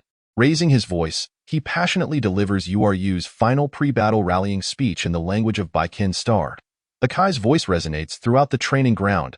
Brave warriors of the Mechanized Infantry Battalion of Half-People, we are about to embark on our journey to the battlefield. URU commands me to tell you that we do not fight for ourselves, but for the liberation of our brethren. Perhaps we shall never return, but our names will forever be etched in the hearts of our compatriots. As he speaks, Akai's voice falters, yet the timidity in his gaze gradually fades, replaced by determination and courage. Let us bravely confront our enemies and forge the future of the half-people of Baikin Star with our flesh and blood. The half-people warriors shout in unison, URU. Elder Moda has never witnessed such a spectacle and is overwhelmed with emotion. Immediately following his call, the elderly, the weak, women, and children among the half-people kneel to the ground and join in the chorus. URU, URU. The voices of the half-people are resoundingly powerful. Their expressions are complex, a mixture of rage and devotion. They are grateful for the blessings bestowed by URU, yet they harbor deep-seated hatred for the atrocities committed by the Qingyang Star people. For years, the half-people, persecuted by the Qingyang Star's thugs, dared not resist. However, with the appearance of the divine URU, they have finally mustered the courage to grip their weapons tightly. Suddenly, a shriek pierces the air as a winged beast appears in the sky. The women and children among the half-people are thrown into a state of panic. This winged beast is far from the strength of the Red Robe and his companions. It is gaunt and has damaged wings. Yet, prominently displayed on its abdomen is a crescent-shaped red marked IT, is not a winged beast under the command of the divine URU, but rather a reconnaissance beast tamed by the Qingyang Star. Clearly, the reconnaissance beast has mistaken the half-people for prey. Spotting the half-people on the ground and inside the mining vehicles, it swoops down upon them. In the eyes of the reconnaissance beast, the half-people are merely creatures that flee and scurry, utterly devoid of any capacity to resist. Yet, it is gravely mistaken. In the past, even the mightiest half-person would have fled in terror. However, this time, they do not retreat. The Mechanized Infantry Battalion of half-people springs into action. The mining vehicles race forward, shifting formations. They position themselves in front of the panicked women and children, forming a wall of steel. Over 20 mining vehicles equipped with heavy machine guns lock onto the winged beast's trajectory and unleash a barrage. An uncountable number of bullets rain down upon the reconnaissance beast. The aim of the half-people is not particularly precise, allowing it to evade the majority of the bullets. Nevertheless, several still strike its body and wings. causing it to screech in pain. Confusion and anger flood its mind. How dare this feeble race fire upon it? Frequently bullied among its own kind, it cannot bear the humiliation of being taught a lesson by a group of diminutive half-people. Flapping its wings, it ascends slightly before diving again, intent on thoroughly punishing these audacious half-people and destroying all the mining vehicles. However, just as the reconnaissance beast closes in, an anti-armor rocket launcher fires. In an instant, it senses danger and is filled with dread, hastily attempting to evade. The anti-armor rocket still strikes its wing, with a loud explosion. Although it narrowly avoids a fatal blow, its tail is blasted, causing it to lose balance and crash to the ground. The unfortunate reconnaissance beast concedes its defeat. It realizes that this group of half-people is not to be trifled with. They are entirely different from the half-people it once preyed upon in the mines. Struggling to rise, it attempts to flee. Yet, a low cry from a winged beast echoes through the sky. The reconnaissance beast looks up to see 10 dark figures appearing above. It understands that escape is impossible. The half-people, upon witnessing the imposing figures in the sky, display great respect and retreat. These are the winged beasts that protect Lin Fan, held in high regard by the half-people. The red robe dives down, landing beside the reconnaissance beast. Upon seeing the red robe, the reconnaissance beast is both surprised and delighted, emitting a low sound of goodwill. However, the red robe's eyes blaze with fury as it bares its fangs and bites down on the reconnaissance beast's neck. The reconnaissance beast lets out a pained howl, burying its head in the ground, trembling with fear. Fortunately, Lin Fan arrives at the red robe's side and transmits his thoughts to it. Red robe, wait, don't kill it just yet. Perhaps, only then does the red robe slowly release its grip on the reconnaissance beast's neck and turn to Lin Fan. Lin Fan continues, little one, it holds a grudge against me and sought to attack the new recruits of my lord. It cannot be spared. Do you know it? Yes, it once belonged to my tribe. What happened? This story must be told from the beginning. The red robe explains, once, my tribe occupied the Maslow fortress, but we were defeated in a war. This creature originally belonged to our tribe, and the lord treated it well, yet it ultimately sided with the Qingyang Star's lackeys. Oh? So you hail from the Maslow fortress. Our tribe's lord refrained from sharing the past with you, for it is a source of shame. Did it never consider returning to seek vengeance for the lost territory? It longs to, but according to the traditions of the winged beasts, the defeated in war may not tread upon their former lands. The red robe's words resonate with Lin Fan, revealing why the lordly winged beast exhibited hesitation when he expressed his intent to venture to the Maslow fortress. The Maslow fortress had once been its home. Now occupied by others, the lordly winged beast had once commanded more subordinates but had retreated in defeat, escaping with only a small fraction of its kin. Lin Fan studies the reconnaissance beast, once a subordinate of the lordly winged beast, and contemplates its condition. Aside from the recent injury sustained from the rocket, it bears bite marks on its neck and fresh claw marks on its wings. It appears that it has been harmed by its own kind. Given that the winged beasts of the Maslow fortress rarely encounter attacks from other tribes, it is clear that these wounds were inflicted by other winged beasts belonging to the Maslow fortress. Observing its frail body, Lin Fan understands that the former subordinate of the lordly winged beast has not had an easy life. At this moment, the reconnaissance beast is filled with fear, looking toward the red robe while emitting a series of plaintive cries. The red robe, regarding the quivering creature with no trace of sympathy, grinds its teeth in rage, wishing to flay this traitor alive. Lin Fan sends another thought to the red robe. What is it saying to you? This creature is pleading for my forgiveness, but I will not be swayed by its deceitful words. Lin Fan states, do not hurry to kill it. Let me have a word with it, little one. Be cautious. It can easily deal with you, and no problem. Nonetheless, the red robe remains wary, using its claws to pin the reconnaissance beast down firmly. It glares at it and growls a few warnings, cautioning it not to strike at Lin Fan, lest it meet its demise in the next moment. Lin Fan approaches the reconnaissance beast, grasping its wing and transmitting his thoughts. Why did you attack the half-people here?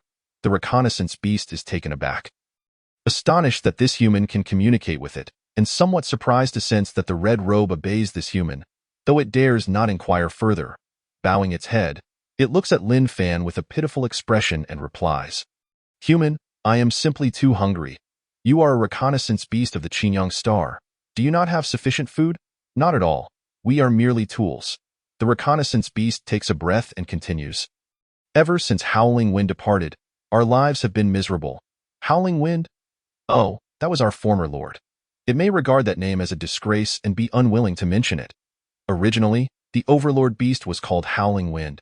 Lin Fan probed further. Judging by the scars on your body, it seems they were inflicted by a companion.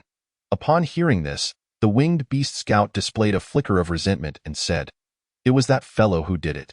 He is nothing but an aberration and never considers us as kin. Most of the scars on my body were caused by him." "Who?" "The current lord of the Maslow Fortress, Black Fong." The winged beast scout replied slowly, "Human? My winged beast brethren pledge allegiance to you. Are you a companion of Howling Wind?" "Indeed, I am both a partner and a friend to Howling Wind." The winged beast scout quickly exclaimed, "I surrender. Can you spare my life? I am also willing to work for you." Lin Fan was taken aback. He had not anticipated that this creature would submit so readily. However, he harbored doubts and asked, "The spiritual pact among winged beasts is formidable. Since you have submitted to Maslow's winged beast lord, how could you possibly surrender to us? Human, you are aware of the spiritual pact of our kind."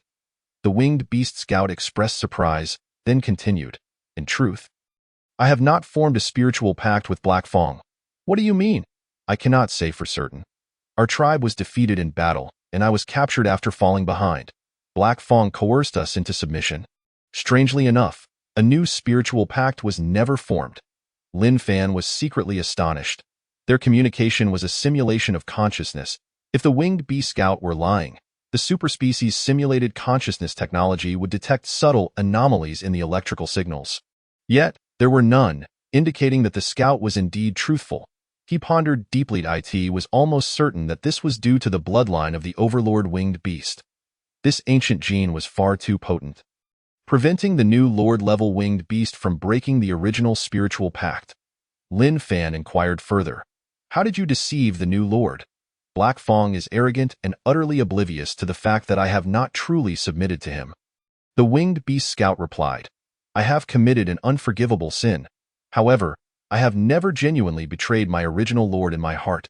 Upon hearing this, Lin Fan contemplated briefly. This time, he intended to set fire to the Maslow Fortress. Since that was the case, he might as well make the flames burn even brighter, he said. "I will persuade the Red Robe to spare your life." "Really?" The winged beast scout exclaimed in delight. "Human? Thank you for trusting me. I am eager to join you." Lin Fan shook his head and replied, "You cannot return just yet. There are more pressing matters that require your attention." Chapter 30. The Trojan Horse Plans Stonehelmet City. Office of the Director of the Scavengers Bureau. Director Zhao paced anxiously within, appearing troubled. Li Weigua entered through the door. Director Zhao eagerly asked, "Any news of Lin Fan?" "None," Li Weigua sighed. "What shall we do?" Director Zhao grasped his head in despair. "We have completely lost contact. He has either ventured too far or met his end," Li Weigua stated. "Nonsense. You have the mouth of a crow." Director Zhao shot Li Weigua a glare and said, "If he is dead, you and I both must pack our bags." Li Weigua glanced at Director Zhao and retorted, "Is it really that serious?" Director Zhao nodded, his face a mask of despair. "The evidence is irrefutable." Li Weigua adjusted his glasses and muttered, "What's wrong with scavengers risking their lives to salvage some resources from the ruins? It's only reasonable." Director Zhao shot him a disgruntled look and replied, "But it's not like your methods. I've seen the black market transaction records, and the amounts are staggering." Li Weigua, "Oh Li Weigua, I didn't realize you were so greedy. Why don't I find someone to teach her a lesson?" Li Weigua suggested, "Get lost." Director Zhao pointed at Li Weigua and said, "Have you gone mad? That girl is backed by the Wang family of the capital region." Li Weigua walked away in frustration. Director Zhao began to mutter, "Heaven, please protect Lin Fan and ensure he returns alive." He then closed the door, feeling restless, and resumed his pacing. Long ago, he had received a mysterious message claiming to be from the Northern Command Center, requesting him to do one thing: forcibly summon Lin Fan back and declare the Maslow Fortress mission a failure, with generous rewards promised. Director Zhao pondered, what kind of place is the Northern Command Center? And how could a scavenger possibly have connections there? The message was vague, and he promptly rejected it. After several attempts, Director Zhao lost his patience and berated the sender. The tasks of the Scavengers Bureau cannot simply be rescinded. To his surprise, not long after, a girl named Wang Kiki appeared at his door. This time, she not only demanded that the Scavengers Bureau forcibly recall Lin Fan, but also presented a plethora of incriminating evidence against the Bureau. Typically, scavengers would bribe him to turn a blind eye to their exploits in the ruins. Little did he expect that this woman would catch him red-handed. Wang Kiki threatened to have Director Zhao summon Lin Fan back immediately, and he must return alive. Otherwise, she would expose all of Director Zhao's dealings over the years and report him to the United Government in the name of the Northern Command Center. Upon investigating, he discovered that the woman threatening him was actually the eldest daughter of the Wang family in the capital region. God, how did I offend such a little tyrant? Director Zhao felt troubled. To facilitate the scavenging plan, the local government of Stone Helmet City had turned a blind eye to such matters, but merely tolerated them. However, should anything happen, the blame would fall squarely on him. Director Zhao. The unfortunate Director Zhao held on to a glimmer of hope and urgently summoned Lin Fan back, willing to withstand the pressure from above. In this era, communication satellites had been entirely destroyed, and base stations maintained communication within human territories, but at times, signals could escape as long as the distance from human territory was not too great. There remained a chance to establish contact. However, Director Zhao was unaware that Lin Fan had ventured far beyond. He had taken a mining tunnel and in a brief time, had traversed the Red Valley mountain range, arriving at Altai City. Director Zhao exhausted every means but could not make contact. The other scavenger teams also reported no news. Director Zhao's mind was in turmoil. If Wang Kiki, this ticking time bomb, were to explode, even if he did not pack up and leave, he would be infamous. In despair. Director Zhao could only pray daily for Lin Fan, hoping that he would be fortunate enough to return alive from the Maslow fortress. Yet deep down, he was almost convinced that it was impossible. After all, the Maslow fortress was akin to a gate to the underworld. Altai City. The winged beast scout gently pressed its head against Lin Fan's body, emitting a low sound. Lin Fan conveyed to it, "Upon returning to the Maslow fortress, I will rely on you." "No problem." The winged beast scout continued. "I heard from the Red Robe that they are currently not at all concerned about their food supply, and they do not even need to hunt. All thanks to your assistance. Is that true?" Lin Fan paused slightly. The Red Robe must have been boasting to the winged beast scout. He replied helplessly, "Yes." The winged beast scout displayed a glimmer of envy in its eyes and said, "We were once subordinates of Howling Wind and still pledge loyalty to it. If everyone knew it was alive and had an abundance of food, they would surely wish to return to its side. But do not let this be revealed," Lin Fan cautioned. "Understood." The winged beast scout further inquired, "Human? Could you spare me some food? I am so hungry that I can hardly take flight." Consequently, Lin Fan instructed the half-people to bring forth some food. The half-people were quite fearful of the winged beast scout and hesitated to approach. Only the plump one was undeterred. He dragged a piece of rotten meat to the winged beast scout's side. The winged beast scout devoured it hungrily. The plump one understood all too well the pangs of hunger. Observing the winged beast scout's emaciated form and hollow belly, he could not help but feel a twinge of pity. Thus, the plump one gently stroked its tattered wings. The winged beast scout slowly raised its head and scrutinized the chubby half-person before emitting a low hum. It was expressing gratitude. Before long, the winged beast scout unfurled its wings and soared into the sky. It glanced back once before continuing its flight towards the Maslow fortress. The Red Robe approached Lin Fan slowly. Making contact with him through its wings, It said, "Little one, it is now a winged beast of the Maslow fortress. Do you truly trust it?" "I do." The Red Robe then breathed a sigh of relief and said, "You trust it? Then I do as well." "Why?" "You are smarter than I," the Red Robe replied. Lin Fan smiled, his expression gradually turning serious. He said slowly, "The battle at the Maslow fortress will not be easy. Have you made up your mind?" "The thought of challenging Black Fong has always stirred within me. Even without you, I would still wish to engage it in combat," the Red Robe declared. Subsequently, it took to the skies, accompanied by 4 or 5 winged beasts, flying southwestward. Once the winged beasts departed, Lin Fan approached Elder Moda. Elder Moda looked up at Lin Fan, his face filled with reverence. He said, "Moda wishes to follow Lord Ulu and join the campaign against the Maslow fortress." "You are quite old, and your stamina may not keep up," Lin Fan remarked. Elder Moda appeared somewhat disappointed. Lin Fan paused for a moment before continuing. However, there is an extremely important task I need to entrust to you. It is perilous, and I wonder if you are willing. I am willing. Elder Moda's expression was resolute and eager as he replied. Moda has always stated that as a believer in the divine, I am willing to sacrifice my life for my lord. I want you to live well. Lin Fan scrutinized Elder Moda, contemplating briefly. Though he was advanced in years, this man was astute and meticulous. Particularly esteemed among the half-people, Elder Moda was the most suitable candidate. Thus, Lin Fan conveyed the second step of his plan to him. Upon hearing this, Elder Moda's expression unexpectedly revealed a hint of calm amusement. A day later, the mechanized half-human infantry battalion set forth in grand procession. Meanwhile, in Altai City, aside from the sickly, the remaining half-humans had not departed. Elder Moda remained with them to continue their vigil. They were to execute the second step of Lin Fan's plan, the Trojan Horse Initiative. This was a pivotal measure aimed at liberating the half-human slaves of Maslow Fortress. It was a dusk filled with golden light as the sun dipped below the horizon. Casting a warm glow over Altai City, the black dot appeared in the sky, heading directly for the city. Typically, upon sighting such an object, the half-humans would scatter in terror. Yet this time, they stood their ground. A smile crept onto Elder Moda's lips, as if he had been awaiting this moment for a long time. The dot gradually expanded, revealing itself as a REW medium transport aircraft employed by the Changyang people.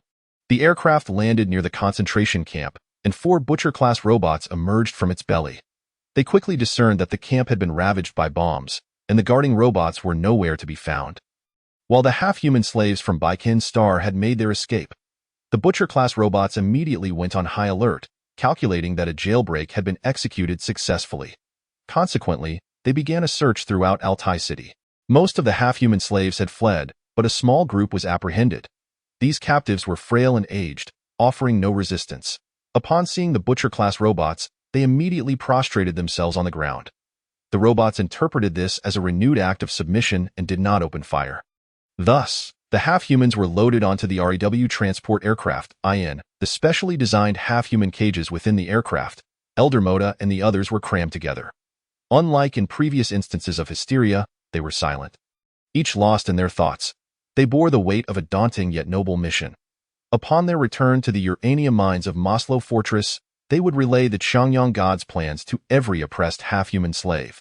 The speed of the REW aircraft was unmatched by the mechanized half-human infantry battalion. In just over an hour, they arrived at Maslow Fortress. Elder Moda and the others were returned to the depths of the mine. The uranium mine consisted of 3 shafts, each housing thousands of half-human slaves.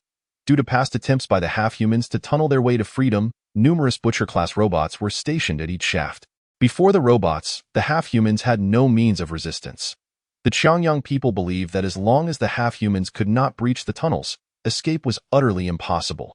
Riding the mine's lift, Elder Moda descended to the lowest level of the shaft. The tunnels within the mine were a labyrinthine web, leading to every corner of the uranium deposit. Bang, bang, bang. The half-human slaves were operating mining machinery to extract uranium. Ragtag group of half-humans loaded the ore onto minecarts, using the lift to transport it to the surface. Despite the advanced technology of the Changyang, the conditions within the mine were starkly primitive and rudimentary, a far cry from human mining environments. For the Changyang, the only requirement was to extract sufficient uranium for war, indifferent to the lives of the half-humans. Elder Moda encountered an old comrade, and upon seeing the gaunt figure and scarred visage, his heart ached. The old comrade, upon recognizing Elder Moda, remained silent, his eyes reflecting a mix of joy and sorrow. The joy stemmed from the fact that Elder Moda was still alive, and they had met again in this lifetime. The sorrow, however, was palpable, as Elder Moda's return to the mine signaled that the old bones might be forever entombed beneath the ore. Their reunion was fleeting. The Butcher-class robots continued to monitor the mine's every movement, and they dared not create too much commotion. The old comrade cast a furtive glance at the nearby Butcher-class robots and hurriedly pushed the heavy minecart away. Elder Moda understood the hardships faced by the half-human slaves. Each day, half-humans perished in the mines, not solely from exhaustion, but also from being executed by the Butcher-class robots for failing to meet their labor quotas, their lifeless bodies left hanging as a grim deterrent. At that moment, a young half-human emerged halfway from a mining cart, pulling Elder Moda up. The young slave, with his brown eyes and broad smile, bore slightly darker skin and a robust physique. Upon seeing him, Elder Moda could not contain his joy, though he remained discreet. He softly called out, "Kuin." This half-human slave was none other than Elder Moda's beloved grandson, Akun. Elder Moda wiped away a tear from the corner of his eye. His grandson was alive. During the rebellion years ago, Elder Moda had led a portion of the half-humans to escape from Maslow Fortress. However, his young grandson, Akun, had been left behind in the mine. For years, Elder Moda had been plagued by guilt, feeling that he had failed to protect his kin. When Elder Moda had departed the mine, Akun had still been but a child. Now, upon returning, he had grown into a man.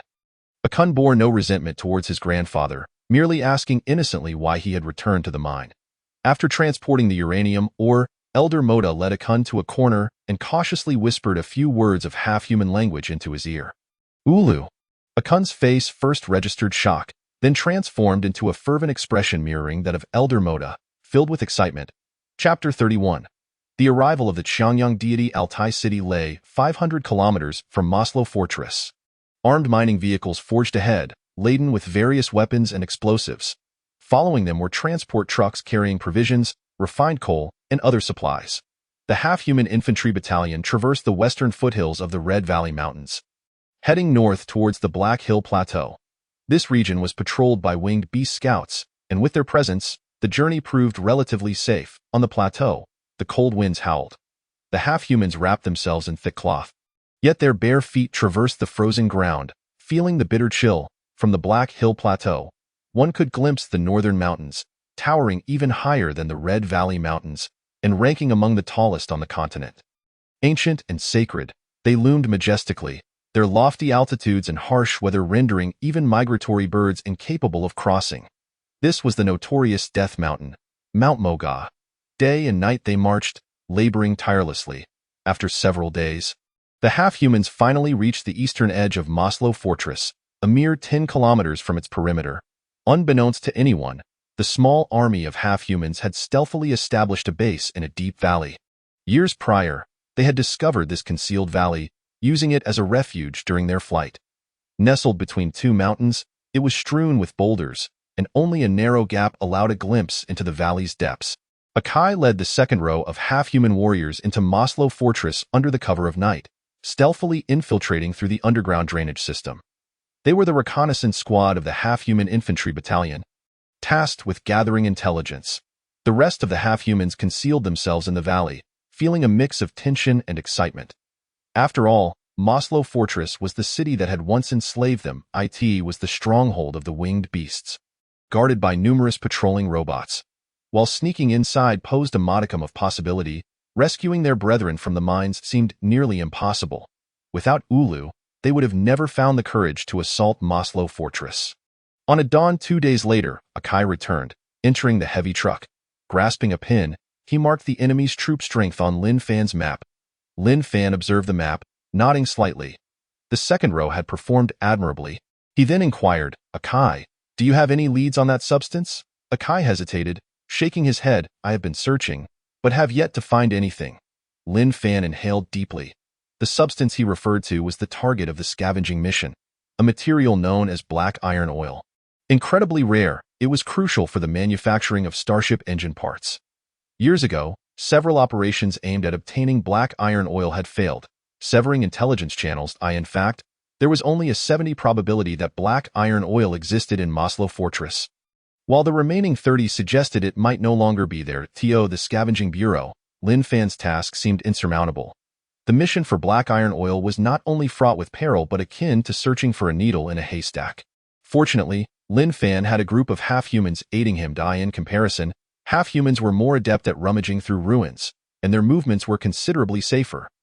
The second row of half-human warriors had also been meticulously selected, not particularly skilled in combat, but agile and astute, specifically tasked with reconnaissance and exploration. With their full support, Lin Fan's chances of acquiring black iron oil had significantly increased. However, despite searching all potential locations for black iron oil, the second row found not a trace of it. Could it be that black iron oil was no longer present in Maslow Fortress? Lin Fan pondered aloud. IT, might be hidden away in some obscure location. We simply have not discovered it. Why apologies, my lord. I was unable to assist you. This matter is not simple. It is not your fault, Lin Fan replied thoughtfully. Next, we must see if Elder Moda has any leads. Lin Fan prepared for two contingencies. Upon returning to the mine, Elder Moda would not only undertake the Trojan horse plan, but would also inquire among the half-human slaves regarding the existence of black iron oil. After all, these half-human slaves had lived in Maslow Fortress for years. No one knew the city better than they. Kai regarded Lin Fan with a hint of concern. Unlike the other half-humans, he understood that Lin Fan was not the true Changyang deity. My lord, based on our intelligence, the fortress is home to many flying beasts and numerous robots. It is exceedingly dangerous within. Akai, do you lack confidence? Akai nodded honestly, expressing his concern for the safety of the adults. Lin Fan patted his shoulder reassuringly and said, "Do not worry. I have a plan." As evening fell, the wind and sand howled, nearly engulfing half the sky above Maslow Fortress. On the high ground of Maslow, there lay a small airport, littered with the white bones of animals and the colossal remains of several winged beasts. This was the lair of Maslow Fortress. A towering winged beast stood at the center, the lord of the winged beasts, Hayat, a formidable being, coursing with the bloodline of a lord-class winged beast. Raised under the captivity of the Qinyang people and meticulously trained, it became the most loyal servant, subservient to the dominion of the Qinyang, yet ruthlessly savage towards its own kind. The massive remains scattered about were the fallen winged beasts that had perished at Haya's hands. Such was the fate of those who dared to resist. Haya's gaze was ferocious, its fangs bared, occasionally releasing a roar filled with murderous intent that made the surrounding winged beasts cower in fear. However, beneath the surface of these seemingly submissive winged beasts, a current of unrest was stirring. In recent days, winged beasts on patrol had been frequently ambushed by their own kind, resulting in several casualties. Haya was infuriated. This was a blatant challenge to the authority of the lord of the Maslow winged beasts. The only survivor was a winged beast scout, which lay prostrate at Haya's feet, exposing the bite marks on its neck and emitting a series of low whines. The name of another winged beast lord drifted into Haya's ears. Filled with a murderous rage, Haya harbored no doubts. It believed that only the former lord of Maslow Fortress had the audacity to challenge its supremacy. The war between winged beast lords was sacred yet brutal, far more significant than mere patrol duties. Upon learning of the formidable rival, Haya could no longer remain still. It issued an enraged howl directed at the winged beast scout. Subsequently, it crushed the scout beneath its foot, its sharp teeth viciously tearing into the scout's wings. The winged beast scout writhed in agony, pleading for mercy. Though Haya tortured the scout cruelly, it did not suspect it. Influenced by genetics, the spiritual bond formed among winged beasts was unbreakable in Haya's eyes. Even if it killed the scout, betrayal was inconceivable. It regarded the winged beasts as an inferior species. Despite being one itself, it believed its genetically modified lineage placed it at the pinnacle of winged beast existence. Haya spared the winged beast scout and took flight. A small drone followed, attempting to obstruct it. With a sweep of its wings, Haya sent the drone tumbling. The war between winged beast lords was unstoppable. Though it submitted to the Qinyang, that did not equate to obeying a mere machine. Soon after, under Haya's leadership, the other winged beasts took to the skies, flying southwestward. Their destination was a ruined city, Nanwa City, located a full 1,200 kilometers away, requiring the crossing of towering mountains. Yet, Haya feared not the distance. According to the intelligence gathered by the winged beast scout, there lay its arch-nemesis, the former lord of Maslow Fortress. Haofeng. Only Haofeng could incite such fury and excitement within Haya. This time, Haofeng would not be allowed to escape. Abandoning their patrol duties, the winged beasts of Maslow Fortress poured forth in a single night. The winged beast scout, battered and scarred, felt a flicker of joy in its eyes. Even without it, Lin Fan could still provoke the Maslow winged beast horde with the help of the Red Robe. Albeit with some difficulty. But with its covert assistance, everything fell into place seamlessly in the mine. Ever since Elder Moda and the other half-people returned, the atmosphere had grown subtly tense. On the surface, none of the half-people slaves appeared to be slacking. Rather, they were all invigorated and industrious. Yet, they exchanged furtive glances in silent communication. Upon Elder Moda's return, His old companions expressed their condolences. However, Elder Moda brought forth earth-shattering news. He informed everyone that the prayers of the half-people had borne fruit. Ulu had arrived on this planet. And he was the messenger of Ulu. The half-people erupted in excitement. The darker the times, the more fervent their yearning for divinity. This was especially true for the slaves in the mine, all of whom were devoted followers of Ulu. Moreover, Elder Moda had once been the leader of these half-people, and his words held undeniable weight. When he declared that the divine Ulu would liberate Maslow Fortress and free the half-people slaves within the mine. Their exhilaration was palpable. The exiled half-people of Baikin Star had long believed that the divine Ulu had forsaken them, leading them to languish in this lightless mine, stripped of all dignity and freedom, living a life akin to livestock at the mercy of others. Now, Elder Moda's words were like a match striking a spark, igniting a glimmer of hope in the hearts of the battered half-people slaves. On the surface, the half-people slaves in the mine continued their work as usual, displaying no signs of disturbance. Yet, in secret, they had prepared themselves. Every mining vehicle had been meticulously inspected, at a single command. The faint flicker of hope within them would ignite into a raging inferno. They were waiting. The more they waited, the slower time seemed to pass. Elder Moda had been back for several days. Yet Maslow Fortress remained unchanged. Despite Elder Moda's unwavering conviction that Ulu would surely come, anxiety gnawed at them, fearing that the lone glimmer of hope in the darkness might extinguish. Each one was silently praying. As evening descended, Akun arrived at the mine's elevator, bearing a joyful expression as he relayed the news to Elder Moda. He had clearly seen the flicker of fire atop the eastern mountain. A faint glow, yet it signified the agreement between Lin Fan and Elder Moda. When the flame ignited, it would mark the day of assault on Maslow Fortress, the moment of salvation for the half-people slaves. Akun also shared another astonishing revelation with Elder Moda and the surrounding half-people. The winged beasts that had long occupied Maslow Fortress were all heading southwest. Ulu, Elder Moda whispered a prayer. Struggling to contain his excitement, the other half-people slaves were equally elated. To think that even the colossal beasts ruling the skies had been scattered. Indeed, it was Ulu, the divine. He had come. Chapter 32. The Horn of War Maslow Fortress. The wind and sand had yet to settle. It was a lonely, long night. A group of furtive figures stealthily infiltrated Maslow Fortress.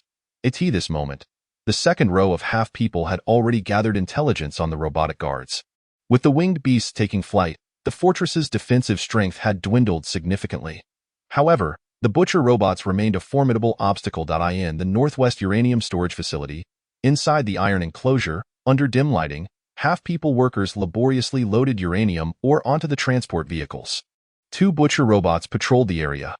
There were not many half-people slaves in the uranium storage, hence only 2 robots were on guard, closely monitoring the slaves' every move. Suddenly, a shadow appeared several hundred meters to the north of the warehouse, emitting peculiar calls towards the storage direction. The half-people workers inside the warehouse paused in surprise, glancing towards the distant figure. Could it be that a fellow slave had managed to escape? The butcher robots, alert to anomalies, quickly assessed the situation and identified the shadow as a Baikin half-person. However, upon inspecting the uranium storage, the butcher robots found no breaches.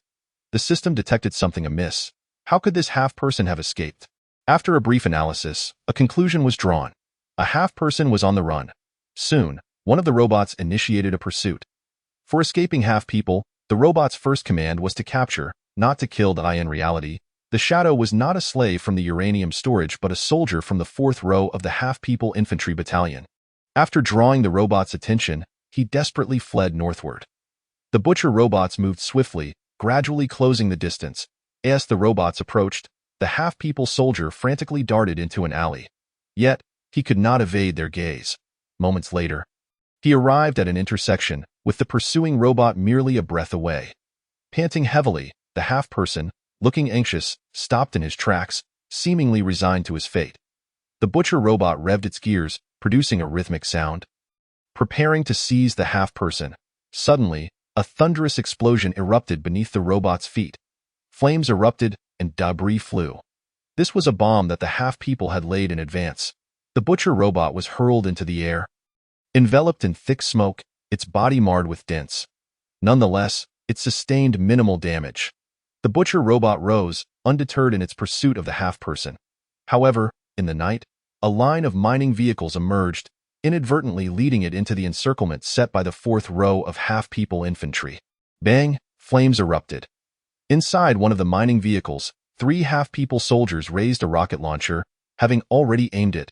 The rocket struck the butcher robot, causing it to explode once more, a breach appearing in its chest plating, followed by a plume of smoke. Its infrared scanners scanned the area ahead, and the system registered a warning. Surrounding it were a group of weak half-people operating the mining vehicles, evidently intending to attack the robot.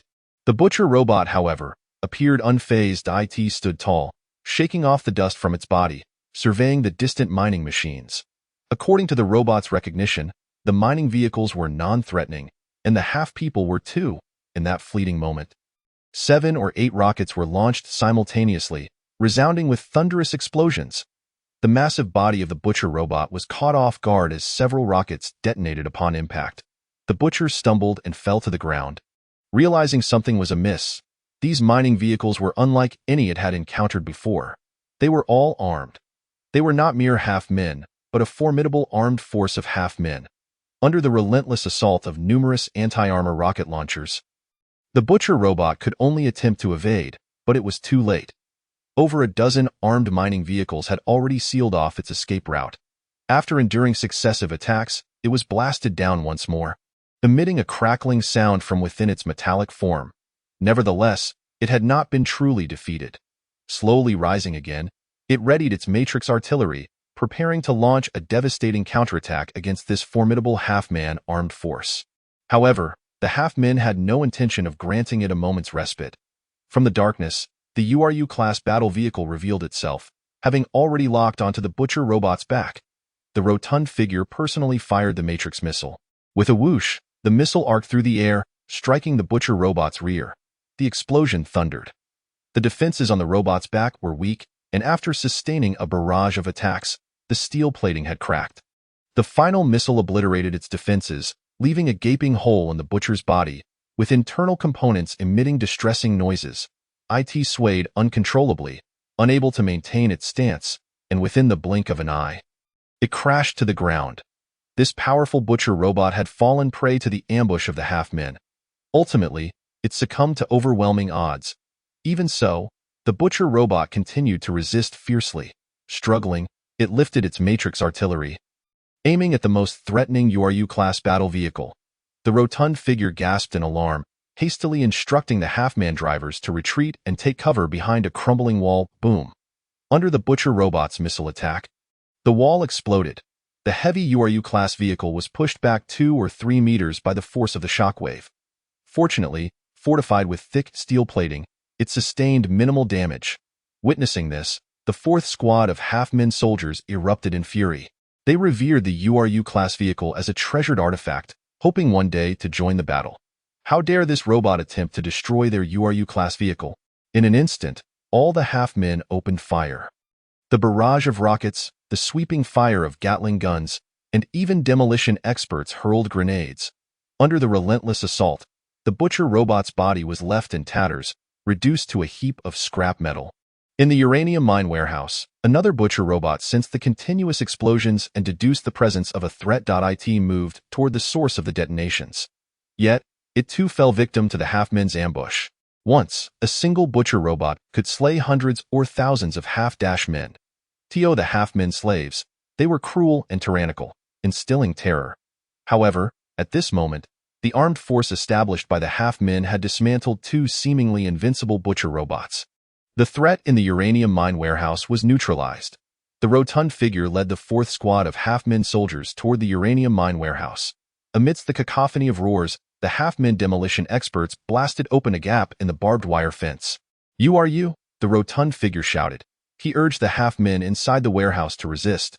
URU had arrived, and the war to liberate the Maslow fortress had begun. The half-men in the uranium mine warehouse were ecstatic. Instead of fleeing immediately, they joined the 4th squad. Subsequently, the half-men soldiers raised their rocket launchers, ruthlessly targeting various facilities constructed by the Chinyang Star. Demolition experts transported barrels of explosives close to the warehouse's foundation. Bang! Bang bang. Amid the deafening explosions, the uranium mine warehouse began to collapse one after another.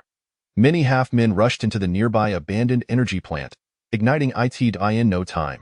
The factory erupted in a massive explosion. Flames leaped, quickly engulfing the entire facility, casting a fiery glow across half the sky. Amidst the billowing smoke and flames, the sounds of explosions and gunfire echoed incessantly. It was as if the pent-up resentment and anger of the half-men had erupted.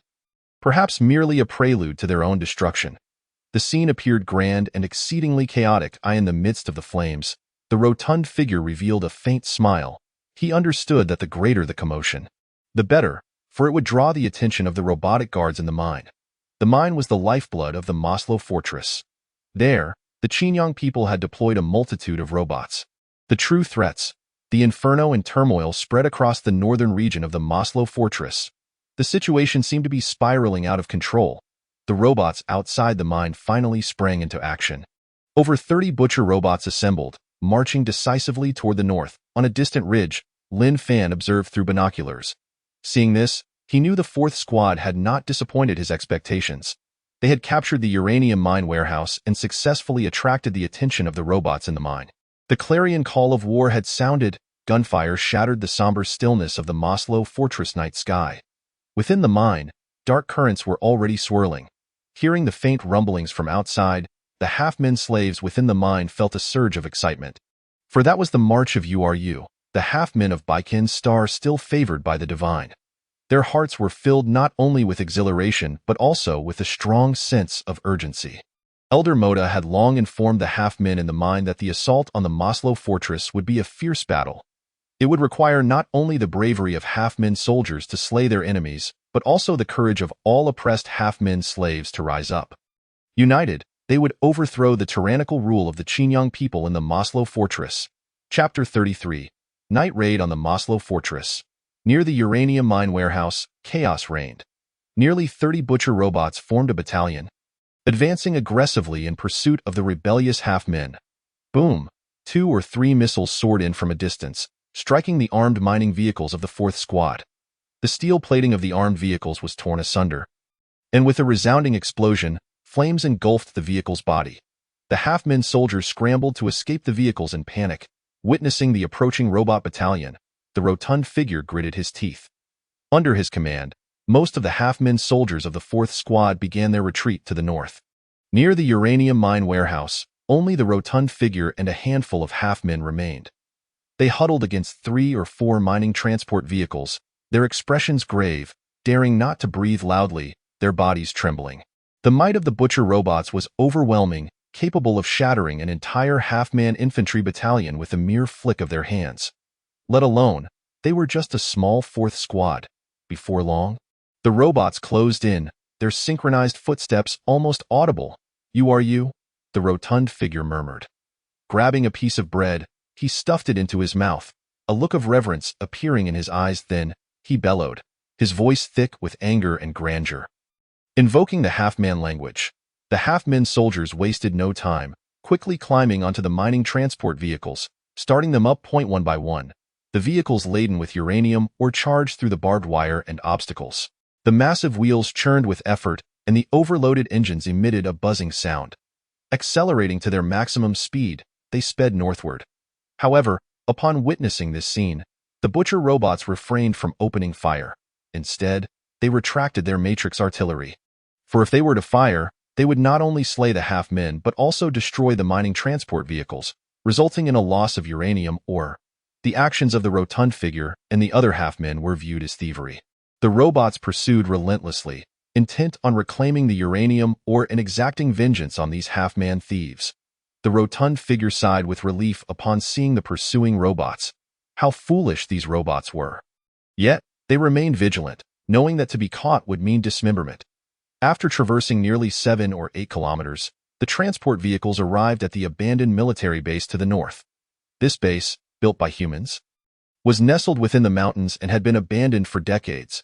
As the dark mass of robots drew closer, the half-men felt a chill run down their spines. That moment, for mining transport vehicles, without a hint of hesitation, barreled into the military base. The butcher robots were momentarily taken aback, utterly perplexed. This was clearly a path to self-destruction. While it was easy for the transport vehicles to enter, escaping would be a different matter entirely. Nevertheless, they wasted no time, unsheathing their blades and following suit. They were determined to reclaim the uranium ore and annihilate the half-man thieves. Inside the military base, darkness enveloped everything. The air was thick with suffocating dust, littered with abandoned weapons, collapsed pillars, and the skeletal remains of soldiers in uniform. There were also traces left by the transport vehicles.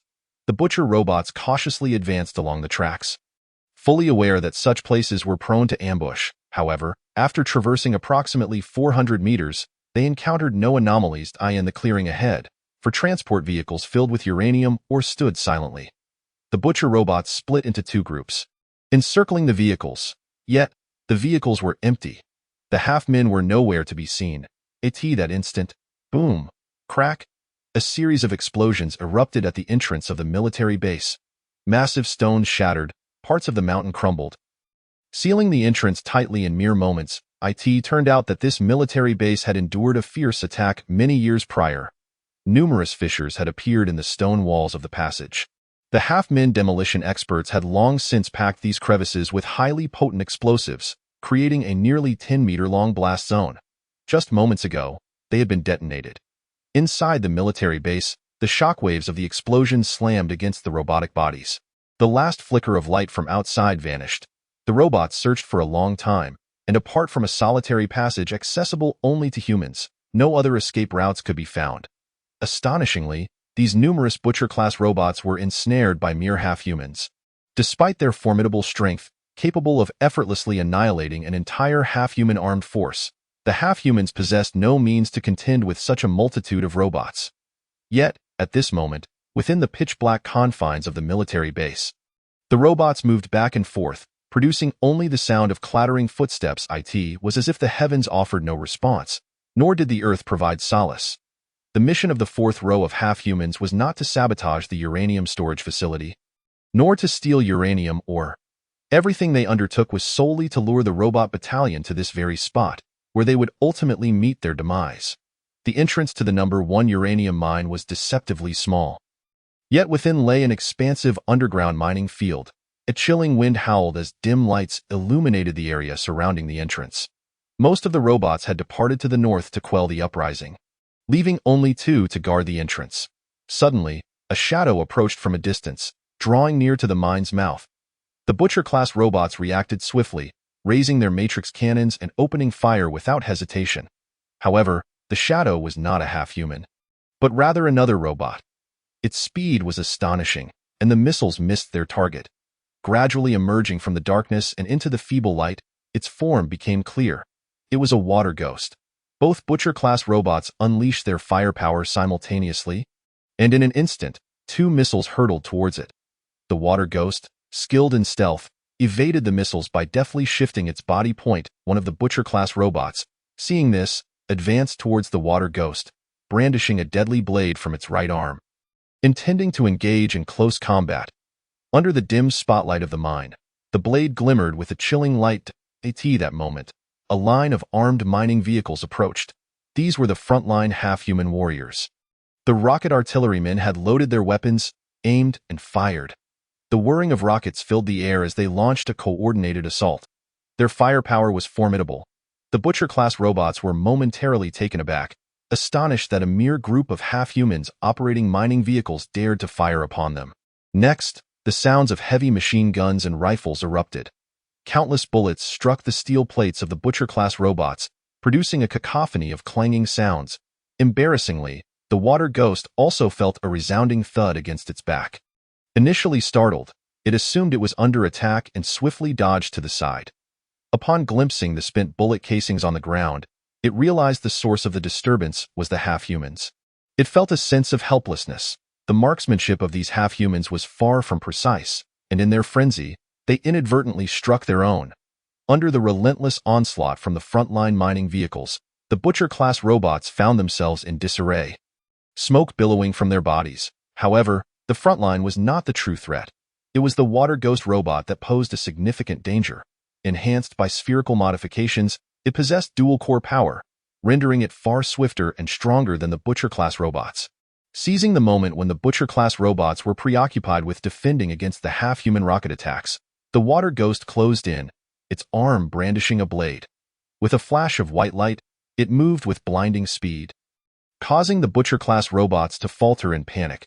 Caught off guard, their defenses were breached by the blade wielded by the water ghost. In a brutal strike, the head of a Butcher-class robot was cleaved from its body, rolling to the ground as its once azure eyes dimmed to gray. The metallic frame emitted a hissing sound before crashing down into the chilling wind.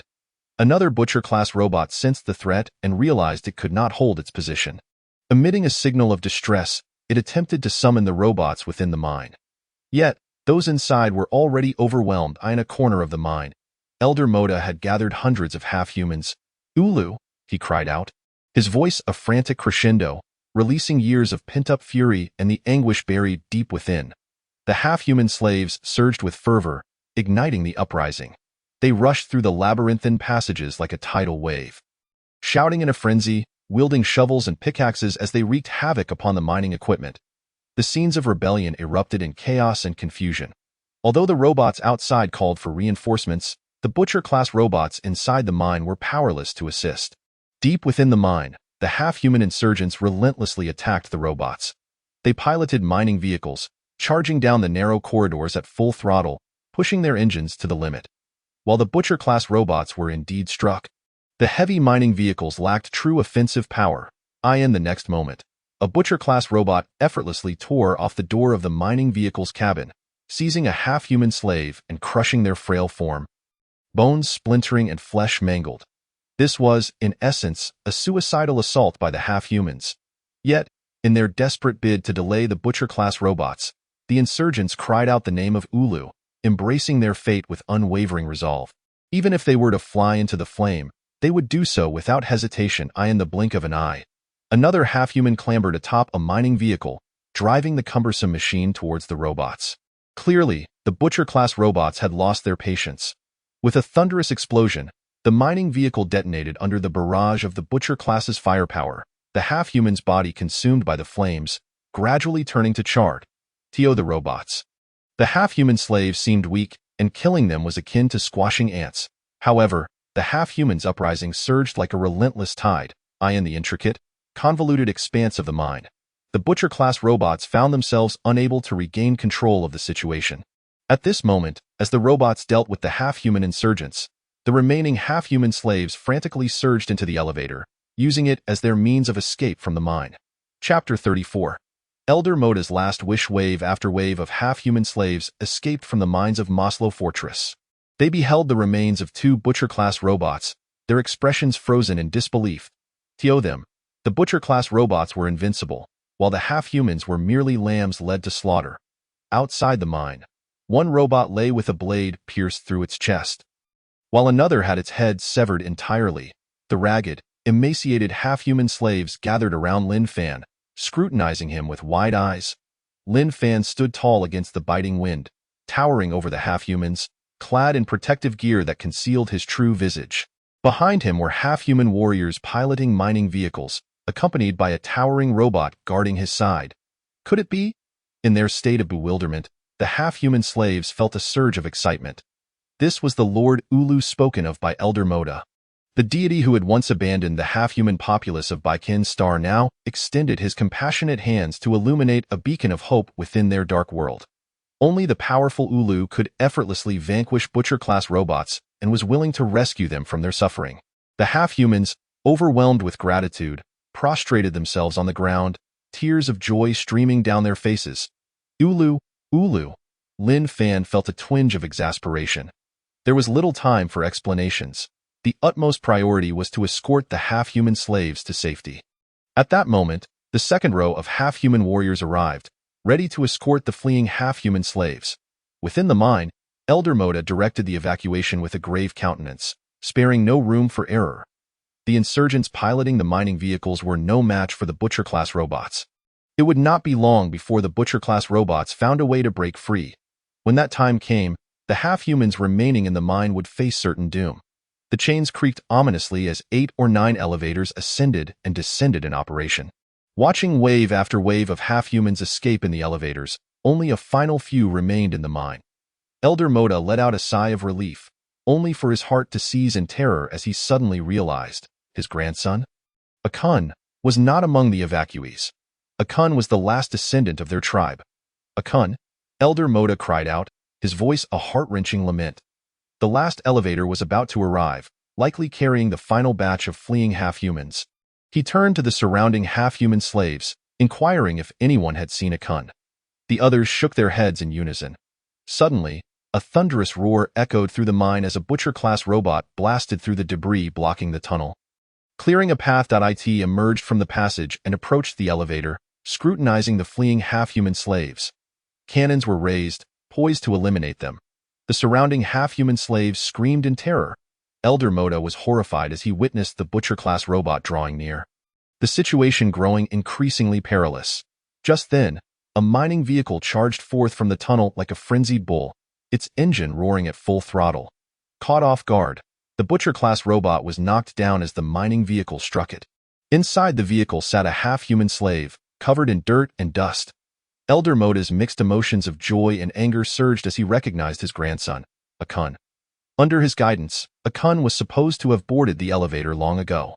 However, amidst the chaos preceding the uprising, Elder Moda had been too preoccupied to check on him. To his astonishment, Akun had taken the initiative to join the ranks of the insurgents. Akun's tattered clothing bore numerous gaping holes, and he was caked in grime and blood from the recent battle. Evidently, he had just emerged from a fierce confrontation. At that moment, he had somehow commandeered a mining vehicle and, upon witnessing the butcher-class robot preparing to attack the half-humans, he had charged forward at full speed, successfully knocking it away. With a resounding clang, the elevator reached the bottom of the mine. The half-humans breathed a collective sigh of relief. Akun sat calmly in the mining cart, observing the butcher-class robot that was about to rise to its feet, a faint smile playing at the corners of his lips. However, this was soon replaced by a grim determination, his jaw clenched tightly, and his eyes filled with a deep-seated rage, a culmination of years of oppression weighing heavily on his heart. He had resolved to defend the elevator with his very life. In a voice that resonated with the half-people's tongue, Akun shouted, urging his grandfather Moda to lead their kin to safety. As for himself, born in this place, he deemed it fitting to die here. Let this mine become his tomb. Yet, the door of the mining cart was flung open by Elder Moda. Despite his advanced age, the old man possessed considerable strength, and with a swift kick, he sent Akun tumbling out. Elder Moda cried out to the half-people, pleading for them to take Akun into the elevator. The remaining half-people slaves, compelled by his words, forcibly dragged Akun into the lift. With a thud, the elevator initiated its ascent. Elder Moda glanced back one last time at Akun's youthful visage, a slow smile unfurling on his face, one he hadn't worn in a long while. Even as they escaped the Maslow mine, thoughts of his young grandson weighed heavily on his heart, like a stone that had long been suspended there. With the elevator's activation, that burden finally fell away. Kuin, Dakin Sawulu, Elder Moda called out, imparting his final words to Akun, urging him to forget himself and follow the great deity of the half-people of Baikin Star. Their lineage would remain eternally loyal to Wulu. As he watched the figure of his grandson vanish from view, Elder Moda felt a profound sense of loss, yet no regrets lingered in his heart.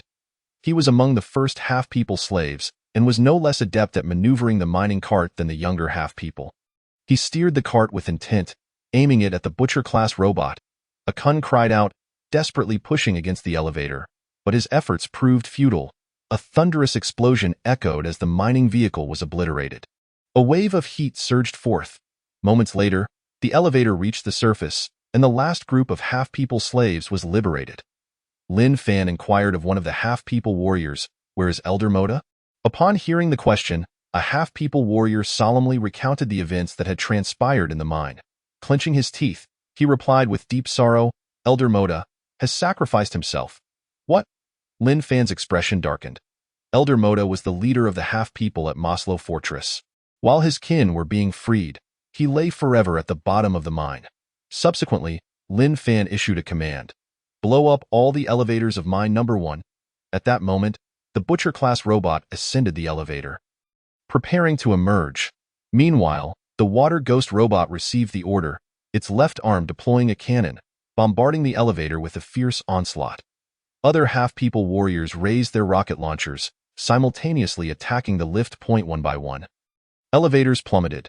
Trapped within the mine, the Butcher-class robot could only watch helplessly as the half-people fled. Yet, this was not the end. The first row of demolition experts took their positions. Once the half-people had retreated to a safe distance, they hurled bomb canisters into the elevator shaft. These were no ordinary explosives. After tossing the bombs, the half-people demolitionists hastily withdrew.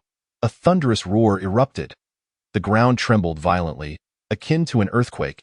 A massive cloud of dust billowed from the mine's entrance, the powerful shockwave nearly toppling the half-people demolitionists.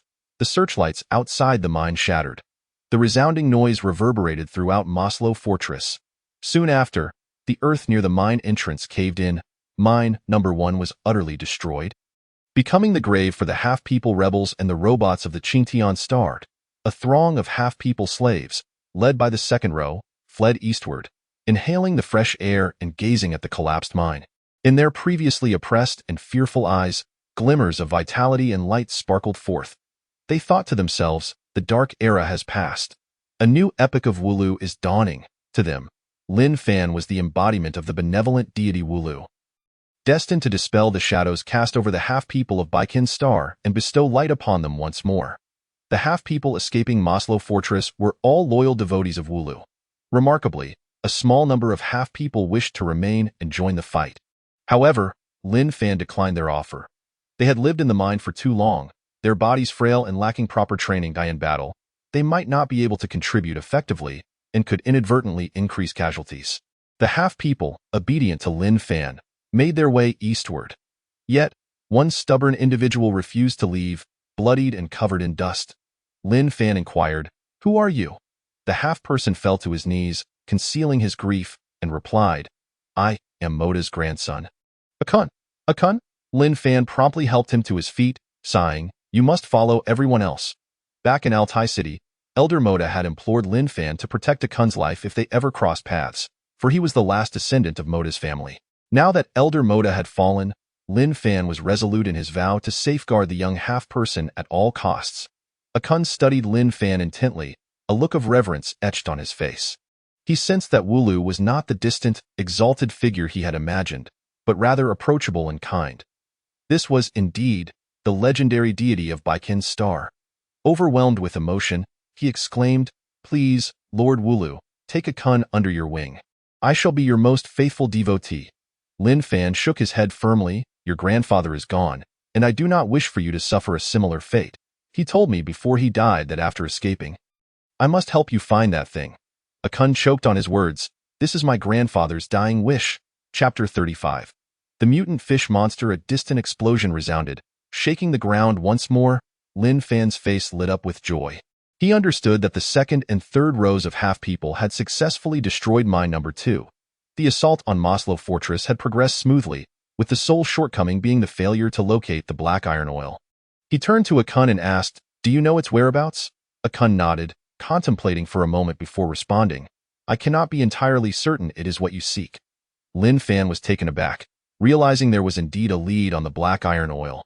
He had accepted this mission with little hope of finding it. The military had previously sent personnel, all of whom had failed. Even the special forces had perished here. This scavenging task was exceedingly difficult. As a mere scavenger, pinpointing the location of black iron oil within the vast expanse of Maslow Fortress was nearly impossible. After a moment's thought, he inquired, "Where is it located?" "In the lake to the east." Akun replied. "The lake?" Lin Fan echoed, "How do you know this?" Akun gestured toward the distance. A half-person timidly poked his head out from behind a wall, exuding an air of trepidation. Upon seeing Lin Fan, he recoiled in fear, unwilling to approach. Akun pointed at this half-person, saying, "Sir, his name is Yuz. He discovered it." Lin Fan scrutinized the half-person named Yuz, noting his fearful demeanor. He found it curious and asked, "What is wrong with him?" "He is afraid." "Why?" "He has stolen many things and fears that Lord Wulu will cast him into hell," Akun explained. Lin Fan was momentarily taken aback. "What did he steal?" "From the Qingtian people," Akun pleaded. "Sir, If Yus finds what you seek, could you forgive his past transgressions? He is not inherently bad. That is only natural. Stealing from the Qingtian people hardly counts as theft, Lin Fan replied with utmost seriousness. Immediately, Akun beamed with joy, relaying this to Yus. Yus was overjoyed, darting off into the darkness. Moments later, he re-emerged, his face alight with excitement, eagerly beckoning the others to follow. He could hardly contain his enthusiasm. Under Yus' guidance, Lin Fan, Akun, and several half-people warriors ventured eastward. There, the first row of half-people warriors met up with the second and third rows. Together, they would launch an assault on mine number 3. However, Lin Fan remained somewhat perplexed. As they walked, he asked Akun, "How did your friend Yus learn of the black iron oil's whereabouts?" After pondering, Akun replied, "A few years ago, an armed force infiltrated Maslow Fortress. They stealthily defeated the robotic guards, breaching a hidden passage and covertly transporting out a black iron-shelled sphere. A black iron-shelled sphere," Lin Fan mused, considering that these intruders were likely the special operations team from years past. Akun glanced at Lin Fan and continued, "At the time, many half-people were terrified, but Yus was quite bold. He secretly clung to the underside of their transport vehicle. He intended to hitch a ride and escape with the human soldiers." Akun nodded, however. Before the humans could escape Maslow Fortress, they were ambushed by the Qingtian robots. Strangely enough, the last soldier, carrying the black iron sphere, drove the transport vehicle into the lake east of Maslow Fortress. Lin Fan inhaled sharply, realizing that the soldier had done so to prevent the Qingtian from discovering the existence of the black iron oil. Yus returned to the mine. Do not underestimate him.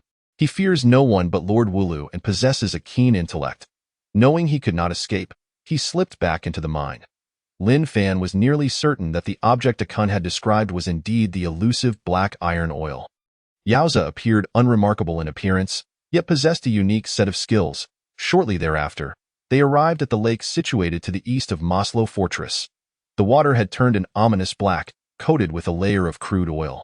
Yaoza excitedly pointed towards a distant spot, chattering animatedly to Lin Fan.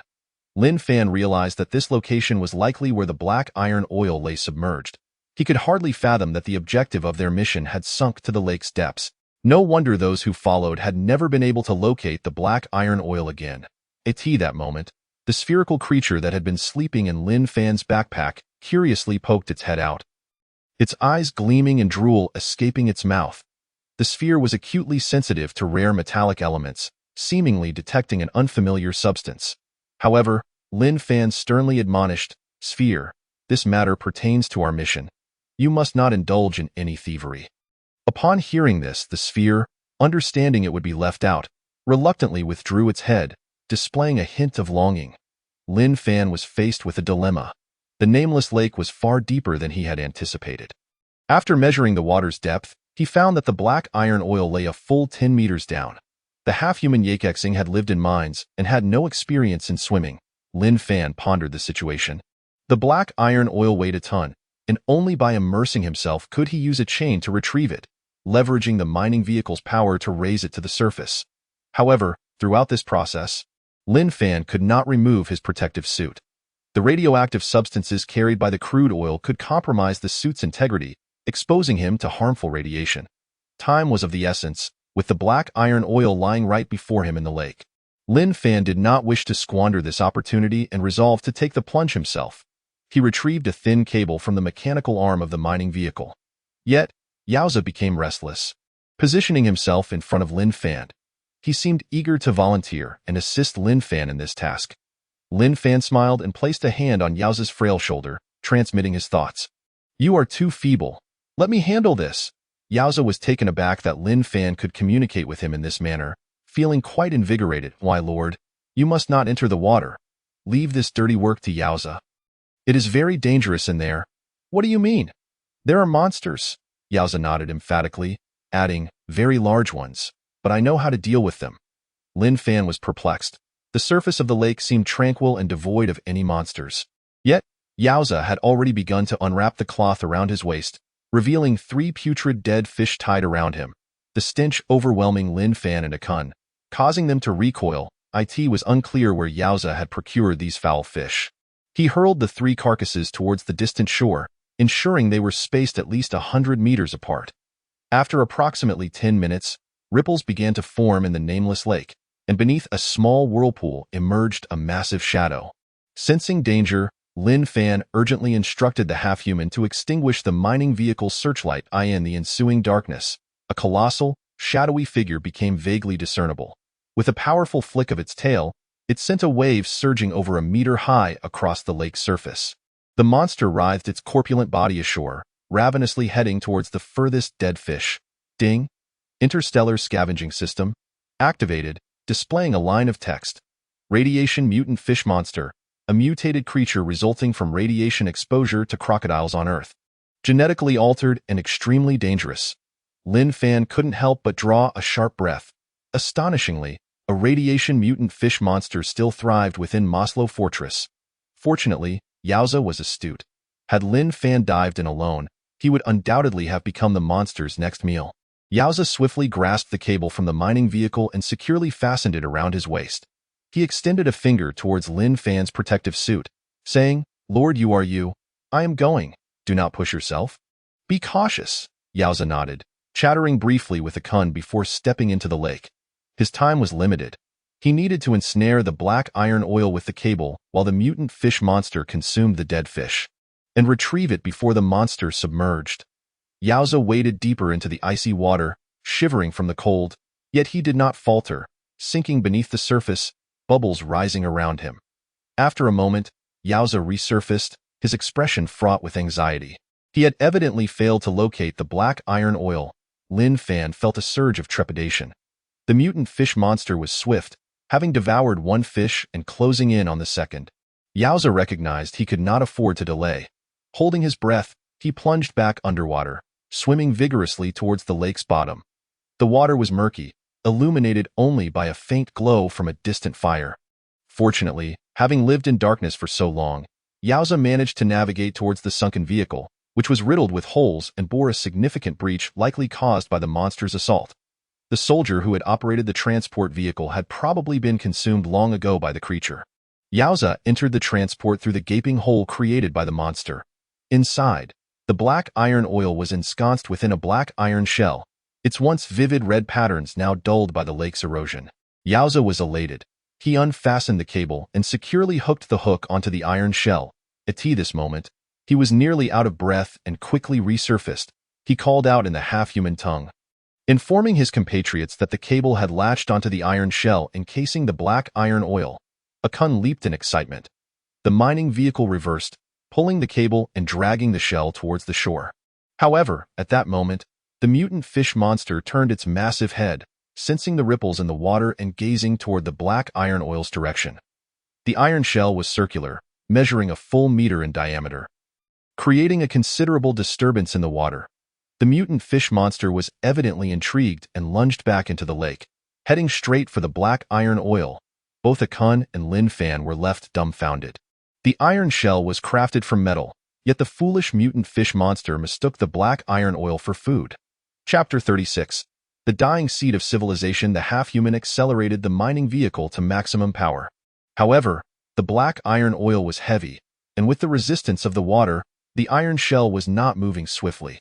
Clearly, it could not match the speed of the mutant fish monster in the water. The mutant fish monster, spotting the dark object in the murky water, had its eyes glimmering with hunger. Yowza clenched his teeth in frustration. If the mutant fish monster bit down on the black iron oil, the cable would most likely snap, rendering their efforts futile.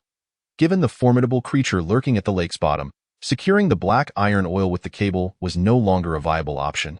Yowza had confidently pledged to URU that he would retrieve the black iron oil. At this moment, he steeled himself, vowing to prevent the mutant fish monster from thwarting their efforts. Gritting his teeth, he swam towards the fish monster, splashing and stirring the water, hoping to attract its attention. Lin Fan felt a tightening in his chest. He recognized Yowza's intentions. This was an exceedingly perilous maneuver. Once targeted by the mutant fish monster, it would be nearly impossible for Yowza to escape its grasp. Lin Fan attempted to call Yowza back, but his voice was drowned out. Not only was Yowza creating a commotion in the water, but he was also emitting a series of bizarre sounds, provocations aimed at the mutant fish monster. At that moment, the mutant fish monster became enraged. Spotting Yaoza flitting about in the water, it perceived him as an intruder encroaching upon its domain. The creature abandoned its pursuit of the black iron oil, turning its attention towards Yaoza. The half-humans on the shore were struck with terror. The size of the mutant fish monster was immense, its massive shadow churning in the water, a sight that was truly chilling. Lin Fan furrowed his brow, shouting, "Yaoza, return at once." But it was too late. The fish monster's colossal tail struck the lake's surface, sending water spraying everywhere. It dove into the depths and resurfaced, now less than 50 meters from Yaoza.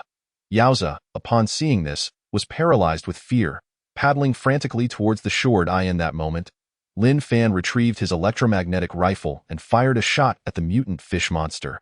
The gunshot echoed as the monster's jaw was struck. Though the electromagnetic rifle was powerful and the creature's exterior was tough, it still felt a twinge of pain. The crafty fish monster hesitated for a moment before diving back into the water. In the ensuing darkness, Lin Fan found it impossible to ascertain its location. He fired into the water again, but hitting the elusive creature was proving difficult. Yaoza was desperately swimming, now within 10 meters of the shore. But the mutant fish monster was closing in. A gigantic shadow loomed ominously behind a kun. Water splashed as the monstrous, grotesque head of the fish monster broke the surface. Lin Fan stood frozen in shock, raising his electromagnetic rifle once more to shoot. However, the creature was unfazed by the bullets. The sensation of pain meant little to such a corpulent beast. The mutant fish monster slowly opened its long mouth filled with sharp teeth, prepared to engulf Yaoza. Just then, the fish monster abruptly turned its head and lunged in another direction. Yaoza had just pulled a pitch-black object from his cloth pouch, using all his strength to hurl it away. The fish monster was inexplicably drawn to this dark object. It leaped from the water, extending its long mouth in an attempt to seize the black item, but the angle was slightly off. The object slipped past its jaws and floated a short distance away on the surface. The mutant fish monster, driven by greed, swam toward the black object. Lin Fan stood in a stupor, pondering, what is that? Only under the illumination of the mining vehicle's searchlight could he discern its true nature. Alas, that was the fourth foul fish. It saved Yu's life. While the mutant fish monster was busy devouring the stinking fish, Yu's managed to swim ashore. Before long, with the collective effort of the half-people, the mining cart dragged the black-shelled iron ball onto the land. Ding! The interstellar scavenging system has been activated, and a line of small text appeared. Acquired -4 material, commonly known as black iron oil, a supermedium existence, granting 500 scavenging points. 500 scavenging points. Lin Fan mused, indeed, black iron oil is extraordinary. Several tons of rare earth or only yield 20 scavenging points, yet this substance offers 500. Gazing at the black iron-shelled sphere, he couldn't help but sigh. Many had perished because of it. His ability to find black iron oil was entirely thanks to these half-people. Lin Fan felt that he should not underestimate this group of half-people. They are brave and intelligent, capable of achieving feats that even many humans cannot accomplish. Yu's, though unassuming in appearance, had engaged in his fair share of dubious activities. However, he was meticulous and bold, undoubtedly comparable to other half-people. When the mutant fish monster came ashore, Lin Fan led the half-people to escape. On the way, Lin Fan asked Akuin, "If we leave the Moslow fortress, what do you wish to do?" Akuin did not hesitate and replied, "My lord, I wish to join the half-people infantry battalion. Is that permissible?" His eyes were sincere, filled with anticipation. "Why? I want to protect my kin. Becoming a warrior entails numerous dangers." Akuin was unafraid of death. Lin Fan pondered for a moment and said, "The half-people now require not only their own army but also a homeland of their own."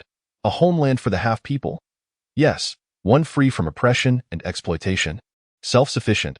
Lin Fan paused and asked, "Akuin, are you willing to help build it?" Akuin contemplated and then inquired, "Does such a homeland truly exist?" Lin Fan nodded. "It does, located to the east of the Moga Mountains." Akuin no longer hesitated, resolutely stating, "I am willing." Subsequently, he excitedly conversed with Yuz. Akuin then asked, "Can Yuz participate in the construction of the half-people's homeland?" "Of course." Yuz was elated. The two half-people exchanged words, their minds brimming with visions of the new homeland, a dwelling of their own, an abundance of food, free from robots. Their eyes sparkled with delight. Grinning foolishly, Lin Fan, witnessing the half-people's eagerness, couldn't help but smile. At that moment, an explosion echoed from the west. Under the leadership of the water ghost, the half-people infantry shattered the defenses of mine number 3. The half-people within the mine revolted, countless half-people fleeing from the depths. Lin Fan fulfilled his promise, rescuing the half-people slaves of the White Kin Star from the mines of the Moslow fortress. Perhaps no one would believe that Lin Fan, a mere human, had incited the half-people to blow up 3 uranium mines of the Moslow fortress. The half-people in the mines were insignificant, nearly at the mercy of others. However, under the fervent assaults of the insurgents, the formidable robots were held at bay. As the mine collapsed, the robots were completely trapped inside. A throng of half-people slaves arrived at the valley to the east, packed with half-people. They were emaciated and barely clothed. Upon seeing Lin Fan, some erupted in joyous cries, while others were moved to tears. All the half-people knelt humbly before him, their faces filled with reverence. The great prophet, Morda, was indeed correct. URU has never abandoned the wretched half-people of White Kin Star. The voice of URU echoed throughout the valley. Lin Fan, witnessing this scene, felt a throbbing headache. It was time to clarify matters with the half-people. He was not the URU deity of White Kin Star, but merely an ordinary scavenger from Stone Helmet City, existing at the bottom of society, unappreciated by his own kind. Lin Fan called upon Akai, wishing for him to be his voice. Placing his hand on Akai's shoulder, he conveyed his thoughts. Tell your kin that I am not your URU deity. Merely an ordinary human. It was not the URU deity who saved the half-people, but rather the half-people who saved themselves. Akai hesitated. Facing Lin Fan's grave expression, he spoke in a barely audible voice. My lord, I cannot do that. Are you afraid of being punished? Fear not. I shall protect you. It is not that. Tears glimmered in Akai's eyes as he said, My lord, I believe that the half-people of White Kin Star today need a belief more than the truth. I can continue to assist you half-people, but I cannot let them remain in ignorance. Akai shook his head resolutely, kneeling on the ground. My lord, I beg you, do not reveal the truth to them. The half-people have suffered greatly, living in darkness for so many years, accompanied by despair and hardship. You have saved the half-people, shining like the only light in the darkness. My lord, look, despite their agonizing hunger, their path to escape filled with peril, they are imbued with hope. Once the truth is revealed, not only will the half-people's hope shatter, but their faith will collapse, and they will sink once more. Akai asserted. Lin Fan was taken aback, deep in thought. Upon reflection, perhaps Akai was correct. They needed a URU deity. If the half-people learned the truth, their faith would come crashing down. They would lose their courage and hope, plunging into panic and helplessness. After considerable contemplation, Lin Fan took a deep breath. Very well. You shall tell them that the URU deity embodies mercy and hope, requiring neither offerings nor worship. Thank you, my lord. Akai sighed in relief. Lin Fan continued, also, inform them that far to the east of the Moga Mountains lies a place called Heavy Iron City, where the half-people can go to build their own homeland. A homeland for the half-people? Akai's eyes sparkled with hope. Indeed. Lin Fan elaborated, there, the half-people will be free and equal, with no one possessing the right to deprive them of life and happiness. The half-people can establish factories, mine resources, and have their own military. The more they toil, the more they reap, laboring for their own happiness, with no more slaughter or exploitation. If willing, you may accompany me. Akai was greatly excited upon hearing this. They reached a high ground, and he fervently shouted to the half-people. Upon hearing part of it, the half-people could hardly contain themselves. Once he finished, the swarming half-people erupted into a frenzy. A city belonging to the half-people. They had never dared to imagine such a thing. Perhaps it meant no longer having to wander across barren lands, no longer scurrying for food, and no longer facing those terrifying beasts, nor encountering robots. The half-people knew nothing of Heavy Iron City, yet the name etched itself into their hearts, igniting their excitement. Just like the legends foretold, the dark era of the half-people had passed, and the new era of URU had begun. The Great Migration commenced. Under the protection of half-people warriors, they would first reach Altai City, traversing the Moga Mountains through the abandoned mine tunnel. The ultimate destination of the half-people slaves' escape was Lin Fan's stronghold, Heavy Iron City. Ding! The interstellar scavenging system has been activated, and a line of small text appeared in Lin Fan's vision. Acquired a seed of a primitive civilization, granting 1,000 scavenging points. What is a seed of a primitive civilization? Lin Fan pondered slightly. The system's voice echoed. The great tree of Whitekin Star civilization has been destroyed. These wandering half-people are the seeds of civilization. The master has protected them, gaining the infinite faith of the half-people, thus acquiring this dying seed of civilization. Oh, so this is what is meant by a seed of civilization. Do not underestimate the seed of civilization. Once it takes root and flourishes, the master will gain even more scavenging points.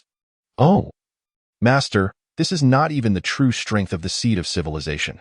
The system paused and continued. If the seed of civilization truly grows into a powerful civilization, it will become the most terrifying force in the universe. Chapter 37.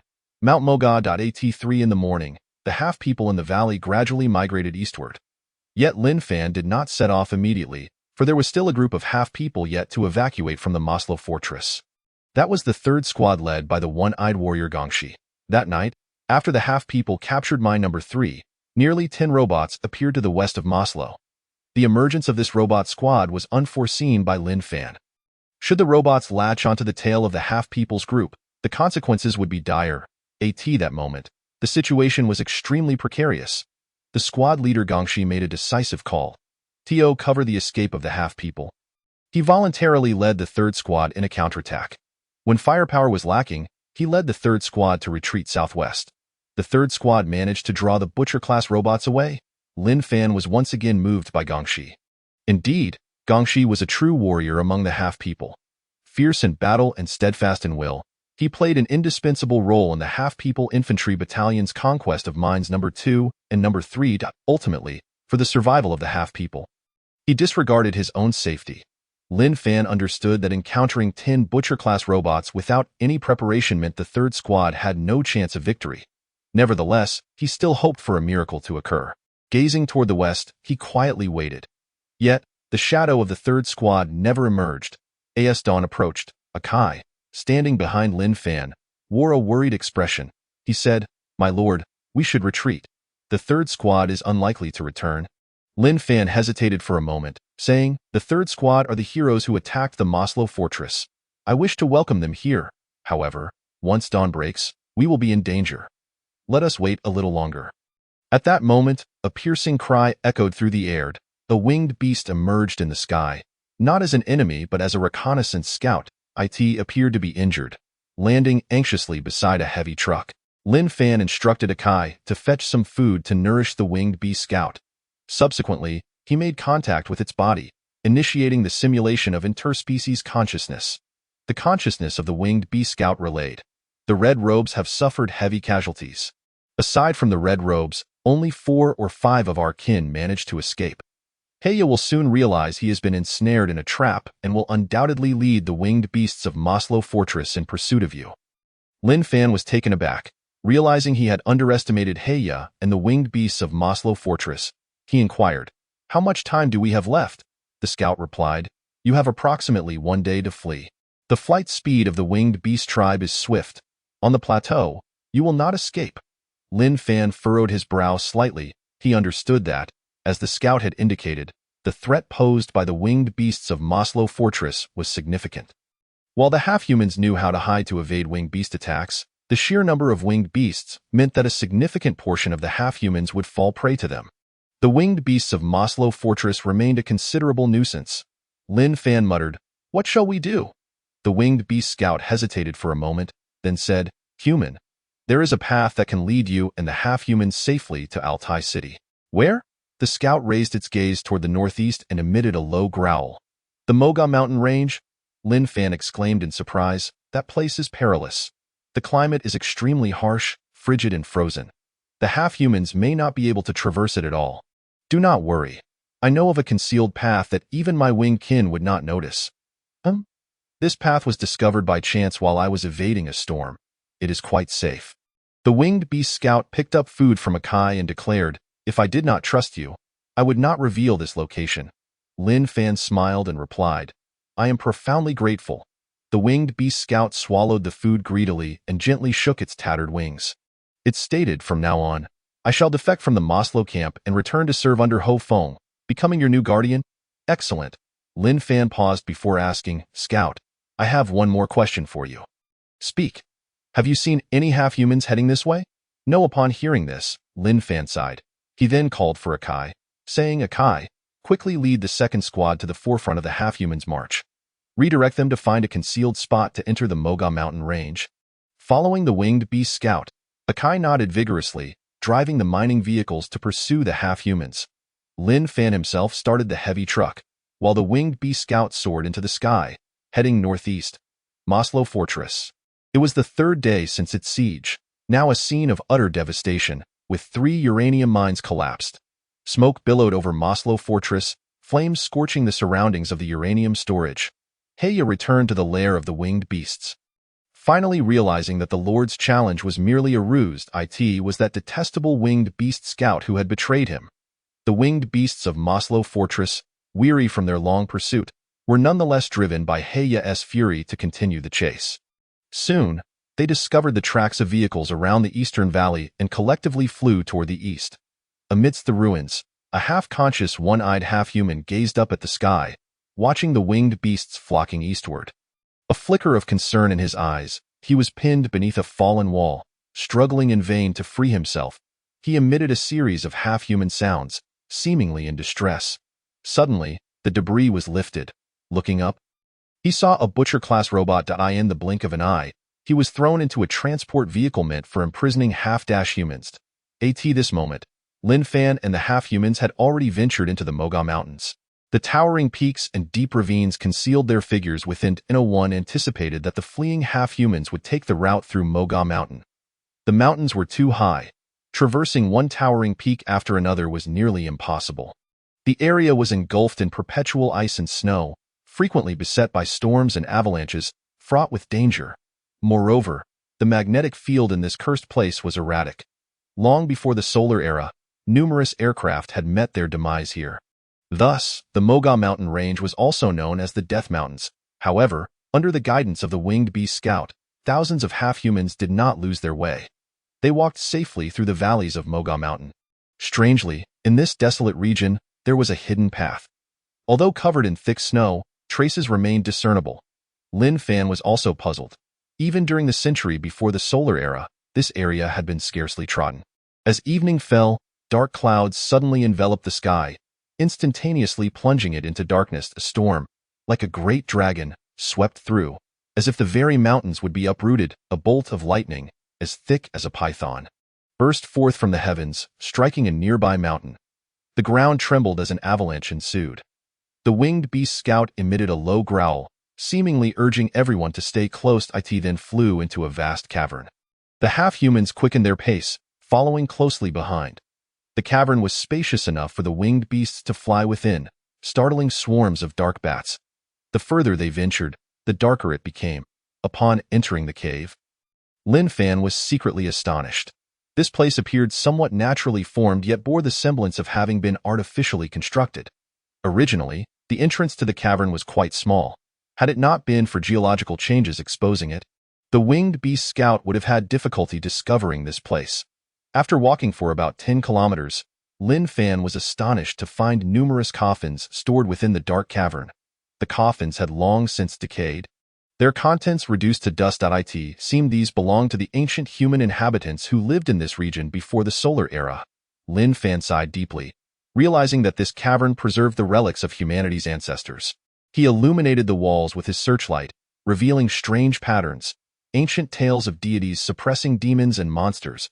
He sighed softly, pondering that perhaps this was akin to the worship of the Uru deity revered by the Baikonshing, which may not exist at all. Without delay, he continued onward for another several kilometers, the cave gradually widening. A draft brushed past, accompanied by the gentle sound of flowing water.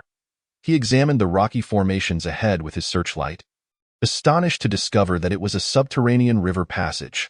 However, the once grand river had dwindled to a trickle, transforming into a traversable path.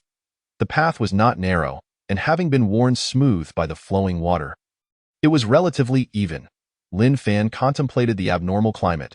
The perpetual snow of Moga Mountain had caused the river to dwindle. After spending half a day wandering through the cavern, Lin Fan unexpectedly emerged from the Moga Mountain range. Arriving at the Olda River in the northeast. The river's surface had already frozen over, but the weather in this area had improved significantly. The heavy truck led the way, with a throng of half-humans trailing behind. Many half-humans trembled from the cold, seeking warmth from the heat radiating from the mining vehicles. Guided by URU, they pressed on, supporting one another, having crossed the Olda River, continuing toward Altai City. Chapter 38. The overconfident half-humans in the southeastern region of Moga Mountain. The frigid weather had abated. A fierce wind howled as a sandstorm swept across the land. As night fell, the half-humans dispersed, scavenging for food across the desolate terrain. When weary, they sought refuge in the crevices of the Gobi. In valleys and within decaying tree hollows, as dawn approached, the sky remained shrouded in dust. Suddenly, a piercing cry resonated across the land. Half-humans in every corner awoke, stirring restlessly. A blue-winged beast appeared in the sky. Adorned with a vivid crescent-shaped pattern, its size larger than that of the typical winged beast, it swooped down, snatching two half-humans in its jaws and swallowing them whole. This was the invading winged beast of Maslow Fortress. Panic ensued among the surrounding half-humans as they fled in terror. Yet, escape from the clutches of the blue-winged beast was futile in the blink of an eye. Several more half-humans fell prey to its voracious appetite. It emitted low growls, seemingly relishing the taste of half-human flesh. Half-human warriors rushed to the scene, with Fat Dunn arriving first, piloting an URU-class war vehicle straight toward the winged beast. However, just as the cannon was aimed at the beast, it sensed the danger. It took flight, soaring over the low ground. The URU-class war vehicle, unable to dodge in time, was struck to the ground by the blue-winged beast. Fat Dunn's eyes widened in fury as he raised his rifle and fired at the beast. The shot struck true, hitting the beast in the neck. Enraged, the blue-winged beast circled back, attacking the URU war vehicle with its sharp fangs. The vehicle's metallic shell crumpled, and steel plates began to fall away. Although the URU-class war vehicle boasted a sturdy exterior, it was insufficient to withstand the relentless assault of the winged beast. Fat Dunn and several half-humans huddled together, avoiding the beast's gnashing jaws. However, it would not be long before the outer shell was torn apart, and the half-humans inside would be devoured alive. Feeling the vehicle being battered with a resounding clang, Fat Dunn and the others were filled with dread. The half-human infantry battalion was rallying, but due to their scattered positions, it was difficult to regroup quickly. Fat Dunn and his companions found themselves in a perilous situation. At that moment, another winged beast approached the URU-class war vehicle. But instead of attacking, it collided with the blue-winged beast. It was none other than the winged beast scout. It cast a glance at Fat Dunn. Having long recognized that Pang Dunn was the first to provide it with sustenance, the half-man let out a roar and engaged in a fierce struggle with the azure-winged beast. Pang Dunn cautiously poked its head out, observing the chaotic battle of the winged creatures, unable to remain still. In stark contrast to the robust azure-winged beast, the winged scout appeared frail, little more than a mere collection of skin and bones, and was riddled with scars. It was no match for the azure-winged beast. In the blink of an eye, the azure-winged beast clamped its jaws around the scout's neck, dragging it along the ground while violently shaking its head. The winged scout writhed in agony, desperately struggling. Yet to no avail, blood poured from its wounds, and its body began to convulse, its claws trembling uncontrollably. Pang Dunn was utterly horrified. If this continued, the winged scout would surely perish. Fortunately, the half-man warriors of the fourth row, maneuvering their mining vehicles, arrived just in time. Akalusida! Pang Dunn bellowed in the half-man tongue. He urged the half-man warriors to strike precisely, driving off the azure-winged beast without harming the winged scout. Subsequently, he and two other half-men set up a reactive armor rocket launcher, aiming it at the azure-winged beast's tail and firing a shot. It struck true. The azure-winged beast shuddered and released its grip on the winged scout. Seizing the opportunity, the winged scout flapped its wings vigorously and escaped. The azure-winged beast turned to glare at the three diminutive half-men behind the URU-class war vehicle. Enraged, it attempted to pounce. However, the bullets from the heavy machine guns and rifles of the fourth row rained down upon it. Startled, the azure-winged beast hastily dodged. Before long, dozens of armed mining vehicles from the half-man infantry battalion converged, surrounding it completely. Hundreds of weapons were aimed at it. Though half-men were typically unarmed, these creatures were outfitted for battle. Yet, The sheer number of half-men was overwhelming. Realizing the dire situation, the azure-winged beast leaped into the AI in flight. It moved swiftly, making it difficult for the half-men to strike it again. Assessing the fierce half-men below and the winged scout on the ground, it let out a howl in its eyes. The winged scout's reliance on the feeble half-men for survival was contemptible. Infuriated, the winged scout yearned to ascend and confront the azure-winged beast in a fight to the death. However, after barely ascending a few yards, it plummeted back to the ground. It had been grievously wounded and bled excessively, rendering it weak. Letting out a pitiful cry, it found itself unable to rise again. Nonetheless, amidst the relentless assault from the half-men warriors, the azure-winged beast took flight. The winged scout slowly dragged its battered body beneath a large boulder, lying motionless. Many half-men gathered around the winged scout. Forming a large circle, they remained silent, vigilantly waiting.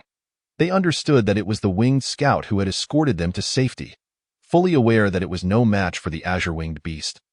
It had been the first to charge in to protect the half-men. The winged scout emitted a soft, low hum, seemingly in gratitude for their assistance in driving away the azure-winged beast. Yet, its eyes lost their luster, displaying deep sorrow. Reflecting on its tragic past and gazing at its scarred body, it felt an overwhelming fatigue. Not long after, Lin Fan sensed something was amiss. Approaching the winged scout, he established a superspecies consciousness simulation. "Scout, rally yourself," he urged. The winged scout drooped its eyes, responding, "Human, you must leave. Our presence has been detected. It1T long before Heyu leads the winged beasts of Maslow Fortress to pursue us." "And you?" it continued. "I am weary and cannot fly. I shall rest here." Lin Fan gently stroked the wounds on the winged scout's body, assuring it, "You will heal soon. Do not give up. Live well." The winged scout emitted a piercing cry. Still refusing, Lin Fan pressed on, "Do you not wish to see your former companions again? In my current state, my former companions would surely view me as worthless." "Not at all," Lin Fan countered. "The situation in Altai City remains uncertain. Howling Wind desperately needs you. You are irreplaceable. Is that truly so?" the winged scout inquired, lifting its head slightly. Lin Fan nodded, stating, "Altai City is just ahead. Should the plan succeed, your contributions will be recognized as equal to those of any of your kin." The winged scout slowly raised its head, enduring the pain, and let out a series of low hums. Trembling, it unfurled its wings, straining to flap them, and finally managed to take off unsteadily. The half-men erupted in cheers, following the winged scout once more as they ventured southeast. Lin Fan also started the heavy truck. Their movements had been detected, and it was likely that the winged beasts of Maslow Fortress would soon be in pursuit.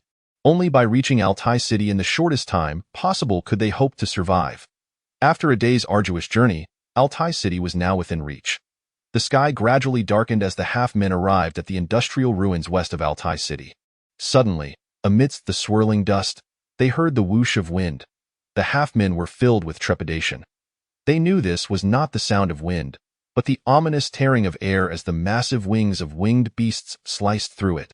They were coming. The water ghost robot detected danger, bracing for battle as its scythe and matrix cannon appeared simultaneously. It stood resolutely beside the heavy truck, refusing to show any signs of weakness. The winged scout, too, dragged its weakened body, spreading its wings to shield the heavy truck. The panicked half-men hastily sought refuge among the ruins, huddled together, their small frames concealed amidst the rubble. Terror filled their eyes, and they dared not utter a sound. The half-man warriors bared their teeth, emitting strange howls. Numerous mining vehicles lined up beside the heavy truck. However, compared to the colossal shadows in the sky, the mining vehicles appeared pitifully weak. Suddenly, with a resounding thud, a towering winged beast landed on the abandoned factory, causing the roof to collapse under its weight. This winged beast stood over 3 yards tall, its wingspan reaching a staggering 5 yards. It was the winged beast lord of Maslow Fortress, Heyu. Following closely, one after another, the winged beasts appeared near the ruins, surrounding the heavy truck and the half-men. There were more than 80 winged beasts encircling the heavy truck, forming an impenetrable barrier. The sheer magnitude of this display revealed Heiyu's wrath. Faced with such a multitude of winged beasts, the half-men trembled in fear. Meanwhile, the spherical creature, seeing so many monsters, cowered in Lin Fan's backpack. Too terrified to peek out, Heiyu hardly regarded the half-men, instead focusing its ire on Lin Fan inside the heavy truck. Flames of fury burned within it, for it understood that the winged scout had allied itself with this human. Lin Fan was likely the instigator of the assault on Maslow Fortress, having rescued the half-men and destroyed the mining caves. Likewise, Lin Fan stared directly at Heiyu, standing in the heavy truck, grasping an electromagnetic rifle. The rage in Heiyu's eyes slowly morphed into disdain in its view. This truck could not withstand its assault, and the electromagnetic rifle in Lin Fan's hands was hardly worth a second thought. Heiyu glared menacingly, baring its fangs as it let out a thunderous roar directed at the heavy truck. This was a declaration of Lin Fan's impending demise. With its massive wings supporting its body, it slowly advanced toward the heavy truck, intending to personally execute this human. The half-men could scarcely believe that this towering winged beast intended to strike Lin Fan directly. As the moment of danger approached, the half-men sprang into action. Under Akun's leadership, countless half-men shouted fervently as they surged forth from the ruins, like a tidal wave. They encircled the heavy truck, leaving the surrounding winged beasts astonished. These diminutive half-men had always fled in terror upon encountering them. And yet now, they dared to confront the formidable Heiyu. The half-men were utterly overstepping their bounds. "You are you?" they cried out, their voices filled with rage, hurling stones and producing strange roars. Heiyu was instantly enraged. As the lord of Maslow Fortress, it was not to be trifled with, even by its own kind. Yet here were these half-men, resembling ants, provoking it. Even Lin Fan himself was taken aback. The once timid and fragile half-men had formed a small wall. Determined to protect their deity, you are you. Chapter 39. The dominant winged beast descends. Heiyu let out a deafening roar. The half-men felt as if their ears would shatter, yet they steadfastly stood their ground before the heavy truck, refusing to retreat. Furiously, Heiyu clenched its teeth, astonished that these half-men were unafraid of it, flapped its wings low, and prepared to crush these pesky half-men beneath its feet. Fortunately, the water ghost robot intervened, leaping forward to block Heiyu's path. However, Heiyu's speed was too great. It deftly evaded the scythe and sent the robot flying. The water ghost robot attempted to charge again, but several winged beasts surrounded it. Trapping it, Heiyu advanced once more. In its eyes, Lin Fan and the surrounding half-men were nothing but insects to be crushed. At that moment, the winged scout spread its tattered wings, pushing the surrounding half-men aside as it bravely faced Heiyu. Upon seeing this traitor, Heiyu hesitated to strike immediately, emitting low growls and grinding its teeth. In its view, the winged scout had betrayed its kind by siding with the weak humans. The other winged beasts around it displayed scornful expressions toward the winged scout. At this moment, the winged scout's body trembled, and the submission and weakness in its eyes gradually faded. It directed a series of defiant howls toward the winged beasts. The sound reverberated throughout the ruins. In its voice, it proclaimed that it had never betrayed Maslow Fortress. Heiyu was the true traitor. It had submitted to the invaders, a cowardly sycophant, losing all dignity and pride of the winged tribe. It rallied the winged beasts of Maslow Fortress to rise up and slay Heiyu. Many winged beasts stirred, astonished that it dared to challenge their lord. However, there were some winged beasts whose eyes flashed with a different expression. Haida proudly raised its head and strode forward to stand before the winged beast scout, looking down upon it with disdain. A creature on the brink of death dared to proclaim its intent to kill it. It emitted a low, guttural howl, utterly disbelieving that the winged beast scout possessed such audacity. Indeed, the winged beast scout was gripped by fear, feeling Haida's presence encroaching, its breath quickening. Yet, it mustered the courage to tilt its head back and bellow at its fellow winged brethren. Resist, slay Haida. Embrace the true lord of the winged beast tribe. In its final confrontation with Haida, the winged beast scout did not flinch. Though the astonishment of the winged beasts, it lifted its head and charged at Haida. "Wait!" Lin Fan shouted.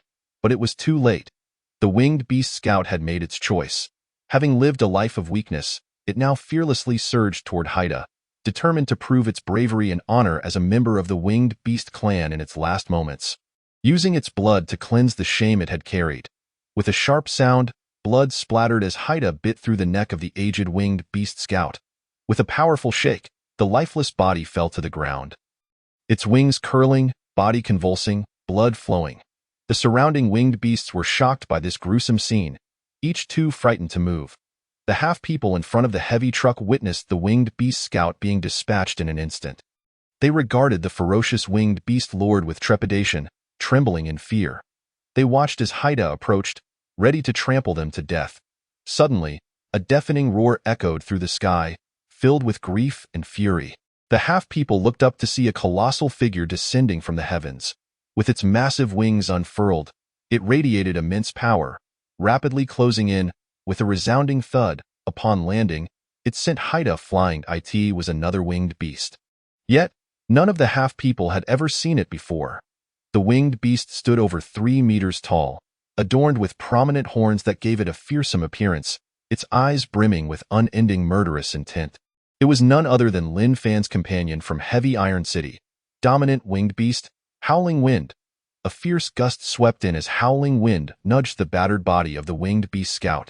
The scoutess' eyelids trembled, emitting a faint whimper. It had finally awaited the return of its former lord, closing its eyes in peace, surrendering to the void. The dominant winged beast glared at Haida, roaring fiercely, its voice laced with both wrath and vengeance. Soon after, dozens of winged beasts began to descend amidst the ruins. All were remnants of the winged beasts that once resided in Heavy Iron City. Haida was filled with excitement, never anticipating that its former nemesis would appear here, leading its subordinates. Years ago, Howling Wind had been the true lord of Maslow Fortress, possessing noble bloodlines and exceptional combat prowess. While Haida carried the blood of a lord, it had grown under the captivity of the Qiangyang Star people. Seizing the opportunity before the dominant winged beast fully matured, Haida ambushed it. Ultimately, Howling Wind managed to escape. Taking some companions with it, for years, Haida sought to eradicate it completely, leaving no future threat. Haida did not foresee that Howling Wind would walk into the trapped eye in this abandoned mine. Haida commanded over 80 winged beasts, while the dominant winged beast had fewer than 30 subordinates. The two winged beast lords faced off, and the winged beasts erupted into a frenzy. Haida let out a long howl, issuing the command of the winged beast race. In the name of the Lord, it ordered all its subordinates to attack the dominant winged beast. What it did not expect was that not all winged beasts would heed its command. A portion of them bared their teeth, glaring angrily at Haida, hissing defiantly. Simultaneously, the dominant winged beast leaped onto the heavy truck. With wings unfurled, it exuded an imposing presence, like a true king of the winged beasts. It raised its neck and let out a fierce roar that reverberated like thunder, causing the very ruins to tremble. This sound was exceptionally unique, filled with a sense of authority and dominance. Only those with the bloodline of a ruler could emit such a roar. Moreover, this was not an ordinary roar, but the ancient command of the dominant winged beast demanding the submission of the winged beasts. Indeed, a faction of Haida's subordinates turned against their own. They had defected. Upon witnessing this, Lin Fan breathed a sigh of relief. He knew the plan had succeeded. The system was correct. The bloodline of the dominant winged beast was indeed formidable, leading half of the winged beasts from Maslow Fortress to turn against Haida. When Lin Fan first encountered the winged beast scout, he had grasped the complex dynamics of the winged beasts in Maslow Fortress. The winged beast population there was highly intricate, not as harmonious as it appeared on the surface, but divided into 3 factions. The first faction consisted of Haida's loyal subordinates, genetically modified and tamed by the Qiangyang Star people. Though few in number, their loyalty was unwavering, and they were exceedingly brutal. The second faction comprised the former subordinates of the dominant winged beast, who, after Howling Wind's defeat, had been enslaved by Haida. However, due to their strong spiritual bond with Howling Wind, they were not truly subjugated by Haida. The third faction consisted of winged beasts that had joined Maslow Fortress later on. Their genes remained unaltered, preserving the ancient lineage of winged beasts. They often faced bullying and were allocated meager rations. Although these creatures had submitted to Haida, they harbored discontent and even treachery in their hearts. Lin Fan had secretly orchestrated a coup among the winged beasts. Howling Wind's old allies covertly incited the third faction. Unbeknownst to them, it was a trap, and their dissatisfaction grew stronger. Haida had consistently suppressed the grievances of the third faction. After the fall of Maslow Fortress, Haida's rage led to several winged beasts being killed. Were it not for the spiritual contract existing within the winged beast race, the third faction would have fled long ago. Lin Fan understood that for this faction to fully defect, a winged beast with a bloodline stronger than Haida's was necessary. The winged beast lord of Heavy Iron City, Howling Wind, was that entity. Thus, when Howling Wind issued the most ancient command of the winged beast tribe, nearly all the third faction chose to submit. In an instant, the winged beast within the ruins divided into two factions. One side was led by Haida of Maslow Fortress and its subordinates. The other side was led by Howling Wind of Heavy Iron City and its tribe. The half-people were stunned. They had not anticipated that the winged beasts would turn against each other first. Moreover, the scene was exceedingly bloody and violent. One winged beast after another tore and wrestled in the confined space without mercy.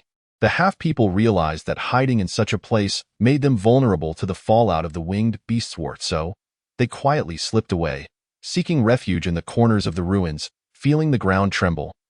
Cautiously peeking around, the half-people infantry camp also refrained from recklessly joining the fray, retreating under Lin Fan's command.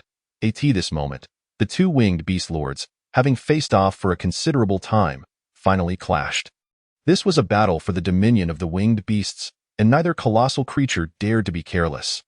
The other winged beasts kept their distance, fearing to provoke their lords. Haida let out a roar and flapped its wings, charging at the dominant winged beast. They soon became entangled, utilizing their formidable claws and sharp fangs in a brutal struggle. Dust swirled around them as mining carts in the ruins were trampled and toppled.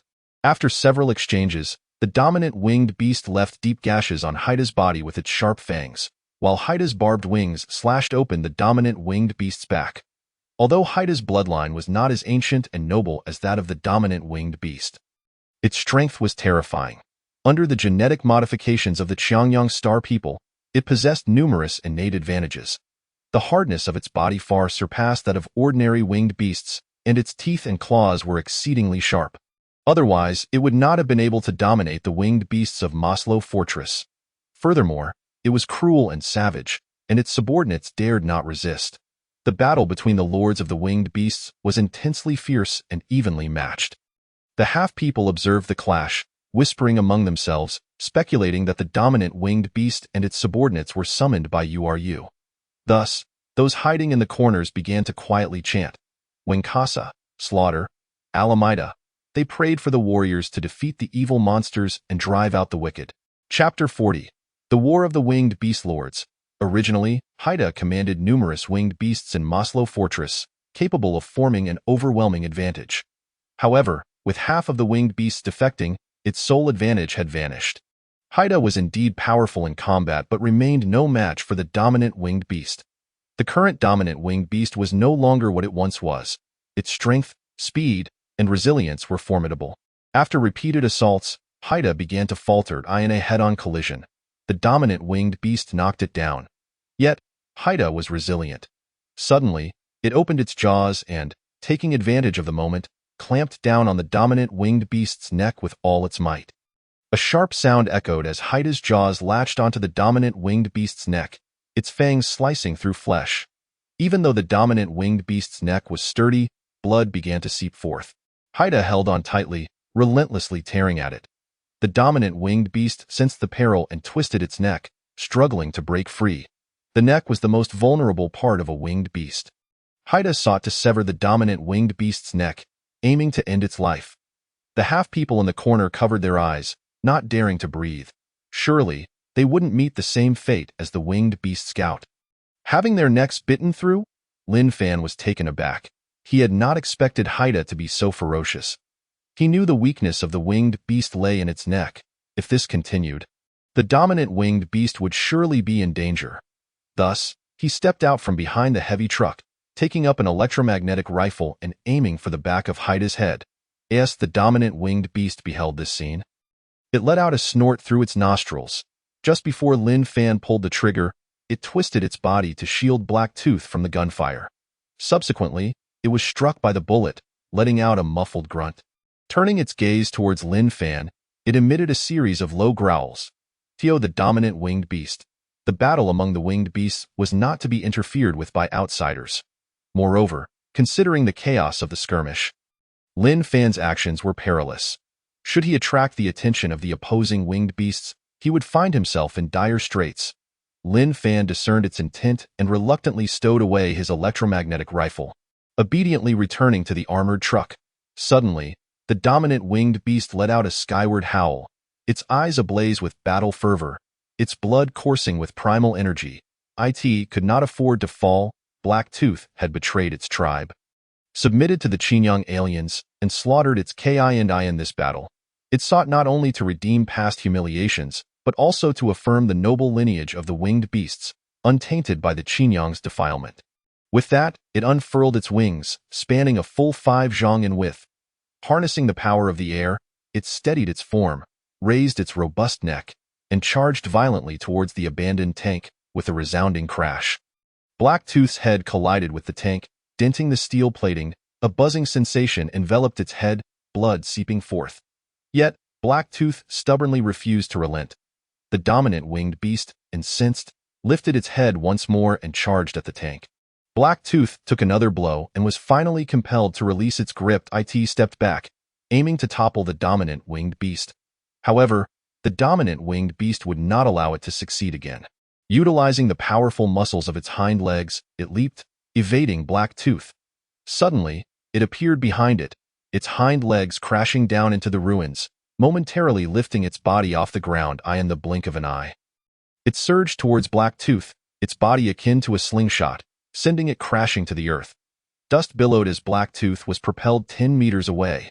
The dominant winged beast charged again, opening its sharp maw to seize Black Tooth's spine. Tearing its wings apart and feasting upon its flesh, Black Tooth howled in agony. At that moment, the dominant winged beast kept Black Tooth firmly pinned beneath its feet. Once more, it howled towards the heavens, the sound echoing across the land. Its subordinates felt their blood surge in response to this roar. The remaining winged beasts of the Maslow fortress, witnessing the dominant winged beast subduing Black Tooth, fell silent in fear. If even the notoriously arrogant Black Tooth could not best it, how formidable it must be. They were gripped by terror. Black Tooth had undergone genetic modification by the Qingyang, far surpassing the capabilities of an ordinary winged beast. Yet, the blood coursing through the dominant winged beast was forged by millennia of harsh environmental selection. The prolonged suffering had honed its mind and body, rendering it impervious to fate's whims. Even when previously ensnared by Lin Fan's trap and subjected to subsonic assault, it had shown no fear of death. Black Tooth struggled to break free from the clutches of the dominant winged beast. But it was firmly restrained, leaving no opportunity for escape. Despair filled its eyes. Remarkably, even with its neck ensnared, Black Tooth managed to evade capture, displaying an indomitable spirit. Growing ever more resilient amidst battle, Black Tooth's pitiful wails echoed, its robust body and expansive wings marred by injuries. Once a commanding lord of the Maslow fortress, it now lay in a state of utter disarray beneath the dominant winged beast. Suddenly, Black Tooth emitted a series of low growls, a signal of distress. Numerous winged beasts, upon hearing this call, began to flock towards the dominant winged beast. At that moment, the dominant winged beast also let out a deep, resonant growl. The other winged beasts were instantly cowed, halting in their tracks, too fearful to advance. However, Black Tooth, cunning as ever, seized the opportunity to escape from under the dominant winged beast's grasp. It dared not engage further, flapping its battered wings and retreating towards the Maslow fortress. Naturally, the dominant winged beast would not allow this rogue to escape, and it pursued Black Tooth with powerful wing beats. The two winged beast lords soared through the vast sky, one fleeing in panic, the other in relentless pursuit. Suddenly, Black Tooth's eyes glinted with malice as it swiftly turned to charge at the dominant winged beast's flank. Lin Fan, observing through binoculars from the ground, was momentarily taken aback. Uncertain of Black Tooth's intentions, yet, the dominant winged beast had already seen through Black Tooth's scheme. Black Tooth aimed to ensnare the dominant winged beast's wings mid-flight, rendering it incapable of flight and subsequently crashing it to the ground from a height of over 100 zhang. Regardless of the winged beast's resilience, such an impact would surely shatter bones. The dominant winged beast's eyes glinted with lethal intent, determined not to allow Black Tooth to prevail. It sidestepped the attack and swiftly clamped down on Black Tooth's neck. Its fangs, sharp as blades, penetrated Blacktooth's flesh, producing a sickening crunch as they sank into sinew and vein. Fear flooded Blacktooth's eyes as it struggled fiercely, wailing in despair. The dominant winged beast held fast, blood flowing continuously over its teeth. At last, Blacktooth emitted a desperate cry for mercy, expressing its willingness to submit to the dominant winged beast. But the dominant winged beast would not show leniency to this traitor of the winged beast tribe. For the comrades who had perished at Blacktooth's hands, the dominant winged beast yearned to tear it asunder. After 2 minutes of aerial grappling, Blacktooth had lost too much blood. Its wings continued to flap in a futile attempt to escape. But strength had abandoned it. The dominant winged beast maintained its grip, refusing to relent. With a powerful hold, it sent Blacktooth plummeting towards the ground. With a thunderous crash, Blacktooth's body smashed into the earth, sending dust soaring several zhang into the air. The dominant winged beast flapped its wings, regaining its footing, and stood triumphantly upon Blacktooth's lifeless form, howling towards the sky. The winged beasts of the Maslow fortress understood that this was a command from the dominant winged beast to submit.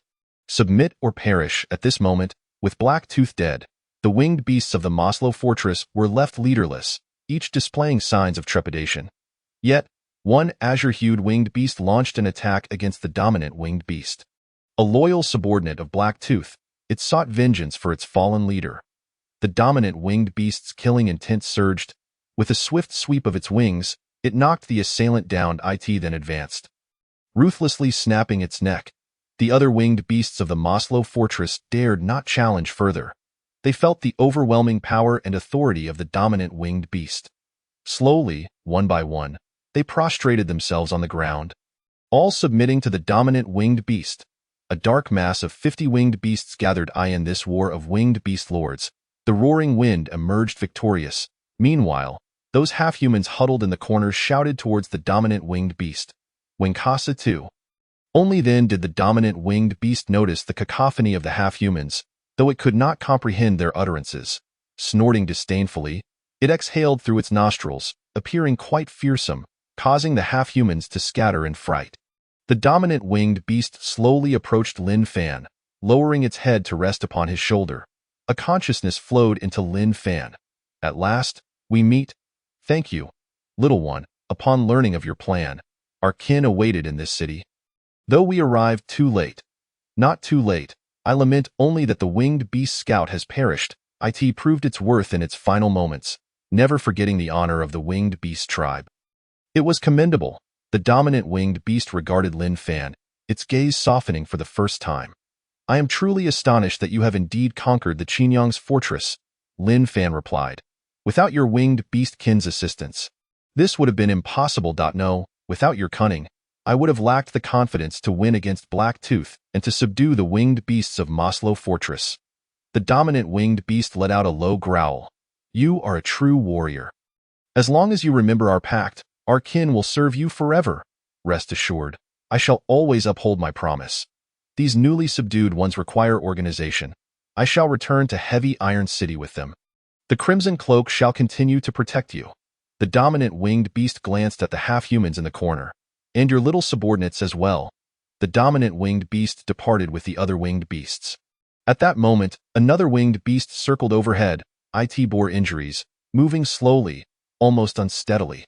After a long while, it finally descended beside the armored truck. It was the Crimson Cloak. Despite its severe wounds, upon seeing Lin Fan, it radiated excitement. Assessing Lin Fan, it emitted soft, low growls. The hardships endured during the battle at Maslow Fortress were nearly unimaginable. Yet, they had triumphed. The Crimson Cloak spread its wings, nearly enveloping Lin Fan. This was the winged beast's gesture of intimacy. However, the water ghost robot mistook the Crimson Cloak's intentions, rushing forward with its blade drawn. This startled the Crimson Cloak, which began to evade. Fortunately, Lin Fan intervened just in time. Otherwise, a confrontation would have ensued. The Crimson Cloak flapped its wings, poking at the water ghost robot, exhaling in disbelief at its survival. Chapter 41. The dawn of semi-industrialization. The surviving half-humans entered Altai City for resupply. The next day, they continued their journey towards Heavy Iron City. Witnessing such a vast migration of half-humans, many wandering half-humans joined their ranks along the way. They traversed the Red Valley Mountains and journeyed day and night along the Black Water Gorge.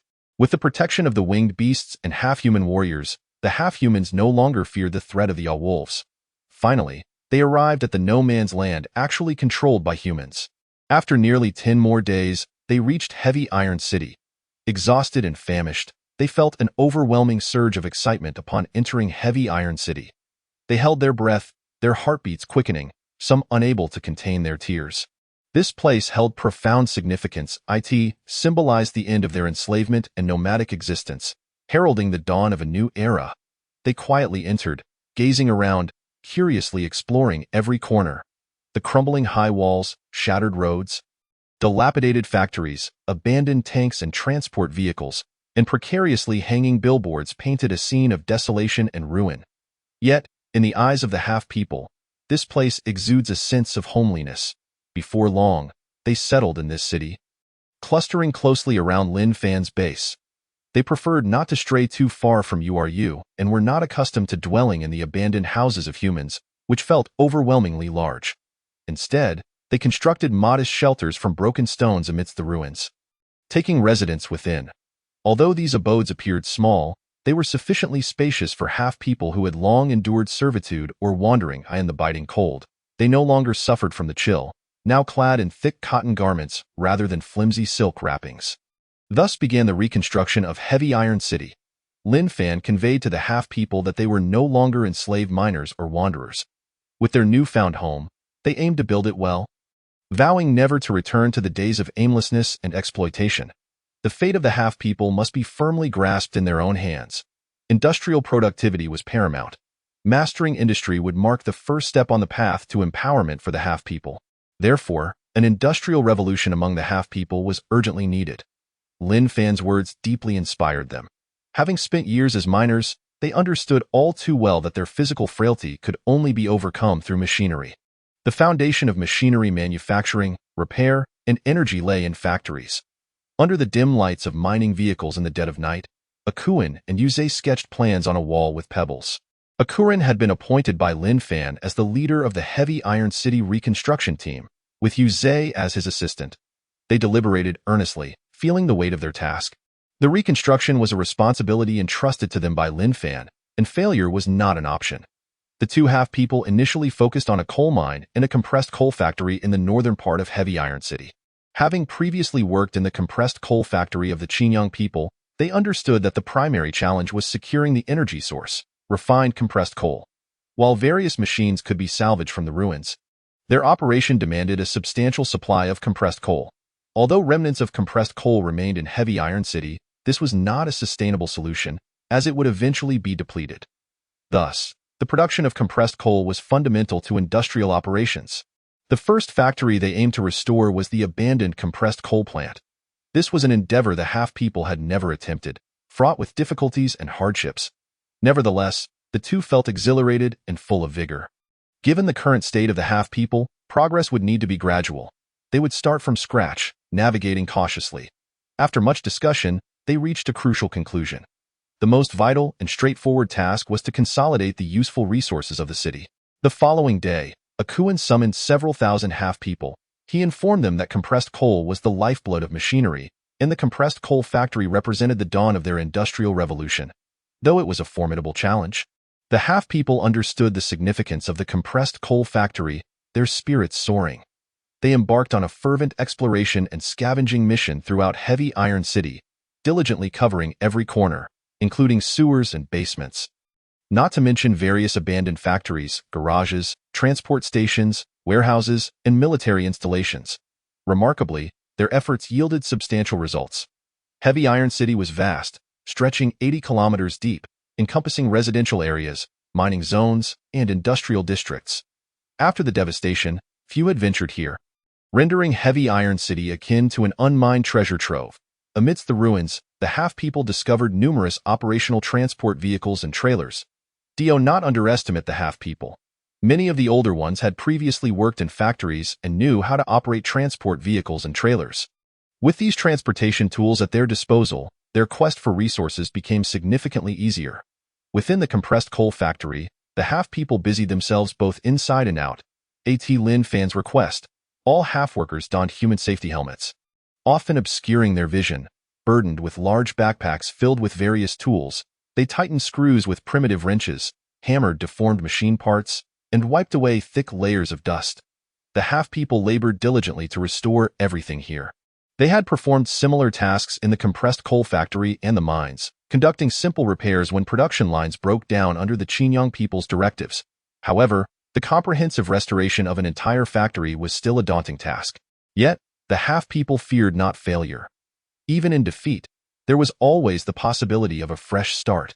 They toiled with fervor, transforming the long-abandoned compressed coal factory into a site pulsating with newfound vitality.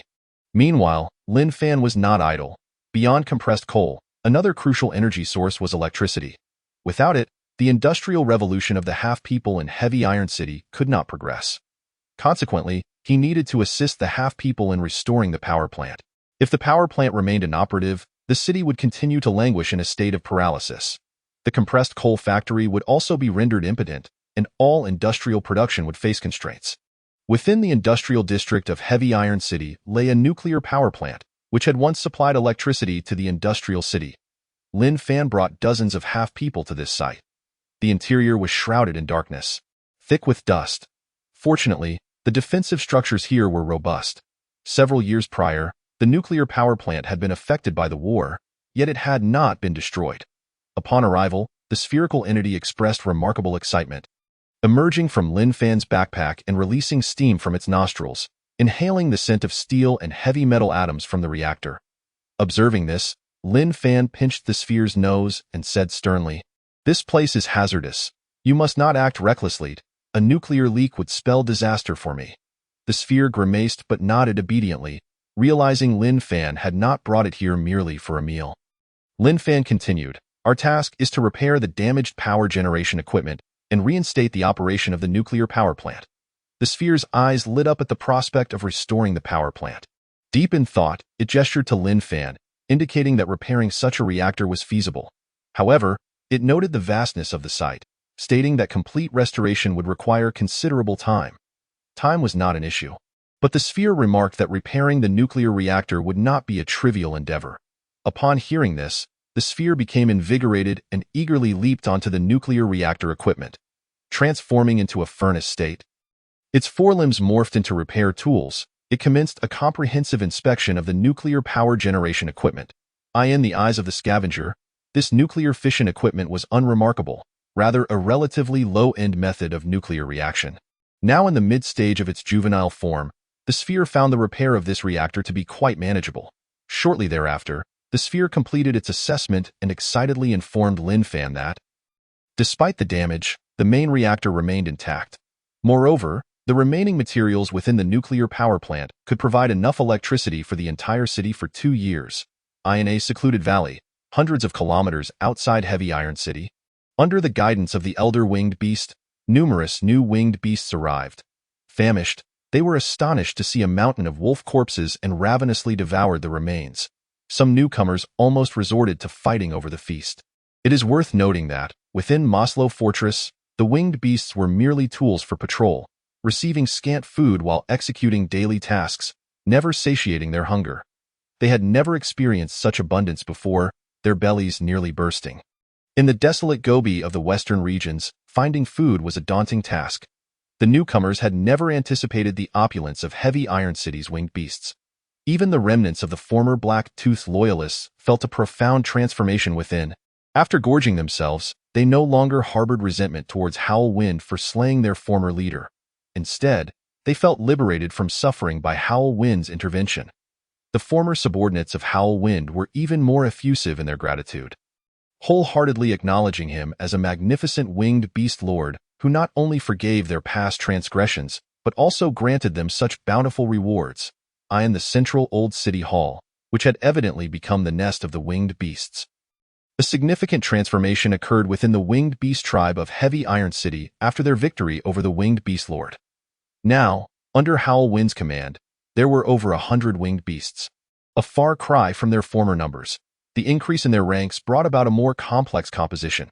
However, due to Howl Wind's control over food distribution and his formidable bloodline power, his rule became exceedingly secure. With an authoritative roar, he proclaimed 3 edicts to all winged beasts.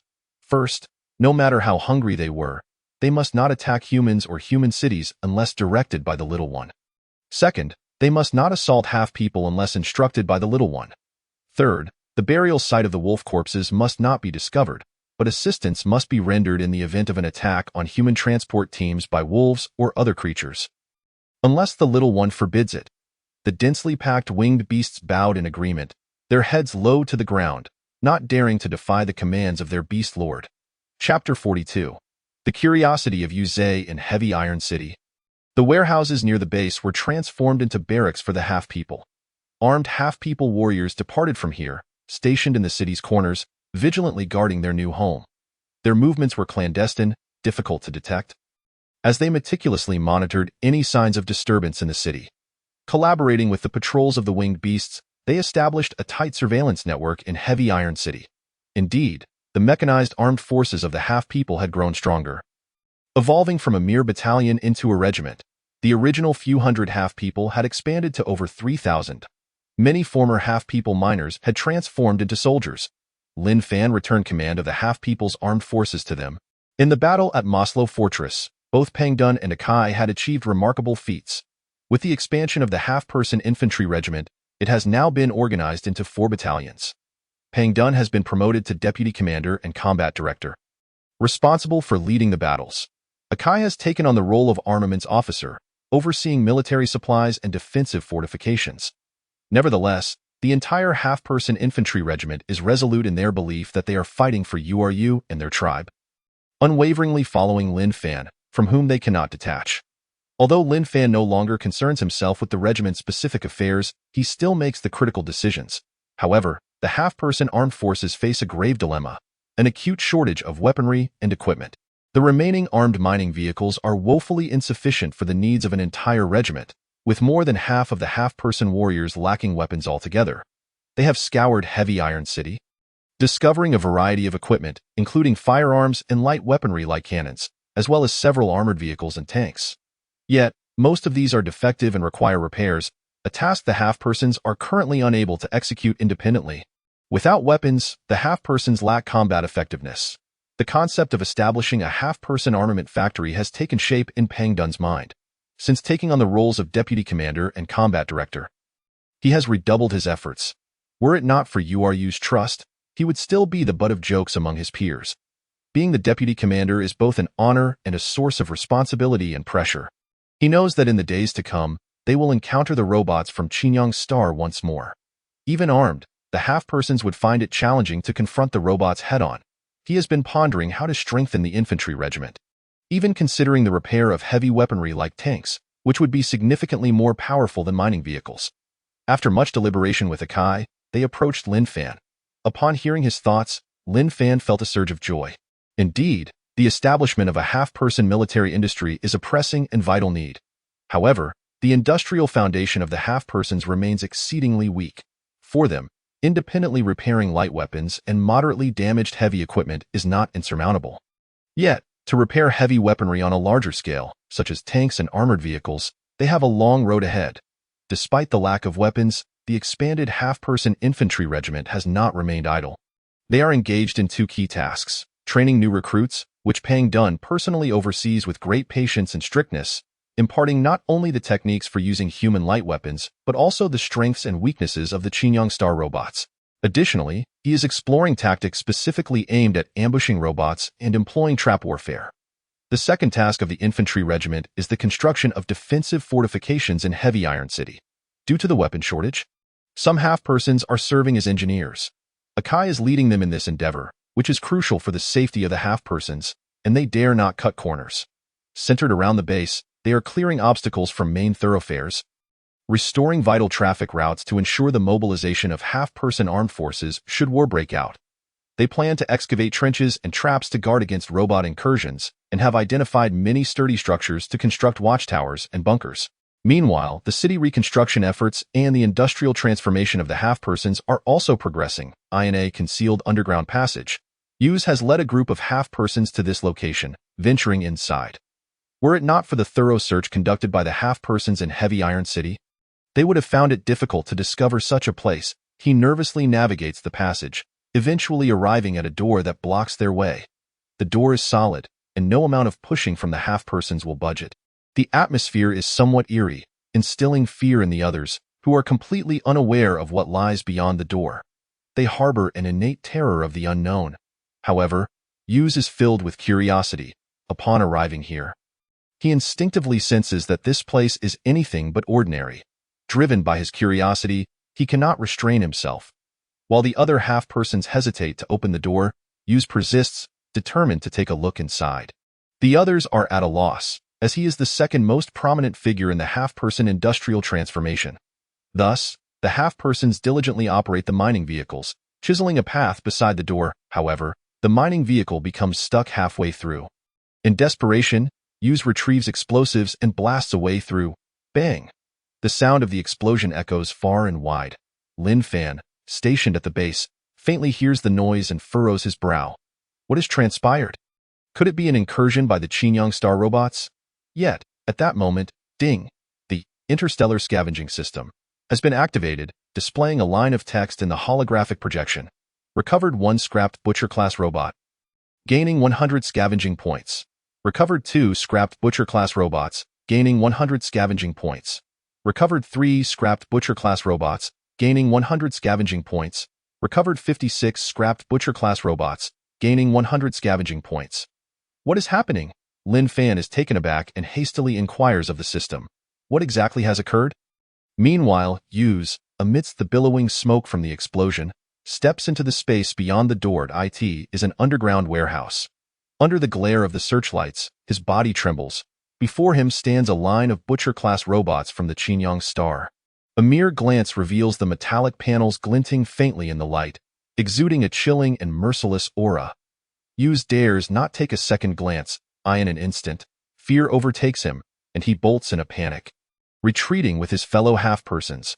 Recalling the row of Butcher-class robots, he feels he has stumbled into a grave predicament and is riddled with guilt, having previously engaged in unsavory acts of theft. He feels shameful, yet Yu has not abandoned him. He has resolved to turn over a new leaf, especially after being entrusted with significant responsibilities by Lin Fan, a tremendous honor he never dared to dream of. He is determined not to let the other half-persons speak ill of him, striving to make a name for himself. Yet he has now committed a blunder of monumental proportions. Yuz deeply feels that he has betrayed Yu's trust and let down the half-person tribe. He does not give up nor flee. Instead, he seeks to make amends by gathering more explosives, intent on destroying the concealed passage to ensure the robots cannot escape. However, Yuz encounters Lin Fan, who arrives in haste. Observing Yuz clutching the explosives, Lin Fan pulls him back, establishing a connection through their consciousness. What has happened? My lord, I have caused a disaster. Yuz replies, I must blow that place up immediately. We cannot let the robots escape. Are there robots inside? Yes, Yuz responds, his face filled with regret. Lin Fan ponders briefly and then declares, Come, lead me to see it. No, no. Yuz shakes his head vigorously.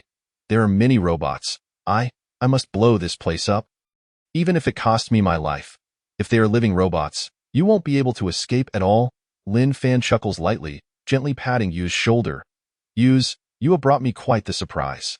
Yuz scratches his head in confusion. I don't understand. That moment, Lin Fan, accompanied by the water ghost-class robot, ventures into the end of the passage. Before long, they arrive at the underground warehouse. Under the illumination of the lights, Lin Fan assesses the situation and is taken aback. He never expected to find such an abandoned robot warehouse from Qingyang Star within Heavy Iron City. Rows of discarded robots are arrayed within. Yuz follows suit, sneaking behind the robots and tapping their metallic legs. Clang, clang, clang. The robots remain utterly motionless. Yuz finally breathes a sigh of relief, entirely unaware that he has not only avoided disaster but has instead achieved a significant feat. Lin Fan inquires of the system. Why do the half-persons receive scavenging points for finding abandoned robots? The system responds. The half-persons of Heavy Iron City now belong to the Master. Everything of value they discover will increase the Master's scavenging points. So that is how it is. Lin Fan falls into contemplation. Indeed, his power remains too weak. Although victorious in the assault on Maslow Fortress, that battle was perilous in the extreme. He has been contemplating ways to bolster his armed forces. The annexation of the Winged Beast Legion and the expansion of the half-person infantry regiment are part of this strategy. Yet, even with these forces, it is still insufficient. Besides the Water Ghost robot, he intends to repair more abandoned robots from Chinyang Star. To repair robots, he must unlock the basic civilization robot forging and control technology in the scavenging technology tree, which requires 10,000 scavenging points. Previously, he had been troubled by this, as it is a colossal number. Relying solely on his scavenging, he could not ascertain how long it would take to accumulate enough points, let alone discover such a hidden location. However, with this group of half-persons, the situation has drastically changed. These diligent fellows have managed to procure 5,600 scavenging points in one fell swoop. Their industriousness is remarkable, rising early and returning late, as if wound up, never ceasing. Their footprints are scattered across every corner, seemingly intent on clearing out the entire ruin. Glancing at the scavenging points in the system, he realizes that he has unknowingly surpassed 8,000.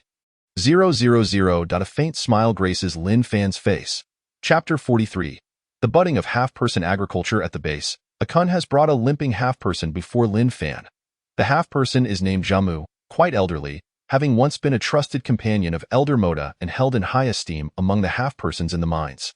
He is now responsible for addressing the food shortages of the half-persons, leading a group of the elderly, weak, and women and children in search of sustenance within Heavy Iron City.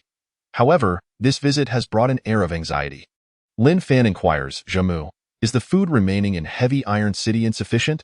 Jamu quickly bows, his expression earnest. Thanks to the grace of Lord you. The food in Heavy Iron City is plentiful. Was it during your search for food that you encountered difficulties? Jamu shook his head and replied, No. Thanks to the Lord's protection, Iron City is quite safe now. The half-people can hardly imagine living in such stable conditions. Then why the frown? Jamu hesitated for a moment before saying, My lord, I am still concerned about the food issue for the half-people. What is the matter? Jamu continued, the food remaining in Iron City will eventually be consumed. The deserts are everywhere, and a food crisis will inevitably arrive. Lin Fan regarded the elderly half-person with a thoughtful nod and remarked, Indeed, that could pose a problem. What do you intend to do about it? Jamu paused before responding. I wish to lead our people in establishing our own half-person farms. Farms? Jamu nodded vigorously, cautiously retrieving some items from his cloth wrap, saying, I want to plant these in the ground. Wheat. Lin Fan examined the seeds in his hand, slightly astonished. Do you know how to cultivate it? My lord, have you forgotten? The half-people excel at growing grains. Jamu continued, although the crops on Earth are peculiar, having spent decades there, I possess some knowledge about these small seeds. Lin Fan remarked, with the vast deserts around, developing agriculture will not be easy. Seeing Lin Fan's lack of immediate denial, Jamu's expression brightened. He stated, My lord, there is no need for concern. To the southwest of our new home, there is a river with banks quite suitable for planting. How extensive is the arable land? Very large. The areas along the river are all suitable. Lin Fan was taken aback, realizing that this elderly half-person had thoroughly assessed the situation. He slowly said, Jamu, it seems your idea has been well considered. Without hiding anything from the Lord, Jamu admitted, since arriving at the new home, this thought has grown stronger in my heart, prompting me to quietly explore the surroundings. Lin Fan pondered for a moment. His expression turning serious, he said, the half-people urgently need to develop industry. If we expend a significant amount of labor on agricultural production and it fails, the loss would be considerable. Do you have confidence? Jamu replied resolutely, Yes, I only need 2,000 elderly and weak half-people, and I will ensure the success of this endeavor. Lin Fan contemplated further. Not only did the half-people need to develop agriculture, but the food issue also plagued human cities in the current western regions. Outdoor agricultural planting was virtually non-existent. One reason was the deteriorating external environment making outdoor cultivation difficult. The other was that most residents were unwilling to venture beyond the city limits. Indoor agricultural production in human cities was constrained by space, rendering it unpromising. However, the half-people of Iron City were different. They were unafraid of radiation, and if the river valley truly was suitable for planting, then success seemed within reach. After deliberating, Lin Fan stated, 2,000 half-people is insufficient. Jamu, upon hearing this, grew anxious and said, If 2,000 is too many, 1,000 will suffice. Lin Fan smiled slightly and replied, Jamu, your idea is commendable. Agriculture is fundamental and of great importance to the half-people. 2,000 is too few. We need at least 3,000 half-people. Jamu sighed in relief. It turned out that Lord Uru thought the number of half-people was too small. Filled with excitement at Lin Fan's affirmation, Jamu felt a lump in his throat. Hunger loomed over the half-people like an unshakable shadow, and agricultural production had always been his grand aspiration. Yet, the years of servitude and wandering had made the idea of agricultural production seem unattainable. Upon arriving at Iron City, this notion had quietly begun to sprout like a seed. He emphasized, 2,000 half-people would be sufficient to produce enough food. Lin Fan waved his hand, saying, if we are to proceed, we must do so on a grand scale. We cannot limit ourselves to a small farm. Rather, we need extensive agricultural production bases. How large? Tens of thousands of acres. Lin Fan inquired, can you manage that? What will the surplus food be used for? Jamu asked. That will be determined later. Jamu nodded in agreement without further inquiries. Lin Fan added, this matter must be initiated at once. You should discuss the manpower with the Kuan. By the way, I will also provide unwavering support for you. Thank you for your kindness, my lord. Jamu joyfully departed. Meanwhile, Lin Fan was still contemplating the future of Iron City, while the half-people were diligently working according to Lin Fan's vision. The actions of the half-people did not escape the notice of the dominant winged beasts. They were astonished, unable to fathom that Lin Fan had managed to gather so many diminutive gnomes under his command. In a mere half-month, the half-people were industriously engaged in construction. They worked tirelessly day and night without the slightest sign of fatigue, leaving one to wonder what extraordinary means had been employed. Time passed swiftly, and 10 days had flown by. Before returning to Stone Helmet City, Lin Fan made one last visit to the river valley in the southwest of Iron City. He beheld a mighty river winding along the outskirts of Iron City like a serpentine giant. It was named the Shigan River. The banks of the Shigan River were mountainous, sheltering this valley between them. Due to drastic climate changes, the flow of the Shigan River had sharply diminished, transforming the former riverbed into fertile land. Though winter had arrived, the river water was nearly invisible. However, when spring came and the snow on the western mountains melted, some water would flow down to nourish this land. The western region suffered from arid conditions and barren soil, with little exposed land suitable for planting crops. Only this river valley was deemed appropriate for agriculture. A large group of half-people busied themselves in the river valley. Despite the cold weather, the half-people remained undeterred. Most of them were elderly and frail, yet their enthusiasm rivaled that of the younger and stronger half-people. Armed with primitive tools, they diligently tilled the land, leveling the once uneven river valley soil and planting the seeds they had gathered. To these half-people, this river valley had become a land brimming with hope. Upon seeing Lin Fan's arrival, Jamu hobbled over to him, covered in mud, his cloth wrap filthy, yet he wore a joyful smile. Lin Fan asked, Jamu, how is it progressing? Jamu's face still bore a hint of worry as he replied, overall, it is going smoothly, but there are some issues. Go on, Lin Fan encouraged. I have made some attempts. But not all the seeds sprouted. After speaking, Jamu gently unwrapped the wheat from his cloth and handed it to Lin Fan. Upon inspecting the grains, Lin Fan discovered that some had already gone moldy. Rest assured, I will bring you intact, high-quality seeds, Lin Fan assured him. Really? Lin Fan nodded, not only wheat, but also seeds for other crops. For instance, potatoes, which have high yields and are easy to cultivate. That is wonderful. Truly wonderful, Jamu exclaimed, his eyes sparkling with excitement. Lin Fan continued, additionally, I plan to provide you with a batch of machinery. Machinery for agricultural applications? Jamu inquired. Indeed, relying solely on the manual labor of the half-people is inefficient. We must liberate your productivity. Jamu clenched his teeth, his expression filled with reverence. He choked up and said, how can the half-people repay the generous and kind gifts of Lord Uru? Lin Fan smiled gently, replying, perhaps one day I may also need your assistance. Jamu's face turned pale with fear as he knelt on the ground, saying, no, that is not assistance. The half-people are the loyal servants of the Lord. Whatever the Lord requires, the half-people will follow without hesitation. Lin Fan pulled Jamu up, feeling somewhat exasperated. All right, but do not slacken your efforts. The significance of agricultural production is far beyond merely solving the food issues of the half-people.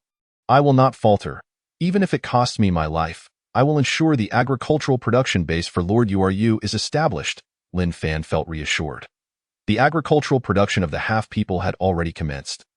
Though challenges lay ahead, it was not insurmountable. Speaking of the half-people of Baikin Star, they were indeed pitiable, as their home planet had been occupied. During the colonial era of the Qinyang people, they were forced into servitude and brought to Earth, stripped of dignity and status. However, Lin Fan did not underestimate them. These individuals were diligent and brave. Although currently weak, perhaps one day they would grow strong and become a force to resist the Qinyang people. As for Iron City, it was the first base of Lin Fan's interstellar scavenging and the new home for the half-people. Once a desolate ruin, it was gradually teeming with vitality. The armed forces of the half-people were steadily strengthening, and both industry and agriculture were silently taking root. Despite numerous difficulties, the future appeared bright to Lin Fan's plans. Iron City was destined to become a new bastion against the Qinyang people. At this moment, Lin Fan had already spent over half a month in Iron City, and it was time to return to the Scavenger Bureau to report. The heavy truck rolled out of Iron City, heading northeast. This time, he traveled alone, leaving the spherical companion behind to assist the half-people in restoring their industrial production lines. However, accompanying him were 20 winged beasts. Howling Wind was determined not to let Lin Fan fall into danger. After the battle at Moslow Fortress, Howling Wind had completely become Lin Fan's staunch supporter. Chapter 44. Undercurrents in the west, the winter weather was particularly harsh on that day. The winds were fierce, and the sky was engulfed in sand. Visibility was extremely low, almost impossible to see one's own hand. The heavy truck detected wind speeds reaching level 10, causing the vehicle to sway slightly in the gale. Lin Fan's pace was unhurried. Yet he was aware that he was nearing the first human military outpost along his route. He intended to take a brief respite there, waiting for the sandstorm to abate before continuing his journey. It was not until dusk that Lin Fan finally arrived at the site, only to be met with a shocking sight. The watchtower of the military base lay in ruins. The signal receiving apparatus was in tatters, charred black from the bombardment, swaying precariously in the gusts of wind and sand. The underground air defense artillery had also been obliterated, and the ground was strewn with the bodies of heavy infantry soldiers. The forces of Qinyang Star had invaded this place. This small military base had been reduced to rubble. What could have transpired? Lin Fan grasped his electromagnetic rifle and cautiously descended from the heavy truck. The only sound was the howling wind. Evidently, the enemy troops had long since departed. Upon entering the military base, he found it devoid of life. Gazing upon the lifeless corpses, he realized that the soldiers had fought valiantly before succumbing to defeat. This was not a mere skirmish. It was a full-scale invasion. Against the military might of Qinyang Star, this base had stood no chance of retaliation. Lin Fan discerned faint robot footprints etched in the sand. After conquering this place, they seemed to have advanced toward Shirkuei City. Lin Fan felt a pang of astonishment that it had been quite some time since the Qinyang Star forces had launched an assault on human cities. What on earth had transpired? He examined the bodies of the heavy infantry soldiers. Some had their armor blasted away, their flesh a gruesome sight. Others had been cleaved in two by sharp blades, blood staining the sand. The scene was one of utter devastation and desolation. The soldiers' heads had been arranged to form a crescent moon symbol. This was a blatant provocation. Witnessing this, Lin Fan's teeth clenched, and his fists tightened. He lowered his electromagnetic rifle and gathered the belongings of the fallen soldiers, consolidating the corpses beneath the watchtower. He poured bottles of strong liquor over them and set their remains ablaze. Lin Fan understood that no one would come to retrieve their bodies in the coming days.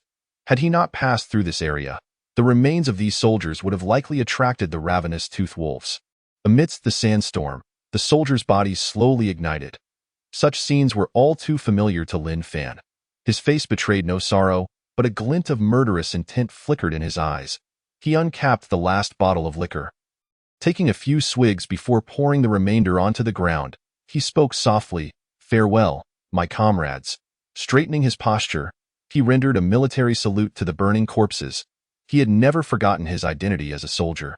Perhaps one day, when the apocalypse descended, he too would fall, possibly without anyone left to retrieve his body. Yet, He would fight with all his strength. Humanity had no path of retreat, only the resolve to resist until the end. At that moment, a figure in a red cloak emerged from the swirling sands, landing amidst the ruins, resting its head upon Lin Fan's shoulder. Lin Fan inquired, "Did you discover anything?" "I detected robots approximately 10 kilometers to the northwest. They departed not long ago." "How many?" "I dared not approach, but they are formidable, numbering no less than 1,000. So many robots, indeed." The figure in red replied, "We cannot proceed further northwest, as it would spell danger." "Are there any traces of them to the south?" "None have been found for the time being."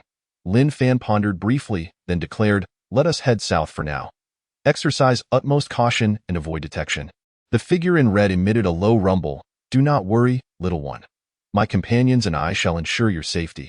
Even if we cannot defeat them, we can still escort you back to Heavy Iron City." With that, it flapped its wings and took to the skies at low altitude. Lin Fan did not hesitate and immediately set off. The heavy truck was laden with heavy iron oil, and he needed to return to Shirkuei City without delay. Before he realized it, night had fallen. Lin Fan traveled along an abandoned road for several kilometers before noticing tracks imprinted in the ground, as if a tank had passed. Could there be soldiers ahead? He quickened his pace, following the tire marks. After nearly 10 kilometers, the headlights of the heavy truck illuminated an armored vehicle blocking the desolate road. Lin Fan honked the horn several times, but it remained still. Upon closer inspection, he discovered that the armored vehicle had exploded, its driver reduced to a charred husk. Beside the armored vehicle lay the body of a soldier, gradually being buried by the wind and sand. Though the horrific state of the remains was still visible in his final moments, the soldier had fought back desperately. Clutched in his hand was a metal plaque. Lin Fan picked it up and activated it. The metal gleamed, revealing an inscription. "Dr. Chen Ruoyu, Senior Specialist in Radiation Prevention and Treatment, Shirkuei City." Lin Fan furrowed his brow. The name sounded familiar. Years prior, during the war in Shirkuei City, there had been a doctor named Chen Ruoyu who had ventured to the front lines to tend to numerous wounded soldiers. Moreover, after the war concluded, she had garnered immense admiration from the citizens of Shirkuei City, being hailed as the youngest medical authority in radiation prevention across the entire Western theater. Lin Fan's brow knitted in concern. Could it be that Dr. Chen was also here? He activated the searchlight, scanning the vicinity for signs of life. Finally, several hundred meters away, nestled between two boulders, he spotted footprints of varying sizes. The footprints had not yet been obscured by the sandstorm. From the arrangement of the prints, it was evident that the escapees had been in a state of sheer panic. It could be concluded that there was more than one person fleeing, and they faced a significant threat. Ultimately, they had been forced deeper into the canyon, perhaps not having traveled far. A glimmer of hope sparked in Lin Fan's eyes. It was possible that these individuals were still alive. He hurriedly climbed onto the heavy truck and pressed the horn. This was a signal to summon the winged beasts. Within seconds, the figure in red descended nearby. "Little one, what has transpired?" it asked. Lin Fan replied, "My compatriots are in danger and require your assistance. If it were ordinary humans, the winged beasts would likely ignore them." However, Lin Fan's request was different, and the figure in red readily consented. It took to the skies once more, emitting a roar as it summoned its companions. In the municipal hall of Shirkuei City, officials and military representatives congregated. News of the invasion by the Qingyang Star Forces had reached Shirkuei City. An elderly man with white hair sat in the center of the hall, his expression grave. He was Mayor Chun Dingtang of Shirkuei City. Mayor Chun gazed at the holographic images relayed from the front lines. Witnessing rows of robots advancing toward Shirkuei City, he queried the military representative, "For 2 years, we have been in a truce with Qingyang Star. Why have they chosen now to launch such a fierce assault?" The military representative responded, "Our apocalyptic strategy has reached a critical juncture. The Qingyang Star Forces can no longer remain passive. I heard that the uranium mines in Maslow Fortress have been destroyed. Could that be a contributing factor?" Mayor Chun inquired. "That is impossible. The collapse of the Maslow Fortress mines was due to the rebellion of the half-humans, and it is unrelated to us," the military representative replied. "The half-humans are rebelling? I had thought it was your doing," Mayor Chun muttered. "I never heard of such a thing. It was not our doing. We have a high-altitude reconnaissance aircraft that observed the scene, where thousands of half-humans were in revolt." A hint of amusement flickered across the military representative's previously stern face. Who would have thought that those bastards from Qinyang's star would stumble in the gutter? So it is, Mayor Qin remarked, but now they are advancing aggressively. What should we do? Rest assured, while they possess advantages in the no-man's land, breaching the defenses of Shirkuei City is an impossibility. Mayor Chun exhaled in relief but could not shake his unease. He spoke slowly. What of my daughter? Is there still hope for her?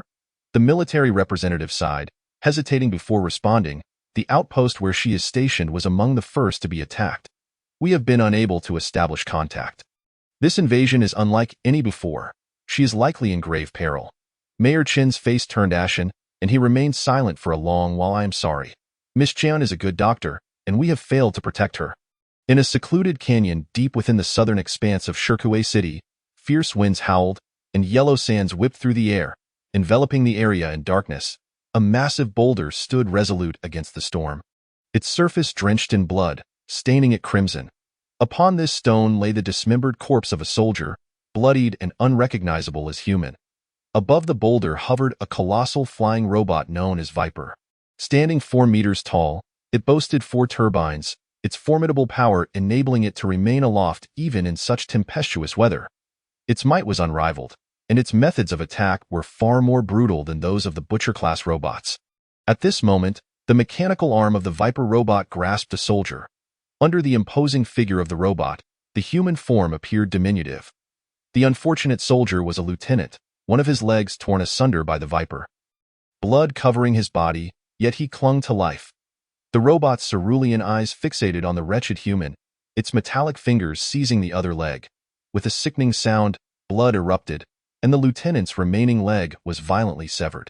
The robot, devoid of emotion, surveyed the convulsing lieutenant before casting him aside. Yet it did not halt its pursuit. It scanned the surroundings for another target.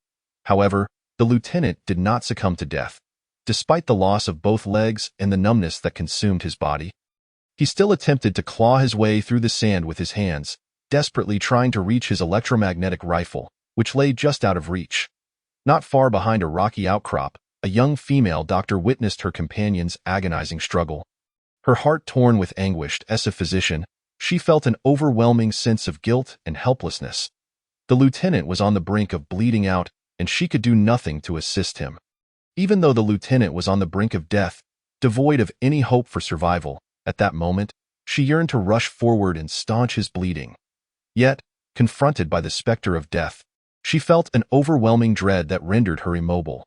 Unable to suppress her sobs, her fingers trembled. Chapter 45. A cold, deathly night. Death loomed ever closer. The young female doctor clenched her teeth, tears glistening in the corners of her eyes. The Viper robot was actively searching for her location, and it would not be long before she was discovered. However, she had lost the courage to flee, feeling just as doomed as those soldiers who had perished. The air seemed to stagnate, suffocating her.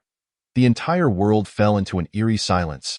Time stretched interminably as she slowly closed her eyes, awaiting the inevitable moment. Suddenly, she became aware of someone leaning beside her.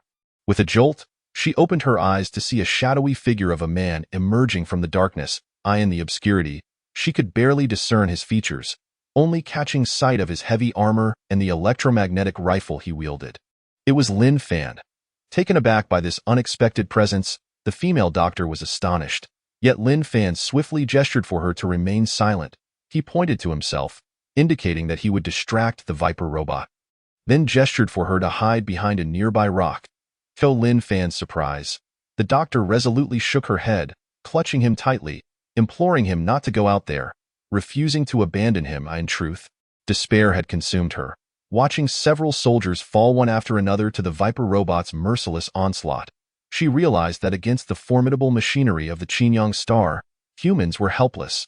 She could not bear to witness another death before her eyes.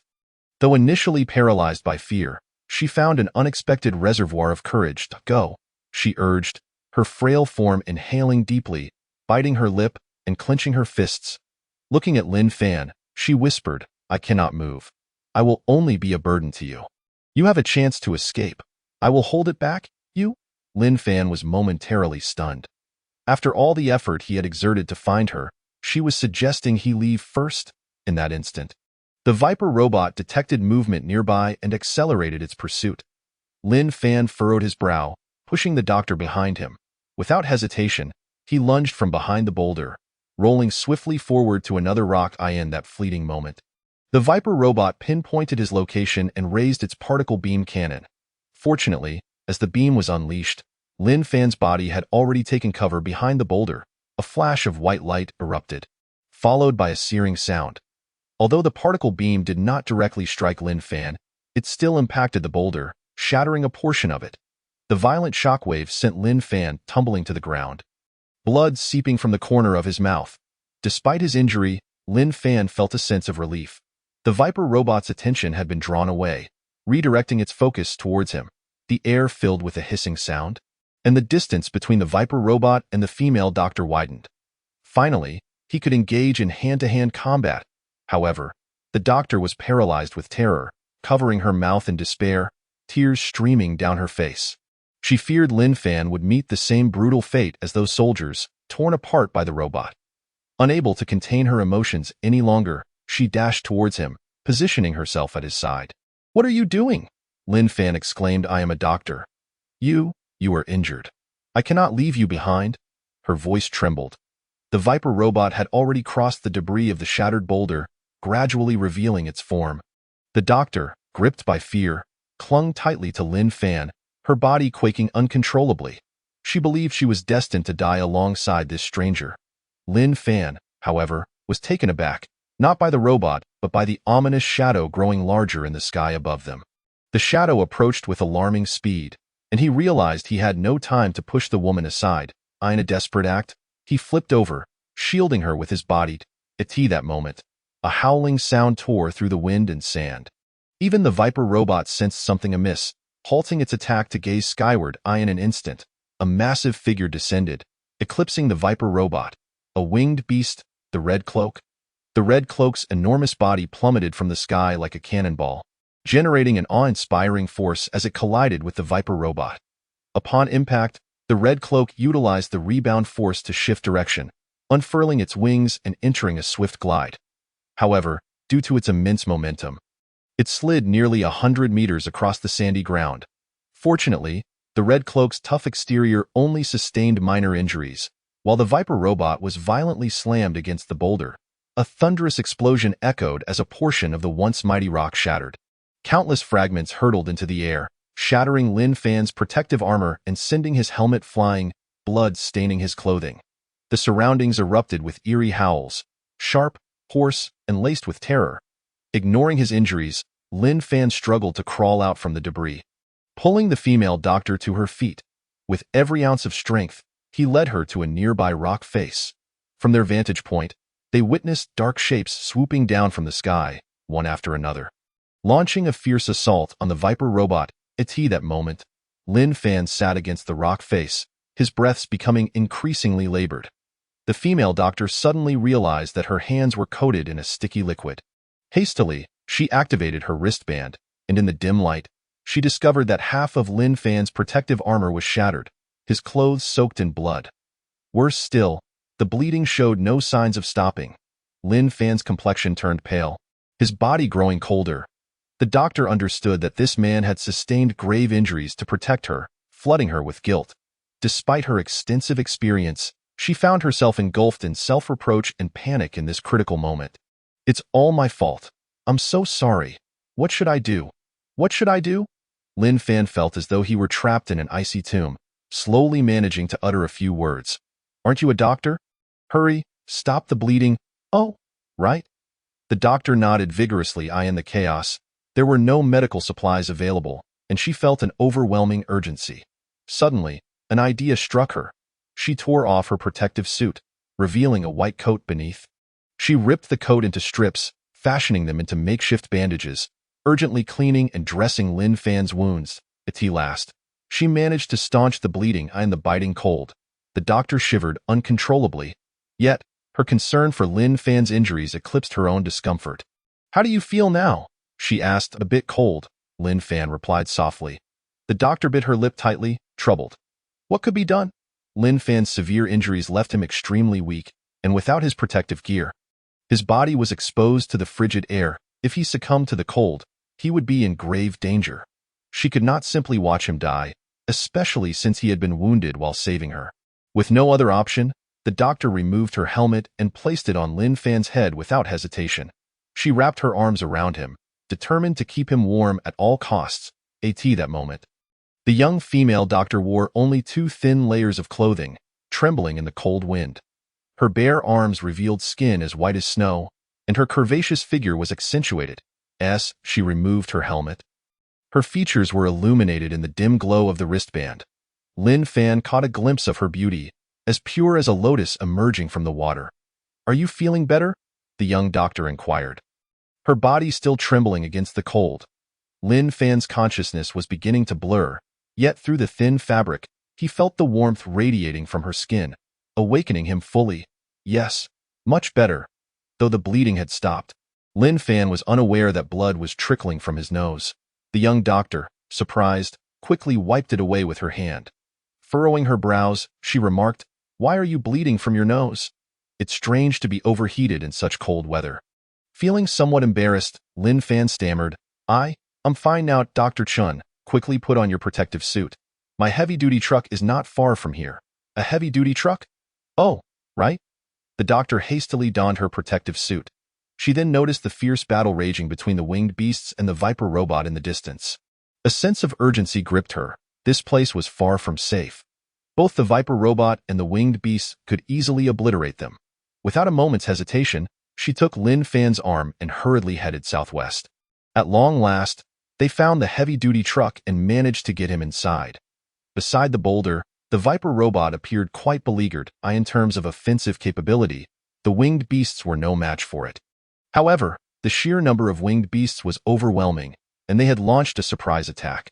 Just as the Viper robot prepared to strike at the humans, the Red Cloak attacked from above, exploiting its blind spot. Caught off guard, the Viper robot was knocked to the ground, and swiftly, 20 winged beasts swooped in, launching a relentless assault. Although the robot managed to strike down one of the winged beasts with its particle beam cannon, it failed to land a fatal blow. The winged beasts were cunning, evading direct hits while providing cover for one another, targeting the robot's blind spots. With no intention of granting it a moment's respite, they launched into a fray, mercilessly battering it into submission. The battered form of the Viper-class robot bore the marks of numerous impacts, with its limbs grotesquely torn asunder by the winged beasts. Chapter 46. Once again on the journey home that night, Lin Fan, severely injured, returned to the heavy truck and succumbed to slumber. It was not until dawn that he stirred, as the first light of day broke upon the horizon. Slowly, he opened his eyes, only to be met by a pair of crystalline, water-like orbs gazing intently at him. A delicate visage tinged with weariness. Upon noticing his awakening, her pupils glimmered with gentle warmth. "How do you feel? Does it hurt?" she inquired. Lin Fan touched his chest and replied softly, "Much better." She remained silent, meticulously applying medical repair fluid to Lin Fan's wounds. "Doctor, you needn't concern yourself with me. These injuries are trivial," he reassured her. "Thank you for saving me. My name is Chen Ruoyu," she said with a faint smile, her gaze still focused on her task. "This is for you," Lin Fan said, producing a metallic badge and handing it to her. "I know you are the youngest and most accomplished medical professor in Shikuiching." Only then did Chen Ruoyu lift her gaze, accepting the badge with a slight smile. "I am merely an ordinary doctor." "What is your name?" "Lin Fan." "Which unit do you belong to?" "I do not." Lin Fan replied that I am merely a scavenger from the 1523 scavenger team. "Oh," she responded, pointing outside the truck. "Are the winged beasts your friends?" It was then Lin Fan noticed the winged beasts, all perched outside the heavy truck, having not departed after the complete destruction of the Viper-class robot, but rather standing guard over the vehicle. At that moment, the large-headed red-cloaked beast turned its gaze inward. Upon seeing Lin Fan awake, it emitted a soft, melodious hum. Fearing the creatures might frighten Chen Ruoyu, Lin Fan quickly gestured for them to be calm. However, the red-cloaked beast seemed oblivious, releasing a series of soft snorts. Chen Ruoyu continued to focus on treating Lin Fan's wounds. "Rest assured, I will not speak of this to anyone." "Thank you, Dr. Chen." Chen Ruoyu sighed. "It is my fault for being too clumsy, which led to your injuries." At that moment, her wristband vibrated. Upon checking, a holographic projection flickered to life within the truck, its signal unstable and intermittent. Lin Fan was taken aback upon recognizing the dark visage of none other than Chan Hu. Initially, Chan Hu's expression was grim, but upon seeing Chan Ruoyu, his demeanor brightened instantly. He eagerly lit a cigarette and exclaimed, "It's wonderful, Ruoyu, you're alive. Where are you?" Chan Ruoyu shook her head. "I do not know. It seems to be in the southwest of Shikuiching." "What happened to your clothes?" Chan Hu inquired. Chan Ruoyu glanced down at her blood-stained, tattered white coat, recalling the events of the previous night.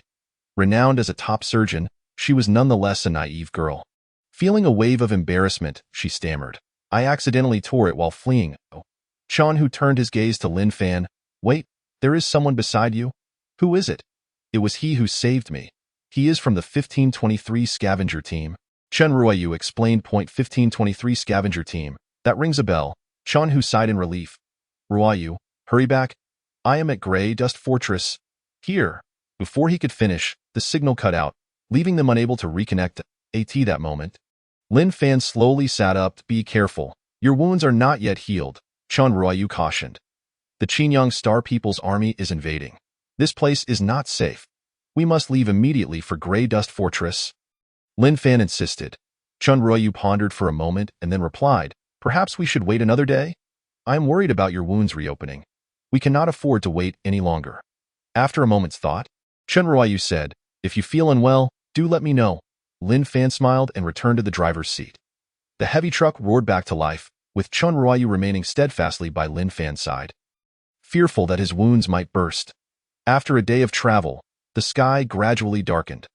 Lin Fan stole a glance at Chan Ruoyu, noticing her face appeared pale and haggard, yet she refused to leave his side. Having fled for a day and a night, she was clearly exhausted. "Dr. Chin, perhaps you should rest in the truck for a while," he suggested. Chan Ruoyu bit her lip and shook her head. "I am not tired." A faint smile emerged on her pallid face, reminiscent of a white rose swaying in the wind, its buds yearning to bloom yet tinged with fatigue. "Dr. Chen, do not force yourself. Do not call me Dr. Chen. Call me Ruoyu." Before she could finish her sentence, Chan Ruoyu collapsed. Lin Fan was taken aback, quickly slamming the brakes, bringing the heavy truck to a sudden halt. He hurriedly climbed out of the driver's seat and scooped her up into his arms. Noting her ashen complexion and palpable weakness, unsure of medical procedures, he pinched her acupoint and shouted, "Dr. Chen, Dr. Chen, what is wrong with you?" Fortunately, after being given a bit of nutritional liquid, Chan Ruoyu awakened. In Lin Fan's embrace, her long eyelashes fluttered and slowly opened her eyes, a faint smile gracing her lips. "I am fine. I am a doctor. No one knows my body better than I do," she murmured weakly. "Dr. Chen, do not worry about me. Focus on resting," Lin Fan urged, gently laying her down until she drifted into a deep sleep, her body still trembling as if plagued by nightmares. Taking a deep breath, Lin Fan reflected on her status. Despite her stature as a preeminent medical professor, she remained a vulnerable woman in the face of danger. The trauma of witnessing soldiers perish before her eyes was unimaginable. In the dead of night, they encountered the 178th Division. Under their protection, Lin Fan navigated the heavy truck to Grey Dust Fortress, a military stronghold located south of Shikuiching.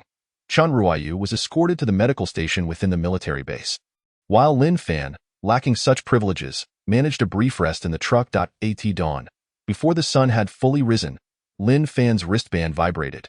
Upon checking, he was met with the enchanting visage of Wang Kiki. "Wang Kiki?" Lin Fan exclaimed in surprise. Wang Kiki appeared disheveled, her hair tousled and clad in sleepwear, her eyes still heavy with sleep, clearly just roused. She lightly pinched her cheek and muttered, "Goodness, am I dreaming?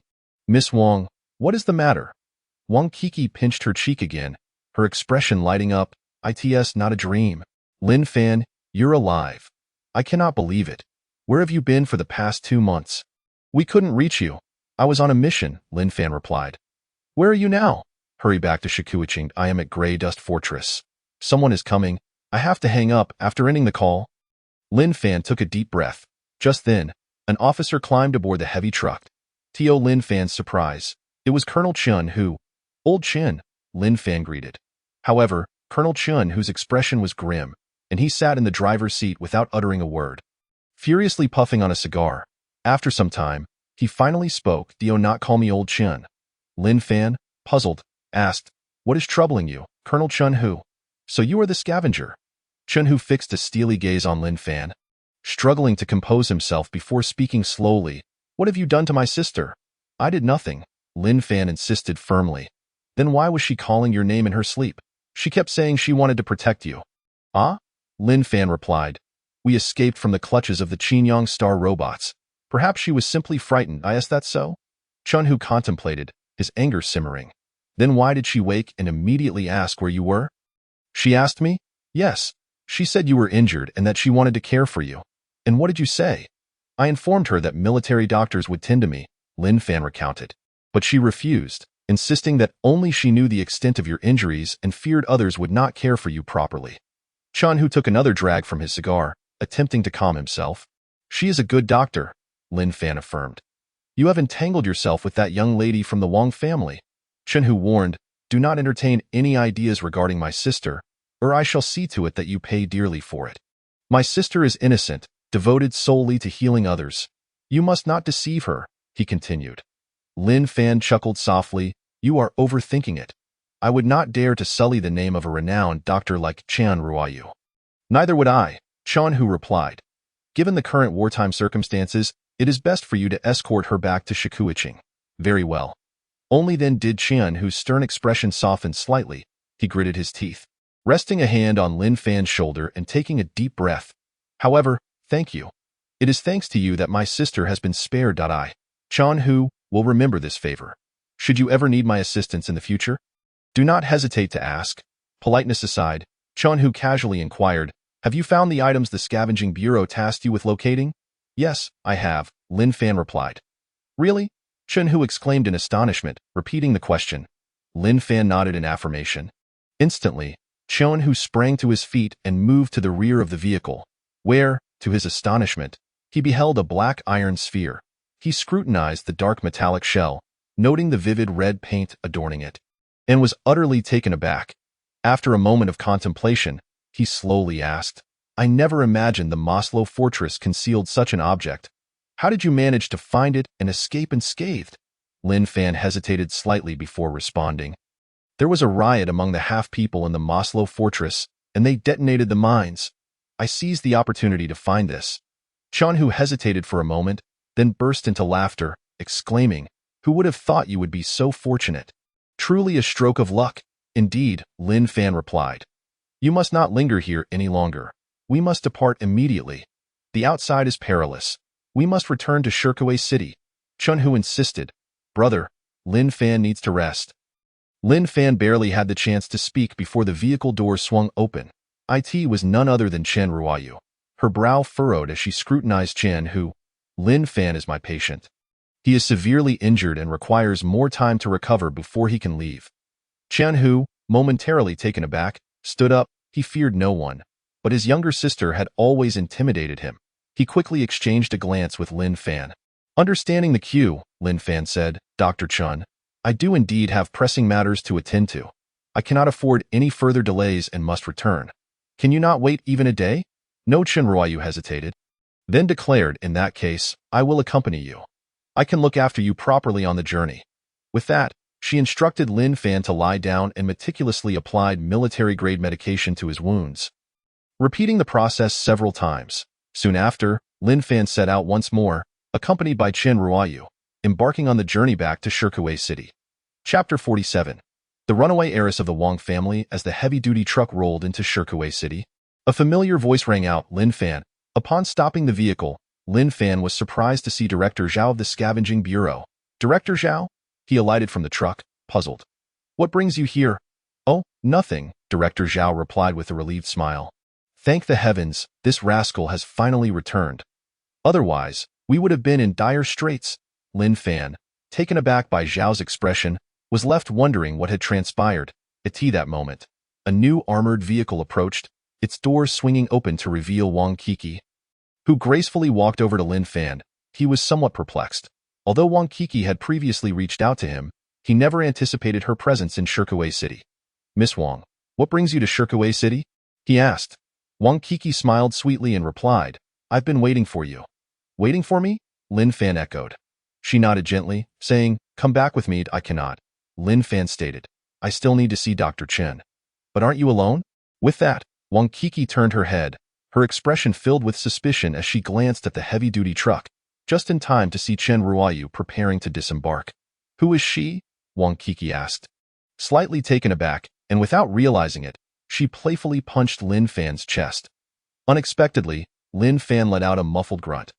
Wang Kiki spun around, only to discover a patch of crimson staining Lin Fan's shirt, and panic washed over her. Why are you still injured? She asked anxiously. That it's nothing. Lin Fan waved his hand dismissively, hastily covering his wound. Fortunately, Director Zhao arrived just in time to assist Lin Fan into the truck. Wang Kiki, her face pale with fear, followed him inside, grasping Lin Fan's hand. Does it hurt? It's all my fault for being so careless just now. Observing Wang Kiki's distressed demeanor, Chen Ruoyu interjected, Miss Wang, Lin Fan's wound didn't reopen because of you. Really? Wang Kiki glanced at Chen Ruoyu cautiously. Taking a deep breath, Chen Ruoyu explained, it's likely that it reopened due to his prolonged driving. With that, she gently unfastened Lin Fan's shirt, carefully attending to his injury. Wang Kiki watched her every move intently, her expression growing increasingly grave. After a while, Chen Ruoyu finished applying the ointment to Lin Fan's wounds. She turned to Wang Kiki, offering a reassuring smile. Miss Wang, there's no need for concern. In just a few days, Lin Fan will be well, thank you. Wang Kiki stammered. Chen Ruoyu stood up, and at that moment, Lin Fan struggled to rise. Dr. Chen, allow me to see you out. No need, you must rest, Chen Ruoyu replied with a smile. Thank you for bringing me here. With that, she took her leave. Wang Kiki stared intently at Lin Fan, asking, who is she? She is Dr. Chen, a renowned professor in Shirkaway City. Lin Fan explained. Why did you look so fierce just now? Wang Kiki scrutinized Lin Fan, pouting. Why is a beautiful and famous doctor so concerned about your injuries? She's a doctor. We travel back together. Lin Fan clarified to S.O. You were coming back together? Upon hearing this, Wang Kiki huffed indignantly. You can go back by yourself. Be careful on the road. Don't worry about me. With that, Wang Kiki walked away, not boarding the armored vehicle, disappearing from sight. Fortunately, Director Zhao remained. Seeing Lin Fan lying there in disarray, he couldn't help but chuckle, appearing quite pleased. Thus, Director Zhao personally drove the heavy-duty truck, leisurely transporting Lin Fan back to the scavenging bureau. Upon learning that Lin Fan had brought back heavy oil, he was secretly astonished. However, recognizing the significance of the item, he refrained from disclosing it to others and reported directly to the municipal authorities of Shirkaway City. By the time Lin Fan returned home, it was already quite late. As he pushed the door open, he was taken aback to find an empty wine bottle on the table and a person sprawled on his bed. He stepped closer to investigate and was shocked to find it was Wang Kiki. He had never expected her to come to his home after leaving. She appeared slightly inebriated, mumbling to herself. Lin Fan's heart ached as he noticed the empty wine bottle. It contained his finest vintage, one he had cherished for years, now entirely consumed by Wang Kiki. He shook her gently, asking, How did you get in? Her autumn-like eyes fluttered open, gazing at Lin Fan. Why did you return so late? Lin Fan's expression turned serious. Why did you break into my home? Wang Kiki's eyes were clouded with drunkenness. I had nowhere else to go. You're intoxicated, Lin Fan remarked. How could the esteemed young lady of the Wang family have nowhere to stay? I'm not drunk, Wang Kiki replied, a hint of a smile playing on her rosy cheeks. They forced me into marriage. I ran away. I have no one to take me in. I can't return home. Ugh. Just as Wang Kiki appeared ready to vomit, Lin Fan swiftly grabbed a towel, lifting her and ensuring she was clean. Sitting upright, her long hair cascading down, her slightly tipsy pretty face illuminated under the light. Lin Fan found it hard to be angry at her. He inquired, What troubles you that you drank so much? I feel unsettled, Wang Kiki confessed. What is it? She continued. What relationship do you have with that female doctor from earlier? Lin Fan sighed. She is a highly esteemed physician. I dare not associate myself with her. Is it that you dare not, or you simply do not wish to? Lin Fan sighed once more, neither daring nor wishing. All right, Wang Kiki giggled, revealing her dimples.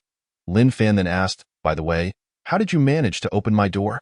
Wang Kiki, lying back on the bed, yawned and explained, It's a unit apartment. Director Zhao gave me a key. I've been staying at your place for nearly a month. What, you've been here for a month? You can't just take liberties. As she spoke, Wang Kiki drifted off to sleep. Lin Fan could only shake his head in disbelief. At that moment, his wristband vibrated, and upon checking, it was a message from Colonel Luo Wenhu of the 163rd Division. Colonel Luo? Lin Fan glanced back at the sleeping Wang Kiki before stepping outside. Lin Fan, has the young lady been looking for you? Luo Wenhu inquired. Yes, the young lady has gone to great lengths for you. Lin Fan was taken aback and asked, what happened? You still don't know?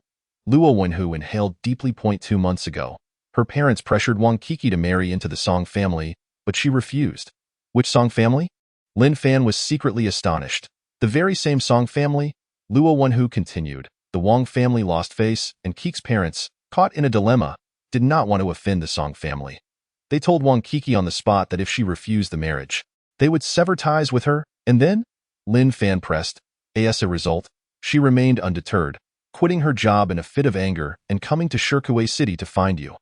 Now, the young lady has become the laughingstock of the entire capital region. Luo Wenhu remarked. How could this happen? Lin Fan was incredulous. Please take good care of her. Lin Fan nodded, returning to the room without sending Wang Kiki away, choosing instead to sleep on the floor. The following day, when Lin Fan awoke, he discovered that Wang Kiki had prepared breakfast for him, yet she was nowhere to be found.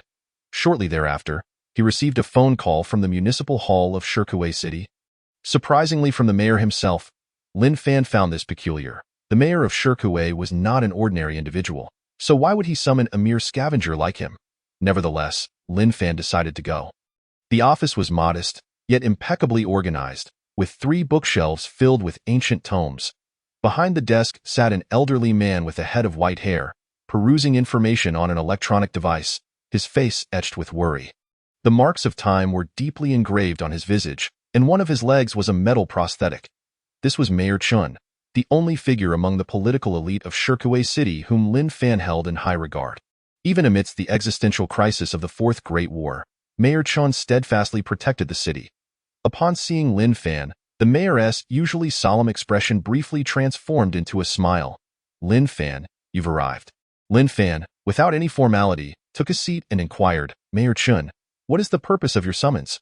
Mayor Chun replied slowly, there are 2 matters at hand. The first is to express my gratitude. Gratitude? Lin Fan echoed. Surprised, Mayor Chun continued, Ru Yu is my daughter. She mentioned that you were the one who saved her this time. Lin Fan was momentarily taken aback, realizing that Chen Ru Yu was indeed the mayor's biological daughter. He quickly waved his hand, saying it was merely a small act. Nonsense, Mayor Chen countered. According to Ru Yu, you were gravely injured, he added. She insisted that I meet you to see if there is anything you need help with. Lin Fan shook his head, saying, no need, I wouldn't dare trouble Mayor Chen. Mayor Chen chuckled softly, the second matter is to commend you. The task you completed for the Scavenger Bureau has garnered the attention of the entire Western Theater, and I have been specifically instructed to reward you handsomely. That was part of my duty, Lin Fan replied. No, what you brought back is extraordinary, Mayor Chen insisted. Whether it's money or other resources, feel free to ask. Lin Fan remained silent, casting a glance at the electronic device on Mayor Chen's desk. I see you wear a troubled expression. Are you reviewing the reports of the attacking Qingyang Star? Not at all. Mayor Chen said. They were met with fierce resistance 100 kilometers from Shirkuwei City and have no way to breach our defenses. I suspect they will withdraw shortly. And you? My true concern lies with the agricultural production of Shirkuwei City. Due to the doomsday strategy, nearly all resources have been funneled into industrial efforts, and given that Shirkuwei is situated in the mountains, we lack food reserves. Should an unforeseen disaster occur, the consequences would be dire. Why not reopen outdoor agricultural production bases? Lin Fan suggested. I have considered it, Mayor Chen replied, but it is highly impractical. Venturing outside the city poses the risk of nuclear radiation and the threat of yaolang and winged beasts. After a moment of contemplation, Lin Fan proposed, Mayor Chen, since you wish to reward me, why not rent me some agricultural equipment? I am willing to attempt developing outdoor agriculture. You would do that? Mayor Chen asked. Somewhat surprised, Lin Fan nodded. In addition to the equipment, I will also need quality seeds and fertilizers. Think carefully, Mayor Chen cautioned. Outdoor agricultural production cannot be managed by one person alone. Shirkuwei City cannot provide manpower. And the environment is fraught with danger. Rest assured, I will find a way, Lin Fan replied confidently. In truth, he had no shortage of manpower. The heavy iron city had thousands of half people who were not afraid of radiation. Moreover, The area surrounding Heavy Iron City was guarded by winged beasts, deterring Yalang from venturing too close. You might be at a disadvantage, Mayor Chen chuckled. The agricultural equipment in Shirkuwei City's warehouse has nearly become scrap metal. And seeds are not particularly expensive. Compared to what you brought back, they are negligible. Not at all, not at all. Very well. I accept your offer. Chapter 48. The half-people who do not trust you 100 kilometers outside Shirkuwei City. The landscape was pockmarked with missile explosion craters and the remains of Qinyang star robots. Despite the numerous outposts and fortifications on the periphery being breached, Shirkuwei City remained unscathed thanks to its formidable defensive positions. The robots struggled in vain to break through and ultimately retreated. News of the Qinyang star's withdrawal spread throughout Shirkuwei City, igniting jubilation among the populace. Yet, Lin Fan's thoughts drifted to the destroyed forward outposts. His brow furrowed in concern. He understood that the doomsday strategy had reached a critical juncture, and the Qinyang star would not simply stand by. This incursion was likely only the beginning, at dawn. Lin Fan glanced at the still sleeping Wang Kiki and gently pulled the covers over her. That moment, she slowly opened her eyes and asked, Lin Fan, are you going out? Lin Fan nodded. I have a new mission. Is it dangerous? Can you not go? I cannot avoid it, but it won't be perilous. Then, when will you return? Uncertain. Wang Kiki gazed at Lin Fan's serious expression, biting her lip and taking a deep breath. Then, I will wait for you to return. Kiki, there is no need to wait for me. Whenever you feel Shirkuwei City has lost its charm, you may leave. With that, Lin Fan smiled and departed. Outside Shirkuwei City, on the desolate earth, a heavy truck was driving ahead, followed by a transport convoy. The convoy was loaded with the agricultural equipment and seeds retained by Shirkuwei City. Soon after, they exited Shirkuwei City and entered the no-man's land. Inside the heavy truck, the transport captain sat in the passenger seat beside Lin Fan. Brother, why go through all this trouble for these broken machines? They are of great use, Lin Fan replied with a smile. Thank you for your assistance. If you wish to thank someone, thank Mayor Chen, the transport captain replied. Speaking of which, you really have some clout. Mayor Chen personally assigned our convoy to deliver these items to you. Lin Fan nodded slightly. As the convoy reached a high slope, Lin Fan's brow furrowed. He clearly saw, in the rearview mirror, packages of black bags being tossed from the transport trucks. He was puzzled and asked, What are you throwing away? The transport captain was momentarily taken aback, not expecting Lin Fan to notice their little actions. He waved his hands repeatedly, saying, Just some garbage. Seeing the transport captain's strange expression, Lin Fan queried, Garbage? Moments later, a howling sound echoed through the air. Winged beasts? Lin Fan exclaimed in surprise. It turned out that these winged beasts were the very creatures escorting him, but they were flying too high to be easily spotted. The items tossed by the transport convoy had attracted the winged beasts. Lin Fan was secretly astonished, unaware of the transport convoy's intentions. He thought to himself, did this convoy discover something unusual? The transport captain was even more astonished. His expression changing, he muttered, These newcomers are far too careless. Realizing that he had raised Lin Fan's suspicion, he paused and said, But do not be afraid. They will not attack you. As Lin Fan looked on from a distance, he saw several winged beasts descending, swooping toward the black bags. He turned back to the transport captain and quietly asked, Is there food inside? The transport captain, noticing Lin Fan's furrowed brow, sighed, realizing he could no longer keep it a secret. He glanced at Lin Fan and said, It's the rotten meat that Shirkuwei City needs to dispose of. You are feeding the winged beast with that? Yes, do not overthink it. These creatures have helped us before, and we are merely returning the favor. Lin Fan was somewhat perplexed. Aren't you afraid they will attack you after they land? Rest assured, the winged beasts will not launch an attack. The transport captain reassured him. I have found that they are quite intelligent. With Yaling roaming outside, they have helped us out of several tight spots. Recalling something, Lin Fan asked, Are you the transport convoy responsible for handling Yaling carcasses? Indeed, the transport captain replied solemnly. This is our secret. You must never speak of it. You can rest assured, I will not disclose it. However, the transport captain remained uneasy and reiterated, Our transport convoy is not small in number. If you let this slip, you will regret it, brother. You can rest easy. I absolutely will not say a word. Seeing Lin Fan's demeanor, the transport captain relaxed and let out a long breath. The winged beasts search for food where we process Yaling corpses. They seem to understand that we are responsible for transporting them. Not only do they refrain from attacking the convoy, but they also escort us along the way. That's so. Just be careful not to let anyone know.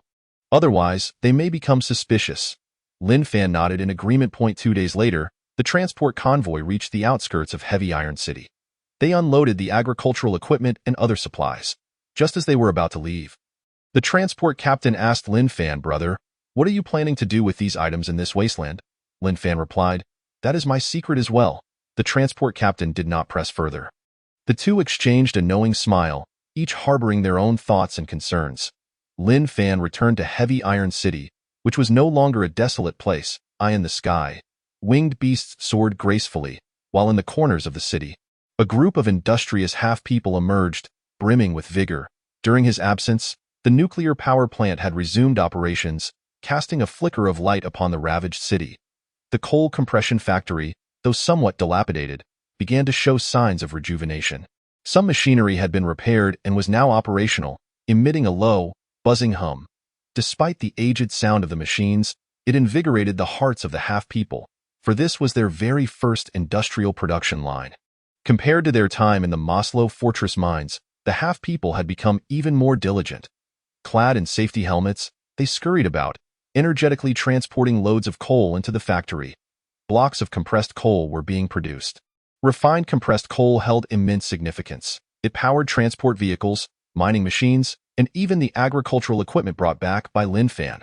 The abundant coal resources of Heavy Iron City were sufficient to sustain industrial production for an extended period. However, Lin Fan did not find Akun at the coal compression factory. Yuza, with a forlorn expression, informed Lin Fan that Akun had sustained an injury. It turned out that the old machinery had long been in disrepair, and Akun, in his anxiousness, had toiled for 3 days and nights to get one machine operational again. Unfortunately, during its restart, a pipe exploded due to years of neglect.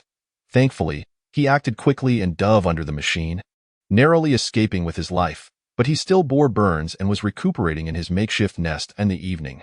Lin Fan finally located Akun's humble abode amidst the crowded half-people enclave.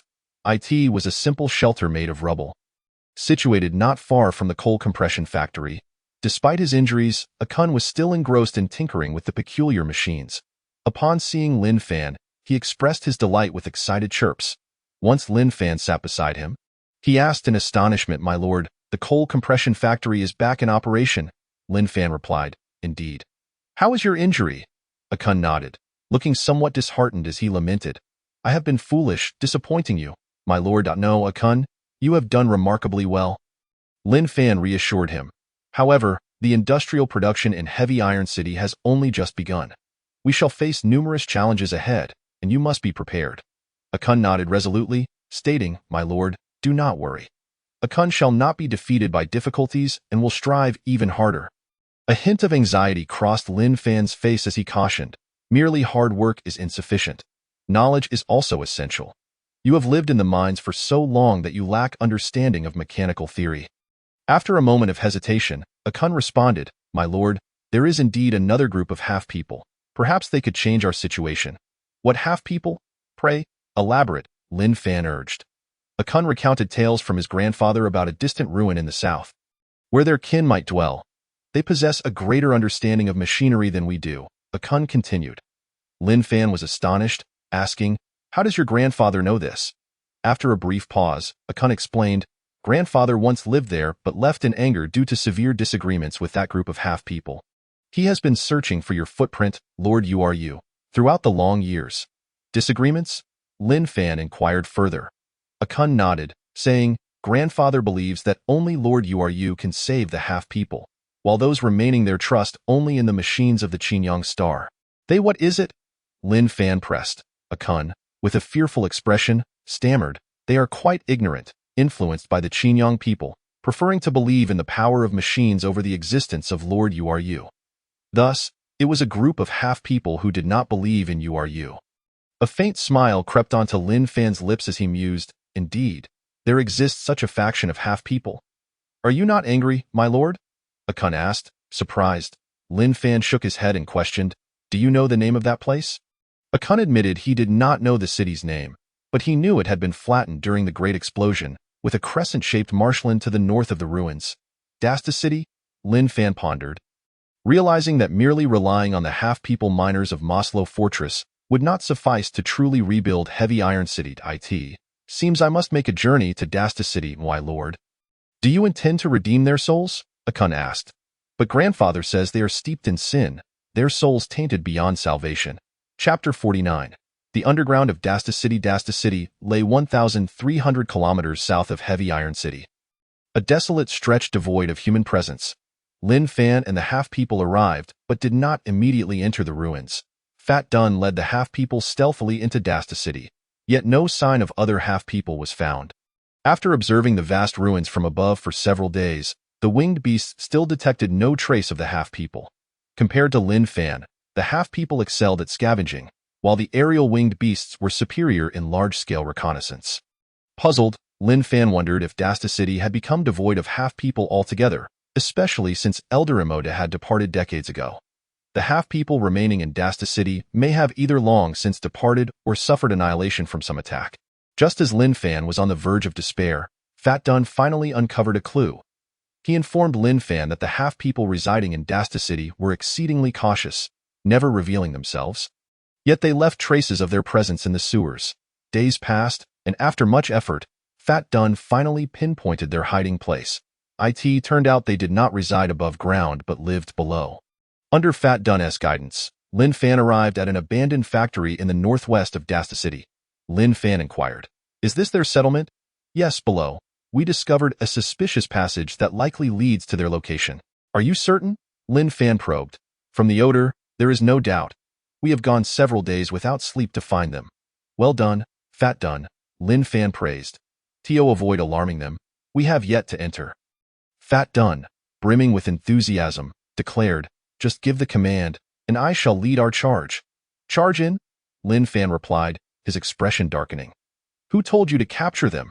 Didn't my lord say they only believe in machines and not in your existence?" Fat Dun replied earnestly, "They are despicable. I must personally apprehend them, though not act recklessly.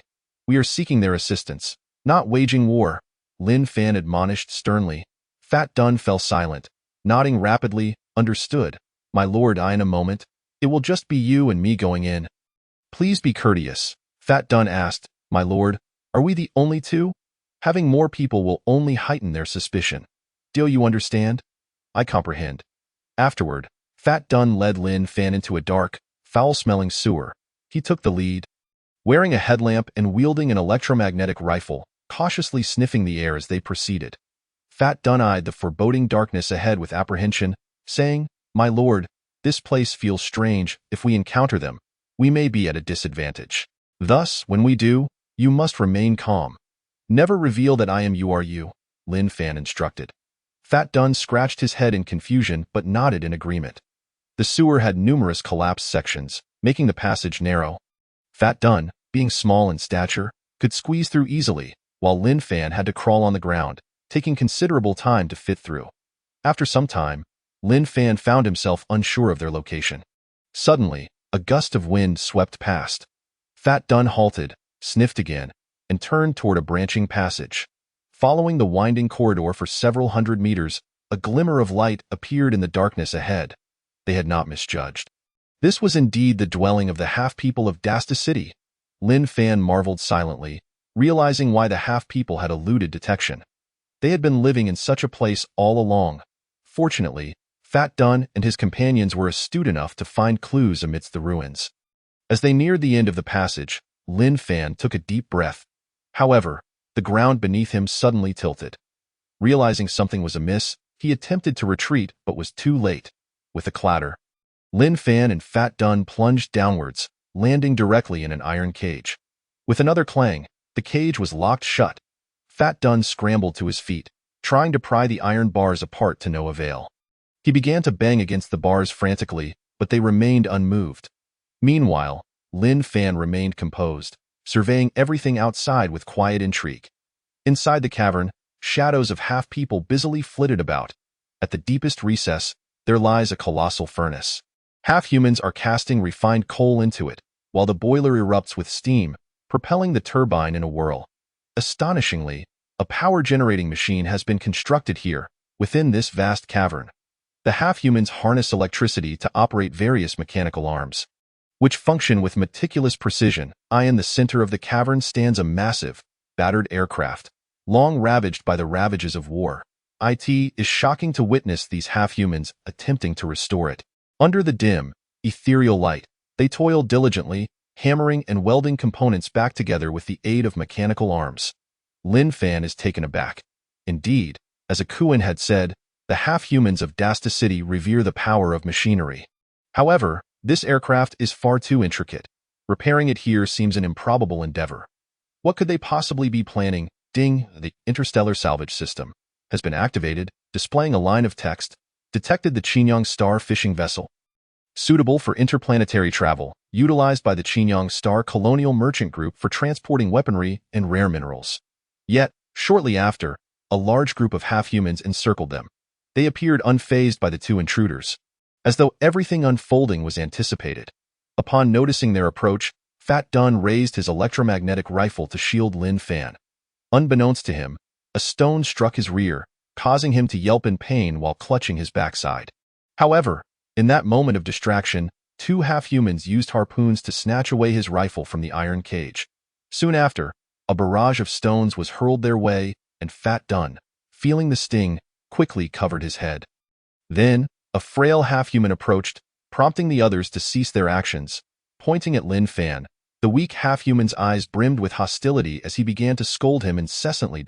At this moment, several half-humans wielding harpoons lunged at Lin Fan. Fat Dun had never been fond of these half-humans, and despite Lin Fan's admonitions, he struggled to suppress his emotions. At that moment, he could no longer contain his anger. The benevolent URU traveled countless miles to save their souls, and it was utterly inconceivable for them to commit such a sacrilegious act.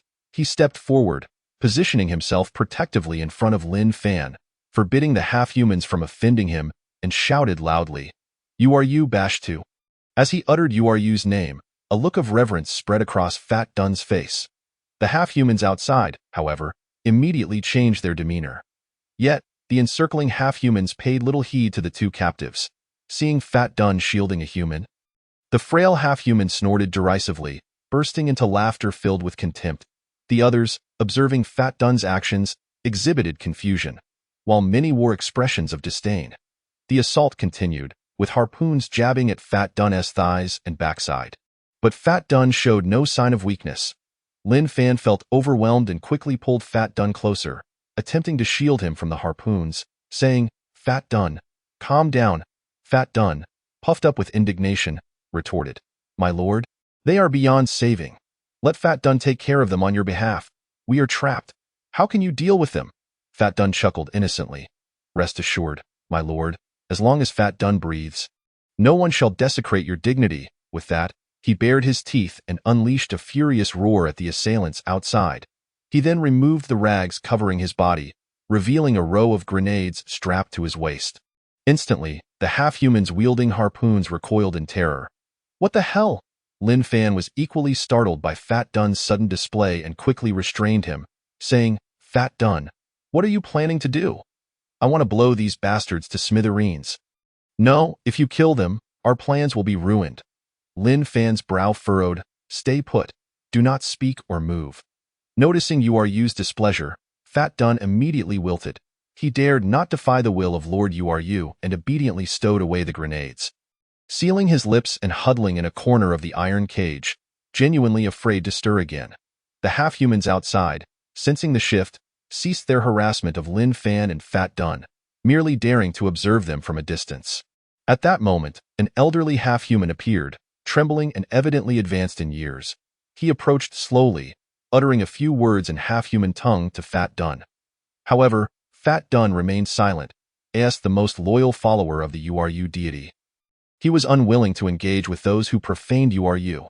The elderly half-human reached the cage, scrutinizing Lin Fan with evident wariness. Lin Fan, maintaining his composure, met his gaze and slowly uttered two words, "Emo da sa kan?" The elderly half-human was taken aback, murmuring, "Emo da?" Lin Fan allowed a faint smile to break through. He then extended his hand, making contact with the frail half-human's body. The elderly half-human panicked momentarily but did not withdraw.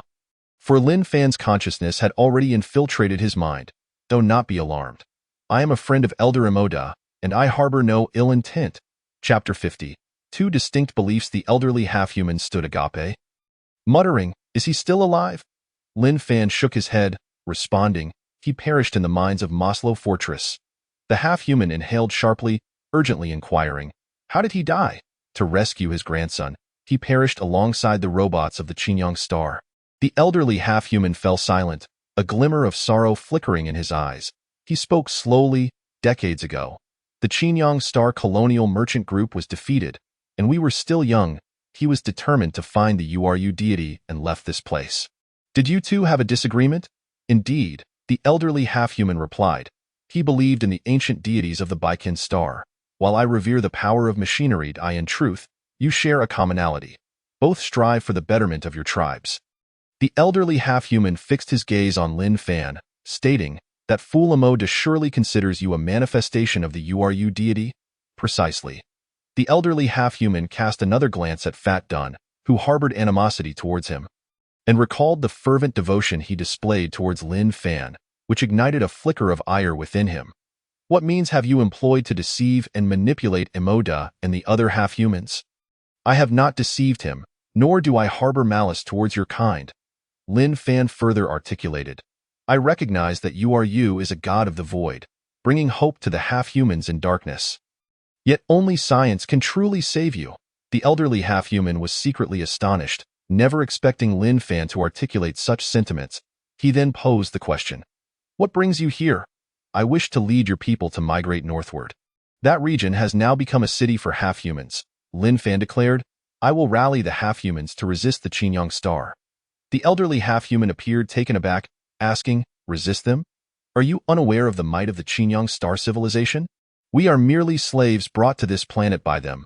I have never underestimated you. Lin Fan countered, I and Elder Imoda and the half-humans of Maslow Fortress, I witnessed courage. In you, I see wisdom. The elderly half-human shook his head, stating, after decades of grappling with the knowledge and technology of the Qingyang Star, I have come to realize the vast chasm that separates us. There is no chance of overcoming them. My meager tricks are utterly futile. The Qingyang Star's forces are traversing space. It may not be long before they reach Earth. Lin Fan paused, then asserted, if you wish to survive, resistance is your only option. Trust me, there is still hope. The elderly half-human hesitated, warily eyeing Lin Fan, stating, you are not Uru. I will not be swayed or deceived by you. Lin Fan took a deep breath, pointing towards the damaged aircraft in the distance. He proclaimed, even if you expend all your efforts to restore that aircraft, it will not carry you away from this calamity. Your plan is destined to fail. The elderly half-human gasped in shock but remained silent. Aware that Lin Fan spoke the truth, in the vast cosmos, a mere aircraft is wholly inadequate. Lin Fan continued, to plunge your kin into a plan devoid of hope, perhaps you are the true deceiver. A look of anguish crossed the elderly half-human's face as he lamented, one day, we may find ourselves utterly ensnared in despair. However, I refuse to allow the half-human tribe to be embroiled in war at this moment. With that, the elderly half-human departed, prohibiting others from approaching. Lin Fan exhaled, realizing that these individuals were not easily swayed. They were not mere half-human laborers. Within such rudimentary conditions, they had established a production line for repairing aircraft. Involving electromagnetism, thermodynamics, and more. It was nothing short of a miracle. The half-humans had once built a glorious agrarian and artisanal civilization on Baikin Star. Although it could not rival Earth's civilization, these beings were certainly not devoid of intelligence. Lin Fan pondered what methods the elderly half-human had employed to acquire such a vast knowledge system while under the thumb of the Qingyang Star colonial merchant group. They did not worship Uru but revered science. This is the power of science. If in Heavy Iron City, they could showcase even greater potential. Fat Dun, perceiving Lin Fan's thoughts, indignantly remarked, my lord, they are a bunch of fools. It would be futile to waste effort on them. Let them perish here on their own. Little fatty, you do not understand. Heavy Iron City needs half-humans like them. Lin Fan replied, is that so? Fat Dun muttered. He believed that Lord Ulu required devoted believers, rather than a mere congregation of half-men who worship machines. As dusk fell, One of the half-men tossed two strangely shaped fish into the iron cage. This constituted their dinner. Lin Fan found it impossible to eat such fare, while the rotund one devoured the foul fish with such fervor that not even the bones remained. Time slipped away, and suddenly, a commotion erupted among the half-men. Soon, dozens of them armed with harpoons were shouting and hastening toward the western cave entrance. The rotund one was captivated by the noise from outside. After listening for a moment, he gleefully remarked, "My lord, could it be that they are receiving their due lesson?" Lin Fan, puzzled, inquired, "What has transpired?" The rotund one scratched his head and replied, "It seems a monster is attacking. They are in grave trouble." Upon hearing this, Lin Fan furrowed his brow. Before long, the half-men in the cave grew restless, descending into a state of panic. Observing that nearly all the half-men had mobilized, he surmised that something significant had occurred. He patted the rotund one and suggested, "Let us venture outside to investigate." The rotund one tugged at the iron cage, finding the bars to be quite sturdy, and said, "My lord, we cannot escape." Yet Lin Fan merely smiled at that moment. A spherical creature emerged from the backpack, peering around cautiously. Discovering that no half-men were present, it swiftly climbed out, biting onto the bars of the cage, severing them in an instant. Seizing the opportunity amidst the chaos, Lin Fan slipped out of the cage, with the rotund one absconding with the foul fish in hand. The spherical creature, initially intent on following Lin Fan, caught a whiff of a rare metallic scent emanating from a large flying contraption behind it. Its eyes gleamed with interest, and it stealthily turned away, disappearing from sight. Lin Fan, accompanied by the rotund one, made their way toward the westernmost part of the cave, finally beholding the full extent of the cavern. To be precise, this place had once been an underground base for a colonial merchant group from the Chinyang Star. The original structure had become nearly unrecognizable. In the nuclear explosion that devastated Dasta City, it had transformed into this vast cave.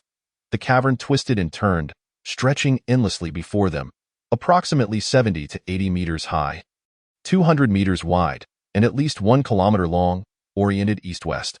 Adjacent to the western side lay a vast swamp, which had flooded into the cave due to the collapse of the western section during the nuclear blast. On the western side of the cave, the half-men had constructed a thick wall 5 meters wide and 20 meters high, reinforced with a steel skeleton. Hundreds of half-men stood atop the wall. Yet the atmosphere was eerily quiet. None dared to speak loudly. What lay beyond the wall? Curiosity piqued, Lin Fan climbed atop the earthen structure. Not far from the wall, he spotted 5 massive, grotesque figures slowly advancing toward the cave. His brow furrowed in concern as he recognized them. Mutated fish monsters. He had encountered such creatures in the lake of the Maslow Fortress, though the darkness had obscured his view. Now, however, he could see them clearly. They were mutations of earth crocodiles from the pre-solar era, having grown to an astonishing length of 4 zhong, with enormous tails, elongated jaws, and robust, hardened bodies. This wall was not merely a barrier against the floodwaters but a defense against the mutated fish monsters. Realizing the gravity of the situation, Lin Fan urgently directed the rotund one to call for the half-men warriors outside. Just as the mutated fish monsters approached the base of the wall, a frail half-man signaled. Several half-men began to push down baskets filled with foul fish.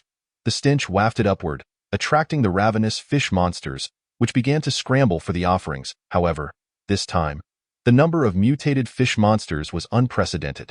Usually, only 1 or 2 appeared at most, but now 5 were present simultaneously. Their tough exteriors rendered ordinary weapons ineffective against them. For the half-men, the only recourse was to feed them. Only by satiating their hunger could they hope for a reprieve. Watching the mutated fish monsters greedily devour the rotten fish, the half-men atop the wall breathed a slight sigh of relief. Yet, the smallest of the fish monsters had failed to secure any of the foul fish. Suddenly, it raised its head and glared at the half-men on the wall, its eyes glinting with malice, as though it too wished to partake in the spoils. Unfortunately, the half-men had no surplus fish to offer.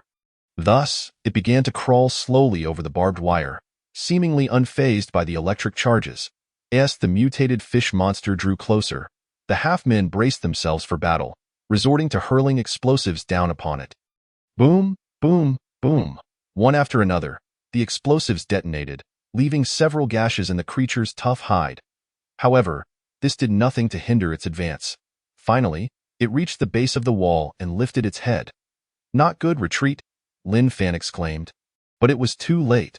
The mutated fish monster swung its powerful tail, striking the wall with tremendous force. Boom! Though the wall was robust, it began to tremble violently under the assault of the creature. 2 or 3 half-men were caught off guard and fell, meeting a bloody fate as they were swiftly devoured by the monstrous jaws. It must be noted that the half-men of Dasta City were no match for the laboring half-men of the mines when it came to combat. Under the command of the frail half-man, many began to retreat. Yet, having tasted blood, the mutated fish monster believed there was more food beyond the wall and charged again, crashing into it.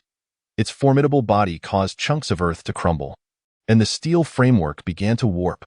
The half-men continued to hurl explosives at the creature, but could not kill this radiation-induced monstrosity, which only intensified its fury.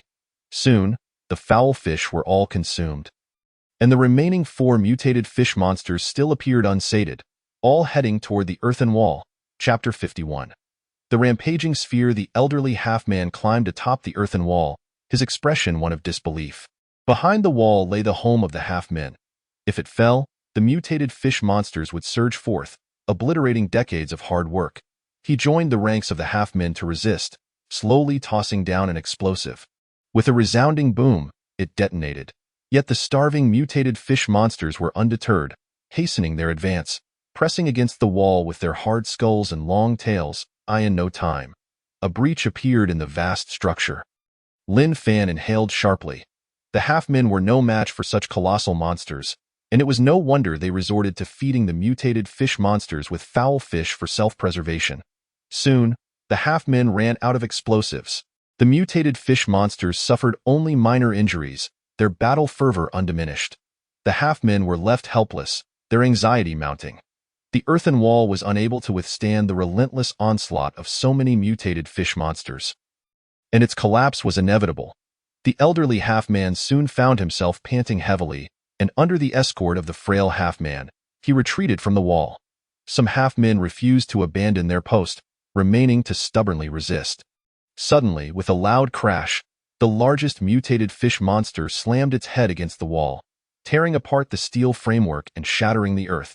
The breach materialized in the earthen wall, in the blink of an eye. A dozen half-men were unable to escape, falling through the gap and into the gaping maw of the fish monster. One mutated fish monster began to crawl through the breach, prompting the half-men to scatter in terror.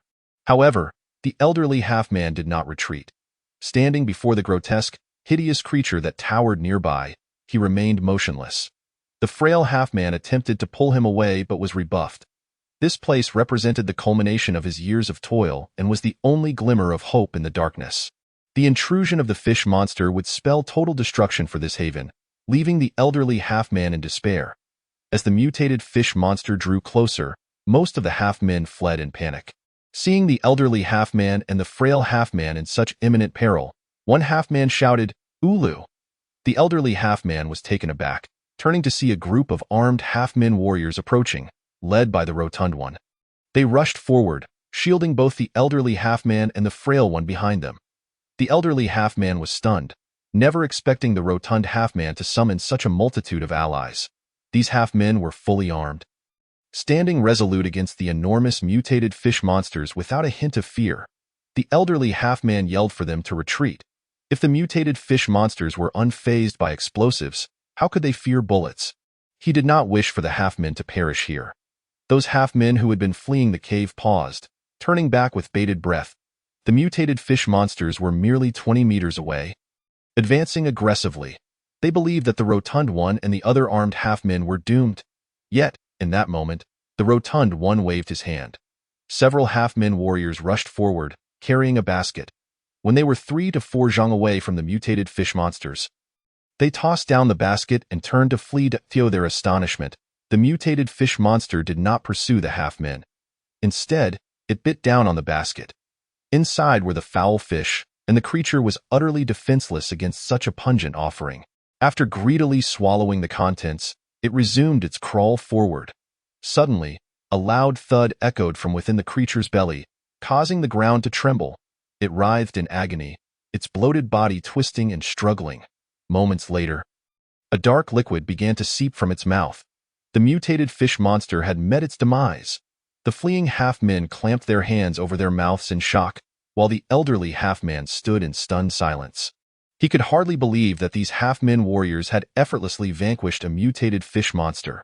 Soon, two more mutated fish monsters emerged over the remnants of the wall, their massive forms threatening yet lacking in intelligence. Unable to resist the allure of food, it devoured the basket filled with explosives. Amidst the thunderous explosion, they fell one after another. The grotesque creatures were gripped by fear. Despite their formidable, hardened exteriors, they possessed few vulnerabilities, and ordinary bullets and explosives barely grazed them. However, their innards were considerably weaker. Moreover, the bombs within the basket were no ordinary projectiles. The intensity of their explosive force was unimaginable. Within mere minutes, all four mutated fish monsters met their demise. The half-men in the cave were utterly astonished by this spectacle.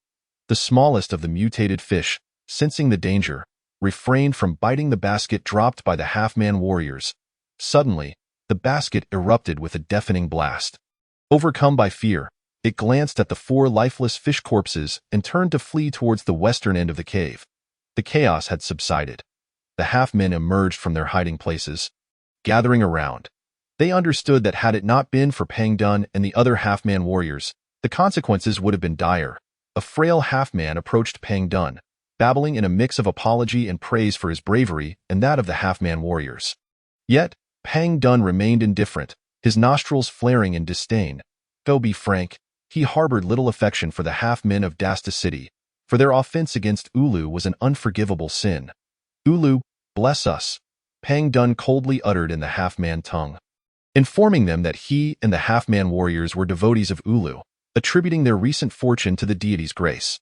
The surrounding half-men exchanged puzzled glances, for they held little belief in the existence of Ulu. Only an elderly half-man approached Lin Fan. Gazing up at him, he recognized that Lin Fan was the true savior of himself and the other half-men. The old half-man expressed his gratitude, saying, "Thank you, human, for saving us. You're too kind." Lin Fan replied with a slight smile, "I am Wayana." The elderly half-man continued, apologizing profusely for their earlier transgressions. "No need to dwell on it. I bear no grudge," Lin Fan reassured him. "I have given your request ample consideration," Wayana said thoughtfully.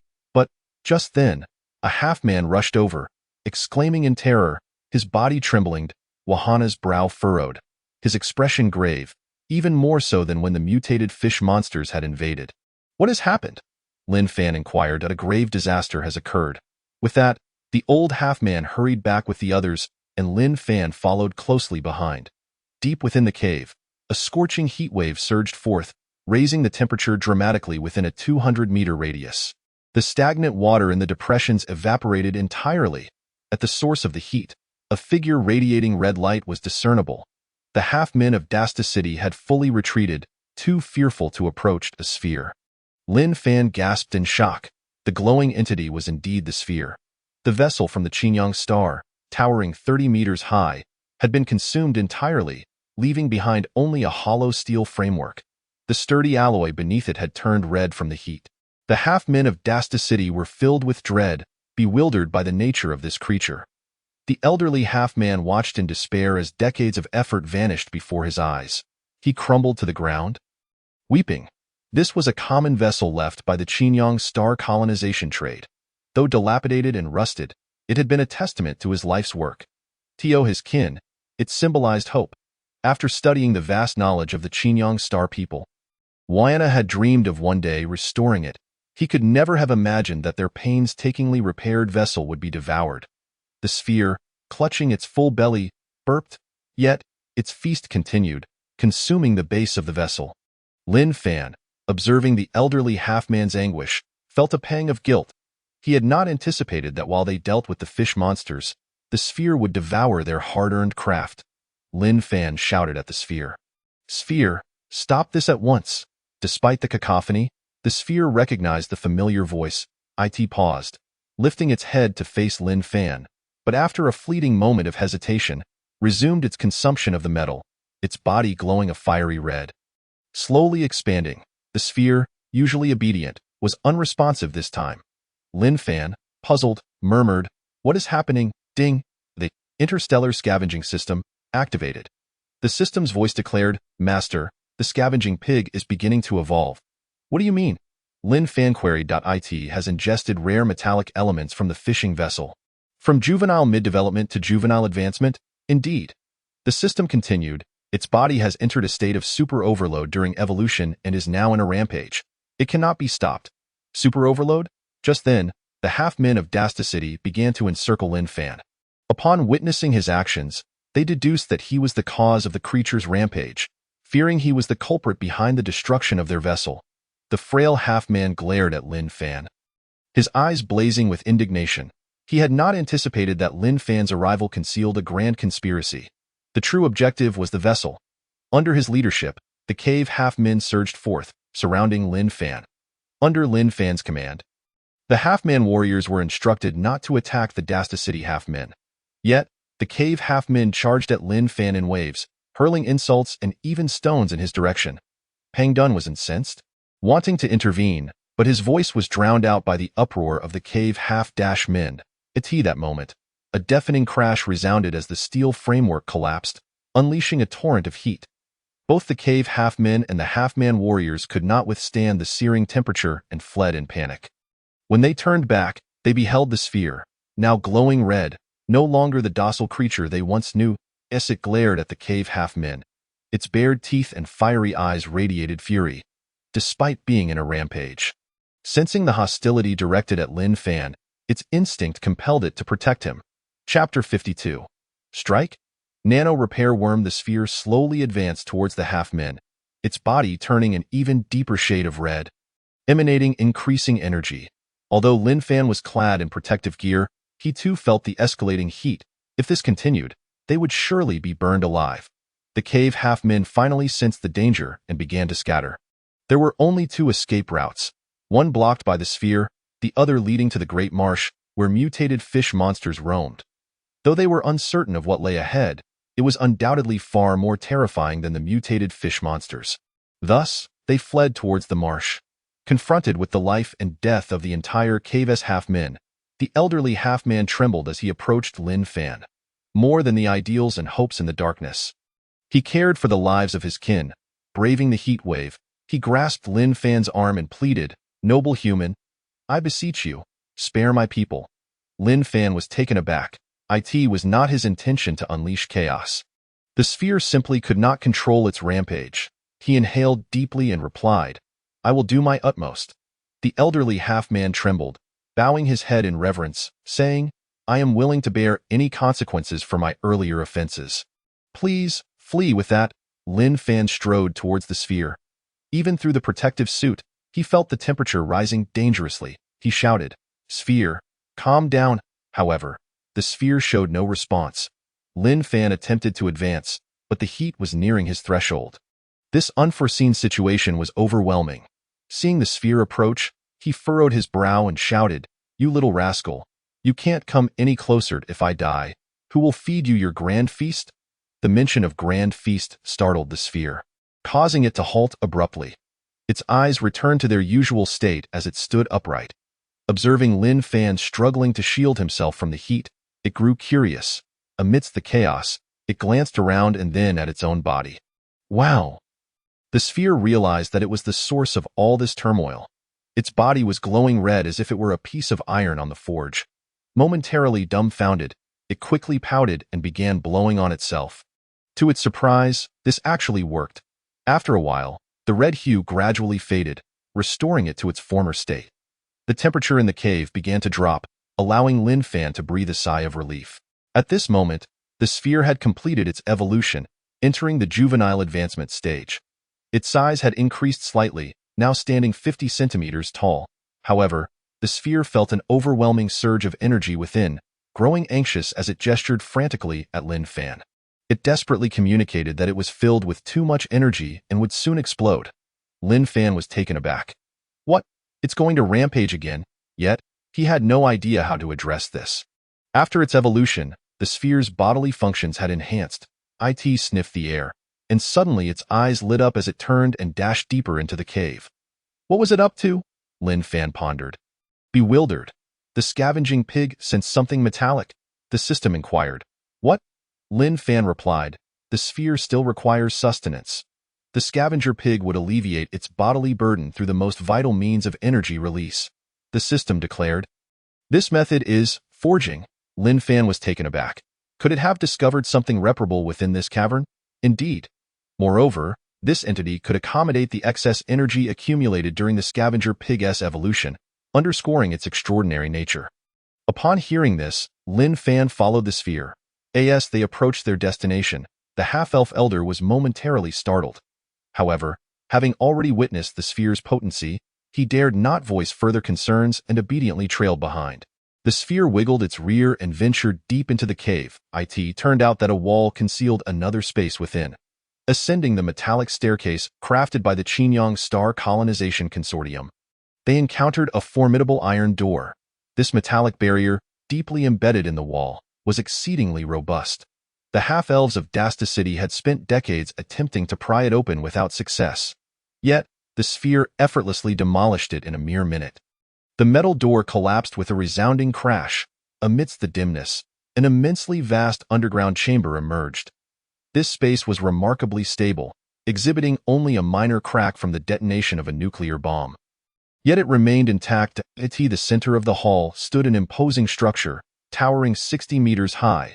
The half-elf elder froze in terror at the sight of this colossal mechanical body, and Lin Fan was equally astonished. The interstellar scavenging system displayed a message. Discovered Qingyang Star Titan robot in a damaged state. Awarded 2,000 scavenging points. The Titan robot, an enormous automaton from Qingyang Star, a premier weapon of the Colonization Consortium. It possessed absolute defense and overwhelming power. Lin Fan was not overly astonished at the 2,000 scavenging points attributed to this robot. He understood well that although this Titan robot was a weapon from decades past, it was no ordinary machine. Once, a single Titan robot had obliterated half a city. At this moment, the sphere darted to the Titan robot's toe, its body beginning to exhibit red spots. Lin Fan recognized that the sphere was losing control, likely on the verge of rampaging. The system's voice immediately resonated. Master, shall the scavenger pig unlock basic civilization robot, forging, and control technology? Lin Fan quickly nodded. Yes. Having just acquired the damaged Titan robot, he now possessed 10,460 scavenging points after receiving the 2,000-point reward. Ding. Basic civilization robot forging and control technology has been unlocked, costing 10,000 scavenging points. With the system's chime, a glint of golden light flashed in the sphere's eyes. Instantly, a multitude of blueprints and vast data on basic civilization robotic technologies flooded its mind like an ocean. Just as it was on the brink of rampage, the sphere's eyes glimmered with a deep azure light. Transforming into a blazing furnace, its body bore some red spots, yet no heat waves emanated from within. Thus, it remained motionless, suddenly entrapped in a state of rigidity. Lin Fan sensed something unusual. 5 minutes passed, and the sphere remained still, as if petrified. He gazed up at the gigantic Titan robot, and then at the diminutive sphere, murmuring, "System, can such a small creature truly repair a behemoth of this caliber?" Absolutely, the system responded. Not only the Titan robot, but even larger basic civilization robots can be repaired. Then why has it ceased moving? Take another look. Approximately another 5 minutes elapsed before the sphere finally stirred. Surprisingly, it did not approach the Titan robot for repairs. Instead, it scratched its nose and then sneezed. A stream of mucus splattered onto the Titan robot's toe. Lin Fan stared, dumbfounded. What on earth are you doing, little creature? After all this time, was it just to sneeze? Soon, he realized that this was no ordinary mucus but a silvery metallic liquid. The metallic fluid shimmered with a silver sheen, seemingly possessing its own consciousness. As it flowed upward along the Titan robot's foot, it found an entrance within the Titan robot's shell and infiltrated it. What is this? Lin Fan pondered in confusion at a parasite. Is this the parasite within the scavenger pig? Indeed, the system paused before adding, it is known as nano-repair worms. Do not underestimate them. They are parasites of advanced civilization life forms. These nano-sized microscopic beings share a mutually beneficial relationship with the sphere. The reason the sphere had refrained from moving was to feed them energy. Now, the repair worms were set to commence the restoration of the Titan robot. Lin Fan found it hard to believe. What? Such a tiny worm can repair the Titan robot? After being fed abundant energy by the scavenger pig, they would multiply excessively, not be misled by the small volume of that liquid. It harbors trillions of repair worms within. The system continued. Once they receive energy and directives from the scavenger pig, the repair worms will work tirelessly to restore every component of the Titan robot. The parasites within the sphere are remarkably powerful, Lin Fan remarked. However, the repair worms do have their limitations. They cannot approach materials of intermediate civilization nor repair excessively large objects, the system explained. Lin Fan mused. What does that matter?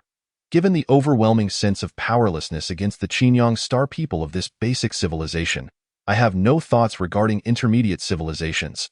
The sphere indeed possessed an abundance of energy. During this time, Lin Fan had led it to consume vast quantities of metal. It was merely the lack of rare metals that had delayed its evolution. In truth, it already had sufficient metallic materials within. To alleviate its physical burden, the sphere sneezed again towards the Titan robot's toe. Unbeknownst to Lin Fan, the colossal Titan robot's body was teeming with repair worms. They traversed freely between the atoms. For them, the task was simply to realign the misaligned atoms within the Titan robot's components and replicate the excess metallic materials into their own diminutive companions. Time passed, and a vast legion of minuscule repair worms launched a full-scale assault on the control module of the Titan robot. The negative electrons served as their weaponry. Under the relentless onslaught of the repair worms, the protective measures set within the Titan robot crumbled. However, many repair worms perished due to energy depletion. Subsequently, the sphere ascended the Titan robot's body. Opening its long-dormant heavy-element fusion energy reactor, it plunged its finger into the reactor, causing a surge of energy to flow within. Bang! A tremendous sound echoed. The fusion energy reactor at the Titan robot's chest roared to life. Its eyes, dormant for decades, abruptly opened, radiating a dazzling purple light. Chapter 53. The Titan's enormous foot. The Titan robot's body did not move. Its components remained under repair. After all, the damage it sustained in that war was not trivial. At this moment, the half-elf elder's astonishment reached an indescribable peak. He had witnessed the Qingyang Star Colonization Consortium's attempts to repair this gigantic automaton, yet before they could succeed, they were vanquished in the war. It was unfathomable that this diminutive creature, smaller than a half-elf, could effortlessly restart the Titan robot's energy source.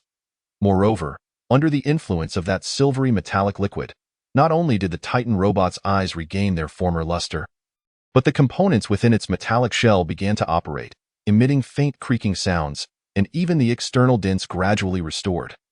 What on earth was happening? The half-elf elder believed he had studied extensively the knowledge and technology left by the Qingyang star people. However, this miraculous phenomenon far exceeded his comprehension. At this moment, the rotund figure and half-elf warriors appeared in the underground hall. They were no strangers to the extraordinary and war expressions filled with awe and reverence. Seeing the unwavering resolve of the half-elf warriors, the elder felt a flicker of doubt arise within himself, a crack forming in his previously steadfast belief in science. He gazed up at the imposing silhouette of the human figure. Murmuring, "Ulu, Ulu," the once vibrant gleam in his eyes slowly faded, as the faith he had desperately pursued began to crumble. Recalling Lin Fan's effortless rescue of the half-elf from the clutches of the mutated fish monster, and his subsequent vanquishing of the ferocious metal-devouring creature, he now witnessed this being restore the pinnacle robot of the Qingyang Star Colonization Consortium. Could it be that Modar's faith was indeed correct? And he had truly found the legendary Ulu deity? The half-elf elder approached Lin Fan with trepidation, summoning his courage to touch him. His consciousness slowly conveyed, "My lord, could it be that you are truly the Ulu deity of our Baiken Star half-elf clan?" Lin Fan lowered his head with a slight smile, yet shook his head. He replied, "Wayana, do not be anxious, nor doubt your belief in science. I do not understand your words." Lin Fan paused before continuing.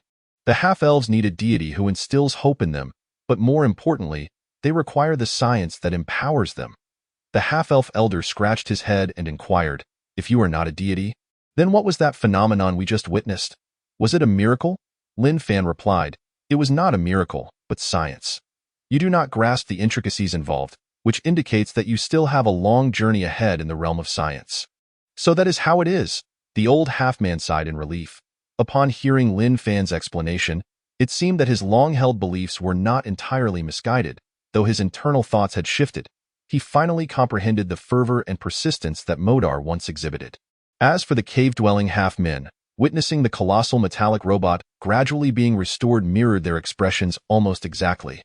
The plump one, seeing them rendered speechless, deliberately assumed an air of calm. He earnestly informed the surrounding half-men that this was merely the most trivial of tricks employed by Lord Uru. Lord Uru typically maintained a low profile, eschewing adoration, and only ever revealed a mere fraction of his true power. It was once during the battle at Maslow Fortress that he rescued tens of thousands of his half-man compatriots. Lord Uru could summon the winged beasts and water ghost warriors with a mere flick of his wrist, sending the Qinyang people fleeing in terror. Under his grandiose claims, the half-men of Dasta City listened in rapt astonishment. However, they chose not to place their faith in the words of the plump one. Instead, they sought the counsel of their mentor, the old half-man, Yuna. After a moment of contemplation, the old half-man stated that science is an unassailable truth, and that Uru indeed exists, for Uru embodies hope amidst darkness. Belief in Uru is essentially a prayer for hope. Should science one day bring hope to the half-men, it would signify that science has become Uru's manifestation in the mortal realm. The half-men did not entirely grasp this notion. Nevertheless, they discerned one pivotal truth. The old half-man's attitude towards Lin Fan had undergone a transformative shift. The Titan robot, once battered and scarred, was revitalized through the efforts of the repair bugs. It now gleamed with renewed metallic luster. As its massive head shifted slightly, the brightness in its eyes intensified, lowering to gaze at Lin Fan. Lin Fan understood that the Titan robot had been fully restored. This colossal endeavor had nearly exhausted the energy within the repair bugs. At that moment, a frail half-man rushed back into the hall, babbling anxiously in the old half-man's ear. Upon hearing him, the old half-man's face revealed a flicker of surprise and anxiety. Lin Fan, observing this, inquired, "Yuna, what has happened?" The old half-man replied, "My lord, trouble brews.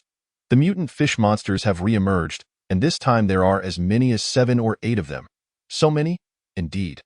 Moreover, the fish monsters have grown wise and no longer pay heed to the bomb-laden fish baskets." Understood. Lin Fan glanced up at the Titan robot and said, "Do not worry. You should lead the half-men to safety." The old half-man nodded repeatedly and returned to the outer cave to direct the half-men to evade. Meanwhile, the plump one led the half-warriors to retreat to a safe distance. Lin Fan turned to the Titan robot and commanded, "Titan, prepare to engage, eliminate the fish monsters, and protect the half-men." It nodded slightly, the glow from its fusion energy core intensifying. Once Lin Fan exited the underground hall, the Titan robot swung its massive fist, striking the wall constructed by the Qinyang people with a resounding crash. The sturdy wall shattered instantly, creating an opening between the underground hall and the cave. The enormous metallic robot slightly curled its body and stepped into the cave, in the vicinity of the crumbling earthen wall to the west of the cave. The mutant fish monsters surged forward, their corpulent bodies crawling through the cavern. This time, they had learned not to chase after the foul-smelling rotten fish, but instead targeted the cave-dwelling half-men. In an instant, numerous half-men became the fish monsters' prey. Faced with the fish monsters, the half-men were utterly powerless to resist, fleeing deeper into the cave. However, at that moment, a tremor echoed from within the cave, the sounds growing increasingly thunderous. An immensely colossal metallic robot appeared before the half-men. As it stood upright, it nearly threatened to rupture the cave. The fleeing half-men were struck with fear, paralyzed and unable to advance, in the presence of the mutant fish monsters. They still harbored a flicker of defiance. Yet, before this gigantic metallic robot, their will to escape dissipated entirely. One by one, the half-men curled up on the ground, trembling in fear. However, the Titan robot did not harm the throngs of half-men beneath it. Rather, it skillfully avoided them. Suddenly, it extended its arm and snatched a half-man from before the mutant fish monsters. It then raised its enormous foot and stomped down upon the mutant fish monster. With a squelching sound, the lead mutant fish monster was crushed into a pulp. No elaborate maneuvers were employed, nor did it draw its weapon. It effortlessly shattered the mutant fish monster's resilient exterior. The fusion energy core emitted a low hum, Its gaze was devoid of emotion, merely a machine executing commands to attack, utterly dismissive of the bloated aberration. The mutant fish monsters, known for their predatory nature, upon seeing this formidable obstacle obstructing their path, did not retreat but charged forward in aggression. However, this was akin to moths drawn to a flame. Despite their massive size, the mutant fish monsters appeared as mere insects beneath the Titan robot's feet. With each step it took, a mutant fish monster met its demise in less than a minute. Only 7 or 8 contorted bodies of mutant fish monsters remained on the ground, motionless, frozen in their final grotesque poses. Subsequently, the Titan robot gently placed the half-man it had rescued back on the ground and turned its gaze towards the distant Lin Fan. The brilliance in its pupils gradually dimmed, transitioning from a combat state to a guarding stance.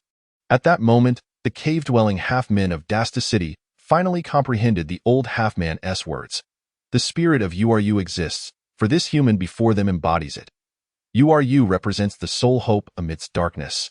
Wielding the might of scientific power, this realization was not in conflict. They surged forth, their eyes filled with reverence as they gazed at Lin Fan.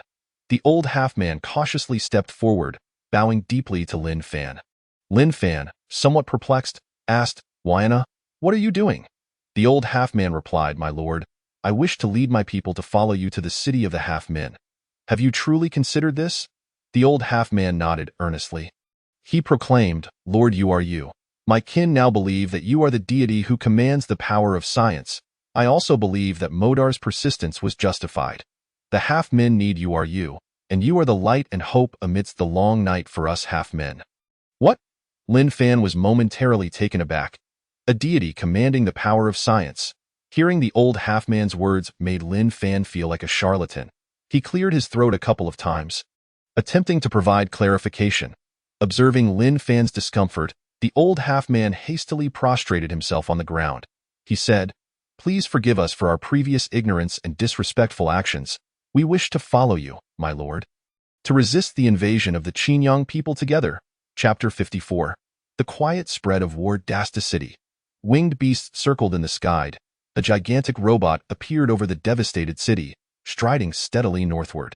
Behind it trailed hundreds and thousands of half-men from the Baiken Star, including the old half-man Yuna. Turning back to glance at the city, his emotions were complex. Dasta City was the place where his dreams took root, reminiscent of the bittersweet departure from Baiken Star many years prior. Yet, the city he was about to enter held all his aspirations and hopes for the remainder of his life. After casting one final look at it, he finally turned away. More than 10 days later, the half-men of Dasta City traversed the desolate land, ultimately reaching Heavy Iron City. From the outside, this city appeared unremarkable. However, upon entering, Yuna and the other half-men were astounded. Here, half-men no longer needed to cower in caves. They lived openly and proudly. The city boasted fortresses and watchtowers, traps and tunnels strategically placed at the checkpoints. The half-men warriors patrolled the trenches in an orderly fashion. As they ventured deeper into the city, they encountered 2 heavy tanks. The half-men from Dasta City mistook these human heavy apparatuses for an incursion into human territory and hurriedly sought refuge. To their surprise, emerging from the tank's hatch were the heads of half-men, who saluted Lin Fan and the plump one. The half-men of Dasta City were awestruck. However, this was merely a small corner of the city. They also witnessed half-men farmers cultivating vast fields in the river valley to the west of Heavy Iron City. In the northern industrial district, half-men worked diligently in nuclear power plants and coal compression facilities. In the coal mining area, half-men miners toiled tirelessly. This was a city belonging to the half-men. Yuna was filled with astonishment. He knew that these half-men were those whom Modar had taken from Dasta City, only to become slaves in the mines. These individuals had not received an education and were in a state of ignorance. Yet, at this moment, they were bustling about on the production lines, working fervently. His heart was profoundly shaken. This was the URU spoken of in Baiken Star's legends. The city before him was a magnificent testament to URU's grandeur. At that moment, he felt shame for his previous arrogance and profound respect for the power of URU. The remaining half-men were primarily his students, who had always aspired to witness the rise of half-man civilization, dwelling in caves as they explored and studied vast knowledge. Yet, over the years, their hearts had begun to wander in confusion. Despite their remarkable achievements in the advancement of half-man civilization, the deeper they delved into the realms of science, the more insignificant they felt. It was a despairing sense of powerlessness. Perhaps the lifelong endeavors, even those spanning generations, may never bridge the vast chasm that lies between us and the civilization of the Qinyang star. Amidst the tumultuous waves of the ocean of science, they remain but spectators. Unable to even set foot upon the shore, this bewilderment and agony have not dissipated. Rather, they gnaw at the hearts of these half-people, devouring their meager faith, until the elder half-man, Yuna, uttered those fateful words, "Ulu exists in the world. Science is divine."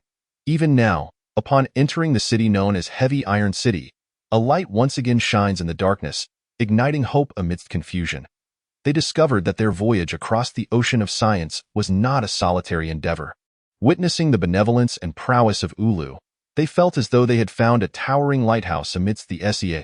As night fell, Yuna arrived at the base, unable to contain the excitement etched upon his face. Lin Fan found it curious. This elder half-man, though advanced in years, had traversed such a distance and, in the dead of night, appeared so spirited. He inquired Yuna, "What brings you here at this late hour?" The elder half-man replied, "I beg your pardon, my lord. It is simply that my students and I can hardly contain our eagerness." "Eagerness? What is it that you wish to do?" Yuna answered, "We wish to join the half-people in the factory, to labor together and rebuild this city." Lin Fan chuckled softly upon hearing this. "No, there are more pressing matters that require your attention, and only you can accomplish them." "What matters?" "The half-people have gathered many tanks within Heavy Iron City, some of which are only slightly damaged. I propose that you lead the half-people to construct a tank repair facility dedicated solely to the restoration of these tanks." "A tank repair facility?" The elder half-man pondered for a moment before responding. "My lord, this is no easy task, I am aware," Lin Fan replied. "But aside from you and the half-people of Dastashing, no others possess the capability to undertake this." Yuna clenched his teeth, resolutely stating, "I understand.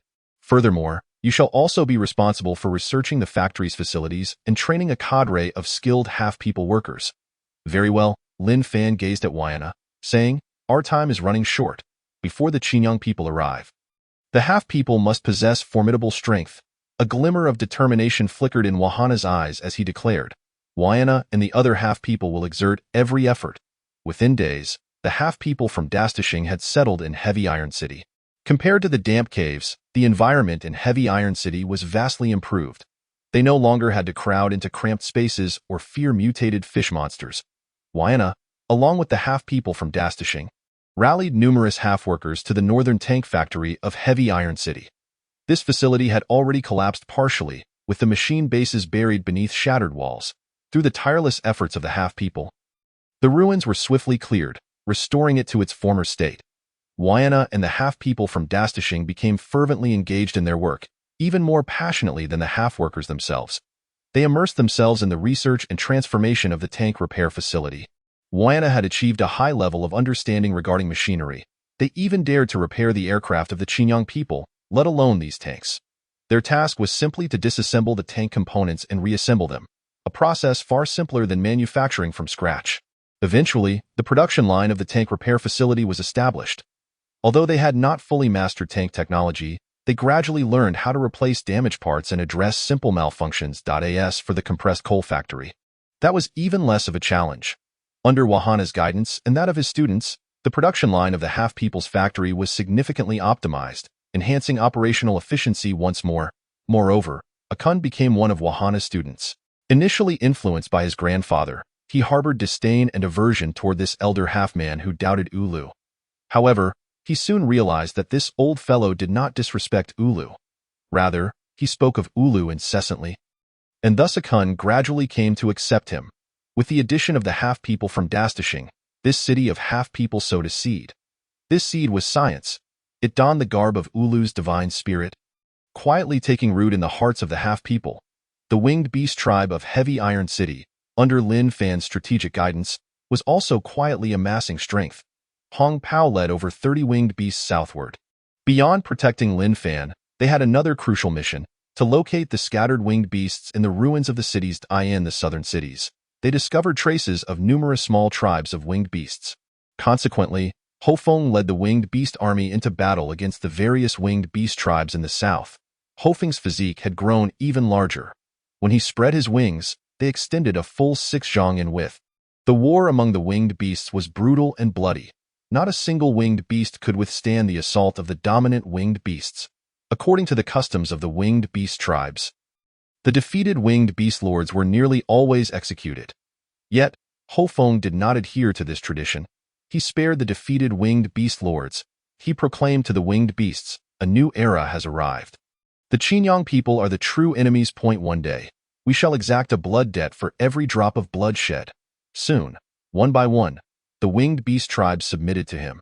Time flew by. 2 months later, the situation on the continent underwent a slight change.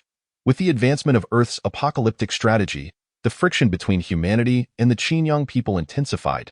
At last, a full-scale war erupted in the northern battle zone. The Qinyang people gathered several bases and launched a fierce assault on the northern cities, resulting in extraordinarily brutal combat. The West had always been impoverished with weak industry, while the North was the heart of military industry. As the northern battle zone faced a dire crisis, the Jingji and western battle zones urgently dispatched troops for support. This, however, left the western battle zone vulnerable. Seizing the opportunity, the Qinyang's Base 245 initiated localized conflicts. Unlike the tranquil Heavy Iron City, the western lands were engulfed in smoke and shrouded in the shadows of war. 90 kilometers north of Heavy Iron City, 2 new Model 990 to 3 large tanks and a medium anti-aircraft vehicle sped southward. These tanks were vastly different from those repaired by the half-people of Heavy Iron City. They were much larger, more powerful and faster.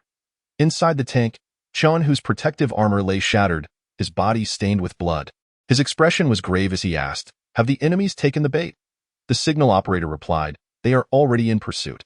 Chun, who breathed a slight sigh of relief and inquired, "What about vehicles 108 and 135? The signal operator responded, "Their signals have been lost." Chun, who said nothing, striking the steel plate with force, he then opened the tank's hatch, emerging to take off his helmet and light a cigar.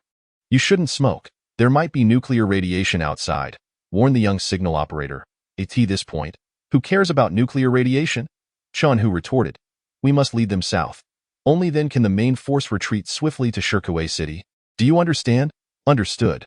But what do we do now?" the signal operator asked. "They're too fast. We have no way to shake them off." "Old Nyo, how far is Heavy Iron City?" Chinhu asked. "About 80 kilometers. Replied the old tank driver. "Full speed ahead. If fortune favors us, we may reach Heavy Iron City." Chun, declared, "In such a vast city, we can have some fun with these metal behemoths." The old driver responded, "Our defenses outside Shirkuei City are likely collapsing. Does this even matter?" "I don't know," Chun replied, "but we can buy ourselves some time." The young signal operator inhaled deeply and said, "Once we reach Heavy Iron City, what will we do? No reinforcements, no supplies. We'll just be waiting to die.as soldiers. Dying on the battlefield is our fate," Chun said with a hint of a smile. Chapter 55. The Battle of Heavy Iron City Base. The winged beast Hong Pao descended in front of a heavy truck, emitting a series of low growls. The reconnaissance winged beast had been monitoring the movements around Heavy Iron City. Lin Fan was already aware that, several dozen kilometers away, a robotic battalion from the Qinyang was advancing toward Heavy Iron City. Their objective was not to invade Heavy Iron City, but rather to pursue the retreating tanks. What on earth had transpired for the army to retreat this far? Lin Fan pondered for a moment, finding no answers. Nevertheless, war was now unavoidable. Raising his electromagnetic rifle, Lin Fan fired a shot into the sky. Bang! The dominant winged beast emitted an incredibly majestic howl. Over 100 winged beasts took to the air. Circling above the base, roars echoed through the skies. A throng of half-people raised their voices in unison, shouting, "Ulu!" The sound was resounding and passionate. The half-people warriors in the square were already prepared for battle. The modified battle vehicles were lined up, with 10 tanks and armored vehicles prominently among them. Thanks to the efforts of Wyana and his apprentices, numerous human tanks and armored vehicles had been restored. The half-people warriors felt no fear. Despite their smaller stature, each was resolute, ablaze with fighting spirit. Following this, under the lead of Pang Dun, the half-people rushed northward. There lay the battlefield of Heavy Iron City. Heavy Iron City was the city of the half-people. Their new homeland. It bore the sweat and toil of the half-people and housed their hopes for the future. They would not allow the Qingyang people to set foot upon this land. The invaders were formidable, yet for the sake of the half-people, there was no retreat, only a fight to the death. Watching the ground forces mobilizing from the skies, Ho Feng let out a long howl. He swiftly outpaced the half-people, becoming the first to lead the winged beasts to the northern outskirts of Heavy Iron City, in addition to the winged beast legion and the half-people infantry. A robotic battalion emerged. Drumming sounds echoed as the water ghost emerged outside the base, emitting peculiar noises while brandishing a slaughter knife. Subsequently, over 50 butcher-class robots surged forth from the facility. Their right arms raised the lethal blades, and matrix artillery was already deployed. They were mere thoughtless war machines. These butcher-class robots were discovered by Yus in the robotic warehouse, and after 2 months of labor, they were finally restored by the spherical entity. Once mere scrap metal, they now shimmered with a renewed luster, ready to serve a purpose once more, and no longer were they the war slaves of the Qingyang Star people. Instead, they had become a robotic legion loyal to Lin Fan. Leading the robotic army, the water ghost robot kept pace with the half-men, soon outpacing them. The sight of these colossal machines filled the half-men warriors with renewed hope. This marked the first battle after the reconstruction of Iron Fortress. And this time, they would not fight alone. Iron Fortress appeared tranquil at first glance, seemingly unchanged from times past. Yet, beneath the surface, it had undergone a profound transformation. For the past 3 months, the half-men had toiled tirelessly to construct defensive fortifications, all in anticipation of this very day. Across the Gobi Desert, 2 massive tanks and an air superiority artillery vehicle sped towards Iron Fortress. There was no escaping the harsh terrain of the Gobi. Only reaching Iron Fortress offered a glimmer of hope for survival. Soon, over a dozen Viper-class robots emerged on the horizon, soaring through the skies with alarming speed. The young communication officer, observing the robots' positions on the radar, remained silent, casting a grave glance at Chen Hu. Understanding the situation, Chen Hu extinguished his cigar, opened the dome cover, and stepped outside. He surveyed the robots' positions through binoculars and inhaled deeply. The Viper-class robots were advancing faster than anticipated, making a safe arrival at Iron Fortress increasingly unlikely. He then activated his wrist communicator to connect with the tanks and air superiority artillery behind him, stating, Tank 089, Air Artillery 766, we will lead these robots here. The mission will be deemed complete. Commander, how is the situation on your side? No issues, came the reply. After a moment of silence, he continued, I, Chen Hu, now issue the final order. You are to enter Iron Fortress and refrain from any foolish sacrifices. Survive. Take Old Nyo and this rookie and escape. Chen Hu declared that I will drive Tank 099 to hold them off. After a brief silence, a voice crackled from Air Artillery 766. Commander, this time, I cannot obey your orders. The tank cannot hit them. Suddenly, there was a screeching sound. The brakes engaged, and Air Artillery 766 abruptly changed direction. Chen Hu was taken aback, shouting, What the hell are you doing? A voice came through the communicator. Commander, you must leave. The 5th Regiment cannot function without you. The voice trembled, Goodbye, brothers. The transmission was abruptly cut off, leaving Chen Hu in stunned silence, his eyes shut tight. The old driver sighed, 766 has made its decision. Commander, we must go. The 2 massive tanks continued forward, and the sound of laser artillery echoed from behind. Chen Hu sighed, glancing through his binoculars as the air artillery vehicle, utilizing the terrain for cover, began firing at the pursuing Viper-class robots. Electric flashes lit up the distance as the laser weapons unleashed a fierce barrage. Though the Viper-class robots were forced to evade, they remained unscathed, albeit their advance slowed considerably. Seizing the opportunity, the 2 tanks pressed onward toward Iron Fortress.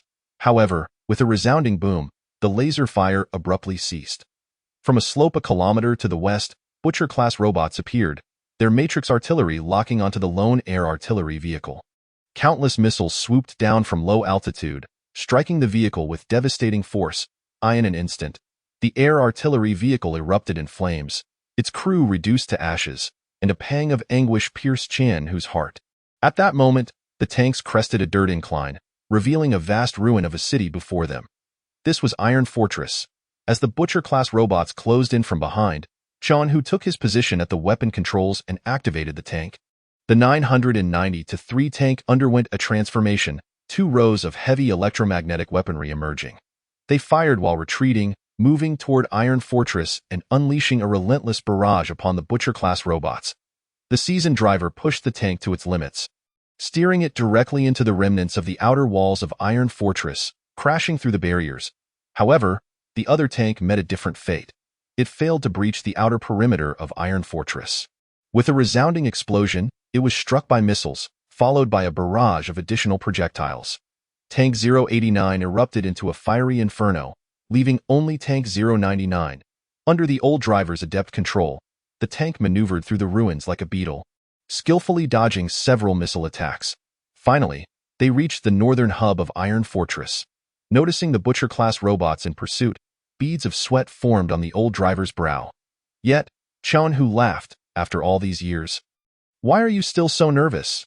He then offered the old driver a cigarette and lit it for him. As he operated the heavy electromagnetic weaponry, he sent one pursuing Butcher-class robot flying. Taking the chance to light one for himself, the old driver exhaled a puff of smoke. "My son is still in Stone Helmet City." Chen felt a wave of sorrow wash over him and patted his shoulder. Just then, another Butcher-class robot appeared half a kilometer behind the tank. Before Chen could respond, a missile hurtled toward them. "Quick, dodge!" Chen warning was cut short by a deafening explosion as the tank shook violently. Its tracks hit. Fortunately, the old driver reacted swiftly. Before the second missile struck, he utilized the tank's momentum to turn sharply, crashing into a nearby wall for cover. The earlier explosion left Chen ears ringing, but he had no time to dwell on it. Grabbing the young communication officer, he shouted, "Run!" The young officer nodded, but as he leaned out, he froze and quickly withdrew. Seeing the young officer's strange behavior, Chen felt a surge of confusion, bellowing, "What are you hesitating for, Commander? We are surrounded," the officer exclaimed, clearly terrified. Chen patience wore thin. He pushed the officer aside and climbed out of the tank, only to be rendered speechless. Above them, behind the wall, a colossal Butcher-class robot was curled up, seemingly lying in wait. Its matrix artillery was primed and ready for battle. Chen mind raced, instinctively raising his electromagnetic rifle but then lowering it cautiously. To his astonishment, the Butcher-class robot showed no intention of firing. At that moment, a plump, cloth-wrapped half-man from Woken Star appeared on the rooftop of a nearby low building. The half-man raised its short arms and, to Chen surprise, saluted him. Then, it made a shushing gesture. Chen was utterly bewildered. What was happening? Wasn't the Butcher-class robot part of the armed forces of Qingyang Star? Why had it not attacked? At this range, any gunfire could obliterate him. Moreover, this half-man had just rendered him a salute and instructed him to remain silent. Could it be that extraterrestrial races communicated similarly to humans? Chen had no time to ponder the situation. For the Butcher-class robots were advancing into Iron Fortress, heading directly toward them. Just then, the plump half-man on the rooftop shouted, and dozens of other half-men emerged, each carrying anti-armor artillery. With a thunderous roar, white beams of light lit up the air as rockets arched toward the Butcher-class robots of Qingyang Star. The battle for Iron Fortress had begun. Chapter 56. The peculiar army of Iron Fortress. The half-men's rockets struck the robots of Qingyang Star, igniting fiery explosions and billowing smoke. However, the imposing robots remained unfazed, continuing their steady advance. Only one robot paused to retaliate, but as it attempted to set up its artillery, the half-men fled in haste. Retreating in a panic, their retreat was a wise decision. In an instant, a missile obliterated the very rooftop where the half-men had lingered. At that moment, the disheveled plump half-man re-emerged from another corner, gesturing frantically for Chen to follow. Chen was perplexed.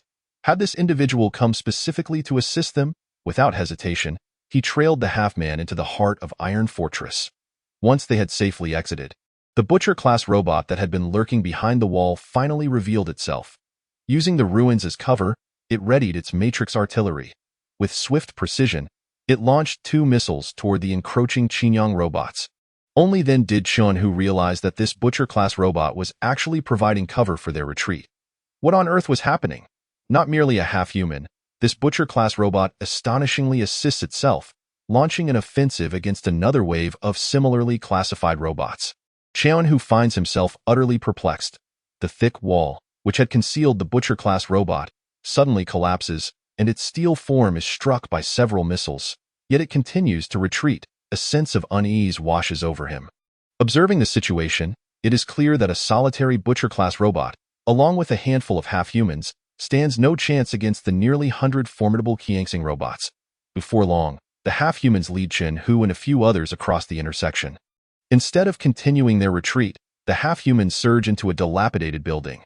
This structure, at most 4 or 5 stories high, is entirely battered on the outside, with half of it collapsed, leaving only a skeletal framework of reinforced concrete. The young communications soldier hesitates for a moment and remarks, "Commander, this crumbling building is unsafe. Should we take advantage of the chaos to escape? After all, they are not our people." Qianhu shakes his head and responds, "They are assisting us. We cannot abandon them. We must stay and continue the fight." With that, he follows the half-humans into the derelict building. Shortly thereafter, Qianhu and his companions are taken aback. Amid the seemingly tranquil ruins, there are, in fact, over 100 armed half-humans, all fully loaded with ammunition, their rocket launchers prepared for battle.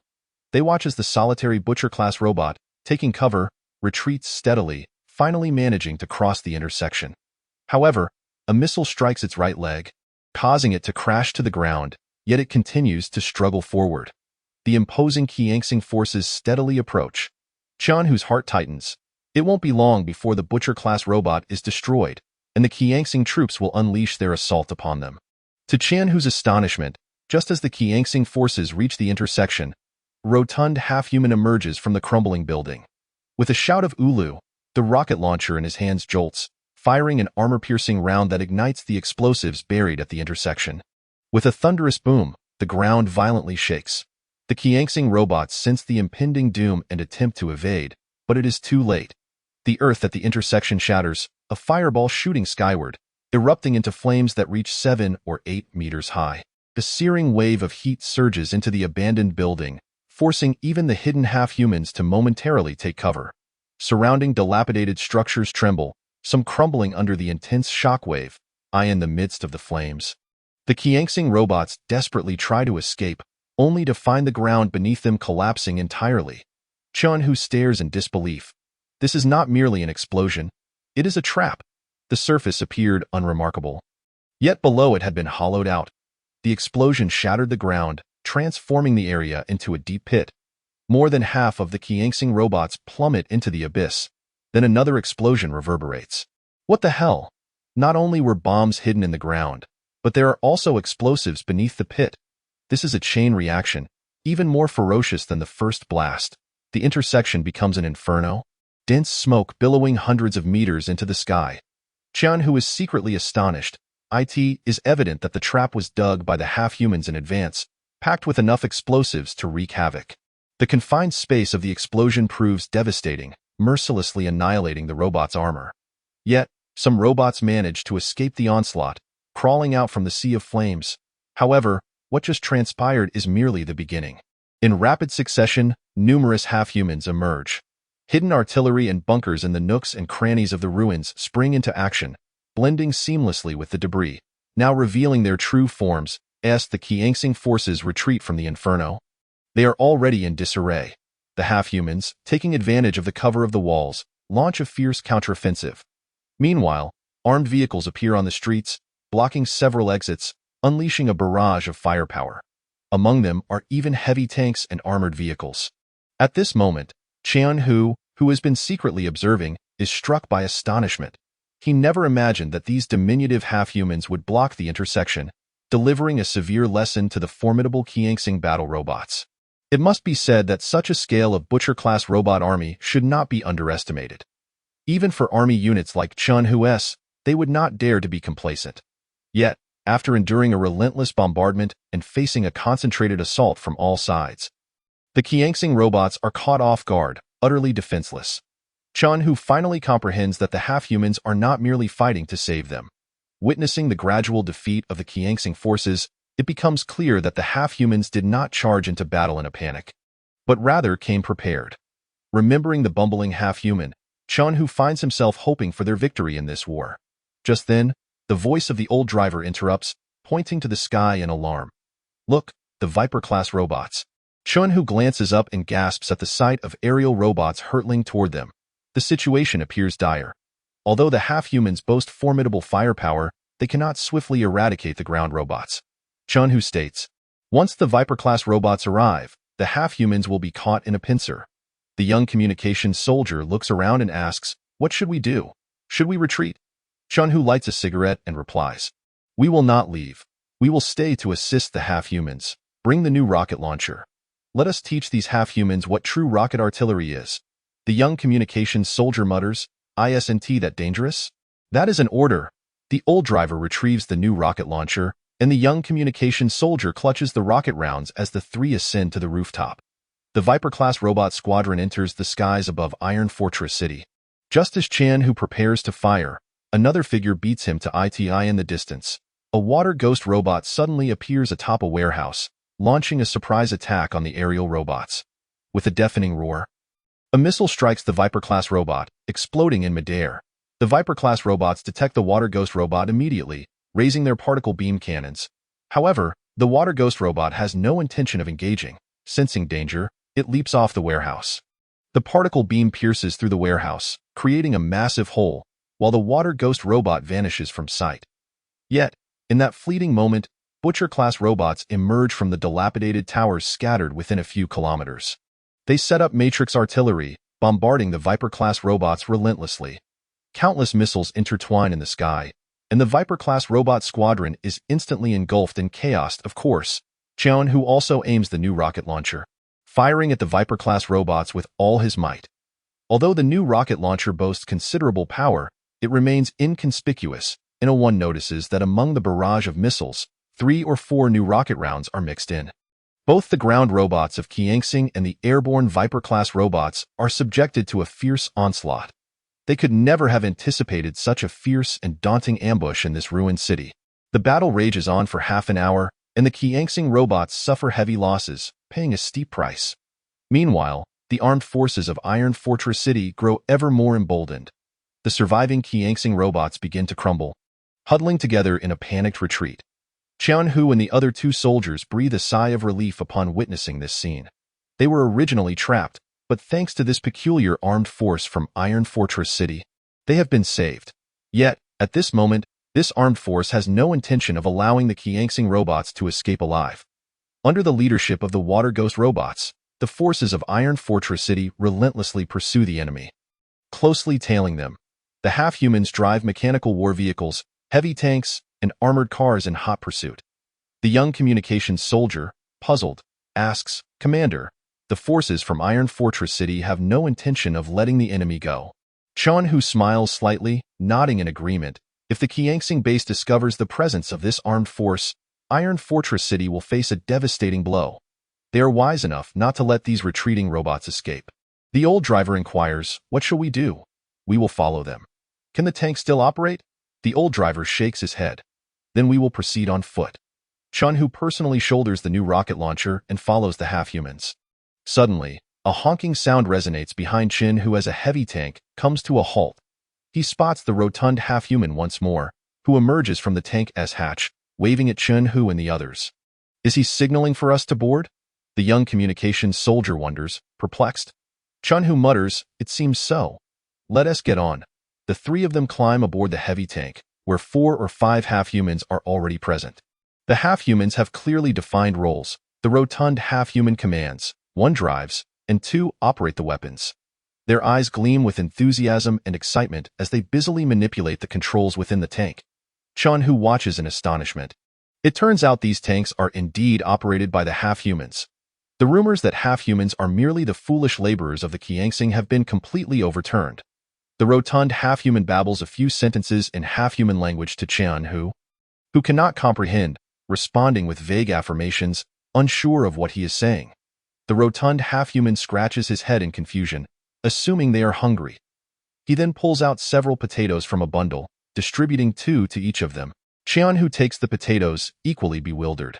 Just half an hour ago, The Qianxing robots had been advancing fiercely, pursuing the fleeing human tanks. At this moment, the remnants of the Qingxi Star's forces had already lowered their banners and ceased their struggle. Forced to flee amidst the ruins, it was evident that they were retreating towards the Gobi Desert to the north of Heavy Iron City. Qian Hu observed this scene with growing concern, fully aware that once the robots reached the desert, encirclement would become exceedingly difficult. Just then, a deafening roar echoed from the sky. The half-human soldiers within the tank remained composed, yet Qian Hu and his companions were taken aback. Winged beasts! Qian Hu opened the hatch of the tank and leaned out. Above, countless colossal figures of beasts appeared, soaring directly over the tank, densely packed as they sped towards the retreating robots. These ferocious winged beasts moved with astonishing speed, their wings slicing through the air as they dove, leading the charge into the aerial formation of Qingxi Star. The larger, dominant winged beasts were at the forefront, ensnaring the Viper-class robots and sending them crashing to the ground. The robots from Heavy Iron City, pursuing closely behind, unsheathed their blades and began to obliterate the fallen Viper-class machines. Meanwhile, the ground troops of Qingxi Star were also besieged, ultimately facing inevitable doom. Victory belonged to Heavy Iron City. Qian Hu watched in awe as this peculiar army composed of half-humans, robots, and winged beasts annihilated the robotic forces of Qingxi Star. Chapter 57. The crisis begins to emerge. The battle for Heavy Iron City had concluded, and tranquility returned to the vast expanse of the Gobi Desert. The ground lay littered with the wreckage of robots, while winged beasts circled in the sky. A heavy truck slowly approached, followed by a convoy of transport vehicles. Numerous half-humans sprang from the transport trucks, assisted by Heavy Iron City's robots, as they began to load the remnants of Qingxi Star's robots onto the vehicles. Upon witnessing these spoils of war, Yuz was exhilarated, akin to a denizen of the pre-solar era discovering a gold mine. He directed the surrounding half-humans to orderly transport the remains, ensuring not a single scrap was overlooked. The half-human soldiers from the heavy tank also disembarked to lend a hand. Yet Qian Hu and his companions remained inside. Qian Hu quietly scrutinized the bustling half-humans outside, perplexed. Were they truly collecting the remains of robots? At that moment, the heavy truck halted before the tank and honked its horn. Upon closer inspection, Qian Hu was astonished to discover that the heavy truck was not driven by a half-human, but by a human. Clad in protective gear, he appeared somewhat familiar. When the figure disembarked from the vehicle, Qian Hu was taken aback, muttering, "Lin Fan?" He rubbed his eyes, realizing he had not been mistaken. It was indeed Lin Fan, the scavenger who had returned with rare earth minerals from Heavy Iron City, abducted the Wang family's young lady, and rescued his own sister. Lin Fan approached, his expression darkening. "Colonel Qian Hu, are you intentionally luring these robots to Heavy Iron City?" "Not at all," Qian Hu sighed, feeling a sense of bewilderment. "But Lin Fan, how did you end up here?" "I've been here for some time," Lin Fan replied. Qian Hu inquired further, "What is your connection with those diminutive half-humans?" "We are friends." "Friends?" Qian Hu pondered, connecting the dots regarding the peculiarities he had encountered upon entering Heavy Iron City. Realizing that the half-humans had not only assisted them but had also treated them with considerable courtesy, likely due to Lin Fan's influence, he was astonished that Lin Fan could seamlessly integrate among the half-humans. Observing the half-humans around him, who treated Lin Fan with utmost respect, it was evident that despite the stark differences between their species, there was no sense of estrangement. He glanced at the winged beasts hovering in the sky and beckoned Lin Fan into the tank. "I thought you were dead," Qian Hu remarked. "After you left the Scavenger Bureau 2 or 3 months ago, you never returned to Shirkwai City." Lin Fan paused for a moment, saying, "Why are you keeping tabs on my whereabouts? Concerned for me? Don't get the wrong idea. Who cares about you?" Qian Hu thought to himself, realizing it was his silly sister who had been pestering him for news about Lin Fan. In the midst of chaos, he had assumed Lin Fan would not return, yet here they were in Heavy Iron City. Lin Fan noticed the bloodstains on Qian Hu's attire and the troubled look on his face. "What happened to you all?" Taking a deep breath, Qian Hu's expression grew more serious. "Our 5th Battalion was ordered to defend the western border. While pursuing a few Qingxi Star robots, we uncovered a secret." "What secret?" "The forces of Qingxi Star are amassing and are about to launch an assault on Shirkwai City." Qian Hu's tone was grave. "Is it the same robotic force pursuing you?" Qian Hu shook his head. "Only a small detachment is after us. The true army lies further behind." Allow our 5th Battalion to retreat to Shirkwai City and relay the message. We had no choice but to draw these robots here. How many are there? The main force is still gathering at the border. It's impossible to count. They are likely to launch a full-scale assault on Shirkwai City within a week. A full-scale attack on Shirkwai City? Lin Fan's brow furrowed deeply. That shouldn't be the case. Shirkwai City has formidable defenses. Base 245 wouldn't act so recklessly. This is dire. Chun-Hu continued. Shirkwai City's defenses are currently weak. Only our 178th Division is stationed there. Furthermore, all the sentries along the route have been destroyed. The authorities in Shirkwai City are completely unaware that the true forces of Qingxi Star are approaching. How can this be? Lin Fan's expression changed dramatically. The Northern War had erupted into an all-out conflict, and all major forces from the western and central regions had been redirected. This was an unavoidable choice. Qian-Hu's voice was dry, his eyes filled with a flicker of anger and despair. For the sake of the doomsday strategy, those upper echelons had no choice but to abandon the West. Shirkwai City is on the brink of disaster. In just a few months, such a dramatic shift had occurred. Lin Fan's brows knitted tightly, his heart feeling as though it had been cleaved in two. He had not anticipated that after several years of relative peace, the North would erupt into full-scale war. It was no wonder that even the main forces from the Western theater had been redirected. The strategic significance of the North far outweighed that of the West in light of the peril facing the North. They would indeed abandon these resource-depleted, industrially weak cities along the western fringes. However, this meant that if Base 245 were to launch an offensive, Shirkwai City would be in grave danger. Initially, Lin Fan had reveled in the victory of Heavy Iron City's first battle. But upon hearing this grim news, his heart sank. Lin Fan turned to Qian-Hu, pausing before asking, "Any news about Wang Kiki? Has she returned to the Central War Zone? I've heard occasional whispers. It seems she has been waiting for you since you left Shirkwai City. What's her status now?" "Unknown." Lin Fan inhaled deeply, a hint of concern surfacing. "Why is she being so foolish?" Qian-Hu recalled his own sister and shook his head helplessly. "I don't know. What's so special about this scavenger of yours?" After a moment, Lin Fan slowly said, "Old Chun, can you still fight?" Chun-Hu was taken aback. "Of course, I can." "Then let us defend Shirkwai City together," Lin Fan declared. "As long as I live, I shall fight."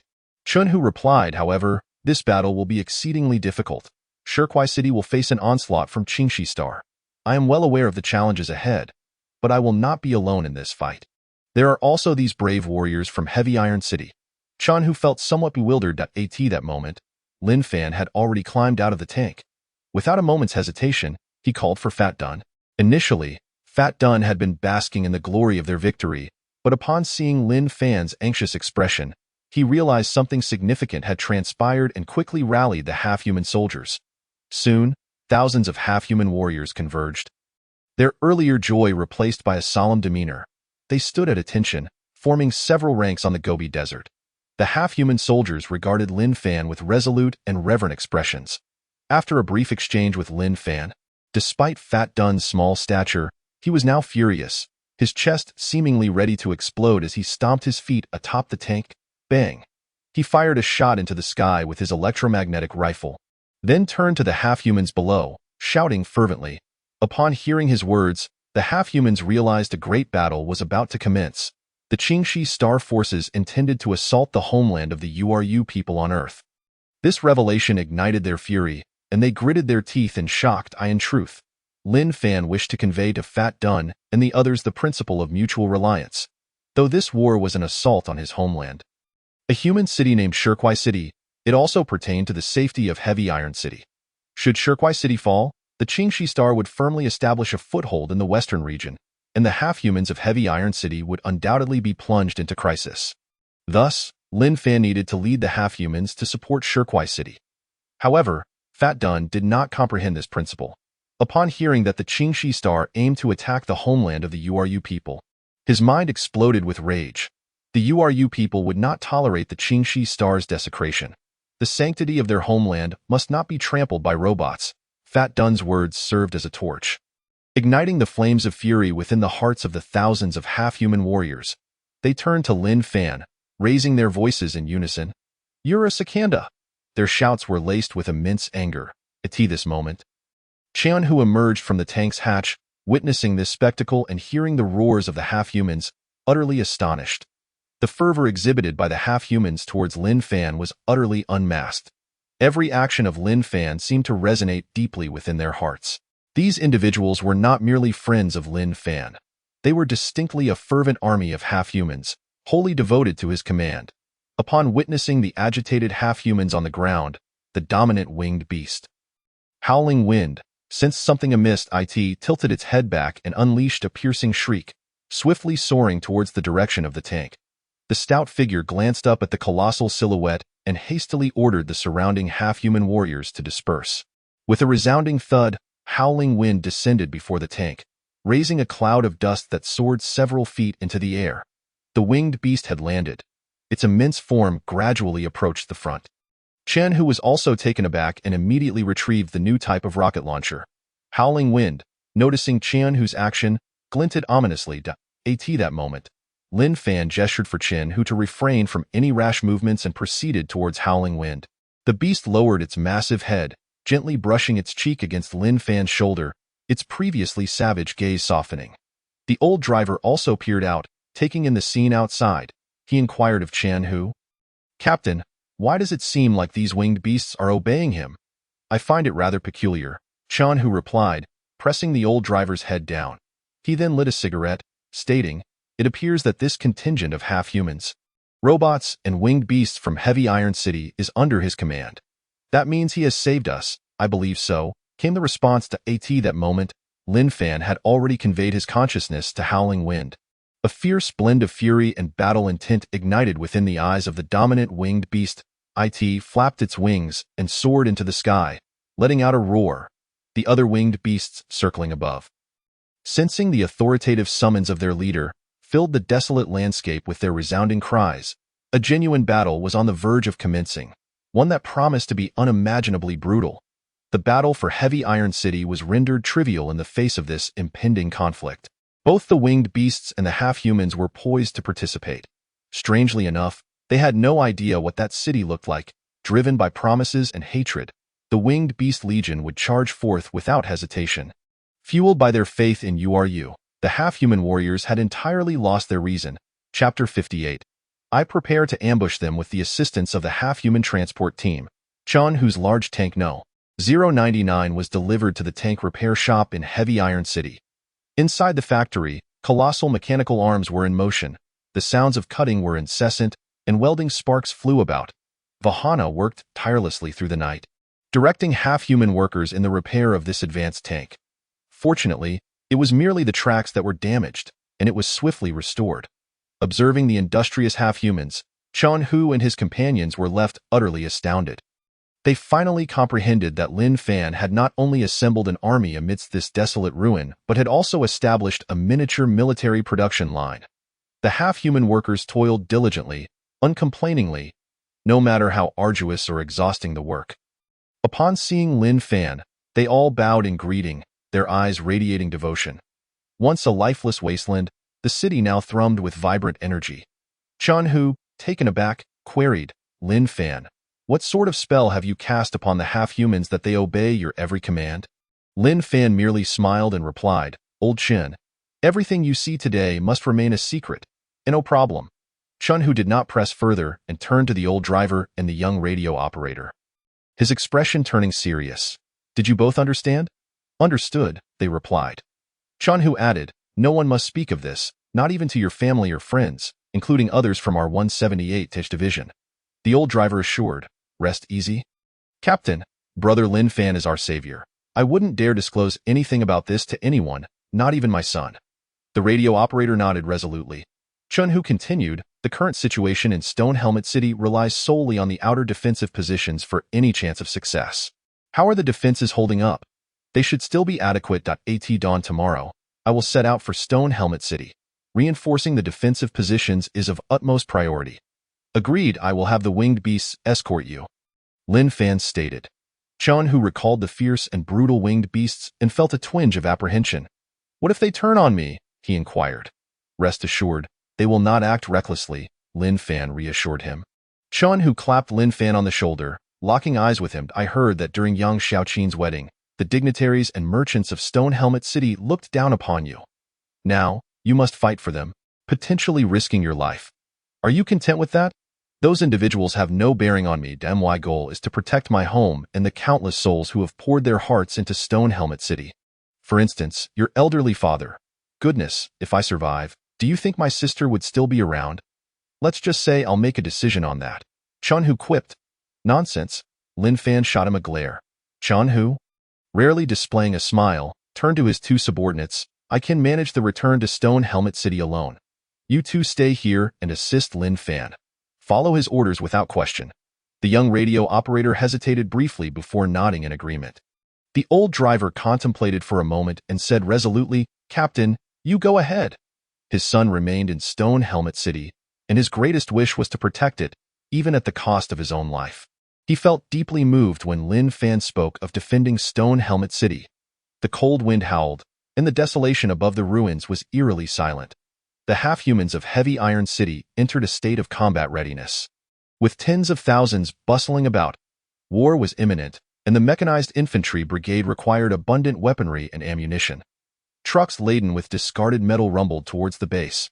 The round figure worked diligently, repairing the recently captured discarded robots. It was highly motivated, as Lin Fan had promised that if it repaired 5 robots, it would be rewarded with a meal. With that incentive, it threw itself into the task, since the sphere could summon repair bugs. Fixing robots like the Butcher and the Viper was hardly a challenge. Along the banks of the Zygon River, half-humans toiled through the night, harvesting potatoes. Jamu had led thousands of half-humans diligently working for over 3 months. Here, a rudimentary grain production base was taking shape. Genetically modified potatoes thrived in harsh conditions, with short cycles and ample yields. Coupled with the fertile soil of the valley, the harvest was promising. Truckloads of potatoes were delivered to the base, serving as rations for the mechanized infantry brigade and logistics transport team. Before dawn, Chun-Hu drove tank number 099 towards Stone Helmet City, encircled by 4 winged beasts providing escort on the following day. Lin Fan set forth with his grand army. This time, Heavy Iron City was fully mobilized. A vast throng of half-humans and robotic forces marched forth, accompanied by a colossal figure. The route taken by Heavy Iron City's forces was meticulous, following the downstream of the Zygon River eastward for several hundred kilometers before veering northward for another 200 kilometers. After 2 days, they finally arrived at the canyon south of Moga Mountain, merely 80 kilometers from the southern edge of Stone Helmet City. All remaining defensive forces had retreated within the city, and all reconnaissance units were positioned to the west, their movements remaining undetected. Time passed, and as dusk fell, a fierce wind stirred up clouds of dust, advancing eastward. With the last glimmers of light extinguished, the vast expanse of the Gobi appeared shrouded in darkness, scaling mountains and crossing valleys. A swarm surged towards the east. Inside the municipal hall of Stone Helmet City, the shadows gradually sharpened in the imagery provided by drones. Thousands of Butcher robots moved about, alongside 4 towering machines even larger than the Butcher robots. Additionally, a dense swarm of Viper robots swarmed the area. The dignitaries of Stone Helmet City were gripped by panic, restlessly shifting in their seats. The atmosphere was thick with tension. To their astonishment, the forces from Base 245 of Chinyang Star had covered a distance of 200 kilometers in just a few days and were rapidly assembling. A young official shouted through clenched teeth, "What is the military waiting for? They must activate the defensive positions before they complete their assembly." The others echoed his sentiments. Finally, a white light appeared in the imagery. It was a ground-based supersonic missile, which, with a deafening explosion, ignited a fiery inferno, obliterating dozens of Butcher robots. Yet the surrounding machines did not falter, emerging from the flames to continue their advance in an instant. A barrage of missiles detonated along the robot's path, destroying hundreds more. The officials breathed a sigh of relief, grateful that Stone Helmet City's defenses were not in vain, finally proving their worth in this dire moment. More and more missiles rained down like a tempest. Suddenly, a curved light shield ascended above the robots, expanding over a kilometer, enveloping the assembled robotic army. In the enveloping darkness, the shield emanated a faint purple glow. Though it appeared thin, it rendered the air heavy. Missiles collided with the shield, detonating upon contact. The ripples from these explosions illuminated the entire sky, yet the robots within remained unscathed. It was an energy shield. Inside the municipal hall, the officials fell silent, gripped by trepidation. Gradually, a colossal figure emerged from the shadows. What was that? The officials were horrified, straining to discern the sight before them. It hovered several meters above the ground, brandishing a metallic weapon resembling an ancient staff. In an instant, the imagery cut off, the signal failed, and all drones plummeted to the ground.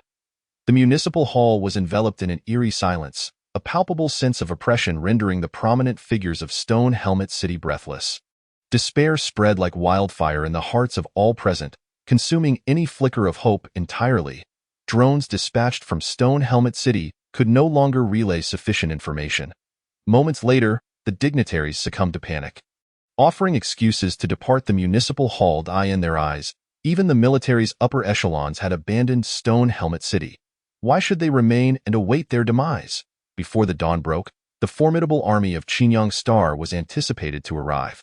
Faced with such overwhelming force, Stone Helmet City stood precariously on the brink of collapse. Ultimately, self-preservation took precedence, and many vanished without a trace. Within the vast municipal hall, only a handful remained, among them Mayor Chen, who rose with the aid of a cane, his eyes reflecting boundless despair. The colossal silhouette in the darkness reappeared in his mind, his brow furrowed, and his emaciated fingers trembled uncontrollably as disaster loomed over Stone Helmet City. He found himself isolated and utterly exhausted. With a long sigh, he muttered to himself, "What am I to do now?" In that instant, the alarm for Stone Helmet City blared. The lights on the dome illuminated, turning the night into a blinding day. Although it was late, the entirety of Heavy Iron City was aglow. The last images transmitted by the drones erupted wildly on the residents' wristbands. Regardless of what emerged in the end, it brought with it an unfathomable dread. They learned of a harrowing revelation. As the army of Qingyang Star pressed forward, the main forces of Stone Helmet City had been entirely redeployed to the northern war zone. Chaos ensued. The populace erupted, the city descending into utter disarray. Many had already fled, yet hundreds of thousands remained trapped within Stone Helmet City. At the very moment when crowd control was most essential, the city officials had largely abandoned their posts, and the city was on the verge of spiraling out of control. In the defensive stronghold, Chen, who tightened his fists and pounded the table fiercely, slowly inquiring, "Lin Fan, do you know what that abominable thing is?" Lin inhaled deeply and replied, "That is, the Doomsday Messenger robot." The Doomsday Messenger. Damn it, against that energy shield, the defenses were utterly futile. Chen, who shouted hoarsely, "What shall we do?" After a brief moment of contemplation, Lin Fan gritted his teeth and stated, "Do you trust me? Do you have a plan? This is our only chance. You must persuade the municipal officials of Stone Helmet City to evacuate all the citizens to the north. Not a single soul can remain in the south. And then, you will draw the army of Qingyang Star to the southern military fortress of Stone Helmet City with firepower. What are you planning?" "I intend to ambush them," Lin Fan declared. "You?" "Yes," Lin Fan affirmed. "Do you see the gravity of the situation?" Chen, who nearly shouted, "There are tens of thousands of robotic soldiers, including colossal machines.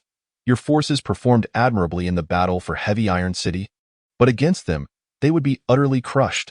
"I see it clearly," Lin Fan responded. After a moment of silence, he continued, "Before launching the ambush, your men must also leave the south, as far away as possible. If the ambush fails, do not sacrifice yourselves needlessly. The 178th Division should escort the citizens to safety." Chapter 59. The eve of the battle for Stone Helmet City. Stone Helmet City stands on the brink of disaster.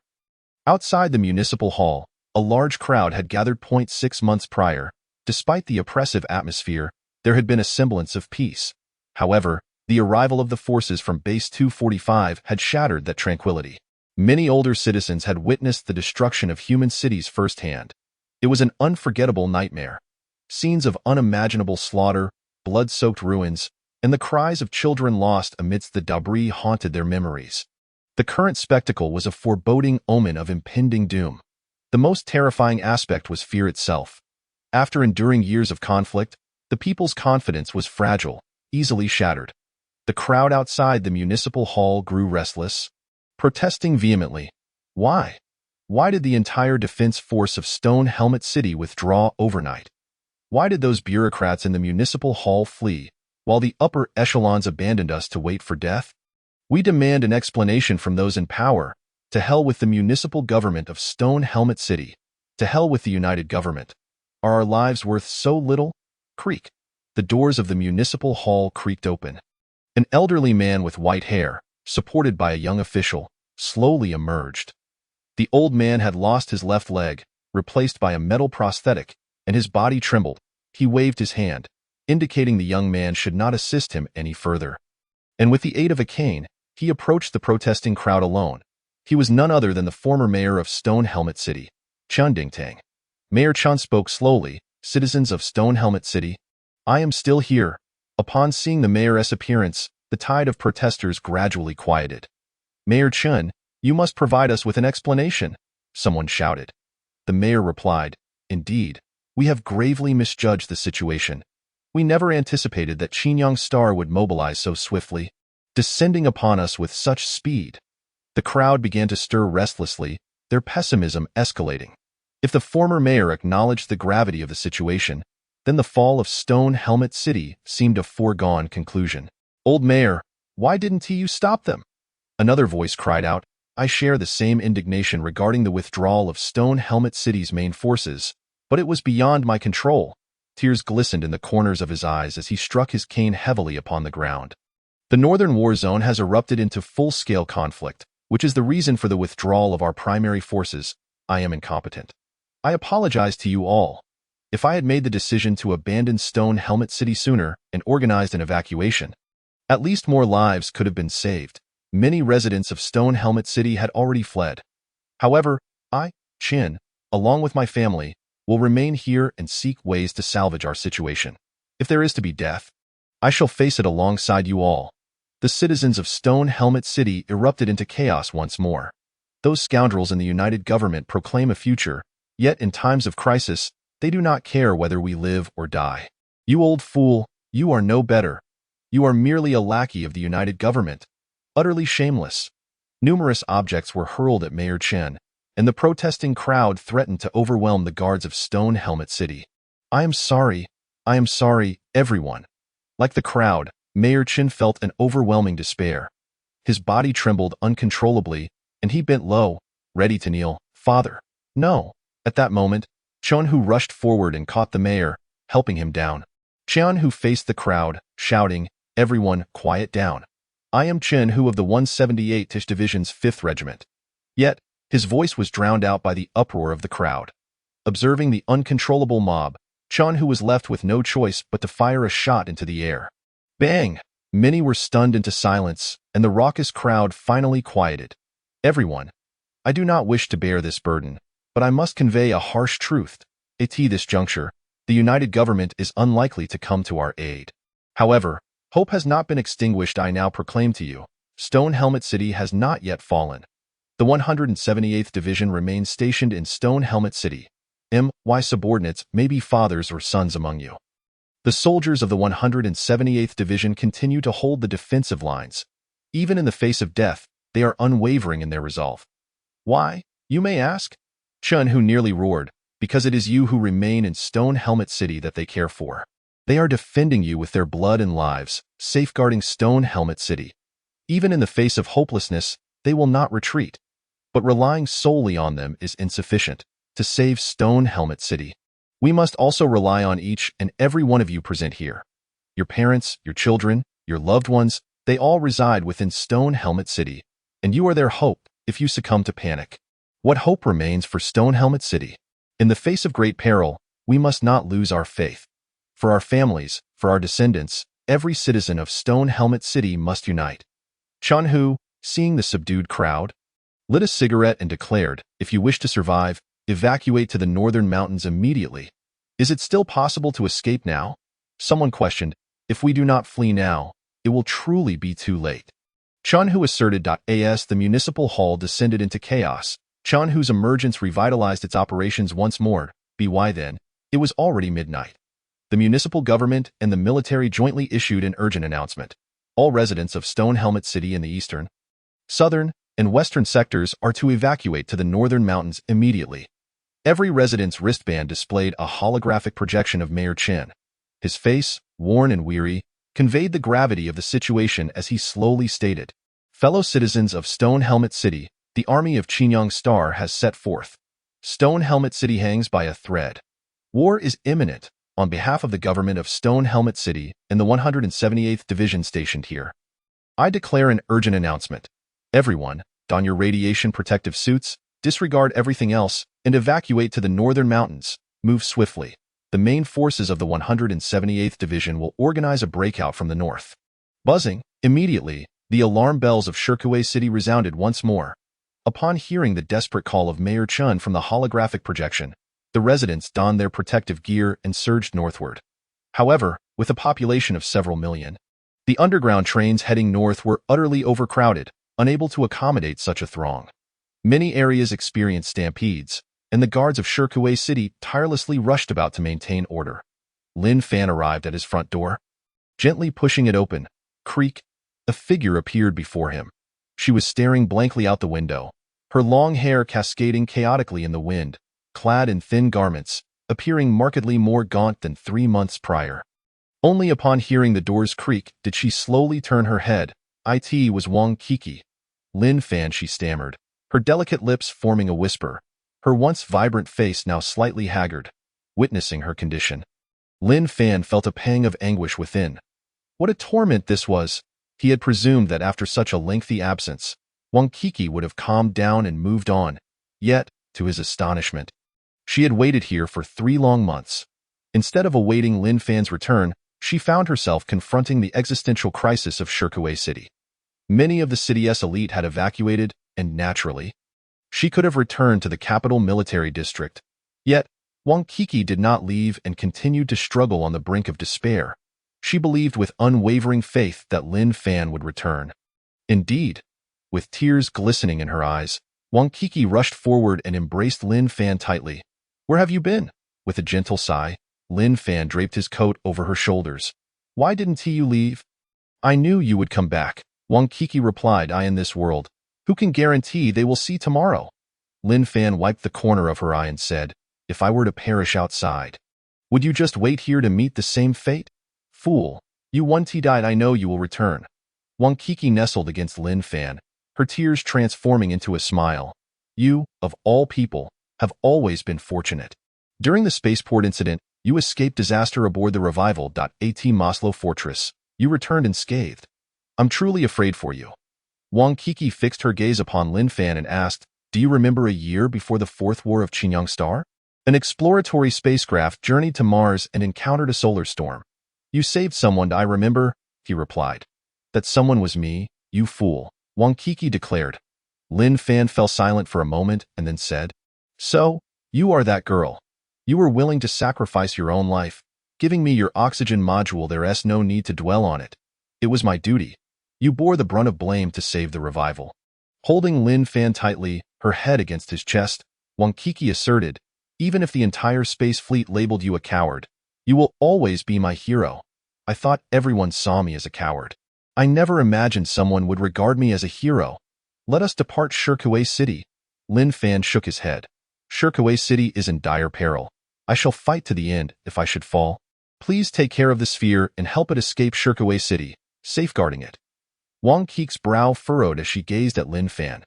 "You must not die." That moment, the sphere in Lin Fan's backpack popped its head out, blinking its eyes and frantically gesturing. Like Wang Kiki, it refused to allow Lin Fan to perish. "I do not wish to either, but this war is fraught with challenges, and no one can predict the outcome," Lin Fan replied. Just then, a knock echoed at the door. "Miss, open the door." The sphere hurriedly withdrew its head. Wang Kiki released Lin Fan and opened the door. In marched over a dozen fully armed special infantry soldiers. A colonel, his expression grave, announced, "Miss, it's bad. The Qingyang Star forces will reach Shirkuei City soon, and all routes are congested. We cannot evacuate now."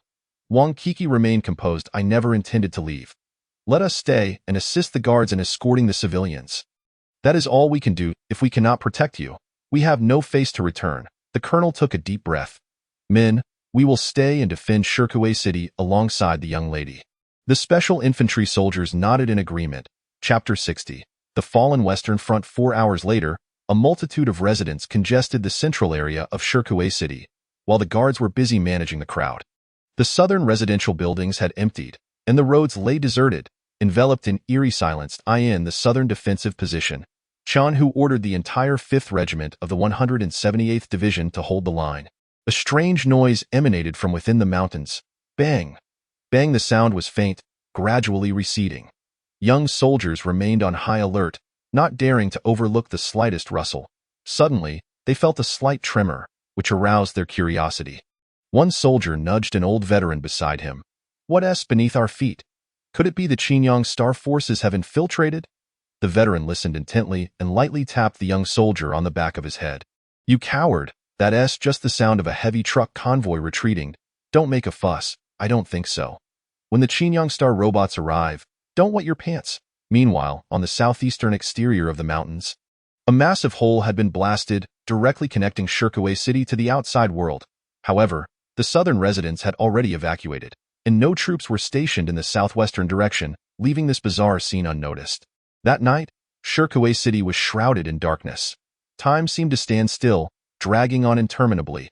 Every soldier in the defensive position felt their heartbeats echoing in the stillness. After an indeterminate period, bang! Shirkuwei City launched several flares towards the west. In an instant, illuminated by the flares, the colossal robotic army finally emerged. Though the sky had yet to brighten, the forces of Qinyang Star had arrived, just as Lin Fan had anticipated. The robotic army aimed to assault Shirkuwei City from the west. Their ground units crowded together like a flood, while aerial drones swarmed above, resembling locusts devouring the city. A dark purple energy field enveloped all the robots, yet the defensive position remained eerily silent. Not firing a shot, deep within the robotic horde, a massive metallic head slowly emerged from the shadows. Two glaring red eyes glowed ominously, exuding a menacing aura. Soon after, the entire body came into view under the flare's light. It hovered several dozen meters above the ground, wielding a 20-meter-long metallic weapon resembling a scepter. The weapon's tip emitted a colossal stream of dark purple energy, surging towards the heavens. Under the influence of magnetic constraints, the fluid curved into an arc, forming an impervious energy shield. In the command room of the 178th Division, "That's the Harbinger of Doom," murmured Commander Eugene Zong. As the holographic projection displayed the approaching robots. Commander Yu took a deep breath and inquired, "How far is the Harbinger of Doom from the western defensive perimeter?" "Less than 3 kilometers. Are the defense's weapons within the energy shield's range?" Commander Yu asked. "Almost, but not yet. Do not fire under any circumstances. We must not expose ourselves." Commander Yu's heart raced as he shouted into his wristband, "Everyone, wait until the defensive base's weapons are within the energy shield's range. Once they are, aim all weapons at the Harbinger of Doom and fire with all your might." After speaking, Commander Yu looked up at the ceiling, took a deep breath, and began counting the seconds. Tension and anxiety filled the air. Suddenly, a staff officer, gazing at the holographic projection, shouted, "Commander Yu!" "Look!" Commander Yu turned, his attention snapping back to the holographic display. He noticed the cold eyes of the Harbinger of Doom seemingly fixated on them. Its movement halting. "Commander, look! The Harbinger of Doom and its army. Some of the butcher robots are not stopping." The staff officer exclaimed. That moment, in the dim light, a towering fishman robot surged forward, leading a troop of butcher robots toward the defensive position. "What are they planning?" Commander Yu clenched his fists and said slowly, "They are targeting the air defense turret." "How do they know the location of the air defense turret?" the staff officer cried out in alarm. A chill ran down Commander Yu's spine. Perhaps 3 months ago, the robots invaded Shirkuwei City to ascertain the defensive layout. What do we do now? Should we attack? As the ground robots loomed closer and the fishman robot prepared to lead the butcher units in a strike against the air defense turret, Commander Yu's face drained of color. Biting his teeth, he inhaled deeply, knowing his final plan had failed. The Western Front housed Shirkuwei City's strongest defenses, and the 178th Division had meticulously prepared here. Even as the Qinyang aliens advanced towards Shikuiching, the Western defensive positions remained silent, deliberately avoiding any action that might reveal their location. Commander Yu understood that the weaponry of Shikuiching was utterly incapable of penetrating the energy shield of the Doomsday Messenger. Yet, breaching the interior of the shield represented the sole opportunity for retaliation. This was a singular chance, a desperate strike that could either lead to victory or ruin. Commander Yu had been patiently awaiting this moment. When the Doomsday Messenger breached the defensive lines, He was prepared to unleash a devastating counterattack with all the artillery at his disposal. However, the Doomsday Messenger abruptly halted in that instant. It felt as if Commander Yu's heart had also ceased to beat. His lips trembled. After a brief hesitation, he finally shouted, "Open fire with the ground-based artillery. Halt the enemy's vanguard." From the defensive positions, a series of ground-based artillery units emerged from underground silos with a hiss. Thousands of laser cannons locked onto the advancing ground robots and unleashed a barrage of fire. Yet, this display of firepower also revealed their positions. In an instant, tens of thousands of robots from the Qingyang army launched a counteroffensive.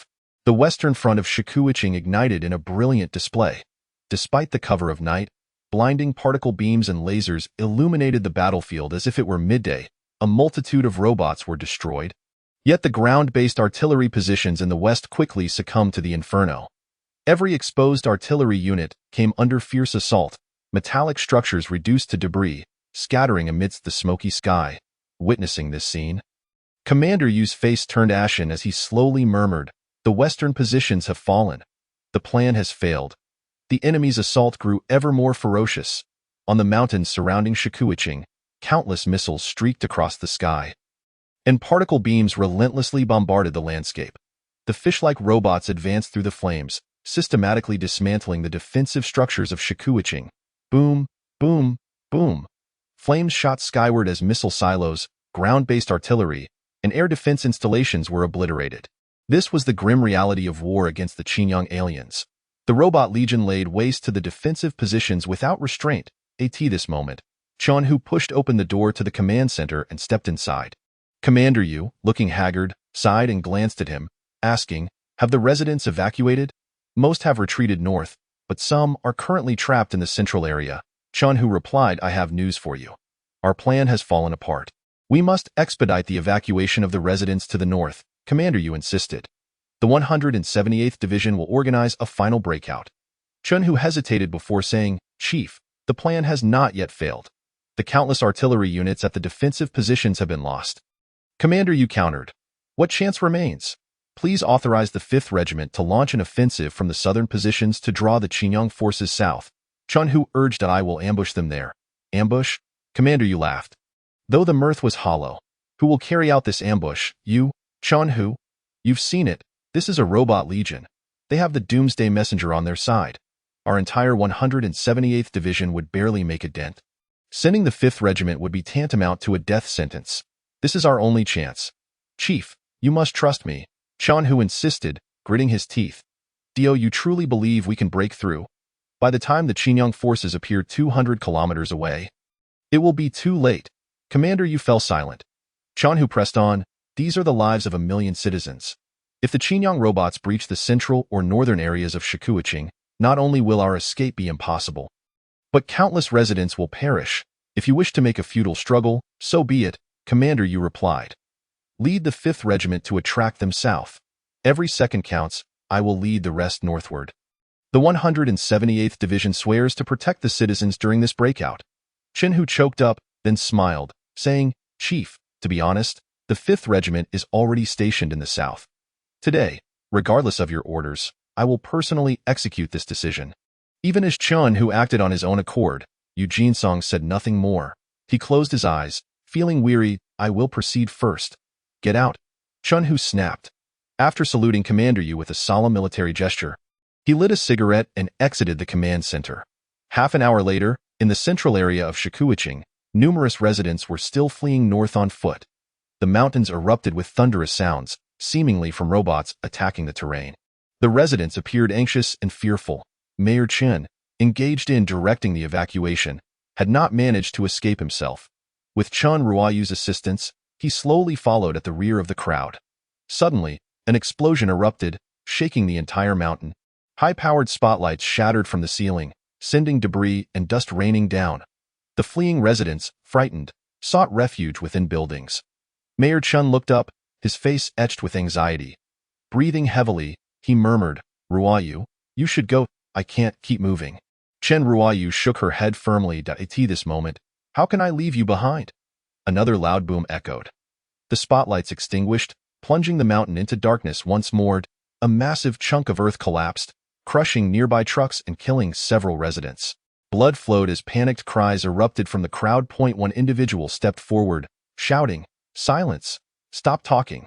Are you trying to get us all killed?" The surrounding people remained in disarray. The individual glanced at the crowd, raised an electromagnetic rifle, and sternly declared, "The robots are coming.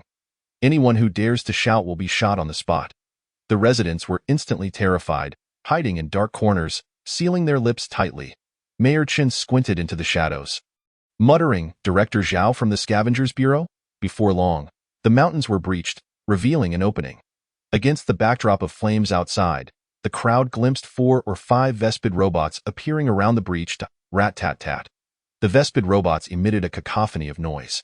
They served as the engineers and scouts of the Qingyang robot army, tasked with demolishing the mountains. Though not adept in combat, the Vespid robots could easily eliminate unarmed residents. All the citizens dared not move.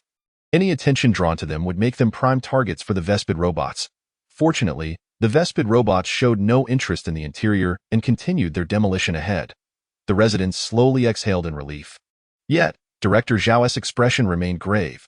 He understood that the Vespid robots were merely the vanguard. Their arrival signified that the main force of the Qingyang robot army was imminent. The western defensive positions had likely been completely overrun. Chapter 61. The army protecting the people. As the Vespid robots departed in droves, many were left trembling with fear, still hiding and unwilling to emerge. Director Zhao shouted once more, urging, "Why aren't you moving yet?" He then drove away the stunned crowd. At the end of the line, a young woman was assisting a limping elder. Director Zhao frowned, exclaiming, "You old fool should have evacuated long ago. Why are you still lingering here?" "Indeed," Mayor Chen gasped. Upon hearing this voice, Director Zhao paused in surprise, exclaiming, "Mayor Chen, what brings you here?" "It's me. I've delayed," Mayor Chen replied. Director Zhao's brow furrowed deeply. "This is bad. The Vespid robots have just arrived. The main Qingyang forces will soon follow. How will you escape like this?" As he spoke, he grasped Mayor Chen's trembling hand, bending down to offer his back for support. However, Mayor Chen pushed him away, insisting, "Director Zhao, take Ruoyu and go. The army is about to arrive. If you take me along, you won't escape either." The old mayor was acutely aware that the Qingyang forces had already breached the western defenses of Shikuiqing and would arrive here shortly. Once the main army arrived, the trapped residents in the central area would face slaughter. They might even surge northward, turning Shikuiqing into a river of blood. Just then, a series of deafening explosions echoed from the western mountains. Suddenly, numerous ground-based missile silos emerged from the southern hilly terrain. They were pushed out of the ravines, launching short-range missiles aimed directly at the western mountains of Shikuiqing. The mountains crumbled violently, burying many robots beneath the debris. Moments later, every resident of Shikuiqing received a projection of the missile launch from the southern defensive positions on their wristbands. Then, the heavy voice of Commander Eugene Song resounded, urging those who had not yet evacuated to the north to hurry. At this very moment, Commander Chen Hu of the 5th Regiment is valiantly holding the southern positions, launching a final assault against the Qingyang army. "Brother, he hasn't retreated," Qian Ruoyu murmured. Just then, the voice of Commander Yu echoed once more in the holographic projection. He spoke slowly. "The 5th Regiment of the 178th Division will divert the forces of Qingyang Star with artillery fire, and with their flesh and blood, will steadfastly defend the southern positions, buying time for the retreat from Shikuei City." Upon hearing this, Mayor Chen's eyes glistened with tears. The roar of missiles rent the heavy air as they continued to bombard the western mountains. Finally, the colossal army of robots turned direction, moving southward under the protection of energy shields. To them, the southern positions harbored the last remnants of human soldiers, a lingering threat. Nevertheless, 2,000 Butcher-class robots were dispatched. 1,000 circled to the outskirts of Shikuei City, aiming to reach the northern pass, while the other 1,000 proceeded directly towards the western thoroughfare. These 2,000 robots would guard the exits of Shikuei City, trapping its inhabitants until every last human was exterminated. Although the forces of Qingyang Star had yet to reach the central region, many Butcher-class robots marched relentlessly towards this direction. To the north of central Shikuei City, nearly 100,000 were in retreat, their hearts gripped with dread at the sound of footsteps echoing from the mountains. Suddenly, a shadow emerged from an opening in the dome. Bathed in the dim glow of the outside firelight, The crowd beheld a massive metallic head, plunging them once again into terror. They dared not move or utter a sound. It was a butcher-class robot. Yet, the robot had already detected their presence.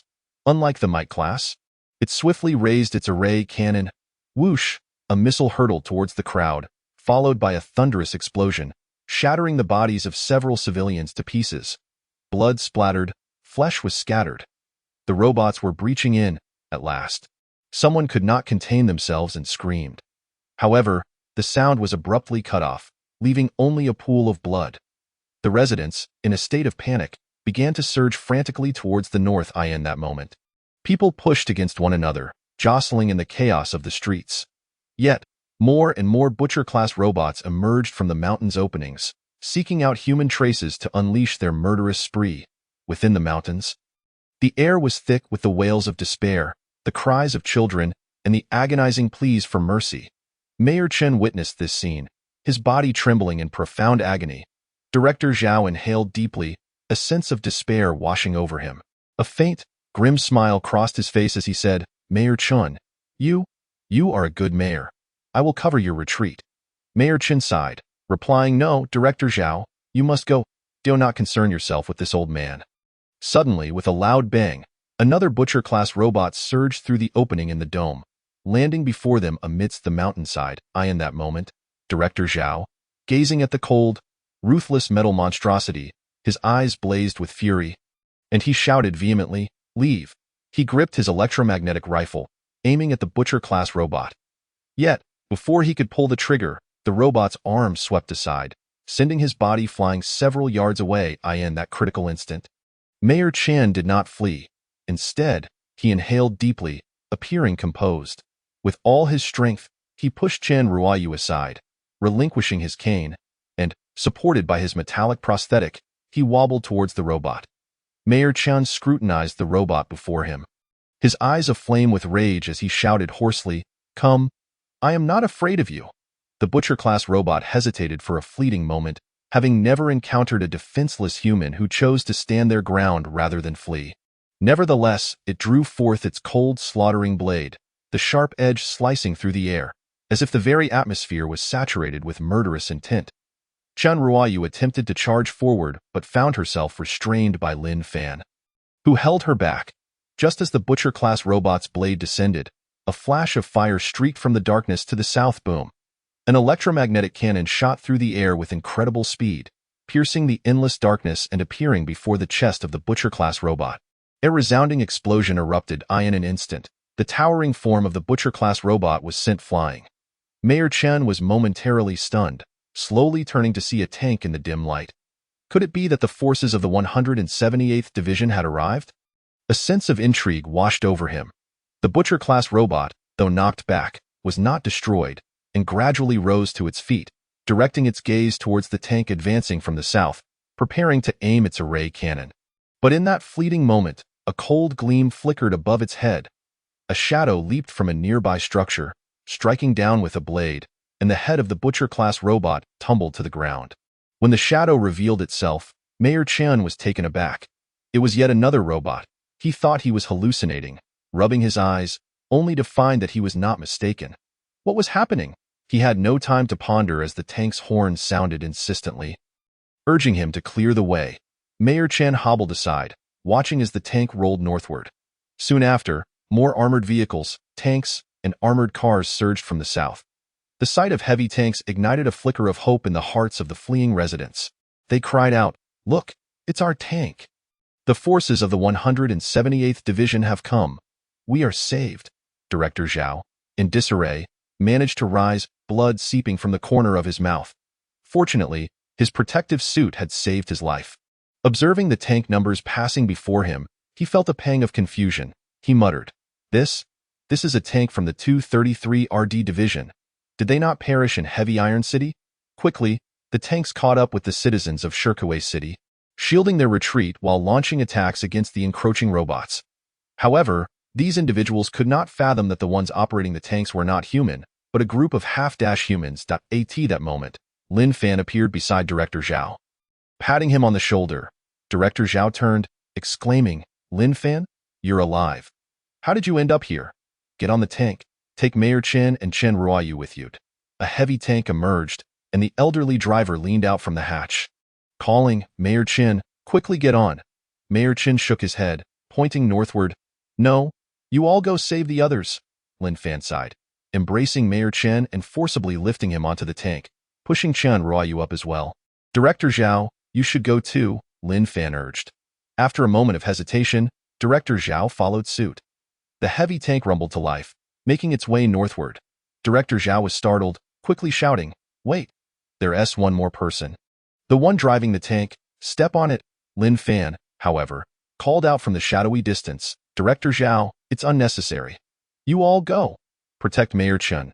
As the tank moved away, Butcher-class robots emerged behind Lin Fan, trailing swiftly in pursuit of the tank, soon merging with the tide of retreating citizens. The people of Shirkuei City were bewildered, as these robots did not attack the humans but instead launched a frenzied offensive against the invading robots outside the mountain. They were, astonishingly, defending the fleeing populace alongside the tanks. The fleeing residents were left in utter shock. Chapter 62. The final fortress in the northern reaches of Mingliang Mountain. Dawn was approaching, the mountains still shrouded in darkness and haze. Apart from the 5th Regiment, the entirety of the 178th Division had retreated here, safeguarding the civilians pouring in from the south. Within the confined space of the northern mountains, over 1 million people were crammed together. Alongside nearly all military and civilian transport vehicles from Shirkuei City. Commander Yu ordered the soldiers to begin organizing the evacuation of the citizens from Shirkuei City. The crowd jostled against one another, heads bumping together, all desperately eager to leave this cursed place. Rushing towards the transport vehicles, in the makeshift command room, Commander Yu did not hurry to depart but remained motionless, fixated on the holographic projections.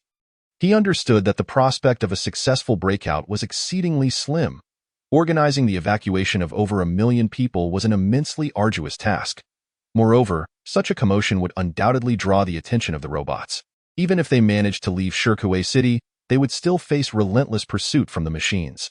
Qianhu was right. They had long since lost their chance to escape.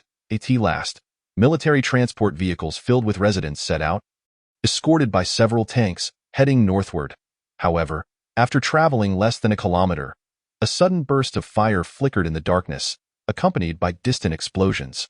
Commander Yu furrowed his brow, witnessing dark figures emerging on the northern desert. Not good.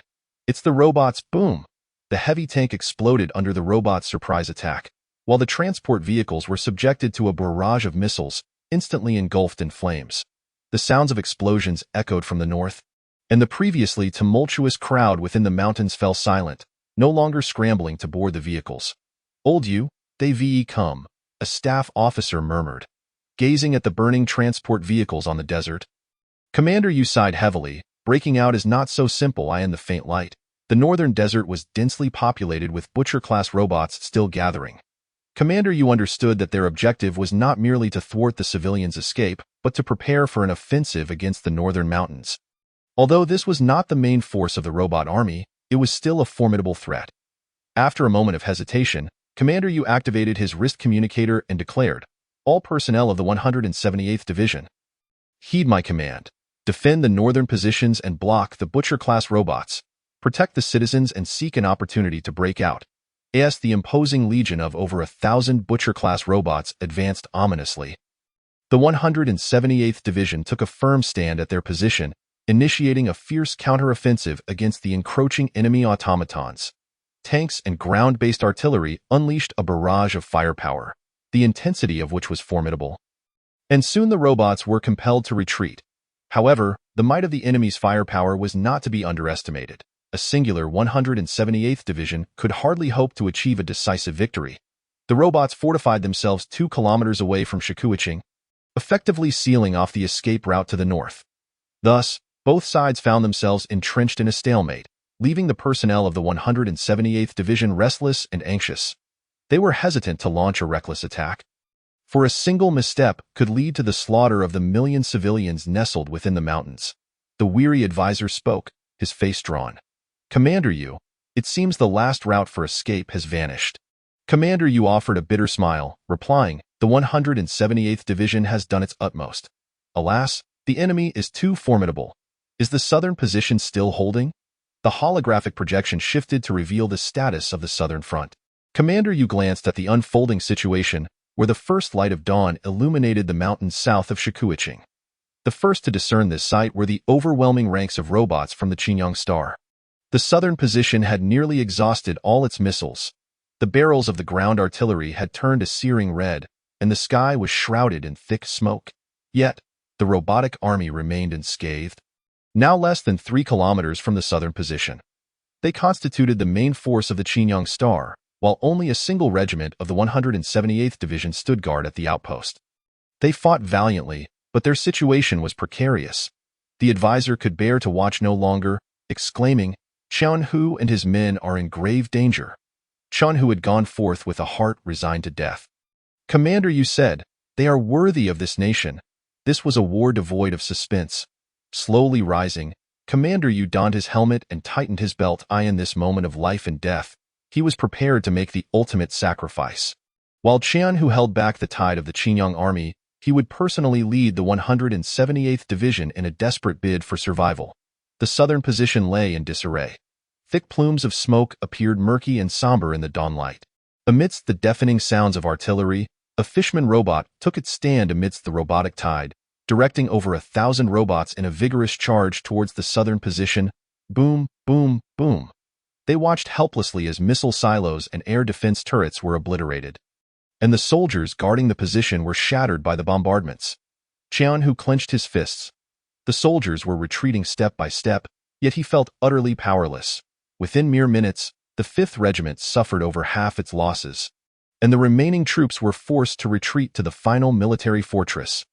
This stronghold, merging seamlessly with a towering mountain, stood alone amidst the desolation, both majestic and sorrowful. The fires of war raged on. Cries of despair echoed, and the air was thick with the sounds of missile detonations. Chen Hu's helmet was shattered, his ears ringing from the explosions, blood-stained and in a state of disarray. A rookie hid in the trench, gritting his teeth, desperately crying out, "Commander, is there any reinforcement?" "I doubt there will be." Qian Hu gazed at the ravaged Shikuiching, a bitter smile escaping his lips. Whether reinforcements arrived or not seemed irrelevant. Even if they did, facing the vast legion of robots would likely be futile. The disparity was too great. The soldiers of the 5th Regiment continued to resist stubbornly. From the moment they took their stand at this position, they had no intention of leaving alive. To the north of Shikuiching, with the aid of Chen Ruoyu, Mayor Chun reached the ventilation opening of the northern mountain. From a distance, the current state of Shikuiching appeared desolate and crumbling. Mayor Chen cast a glance towards the smoke and flames to the south. His heart aching, he softly said, "Your brother is the pride of our Chen family." Chun Ruoyu couldn't help but sob. "Brother? Can he return?" "That is the main force of the Qinyang Star." Mayor Chen grasped Chen Ruoyu's hand tightly, saying, "Child, do not be afraid. Your father is here." "Father, is Shikuiching truly doomed?" "Indeed, Shikuiching will be obliterated." His white hair fluttered in the wind, pain gnawing at the heart of this aged man. This city bore the weight of his years of labor, akin to a beloved child, now witnessing its gradual destruction in the throes of war. His sorrow was immeasurable. Meanwhile, within the military fortress, as the robotic legion drew closer, Qian Hu furrowed his brow, yet his gaze grew increasingly resolute, akin to the blinding light that bursts forth from a dying flame. He addressed his comrades through his wrist communicator. "Brothers, we are all warriors. We have held the robotic legion at bay, buying precious time for the escape of the million civilians in Shikuiching. Since there is no retreat, let us fight to the last." Chun Hu nonchalantly lit a cigarette and stood atop the fortress. Gazing at the rapidly advancing robots in the distance, he bellowed, "We swear to defend Shikuiching." "To the death, defend Shikuiching." The crowd echoed his roar. However, their voices were soon drowned out by the cacophony of explosions. The sturdy fortress endured countless missile strikes, now riddled with gaping holes. As the Butcher-class robots approached within 100 meters of the military stronghold, Qian Hu shouted at the top of his lungs, "Fire! Boom! Boom! Boom!" The ground artillery within the fortress unleashed a ferocious assault on the incoming robots, destroying several Butcher-class units. Yet, the Fishman robots had closed in. Their gaping maws agape, a crimson light flashing forth, a massive energy beam struck the military fortress. Boom! deafening roar erupted, as if the heavens themselves were shaking. The cigar in Qianhu's hand fell. His body hurled backward, crashing heavily to the ground. The ringing in his ears was overwhelming. Only the last flicker of survival urged him to struggle to his feet. However, as he slowly raised his head, he discovered that both of his legs were gone. As his hearing gradually returned, all he could perceive were the wails of anguish and the sounds of detonations. As his eyes scanned the surroundings, he saw that half the fortress had collapsed, and the ground was littered with severed limbs, blood trickling down the shattered walls. Qianhu breathed laboriously, mustering the last of his strength to crawl behind a pillar. Leaning against the crumbling stone, his once dark face turned pale, blood still oozing, yet he felt no pain. He had given his all, and so too had the 5th Regiment of the 178th Division. Before long, his corpse would merge with the ruins of this stronghold. The escape of his family was his last and only wish, as he beheld the advancing Qingyang Robot Legion and the Fishman robots appearing nearby. A faint smile crept across his lips, a raspy voice struggled from his parched throat. Qianhu, die without regrets. In that moment, a tremendous rumble resonated from behind the shattered fortress as the mountain quaked violently. Boom! Another deafening sound echoed, and in an instant, the mountainside crumbled. Qianhu had no time to be astonished as he beheld a colossal figure crashing through the mountainside, advancing towards him, as the metal foot struck the debris. The fractured stones trembled as if an earthquake had struck. 2 Viper-class robots attempted to fire upon it, but the gigantic robot swung its arm, crushing both Viper-class units into the mountainside. What is this thing? Qianhu pondered. The massive robot had already traversed the crumbling fortress, lifting its leg to stomp on the Fishman robot. Crack!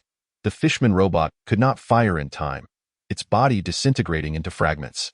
At the temporary command center of the 178th Division to the north, Commander Yu was about to step out when an advisor called out loudly, "Old Yu, look! What is that?" Commander Yu turned back, his face a mask of astonishment, exclaiming, "What is happening?" In the southern position, a gigantic robot was indeed attacking the Qingyang robots. The advisor, taken aback, remarked, "This. What on earth is happening?" Just then, a series of shrieks echoed above the southern position. A gray figure plummeted from several thousand meters in the air, appearing above the southern position. This winged beast was massive, adorned with horns on its forehead, its eyes radiating ferocity. It swooped down, snatching a nearly lifeless soldier, then flapped its wings vigorously, soaring back into the sky, heading northward. Dozens more winged beasts followed suit, diving down to rescue soldiers struggling in the bloodied ground. Amidst the remnants of the battlefield, embers of flames danced in the air, the scent of blood permeating the atmosphere. The colossal robot raised its head, its eyes glowing with a purple hue, coldly surveying the vast robotic legion of Qingyang.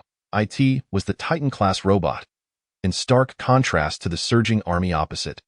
It stood alone, clang. An immensely robust metallic arm slowly lifted a massive shield from its back. Subsequently, it boldly advanced towards the sprawling robotic legion. Chapter 63. The Titan charging alone as the cold wind surged. The Titan robot advanced steadily to It was less than 2 kilometers from the Qingyang robotic legion, yet its path was obstructed by countless robots. With a metallic foot raised, it crushed Butcher-class robots underfoot. With a swing of its right arm, it sent the surrounding Viper-class robots crashing down. Countless missiles detonated against its shield with a resounding boom. The colossal shield, seemingly indestructible, left not a trace in its wake. Then, with a thunderous clang, the gigantic shield descended upon the ground, crashing towards the nearby Butcher-class robots, many of which were reduced to mere scrap metal. It carved a bloody path through the dense throng of robots. The remaining Butcher-class robots retreated in haste, unwilling to confront the Titan-class machine so closely. Yet, missiles continued to rain down, exploding against its armored shell. The Titan remained unfazed, advancing in a straight line towards the robotic legion, undeterred by the relentless onslaught. Its true target was not the peripheral robots attempting to intercept it, but the entire opposing army. A radiant glow emanated from its eyes, even in the face of fire and brimstone. It exhibited no fear. Braving the artillery fire from the surrounding robots, it inched closer to the energy shield of the Doomsday-class robot. The human army, the peripheral robots posed a significant threat. But to it, they were inconsequential. Nothing seemed capable of halting its advance. On the vast battlefield, that immense figure faced the onslaught alone, reminiscent of a solitary and fearless wanderer upon the earth. The temporary command center of the 178th Division in the north. Commander Yu stared, wide-eyed, at the holographic projection of the colossal robot. "Old Yu, what does it intend to do?" A staff officer murmured. Commander Yu, equally astonished, replied, "It dares to wage war against the entire robotic legion on its own. This is simply unbelievable. I asked this creature on our side. But we have no such robot." Indeed, it was undeniably aiding them. "Absolutely," Commander Yu pondered, concern flickering in his eyes. "However formidable it may be, it cannot possibly contend against such a multitude of robots. Especially with a Doomsday-class robot among them. This is a robotic army." The Titan, impressive as it was, stood without any cover or fire support. Compared to the periphery, the number of robots within the shield was staggering. Once it breached their ranks, the fire it would face would be exponentially greater. The peripheral robots had mostly been routed, and the Titan was now approaching the energy shield. At this moment, the Doomsday-class robot's eyes glowed a fierce red. Coldly regarding the Titan, it seemed to harbor a mix of anger and disdain, for despite the Titan's colossal form, it dared to penetrate the energy shield and challenge an entire robotic legion. How audacious, and yet how foolish. Though both were creations of the Qinyang race, the Doomsday-class robot showed no mercy or hesitation. Its eyes radiated an unending thirst for annihilation. With a resonant hum, a commanding and eerie sound wave emanated from the Doomsday-class robot. Rippling through the robotic legion in the blink of an eye, cannons, particle beam weapons, and laser cannons were all primed for action. Tens of thousands of robots readied their weapons, laying a pocket formation, awaiting the Titan's intrusion. Prepared to unleash a merciless assault upon it, the Titan sensed the boundless peril concealed within the energy shield. Nevertheless, it showed no trepidation, raising its massive shield and ultimately crashing through the thin veil of energy. Boom! Its metallic form slowly entered the confines of the energy shield. In that instant, the voice of the Doomsday-class robot resounded once more.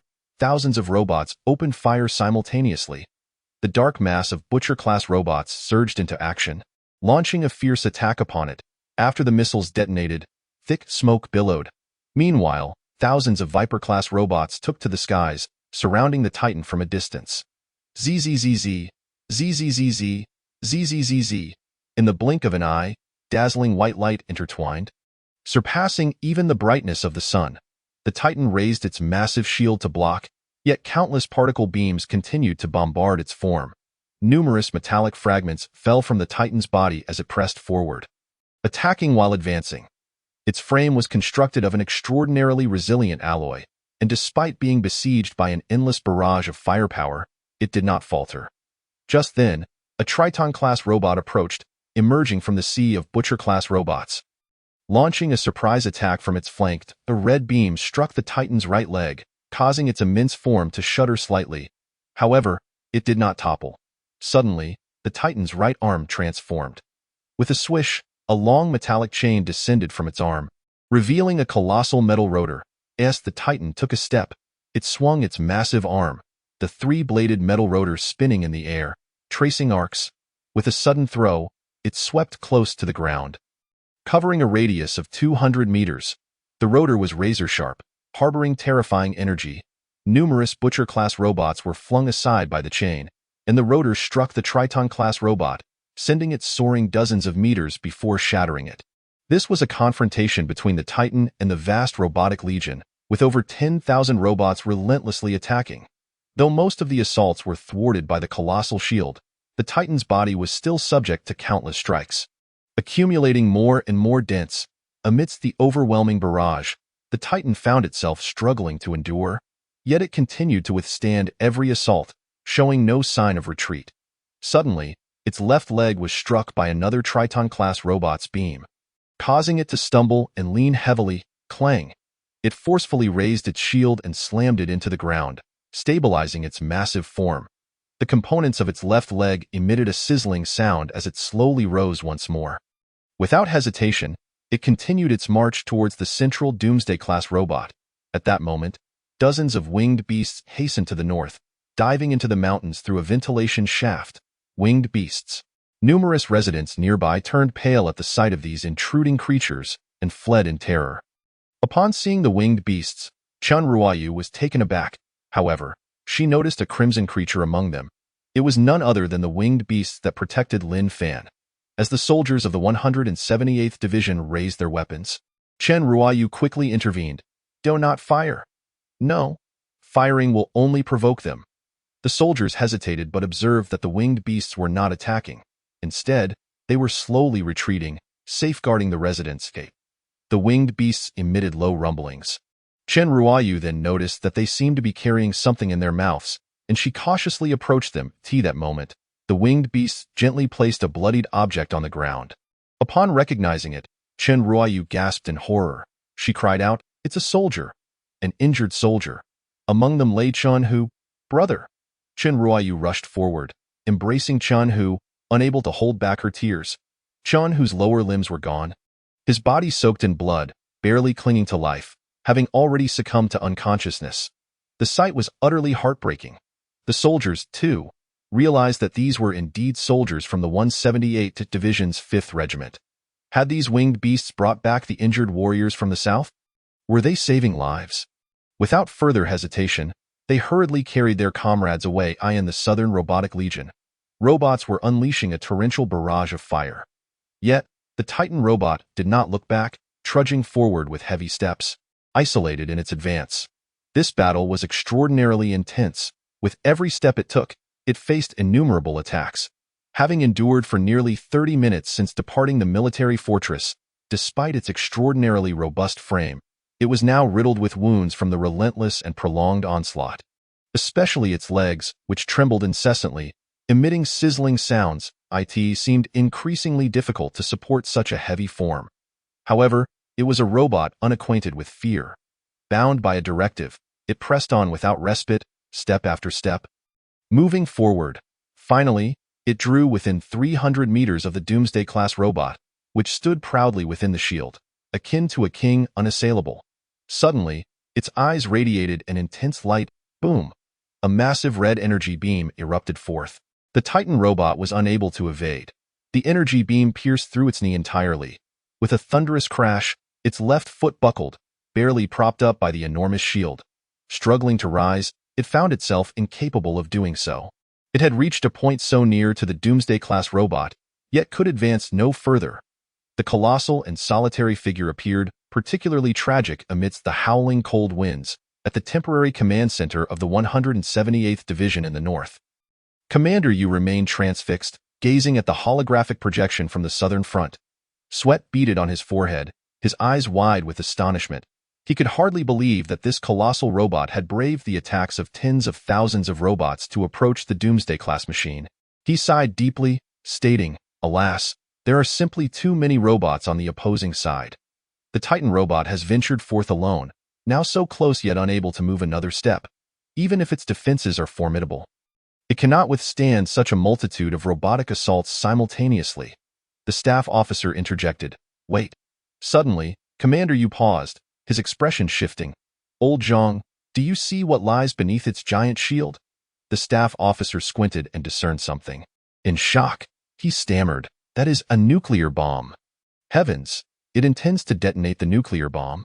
Colonel Yu, seemingly driven to madness, shouted at the wristband, "All personnel of the 178th Division. Within 30 seconds, organize all civilians to take refuge within the mountains. Do not emerge without my command. Hurry, hurry, hurry." At the southern stronghold, the Doomsday Messenger hovered ominously in the air, coldly observing the Titan robot below. Despite the Titan's desperate efforts, it could not draw near. Without a hint of hesitation, the Doomsday Messenger raised its energy beam weapon once more, this time aiming directly at the Titan's head. It sought to eliminate this robotic companion that had betrayed the civilization of Qingyang Star. Similarly, the Titan robot exhibited no fear nor attempted to evade. It removed 3 silver metal cylinders from beneath its shield. In an instant, summoning its last reserves of strength, it swung its right arm, hurling the 3 silver cylinders towards the airborne Doomsday Messenger. They were, in fact, 3 nuclear warheads. Immediately, The Titan concealed itself behind its massive shield. As the red energy beam was unleashed, a brilliant flash erupted. It was the 3 nuclear warheads detonating with a tremendous roar. The entire space felt as though it had been torn asunder. The white light expanded rapidly. A mushroom cloud, towering at least 1 to 2 kilometers high, emerged. The nuclear bomb exploded within the energy shield. Had it detonated outside the protective barrier, it might have contained the explosion. However, the nuclear warhead ignited within the energy shield, and after half a second, the shield shattered explosively. The mushroom cloud surged skyward, spreading across the horizon. An immensely powerful shockwave radiated outward in all directions. In an instant, the southern mountains of Shirkuwei City were reduced to flat terrain. Despite the northern and southern distances being a full 100 kilometers apart, the residents concealed within the northern mountains felt the ground tremble violently. The nuclear warhead had detonated within the energy shield of the Qinyang Star's Hellbringer, significantly diminishing its impact. Moreover, the numerous mountain ranges stretching east and west of Mingliangshan obstructed most of the shockwave. Nevertheless, the nuclear explosion still flattened half of Shirkuwei City. Chapter 64. The final battle for Breakout. Much time passed before the mushroom cloud gradually dissipated. In the wake of the nuclear explosion, a massive crater emerged. The vast expanse of land fell into a prolonged silence following the nuclear detonation. A desolate emptiness prevailed, with embers swirling about. Within a 1 to 2 kilometer radius, nearly all robots were melted by the extreme heat. 0.5 kilometers from the epicenter lay a severely damaged giant robot. The Doomsday Messenger, crumpled on the ground in a pitiful state. It was one of the advanced robots created by the Qinyang Star civilization. Its metallic shell, unlike that of ordinary battle robots, was crafted from an extraordinarily resilient high-temperature alloy. Yet at this moment, its exterior bore dents, and its chest emitted intermittent crackling sounds. Despite activating its defenses at the moment of the nuclear explosion, it could not escape the catastrophe and was utterly destroyed. At the opposite end of the deep pit, the Titan robot lay similarly prostrate, its body rendered entirely black. Following the nuclear explosion, a sudden change in atmospheric pressure created a fierce wind around the crater. Reminiscent of a tragic elegy, this lone robot, charging into enemy lines, had single-handedly obliterated the entire robotic battalion of Qinyang Star. Like a valiant warrior fighting for Shirkuwei City, it lay still upon the scorched earth, no longer moving. Until the moment of its demise, it clutched tightly onto its fragmented giant shield, its eyes now devoid of luster. Observing the silent land and the devastated Titan, Colonel Yu was taken aback. He slowly uttered, "Truly succeeded. Indeed." It had plunged into the enemy ranks, detonated the nuclear warheads, and annihilated the entire robotic battalion. However, a flicker of gravity crossed Colonel Yu's expression as he remarked, "But it has also perished." "Old Yu, it was merely a lifeless robot. Why mourn?" a staff officer said. "Do you believe it was just a robot?" Colonel Yu murmured, "By its own strength, it fought against the robotic horde, giving hope to over 1 million souls in Shirkuwei City. Though devoid of life, it was a solitary warrior charging into battle, and it is our benefactor." With that, Colonel Yu stood tall, raising his right arm towards the southern stronghold at an angle of 11.3 southwest. It was a solemn and weighty gesture, both a tribute to the fallen warriors in the southern stronghold and a mark of respect for the valiant robot that had saved millions of lives. The drones took flight. Soon after, from a crack in Titan's eye, a dark head peeked out cautiously, surveying the desolate surroundings with an expression of disbelief. This little creature was the Sphere. Despite the lethal threats posed by the extreme heat and shockwaves of the nuclear explosion to advanced robots, it remained unscathed. Noticing the absence of any survivors, it cautiously crawled out, investigating the colossal robot that had collapsed with a gentle prod of its finger. Ding, ding, ding. Seeing that the Titan remained motionless, it sniffed around, blinking its eyes curiously and scratching its little head. The Titan robot had suffered catastrophic internal damage.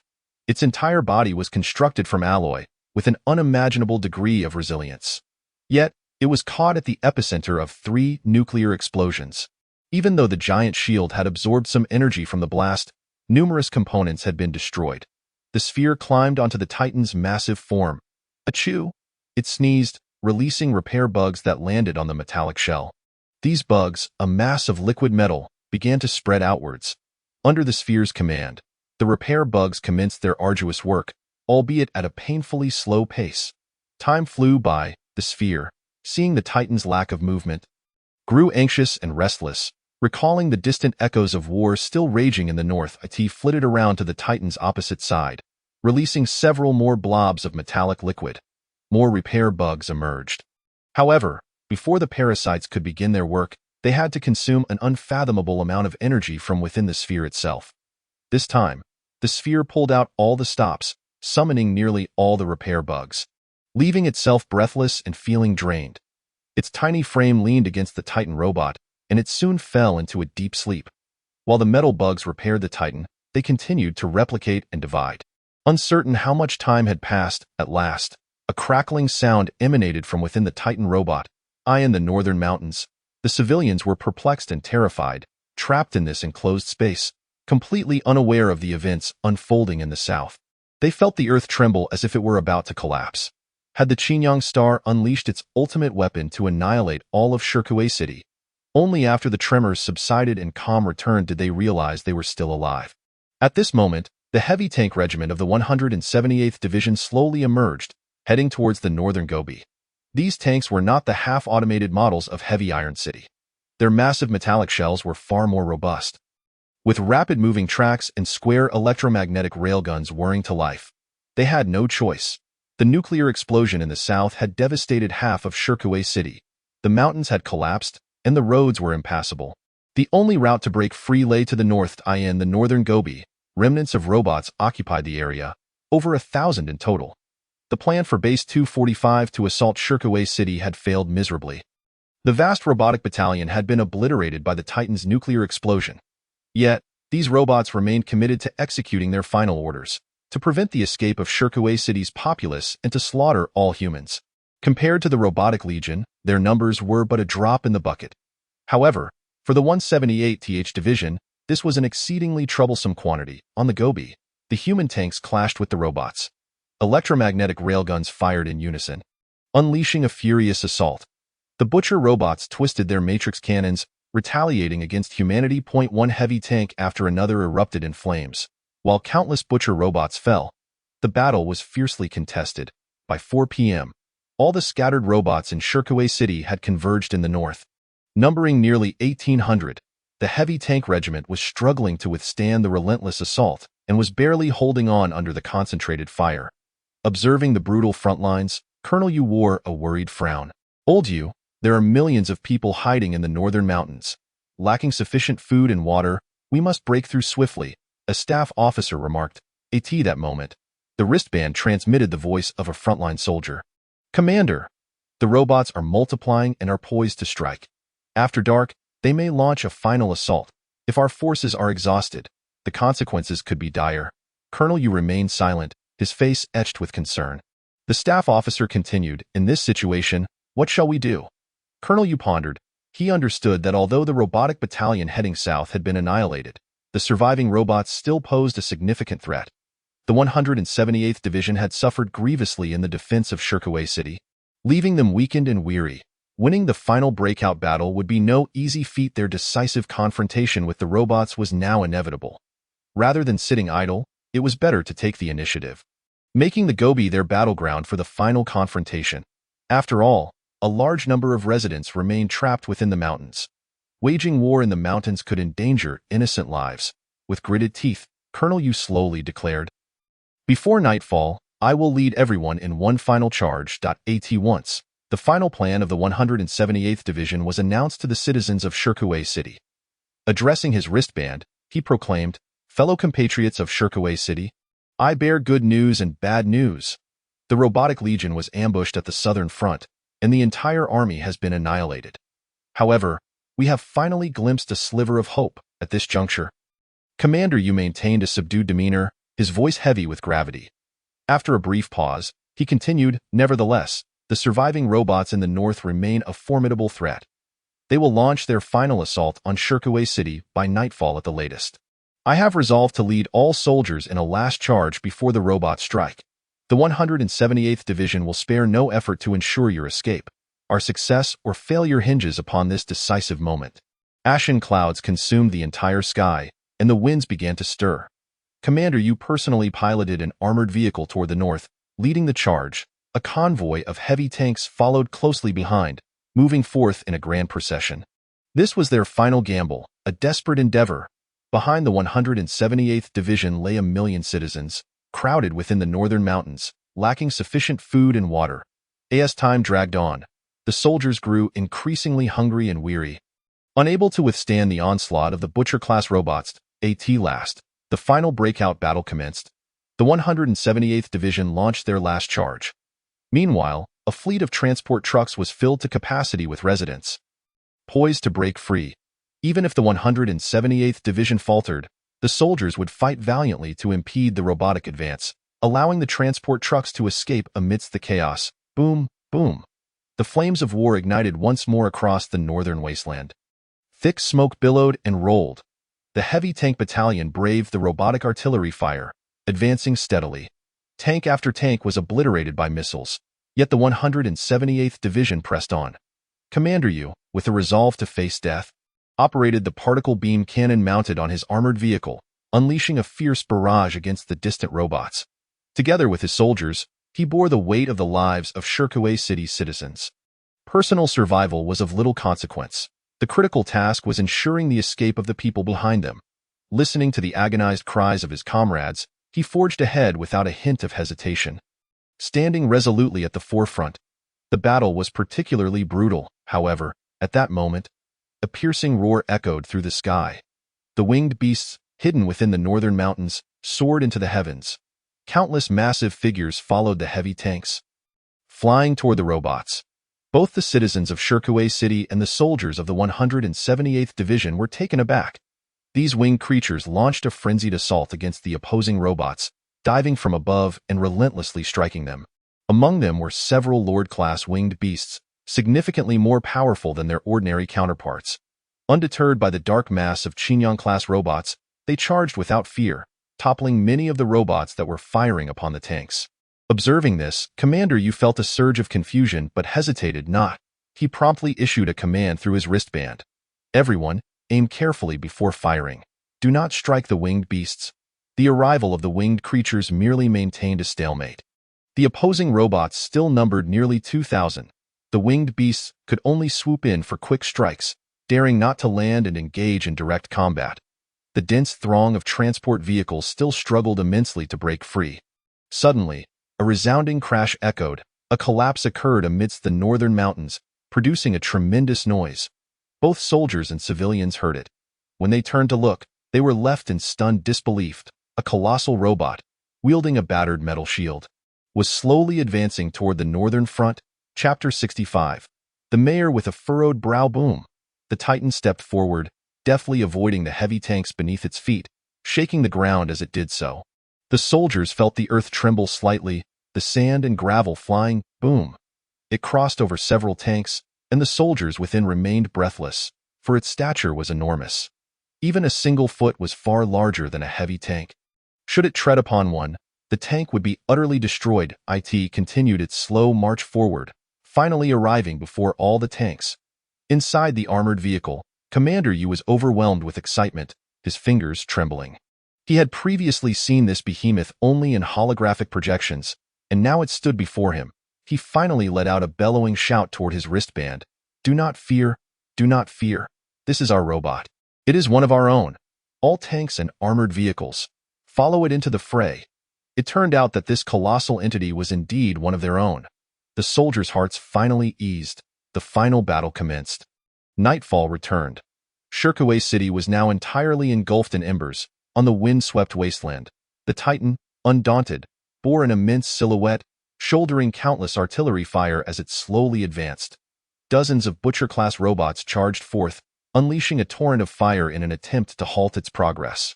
Yet the Titan remained unfazed, continuing its steady advance. With each footfall, the sound of shattering robotic shells reverberated. As it drew near the robotic stronghold, it slowly raised its battered shield. With a thunderous crash, the shield struck the ground, sending dust and sparks flying. The earth was left littered with the shattered remains of robots. Meanwhile, the heavy tanks, arrayed in a staggered formation, launched a relentless assault against the enemy robots under the Titan's command. In a matter of minutes, the tide of battle shifted. Faced with the unstoppable Titan, the enemy robots were rendered utterly defenseless. The overwhelming barrage from the heavy tanks plunged them into despair. The remaining robotic forces of Base 245 began to retreat. Yet the Titans showed no intent to relent, driving them into the valley until every last enemy was eradicated.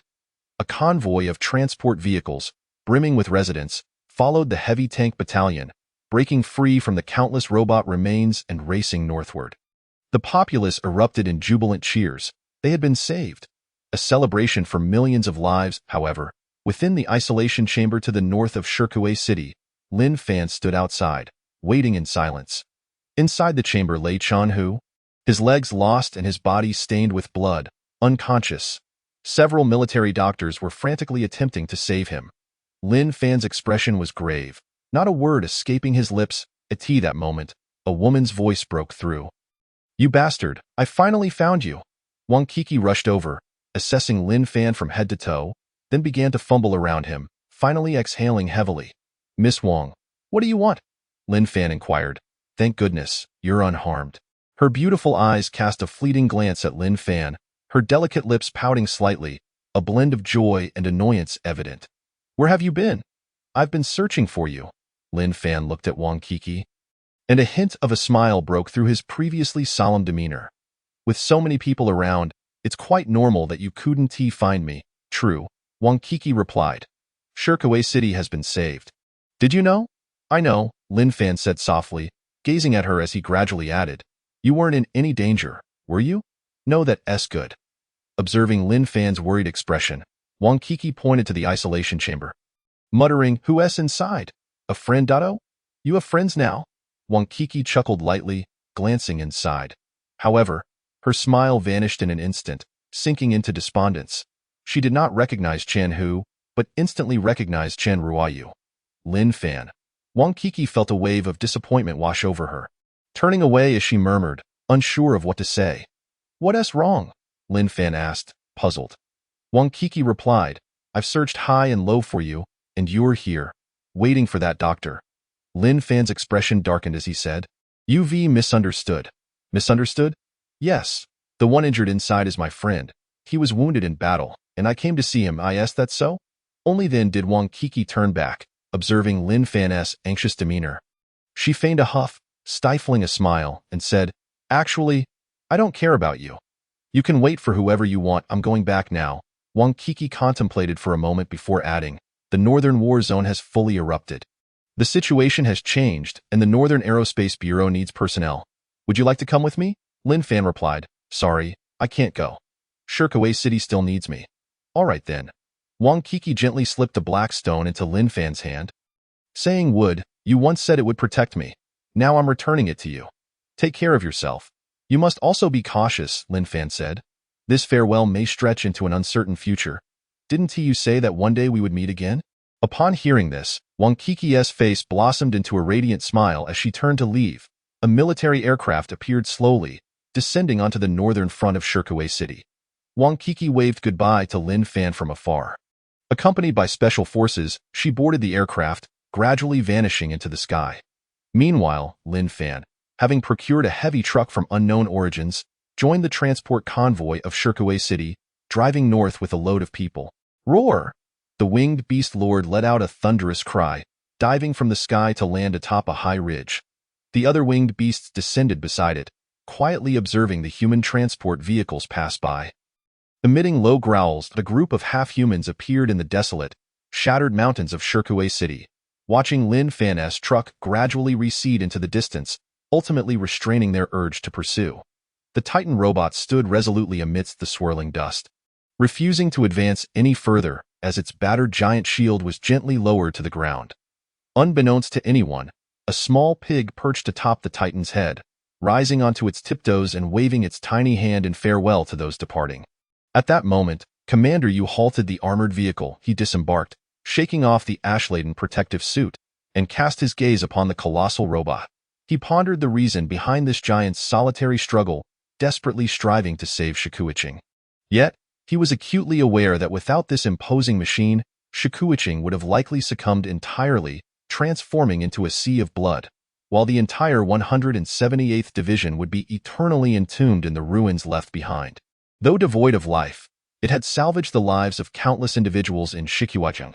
As he was about to depart, it was not only Commander Yu but also the soldiers from the tank who dismounted. Forming a perfectly aligned formation, they saluted.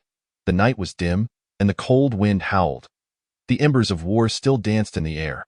Everyone stood solemnly, paying military tribute. Shikuacheng had witnessed the evacuation of its populace. Yet the city lay utterly devastated. With the influence of air currents, radiation would continue to spread, rendering it uninhabitable for humans.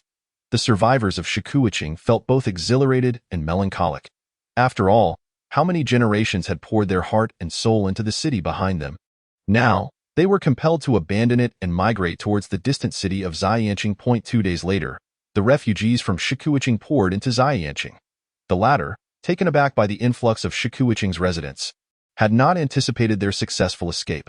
However, there was no excessive celebration for their survival, nor a warm welcome for their arrival. Instead, a sense of concern arose. Xianqing, located 400 kilometers northeast of Shikuacheng, was far from being as vast. It was not built within a mountain but was a small underground city. They were already living on the edge, with little capacity to aid others. In this era, the destruction of a city was not a novelty. The refugees from Shikuacheng had become a heavy burden. Xianqing could not accommodate such a large number of people at once. There were insufficient job opportunities and inadequate food reserves. Although many had already set out towards new cities, 1 million souls remained behind. The refugees from Shikuacheng settled in the dilapidated and narrow old town. The Western Province issued a decree calling for the expansion of Xianqing. Using the old town as a foundation, a new underground city, New Shikuacheng, was to be constructed. Qian Dingtang was once again appointed as the mayor of New Shikuacheng by the Western Provincial Committee. Initially weary and unwilling, he was nevertheless persuaded by the people of Shikuacheng. In these trying times, everyone knew that no one was more suitable than Mayor Qian. Ignoring his frail body, he personally led the public in the city's reconstruction efforts. Bang, bang, bang. The excavation machines operated tirelessly day and night, rekindling hope among the populace. The construction of New Shikuacheng proceeded relatively smoothly, yet Mayor Qian wore a perpetual frown. It was not solely due to his son, Qianhu, who lay in a coma, but rather for the future of New Shikuacheng. The temporary city hall, a cramped room, housed the elderly Mayor Qian, while a young man, the director of the Food Bureau of Xianqing, sat across from him. Mayor Qian's brow was furrowed, and he remained silent. Director Zhang spoke slowly. Xianqing's food production is quite limited. With the influx of a large population from Shikuacheng, we are overwhelmed. I understand. Thank you for your understanding. Mayor Qian, it's not that we are unwilling to assist, but our production capacity is severely constrained. Mayor Qian inquired, how long can you provide food? Director Li replied, we fully support the reconstruction of New Shikuacheng. But regarding food supplies, we can only manage to assist you for 3 months. After that, you will have to find your own solutions. 3 months? Mayor Qian sighed. With such a large population in Shikuacheng, we cannot produce enough food in that time. Director, could you think of any further solutions? Director Li shook his head slowly, stating, it's not that we don't want to help. We simply have no means to do so. Everyone should share in the hardships, but Xianqing is simply too small. Continuing down this path will lead to Xianqing's downfall as well. However, producing food always requires time, and we are currently destitute. Perhaps you could seek assistance from the central province? After Director Zhang departed, Mayor Qian wore a troubled expression. After much deliberation, he ultimately decided to contact the governor of the Western Province. The governor's figure materialized in the holographic projection. What is it? Mayor Qian? The governor inquired. Mayor Qian stated, Governor, I must report an important matter. Xianqing can only sustain food supplies for 3 months.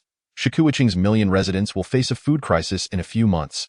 I anticipated this situation, the governor replied. Can the other cities in the West lend us food? Well, that's a tough one, the governor pondered. At most, we can manage a month. The rest must be handled by yourselves. A month? That's hardly sufficient. Mayor Qian exclaimed, if, in a few months, over 1 million people in Shikuacheng cannot find food, how can I continue as mayor? It's not that I refuse, but everyone is struggling to survive. No one has the capacity to assist you. We cannot let the downfall of Shikuacheng drag down the entire western region. Mayor Qian, you need to think of another solution. What can an old man like me do?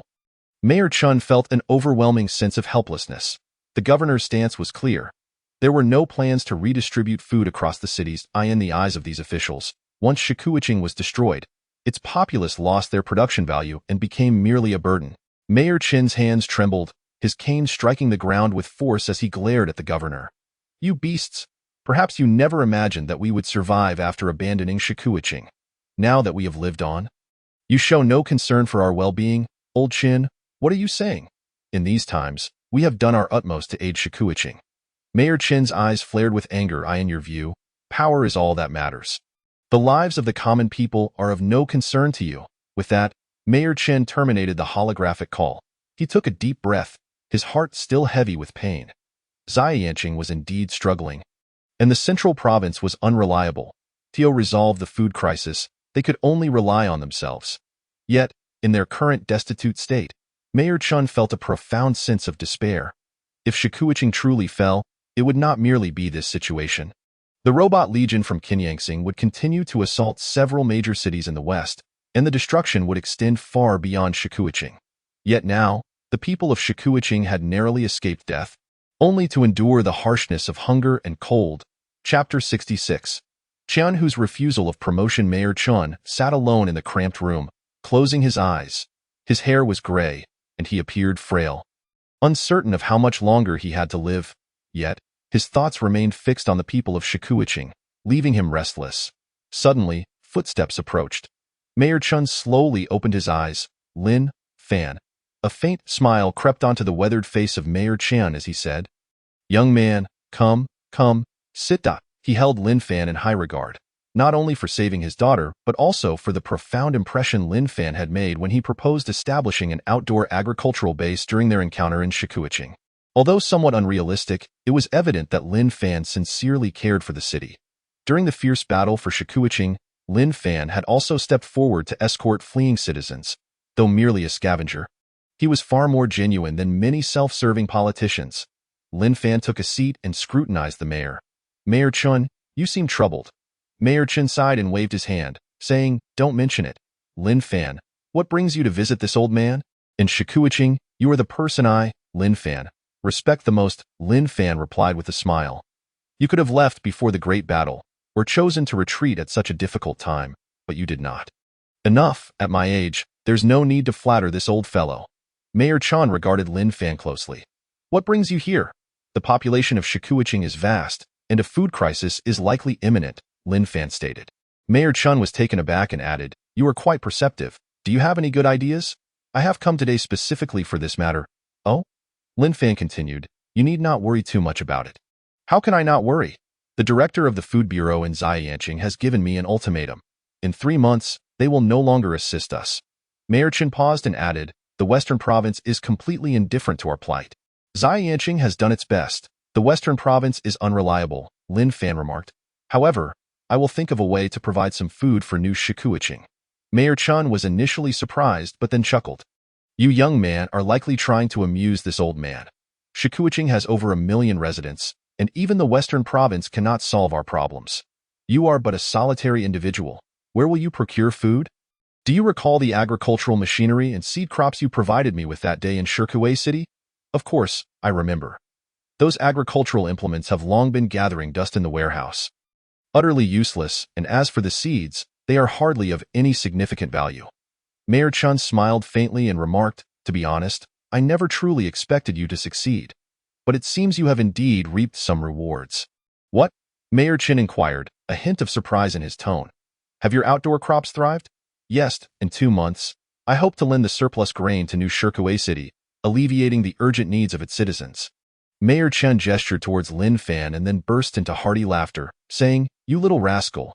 You almost fell for your own trick. What, do you not believe me? Of course, the old man is not yet senile. Even if your outdoor cultivation succeeds, how could you possibly manage it all alone?"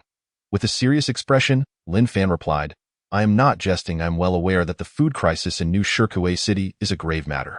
If it remains unresolved, it could lead to dire consequences." Mayor Chin pondered for a moment, scrutinizing Lin Fan, and said, "If you can truly lend grain to New Shikuei City, you shall be my benefactor. Chen Dingtang, we will gather funds to purchase it from you." That is unnecessary, Lin Fan continued. The grain is a loan to New Shirkuei City. Once it overcomes its predicament, it will be returned, and I will require some materials in exchange. If what you say is true, this is indeed splendid news, and it addresses my urgent concerns, Mayor Chen replied, though still somewhat skeptical. However, the source of your grain must be legitimate and secure. Rest assured. Lin Fan assured him. Mayor Chen examined Lin Fan with a smile before suddenly asking, Lin Fan, I've heard that you've grown quite close to a young lady from the Jingji Wang family. Is there any truth to this? Where did you hear such rumors? Lin Fan scrutinized Mayor Chen. Mayor Chen waved his hand dismissively, chuckling, do not take offense. I merely asked out of curiosity, by the way. How is Chen Hu faring? Mayor Chen took a deep breath, his eyes glistening with unshed tears. He has awakened. He is the pride of the Chen family, but alas, he has lost his legs. Lin Fan remained silent. Ultimately, Chen Hu sacrificed his legs for his own plans. Fortunately, he had retained his life. After bidding farewell to Mayor Chen, Lin Fan departed, a few days later, in the southern part of Shaoyan City. Within the Grand Hall of the 178th Division's new command center, all officers of the rank of company commander and above were present. The hall was eerily silent, with all officers seated, yet the atmosphere felt somewhat peculiar. The holographic projection of General Zhao Tianwu from the Western Theater Command materialized at the front of the hall, his expression growing increasingly grim. They had already been waiting for half an hour, and the officers exchanged glances, silently astonished. The fact that the theater commander personally awarded ranks underscored the high regard the upper echelons had for the defense of Shirkuei City. However, Chen Hu had yet to make his appearance. On this day, General Zhao had shown considerable patience. Had it been anyone else, he would have already lost his temper. After surveying the situation in the hall yet again, he could no longer contain himself and called out, Eugene Song, yes, Commander Yu stood up. Where is Chen Hu? Commander Yu appeared somewhat flustered as he replied, he has lost the use of his legs and could not come. Didn't he recover quickly? This left Commander Yu speechless. Time seemed to stand still suddenly, the door creaked open. Chen Hu entered, seated in a wheelchair, his body still wrapped in bandages. An old soldier gently pushed the wheelchair to the front of General Zhao's projection. Chen Hu's face was solemn, devoid of any hint of a smile. At last, General Zhao had laid eyes on Chen Hu, his expression relaxing, a flicker of a smile breaking through his serious demeanor. Chen Hu, you have finally arrived. Chen Hu remained silent. General Zhao continued, you led the 5th Regiment of the 178th Division in ambushing the enemy, making you the greatest contributor to the defense of Shirkuei City. On behalf of the Western Theater Command, I hereby confer upon you the rank of Colonel. You have suffered greatly. With an impassive expression, Chen Hu lifted his head and slowly said, I apologize, but I... Chen Hu refused the rank. What? Refusing the rank? The eyes of the 178th Division South soldiers widened in astonishment. Commander Yu sighed softly. Upon hearing this, General Zhao's brow furrowed deeply. What is going on? There is nothing else. I am not the so-called hero of this war, nor am I a hero of Shirkuei City, Chen Hu replied coolly. The victory in this battle has little to do with me, Chen Hu, and even less with the entire 178th Division. General Zhao's expression soured. Awarding you this rank was a decision made after careful consideration by the Western Theater Command. Refusing the rank is also a decision I have considered deeply. Chen Hu retorted. General Zhao shot a cold glance at Commander Yu, saying, Eugene Song, what is the meaning of this with Chen Hu? Commander Yu shot a look at Chen Hu, urging, Chen Hu, it is a rare honor for General Zhao to personally award you a rank. What are you doing? Chen Hu smiled slightly. The North is in peril, and all the main forces of the Western Theater Command have withdrawn, leaving millions of citizens in Shirkuei City vulnerable. Have you ever considered that is the lives of millions? What are you saying, Chen Hu? Commander Yu interjected. The withdrawal of the main forces was an order from the Joint Forces. The Western Theater Command merely complied. To the Joint Forces, what is a mere Shirkuei City? What does it matter if millions of lives are sacrificed? Chen Hu countered. But I cannot agree to that. This is my homeland. General Zhao was momentarily speechless. Now that I am physically compromised, I can no longer serve the Joint Forces. From this day forth, I apply for retirement. I request approval from the higher-ups. General Zhao slammed his hand on the table, causing the holographic projection to vanish. Commander Yu appeared anxious, saying, Chen Hu, you truly are rejecting goodwill. Chen Hu's eyes glimmered with unshed tears. Commander, I'm sorry. Seated in his wheelchair, he saluted Commander Yu and turned to the other officers present, stating, I apologize, but I can no longer fight alongside you. Commander Yu choked up. Chan Hu, even if you are physically impaired, you can still find a good position within the military and no need. I have other plans, Chun Hu concluded, and the old soldier turned the wheelchair around. Heading out of the hall, watching the departing figure in the wheelchair, Commander Yu swallowed his tears and called out, All rise. Salute to the commander of the 5th Regiment, Chan Hu. Instantly, all the officers of the 178th Division stood in unison, offering military salutes. Chan Hu was indeed the hero of the defense of Shirkuei City. In the face of a great enemy, he bravely stepped forward, stabilizing the morale of the people and urging them to retreat. He fought valiantly at the southern front, holding back the main enemy forces and diverting them. He was undoubtedly a benefactor of the 178th Division. Even if he retired today, he would forever be remembered. Chapter 67. New recruits join the scavenging team. The Scavenging Bureau of New Shirkuei City has been restructured. Director Zhao remains at the helm, while Lin Fan continues as the captain of Scavenging Team 1523. Director Zhao appears somewhat haggard. At present, the citizens of Shirkuei City are streaming into Shaoyan City, creating a severe shortage of supplies and food. The reconstruction of New Shirkuei City is urgently needed. To ensure the resources and energy of New Shirkuei City, the Scavenging Bureau faces immense pressure. Thousands of scavengers are crammed into a dilapidated cavern, which serves as the domain of the Scavenging Bureau. The different scavenging teams seldom intersect, making it a rare occasion for them to gather. The noise level rises, creating a cacophony. Director Zhao stepped to the front of the scavengers' assembly and paused. You lackeys, quiet down. The crowd finally settled somewhat. The construction of the new city is in full swing, and the Scavenging Bureau is under significant pressure. So I expect you all to work diligently. The scavengers responded with a chorus of jeers. Most of them were street thugs, many of whom had served time in prison. They were not a docile bunch. Director Zhao smirked coldly, saying, If anyone dares to slack off or disobey orders, Shirkuei City can no longer support you. You'll be sent directly to the northern front. On hearing this, the scavengers fell silent, fully aware that Director Zhao was not someone to be trifled with. Provoking him could lead to severe consequences. Director Zhao glanced at the solitary Lin Fan. During the defense of Shirkuei City, Lin Fan had protected the civilians during their retreat, earning some goodwill from Director Zhao. Now, having survived the ordeal, he wished to extend some care towards Lin Fan. Thus, he added, there is one more thing. Team 1523 is short-staffed. Is there anyone willing to transfer over? Lin Fan was momentarily taken aback upon hearing the mention of Team 1523. He hadn't expected Director Zhao to actively seek to bolster his team. However, the assembly fell into silence. A number of scavengers began to whisper amongst themselves. Don't go. Why? If you go, there's no profit to be had. I see. Plus, you could be out there for months. It's dangerous.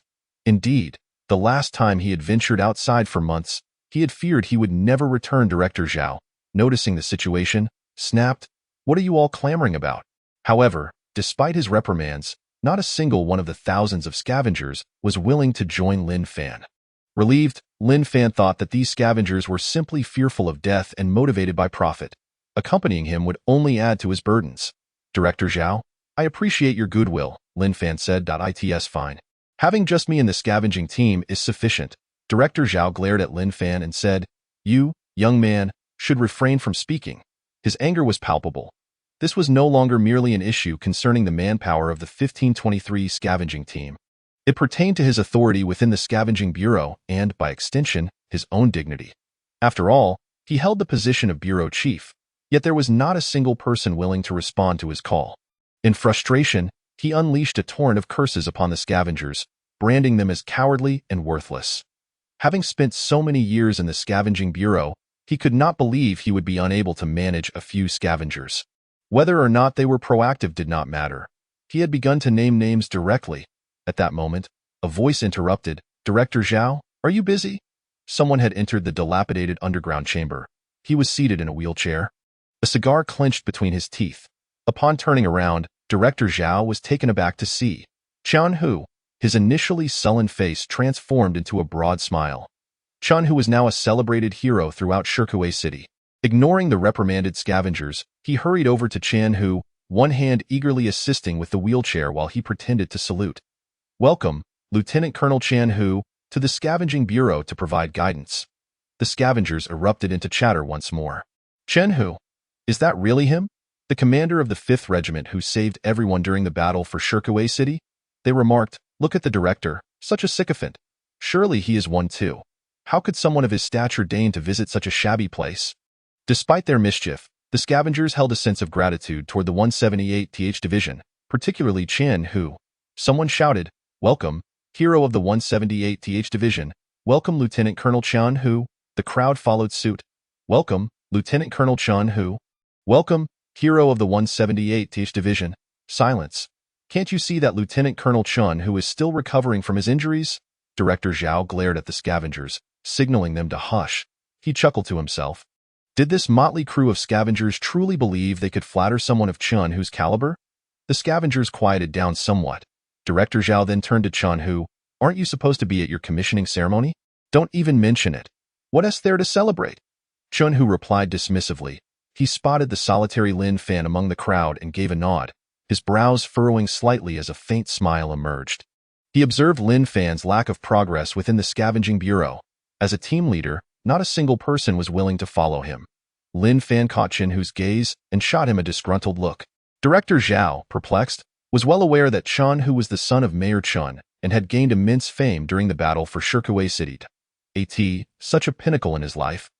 Why was he not attending a commissioning ceremony? If he were indeed injured, he ought to be recuperating instead. He inquired, Lieutenant Colonel Chun Hu, what brings you to the Scavenging Bureau? Taking a puff from his cigar.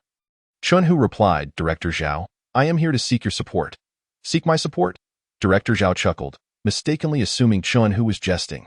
Very well, I, Zhao, shall promptly request Mayor Chun to demote me to Deputy Director while you take the helm. I fear the Scavenging Bureau may be too small to accommodate a hero such as you. No, to be precise, I wish to join the 1523 scavenging team. What? Director Zhao was momentarily taken aback. Chun Hu had achieved remarkable feats during the battle for Shirkuei City and was on the cusp of being commissioned. Even with his legs incapacitated, his future was still limitless. Yet, he was claiming he wanted to join the scavenging team? Was he joking? Brother, I am aware of your circumstances. Please do not jest with me. This is no jest. Chun Hu inhaled deeply, his expression serious. Director Zhao, please refrain from addressing me as Lieutenant Colonel. I have submitted my application for retirement. I am formally requesting to join the 1523 scavenging team under the Scavenging Bureau. Director Zhao opened his wrist communicator, and to his astonishment, he indeed found Chun Hu's application. Gazing at Chun Hu's earnest demeanor, he realized that this was no mere jest. He was utterly stunned. Setting aside Chen Hu's lineage, his contributions during the defense of Shirkuei City alone warranted public adoration. Why, at such a moment, would he choose to forsake his hero status to become an inconspicuous scavenger? It was simply unfathomable. It could even be deemed a foolish and incomprehensible decision. Only Chun Hu understood that this choice had been made after deep contemplation. He was not the hero of the battle for Shirkuei City. The true hero resided within the Scavenging Bureau. It was through his own efforts that the defense of Shirkuei City had been strategized, defeating the Qinyang Star robot army and saving millions of lives. Now, he remained unnoticed, shunning fame and fortune, merely dwelling among a group of scavengers, living in obscurity. To the other scavengers, he had always been a recluse, not a single person willing to follow him now, with his legs gone. It was Lin Fan who had salvaged his life during the war. Disillusioned with the joint forces, he found a glimmer of hope in Lin Fan. Director Zhao, feeling the gravity of the situation, hastily disbanded the scavengers. He exited the underground chamber and promptly contacted the 178th Division. Their response confirmed Chun Hu's statement.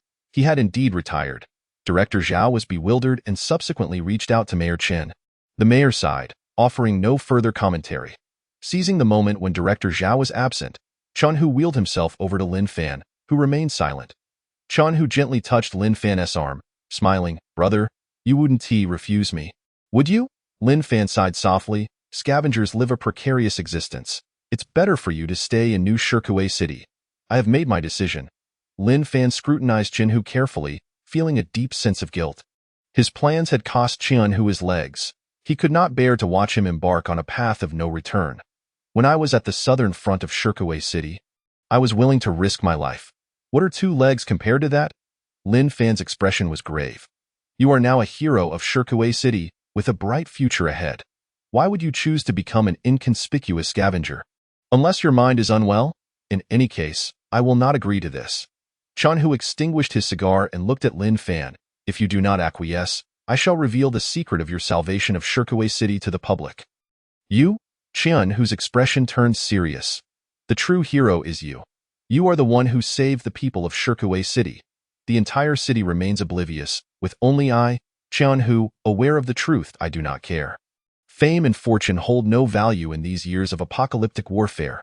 If Earth falls, neither you nor I, nor even the civilization of humanity spanning thousands of years, shall survive. I know what you intend to do. Chanhu asserted. Moreover, you need someone to assist you, and I, Chanhu, am the most suitable person. Have you truly thought this through? Lin Fan asked. To become a scavenger means you will no longer be a lieutenant colonel. Your accolades will vanish, leaving only loneliness and desolation, perhaps even ridicule and neglect. You need not say more. My mind is made up.